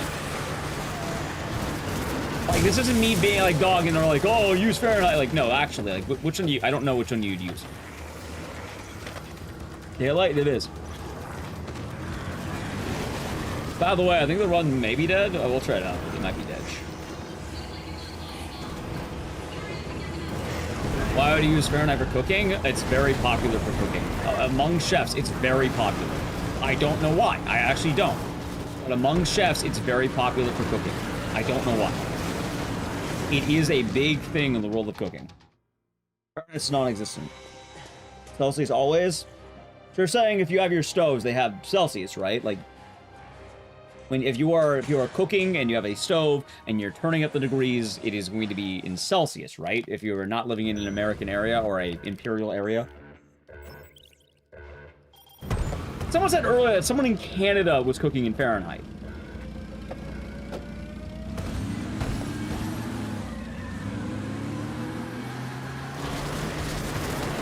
Use Celsius? It's on cooking supplies, right? So you're telling me if you are on cooking supplies Celsius? Okay, okay. Yeah, so that's a weird one, Jim. That's what I'm wondering, is like, some people who aren't American use Fahrenheit only for cooking, which is like, wait, of all the things to use it for, why cooking? Why cooking? That one I don't get.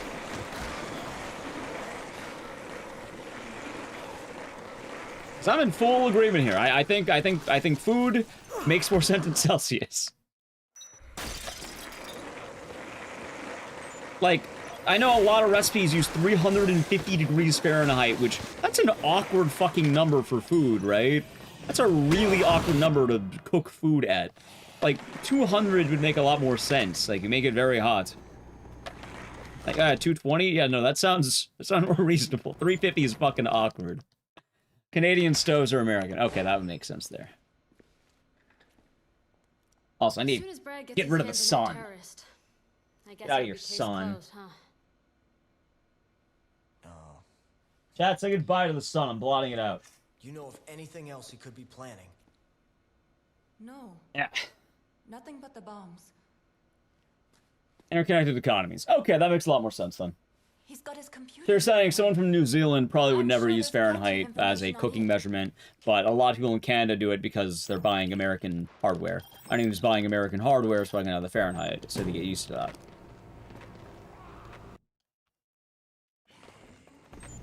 That makes a lot more sense. Thank you, chat.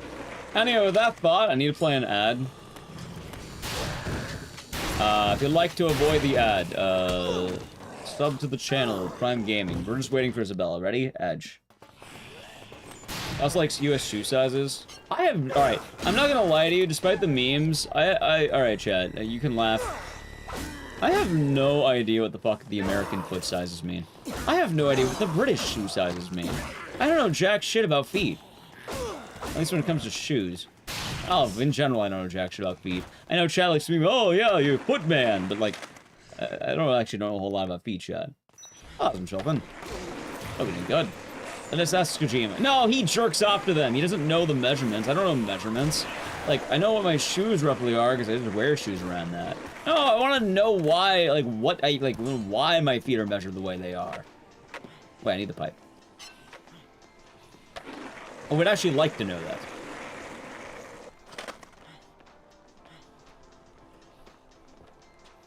He does. He does, Ricky. He does.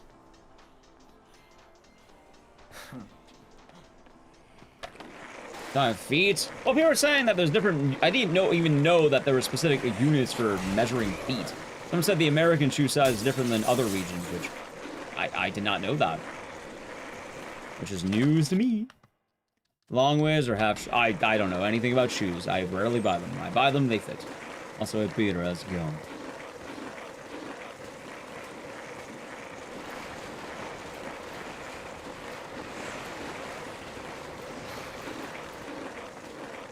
Spoon's measurements are terrible too. Oh god, I don't even talk about that one. What the fucking cups and like pints and I don't know. I just know the rough unit of measurement there. Also, this is kind of awkward, but I think. Ah, there you are.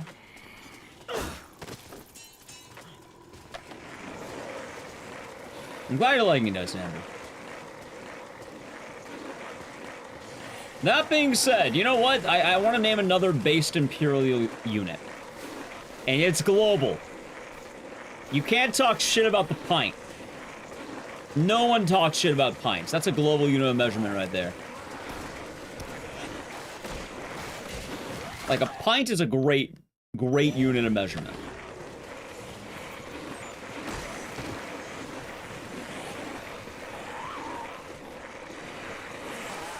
That one I'm not too sure about. That one confuses and scares me. I don't go to a bar and order a quart. But I will go to a bar. And I'll absolutely order a pint. Can I please have a pint? Damn right. Yep. That is a fine unit of measurement. You know how a pint works? You don't have to. You go to a bar, you ask for a pint.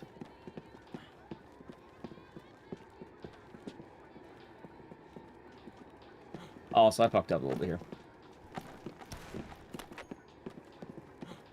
1 quart equals 2 pints. You know what? I would like a quart. I don't want to say it, but I would like one. I would definitely like one, but I don't want to say it, you know? UK pint's bigger than the US pint? Really? Well, then the UK pint's definitely more based than the American pint. Okay, then. You know what? You can have that one. The British can 100% have that one. I actually didn't know that. How different are they? Either way, I'm not gonna lie to you. Chats, if it wasn't apparent, I don't care about the actual pint part of the pint. I don't care about the actual measurements. In fact, I'm not quite asking for a pint when I ask for a pint. I'm usually asking for something else. Oh god, this one's beyond done.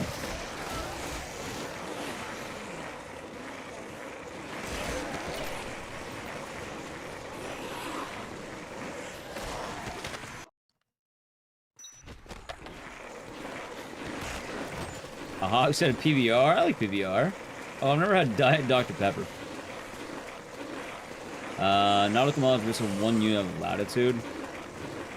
I like beer. Beer is fun. Like, you know, ordering a pint at a bar is a nice mood. I know a lot of people like to drink, but I'm not saying you have to drink to excess, but if you like to drink remotely, having a pint whatsoever is nice. UK pint is 20% larger. Alright, so I have a question then.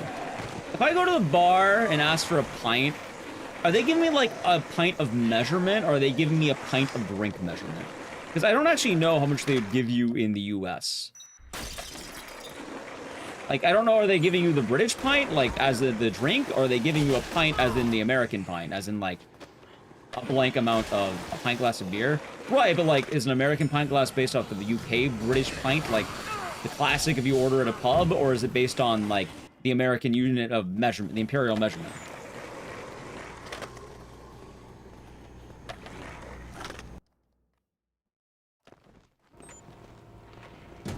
The bartender does not know. I mean, both areas are gonna fill the pint glass. It is more, is the glass the same size? Because bars, I don't think too hard. Like, the bartender's probably gonna think too hard about the size of the pint glass. They're probably just gonna pour the pint. You want your damn pint? Oh, yeah, yes, please. Yes, please. You know what? Fine. You know what? Fair. Fine answer. Fine answer. I guess I wouldn't be asking the bartender, oh, how is you have UK pint or American pint? I guess I... Fine, you got me. Okay, fair. That's fair. I guess that's the better answer to that. I can't really ask that.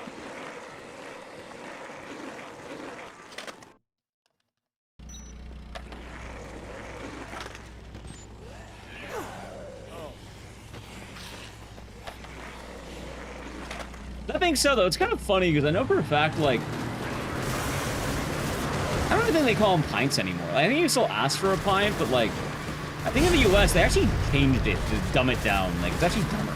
I think it's like they call it the regular or the large. I actually think that might be true. Like, the last few times I went, it's like, do you want the regular or the large?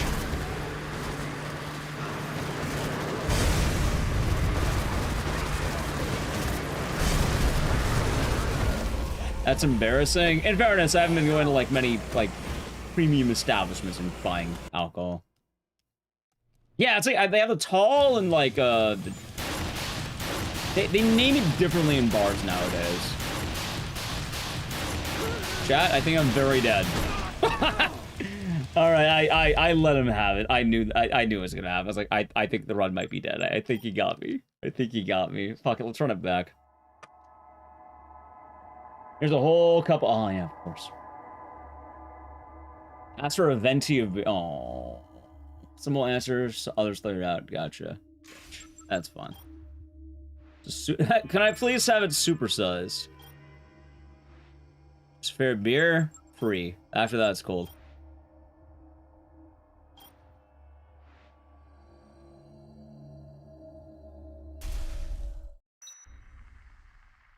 I like drinking a beer. Well, I'm thinking about beers because I'm going. All right, I'm drinking for 4th of July, and then I'm going to the airport, and I'm gonna have my classic airport beer. Like it's the best. Ooh, you know what's gonna be better than the airport beer? The RT in Japan airport beer. Like I don't want to. Like I'm not trying to poke fun between GDQ and RT in Japan. But between the two events, I'm actually more excited for the RT in Japan airport beer. What beers do you have in the airport? Oh, it depends what's open. Depends what terminal. I don't know until I see it. But usually they have bars.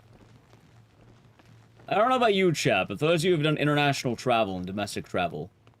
International travel beer hits harder than domestic travel beer. US pint 16 ounces, UK is 22 ounces. Okay, so that's weird then, because in the US, you can get like a regular drink, which is the 16ers, right? But then they have the large I was talking about, which is like 22. I mean, I don't even think they call them pints anymore. A shower beer is nice, but I like it a shower beer while traveling. That's frozen glasses. Well, I'll have to do that.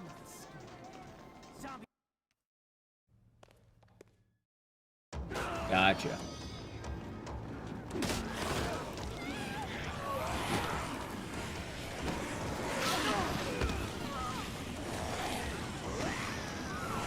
Onion spirit tastes better. Depends what you're grabbing.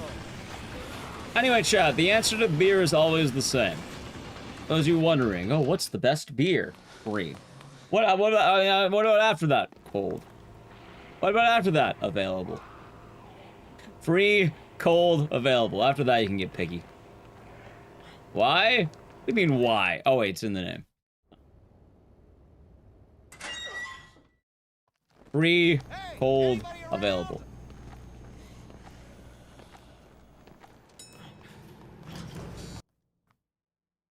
I'm drinking some trashy beers. Why? They're free. I've also drank some trashy beers. Why? They're cold. Sometimes it's all you get. Whiskey with ice at the airport. Well, Yuri, so what I want to do ideally, and I think what I want to do next, like, you know, I should just, you know, my brother did the Korea training arc. I got to do the Japan training arc. Which is funny because I've been mostly sober in June, meaning I have to do the exact opposite, and I have to be a lush in the month of July. I gotta hone my liver. Meaning I must take the lessons given to me from a wise elder by the name of George Thorogood. He has decreed one bourbon, one scotch, and one beer. And I think that's a reasonable lesson plan. Technically, it was decreed by someone else, but he further decreed it. Are there any decent games coming out in July? Donkey Kong. I don't know what else. So I might have to do that, Yuri. I might have to go for the whiskey there.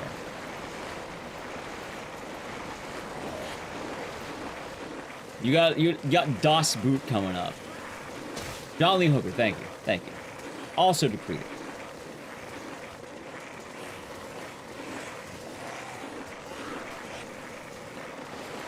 It might be both.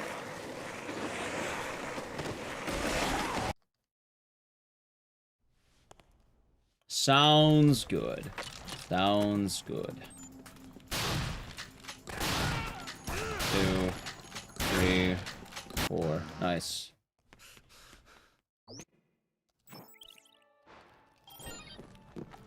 Anyway, I've been talking about drinking and sizing this whole time. Got me thinking about the beverages, chat. Got me thinking about it. Oh, anyway, yeah, so this is why you can make the joke about American English if you want. The 4th of July coming up, that's a fun fact you can use. Remember that. Whenever people want to talk about proper, that's the lesson. Are you gonna drink a Budweiser, VJ Smith? Are you going to have a Budweiser?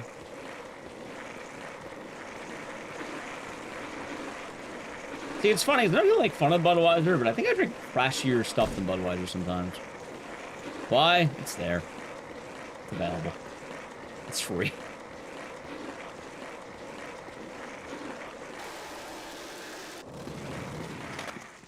Like, my favorite drinking story lives to the... It's not even a drinking story. My favorite story ever with beers. Chat, if you're wondering why the Naturdays became a meme, I think it was 4th of July. 2021. Sir.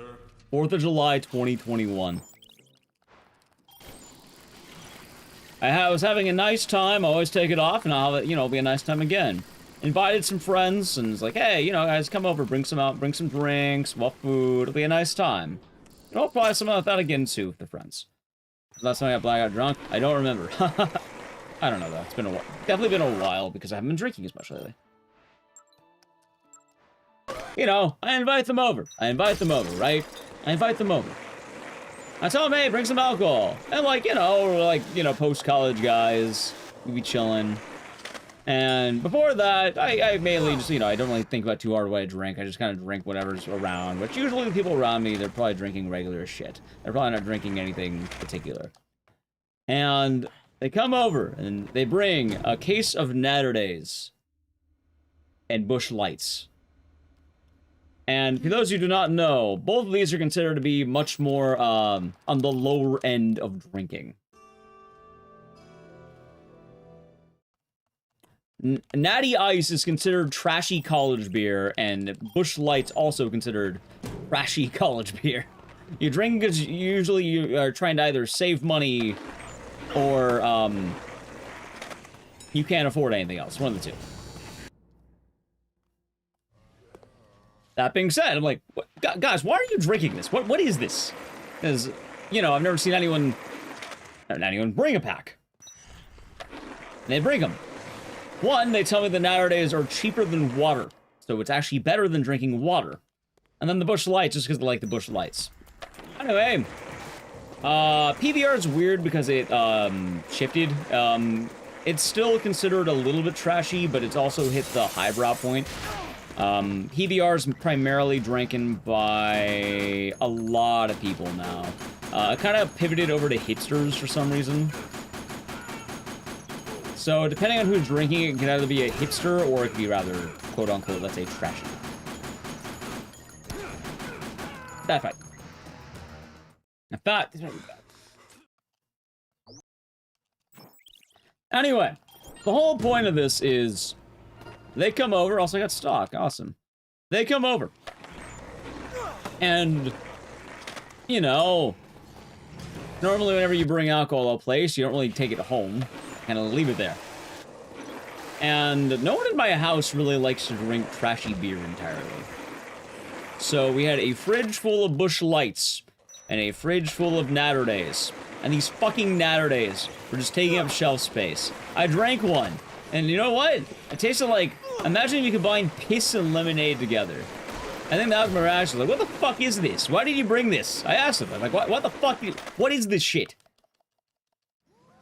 And that was my initial reaction. Why would you bring this to my house? Why would you do this? The Busch Light was more or less okay. But the Naturdays, like, what the fuck? And they'll say, wait. Oh my god, that barely works. So, the point I'm making is no one in my house is drinking these fucking Naturdays. My brother doesn't drink anything with citrus in it. He can't have citrus. So he's not having anything when he normally would drink more. And then no one else in my family wants to drink the alcohol that's considered very trashy. So, We have a fridge of leftover Natterdays and Bush Lights. And I think this was in summer, like, you know, still around the COVID era. So I decide, you know, fuck it. That fridge needs to be cleared. I don't like wasting things. During my off time, I would just pop open and I would start tackling them. I would start drinking them. And you know what? Each one was worse than the last for a little bit. But then I think I started kept drinking the Natterdays. I think I got like about half of them down. And I thought to myself, you know, that's pretty good. Huh. That's pretty good. Started going down like water. I don't know. I had like maybe, I think I had like 3 of them in a row, right? After the third one night, that's pretty good. Kept drinking it. They were all gone. Sooner or later, I drank all of them. And then I started buying more. And then I started bringing them to places. I inflicted them upon other people. And I would bring them to GDQ. And my favorite story was I got to hand the CEO of Games Done Quick a Natterday. I gotta hand him one. People were, you know, vibing. They're chilling. And I was like, hey, Mr. Mike Uyama, here's a beer. It's a Natterday. He tried it. And you know what? He said, what the fuck? That's awful. Not what the fuck. He said, what the hell? That is awful.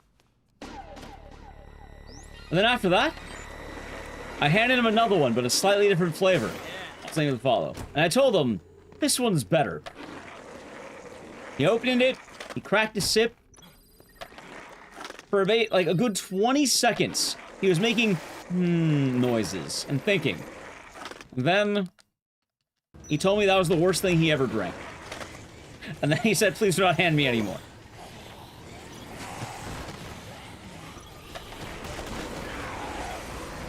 Anyway. Yeah, no. Also, Fireball's a different type of trashy alcohol.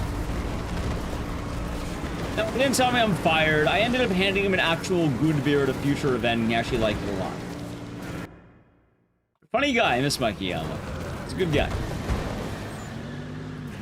He also called me a footman, though. If you're wondering why this chat joked that I'm in the feed, it's because of him, funny enough.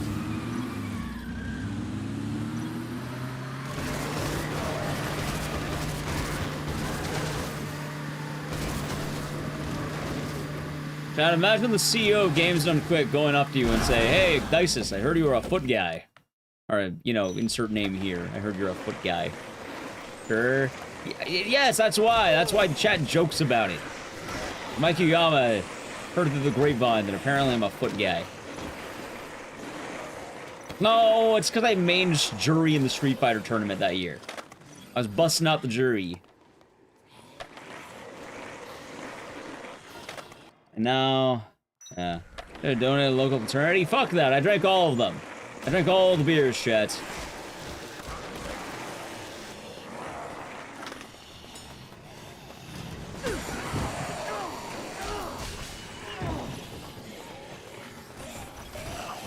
Dude, get out of the way. Nice, got robbed. What a time. What's funny too, though, is, yeah, now I've been drinking pretty well, and I've had a lot of people try them. If I find them, then awesome.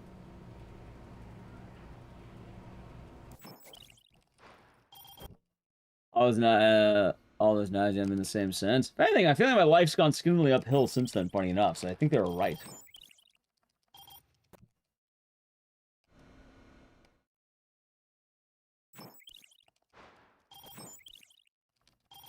Although, I guess funny enough, you are wondering, technically I've been making people drink worse stuff. Lately when I go to events, I tend to buy Steel Reserves and Four Locos, and then I hand them out to people who I know might drink them. Or who have never tried them. Like, if you're wondering, what have I been having people try lately? Those. I've been having people try Four Locos and Steel Reserves. This run is probably dead, by the way.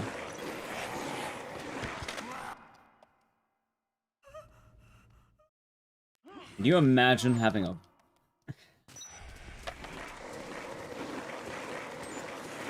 Gotta hang this out? Well, I have to understand. I know a good amount of people who don't live in America, and they don't know American customs on alcohol. You see, that's the funny thing. generations of drinkers have kind of made fun of American beer, and most people just kind of make fun of shit like Budweiser and like the beers that, honestly, they're decent. Like, if you get handed a Budweiser, it's not bad. Is it good? No. Is it like drinking water? Or is it like drinking piss? Sure. Will you enjoy it? Probably, actually. It's really not that bad. It's like drinking, you're just drinking very light. You can drink them all day long. The thing is, no one tells you about the sinister shit. So that's what I like to do. I like, hey, you know, you've never tried American beer. Here's one on me. And then I hand them a Steel Reserve. Which,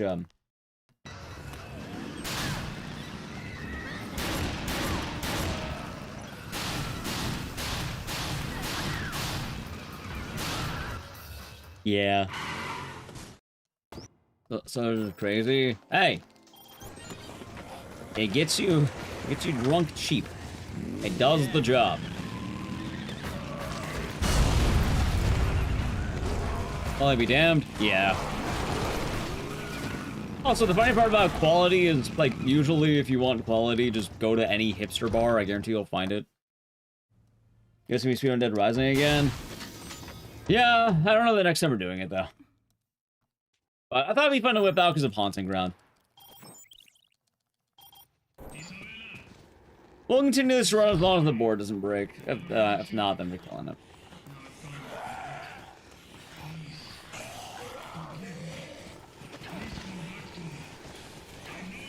I think Miller Genuine Draft is respectable. Well, the funny part about American brands is that it's kind of funny, but you want to get into, like, conspiracies and shit. Like, most beer is brewed at the same place and there's very minor differences between each other. Like, if you remember when people were protesting Bud Light, like, a lot of people were weird. Because, I'll tell you what in a moment, but 4 Low still have caffeine? No, they had to nerf it. Still very strong, but they don't have caffeine anymore. But they're still very strong drinks. But, anyway, also, how you doing, Slim Jim? A lot of people are protesting Bud Light because, I think it was it last year or 2 years ago, they honored, I don't remember what they were exactly, but they honored a trans person for Pride Month and they gave them a special can. As a result, a lot of people stopped drinking Bud Light because, you know, they're on the other end of the spectrum politically. And the point I'm making here is a lot of people wanting to boycott Bud Light. But what they don't get is that Bud Light is brewed by a company called Anheuser-Busch. And obviously that would extend to things like Budweiser, but a lot of people started hopping over to other drinks. Like, oh, I'm going to drink Modelo's. I'm going to drink Natty Ice. I'm going to drink blank. Not realizing that every single drink they would pivot to was also owned by Anheuser-Busch. Like, all of them. They own all the beer. Not all the beer, but, like, all the ones they tried to pivot to were owned by Anheuser-Busch, so they weren't boycotting anything. They're just... Bud Light didn't sell as well, but, like, everything else sold perfectly fine.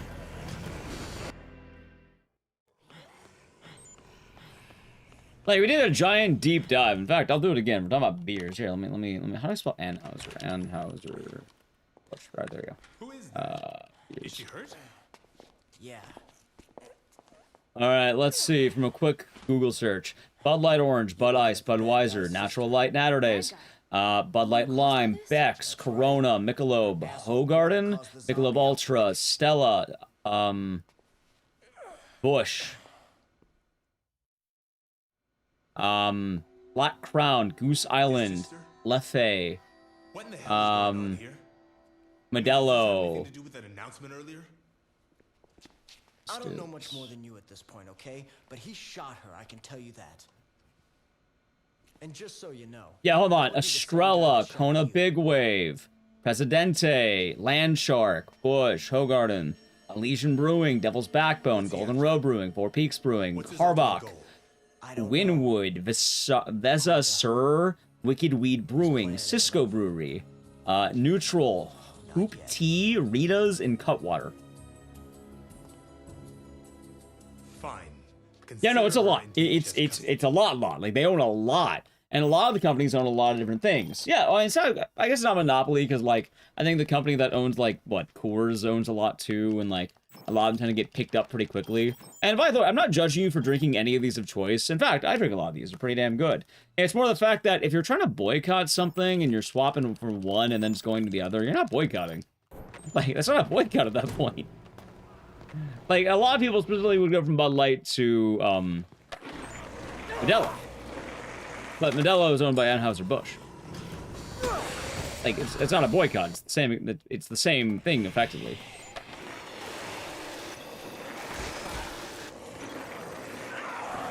I don't think I've had Hogarden, by the way. Ah, damn it. Alright, run sub. Yep. And this applies to a lot of things. Like, hell, if you're trying to boycott Pepsi, fucking good luck.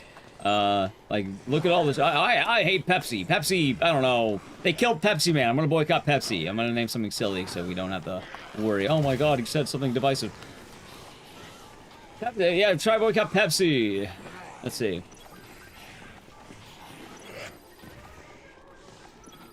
But online, oh yeah, exactly.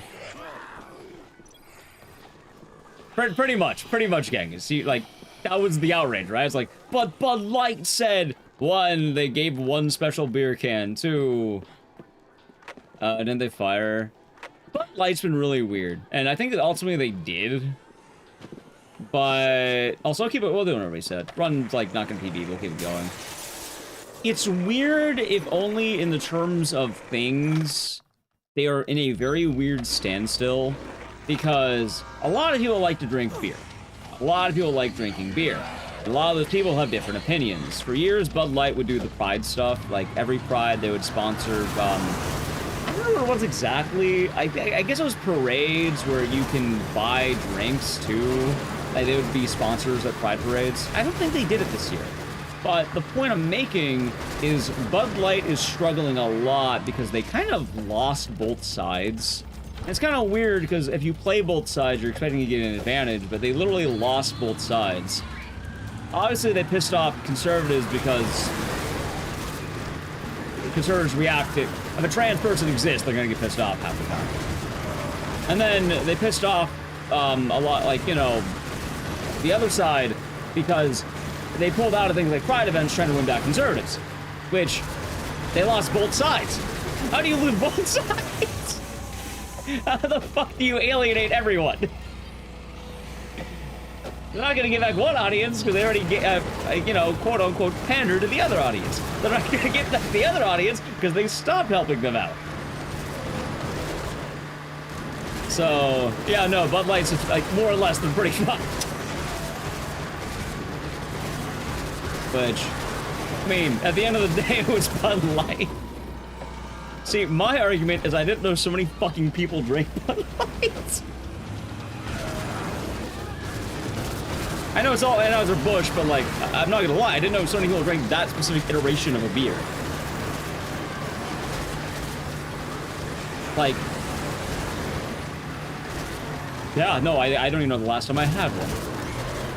It's been years at that point. I think I swapped over to, like, around college time, I swapped over to, I think, Michelob Ultra, which I know it's still Anheuser-Busch, and I like it. I like Anheuser-Busch beers. I don't have any weird boycott rules. I don't know why I would. You know what we can say? Trans rights.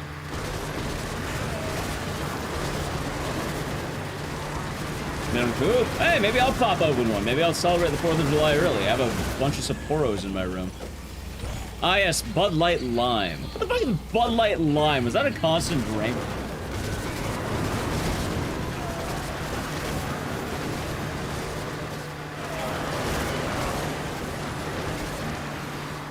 Well, I like knowing what I like to drink, you know? I like keeping up with things. Also, it's even funnier because beer's in the total shitter right now. Like, we're talking about beers, right? Oh, yeah, happy Canada Day, those are celebrating. 1. Chad, this actually gets even worse. Because Bud Light's not only suffering that, hell, we talked about that, which arguably, you know, that's a very American, like, political thing, I guess. But the funniest part about all of this isn't addressing the real problem, which is the fact that younger generations don't drink, and when they drink, they're getting absolutely fucking crushed by alternative beverages. They're getting crushed by seltzers. They're getting crushed by the Buzzball. Like, dude, the ladies behind Buzzballs are absolutely, like, that was probably one of the greatest things in the last fucking 10 years. I don't know when they meant it. I don't know when. I don't know who it was. I just know it is a female-founded company, and the ladies who made Buzzballs absolutely are dominating the field of drinking. Twisted Teas, White Claws, Crulies, High Noons. What's a buzzball? It looks like a potion, and it's like a little ball that has a shot in it. And it's a way that you can kind of pre-game. It has like a good amount of alcohol in it. It's like a little ball. You can sip it, you can slam it. I don't know how many buzzballs around, but they're fun. They're nice.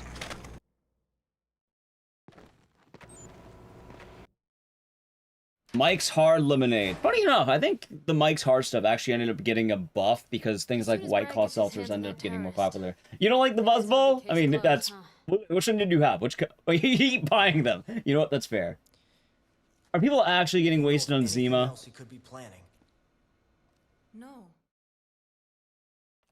But yeah, the funny part is, one, drinking is going out of style. It really is. Obviously, as ages go up and down, trends change. And drinking is definitely not as popular as it used to be. You see it every time. Oh, the younger generations aren't drinking. Which is multiple answers to that. One, oh yeah. Okay. One, the social interaction of drinking really isn't all that, as it used to be. Like, the younger generations are kind of antisocial in some ways. They're buzzballs? Nice. They're fun. That being said, they are a little bit strong and kind of weird, but... In terms of taste, I might not disagree entirely. They can be a little bit harsh. You know what's fun? You get a buzzball, you get a group of your lads, and then you pound that shit like a shot. Boom. They look like a mana potion. If you're a nerd, imagine drinking a mana potion, but like in real life. I'm not even kidding. Like, that's... Google Buzzball Blue. It looks like a fucking mana potion. I'm not kidding. Like, they actually does. Yep, you get drunk for cheap. They're nice.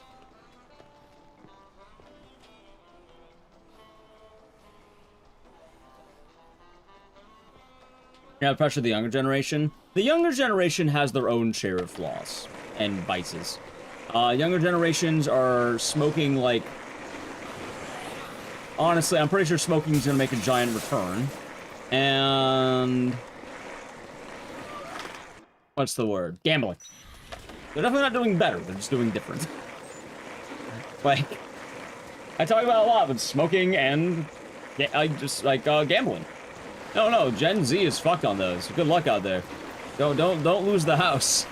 Dude, I laugh every time, by the way, because I go on Instagram Reels and I see a gambling meme, and I just SpongeBob going, "Look what happened to my house!" Too much gambling. I don't know why it makes me laugh so much. It's gone. It's all gone. They call it boomer for vaping? Really? How? Vaping is absolutely trendy as hell, whether it be the fruity vapes or weed vapes.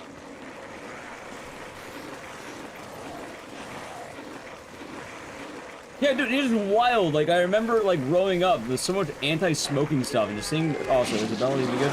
The shift in smoking from, like, really cool to really bad to really, like, trendy again is so weird. Also, out of that, thank you so much for 17 months. Enjoy the emotes and the scissors. Thank you very much. Cheers. Dave's brought him back? Absolutely.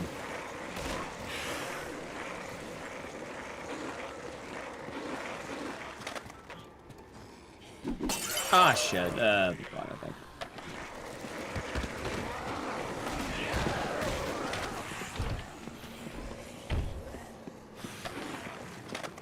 Not that. Alright.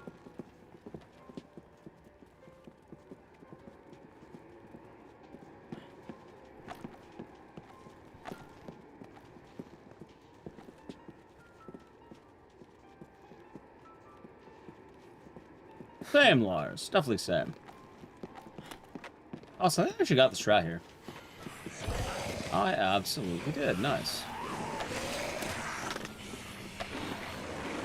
Alright, so good news for today. Isabella's strat is 110% down. Like, I have had nothing but good Isabellas since we labbed it. Which, that is pretty good, right?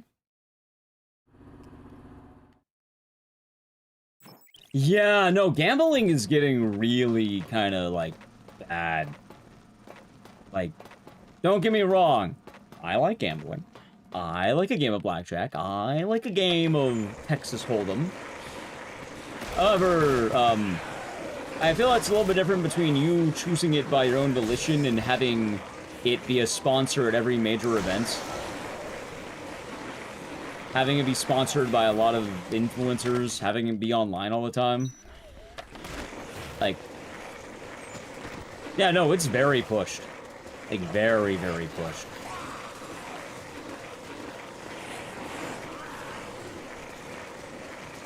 Getting drunk off Christmas ornaments? You're goddamn right.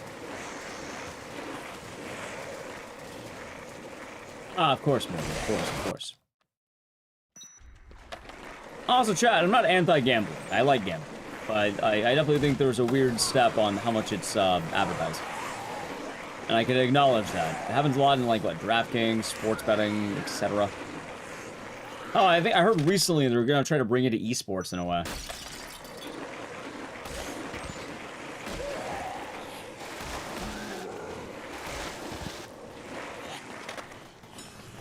Like, it's one of those things that you don't think about it until it's like, oh, hey, it's there. Wasn't away with CSGO skins? Oh, yeah, definitely. Hey, gambling in casinos? That was responsible. They have Geek Bar. What the fuck's a Geek Bar? Oh, they changed the name from Vapes. How's it, Cal? Am I doing alright? Hope you're doing good.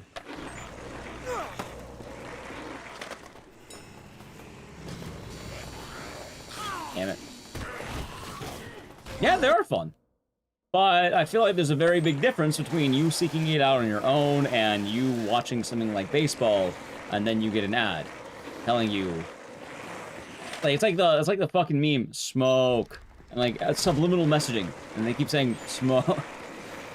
It's literally that, the fucking Family Guy meme. Hey.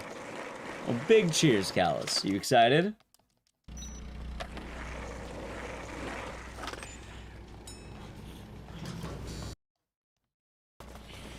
Yep. Hey, Smith, thank you for some Callus Hope. Hopefully they enjoy it, and, well, cheers. It sounds like the cause to celebrate.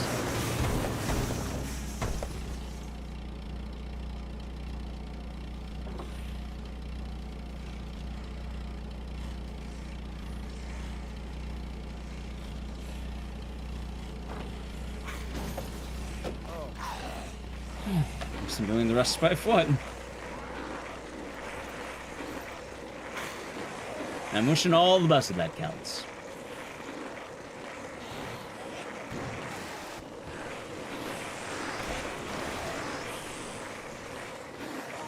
Run's dead. The run's been dead. They're just rubbing salt in the wound. If the board breaks, I'm killing the run entirely. I'm not gonna walk there. Actually, I don't think I can. I think I'll die.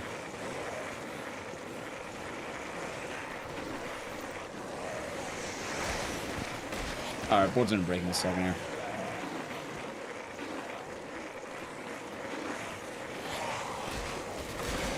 Yeah, board's dead. Well, zombies, you win.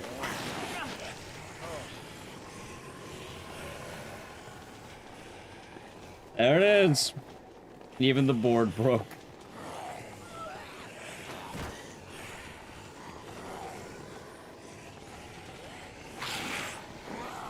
Kinda did, didn't it? Kinda did. Join the Navy backwards. Yep, that's exactly like that as well. What? I don't remember what Yvette Inyaj or Yaj. I don't remember join what it is. Yvonne et Yaj. I think it's that one, right? There it is. Wait, I'm alive? How the fuck am I? Oh my god, how much health did I have? Lost over 3.5 billion. Oh, there it is. Has won 128 games, lost 1.2 million games. Like I said, all the memes are really funny, but yeah, no, like it is very like permeating the younger gen. So you know what? I'm happy when I can drink a beer.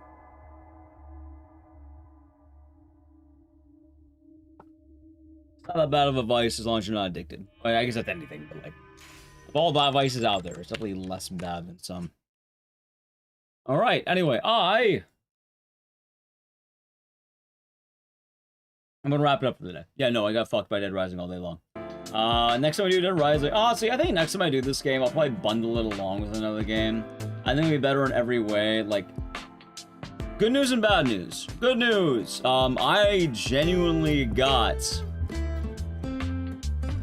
a pretty sizable goal, and I had several runs make it to the end that were promising. Like, I actually think we can get a PV soon. So what I might do is maybe I'll bundle it with another game, and that might be a good idea. Like, I'll bundle it. And then I also don't have to worry, because what will happen is I'll have, you know, I'll have people entering in on one game that they don't realize that we go to Dead Rising later, and then it all works out. So that might be the plan. Anyway, yeah, I'll be back tonight, tomorrow. We'll probably do marathon day. Expect the usual. Hey, you know, maybe I'll study up on RE7 tonight. Maybe I will do that. We'll have the... Wait, before you go, let me just tell you. Monday, Tuesday, Thursday, those are the streams of the week. Friday is 4th of July. Saturday, I'm getting ready for GDQ. Sunday, I'm going to GDQ. It's coming up around the corner, so Monday, Tuesday, Thursday. Thursday's gonna be a big marathon. Monday will be a chill marathon. Tuesday, we'll probably grind some shit out. Sounds good. And then Wednesday is topic, so I have to take that day off.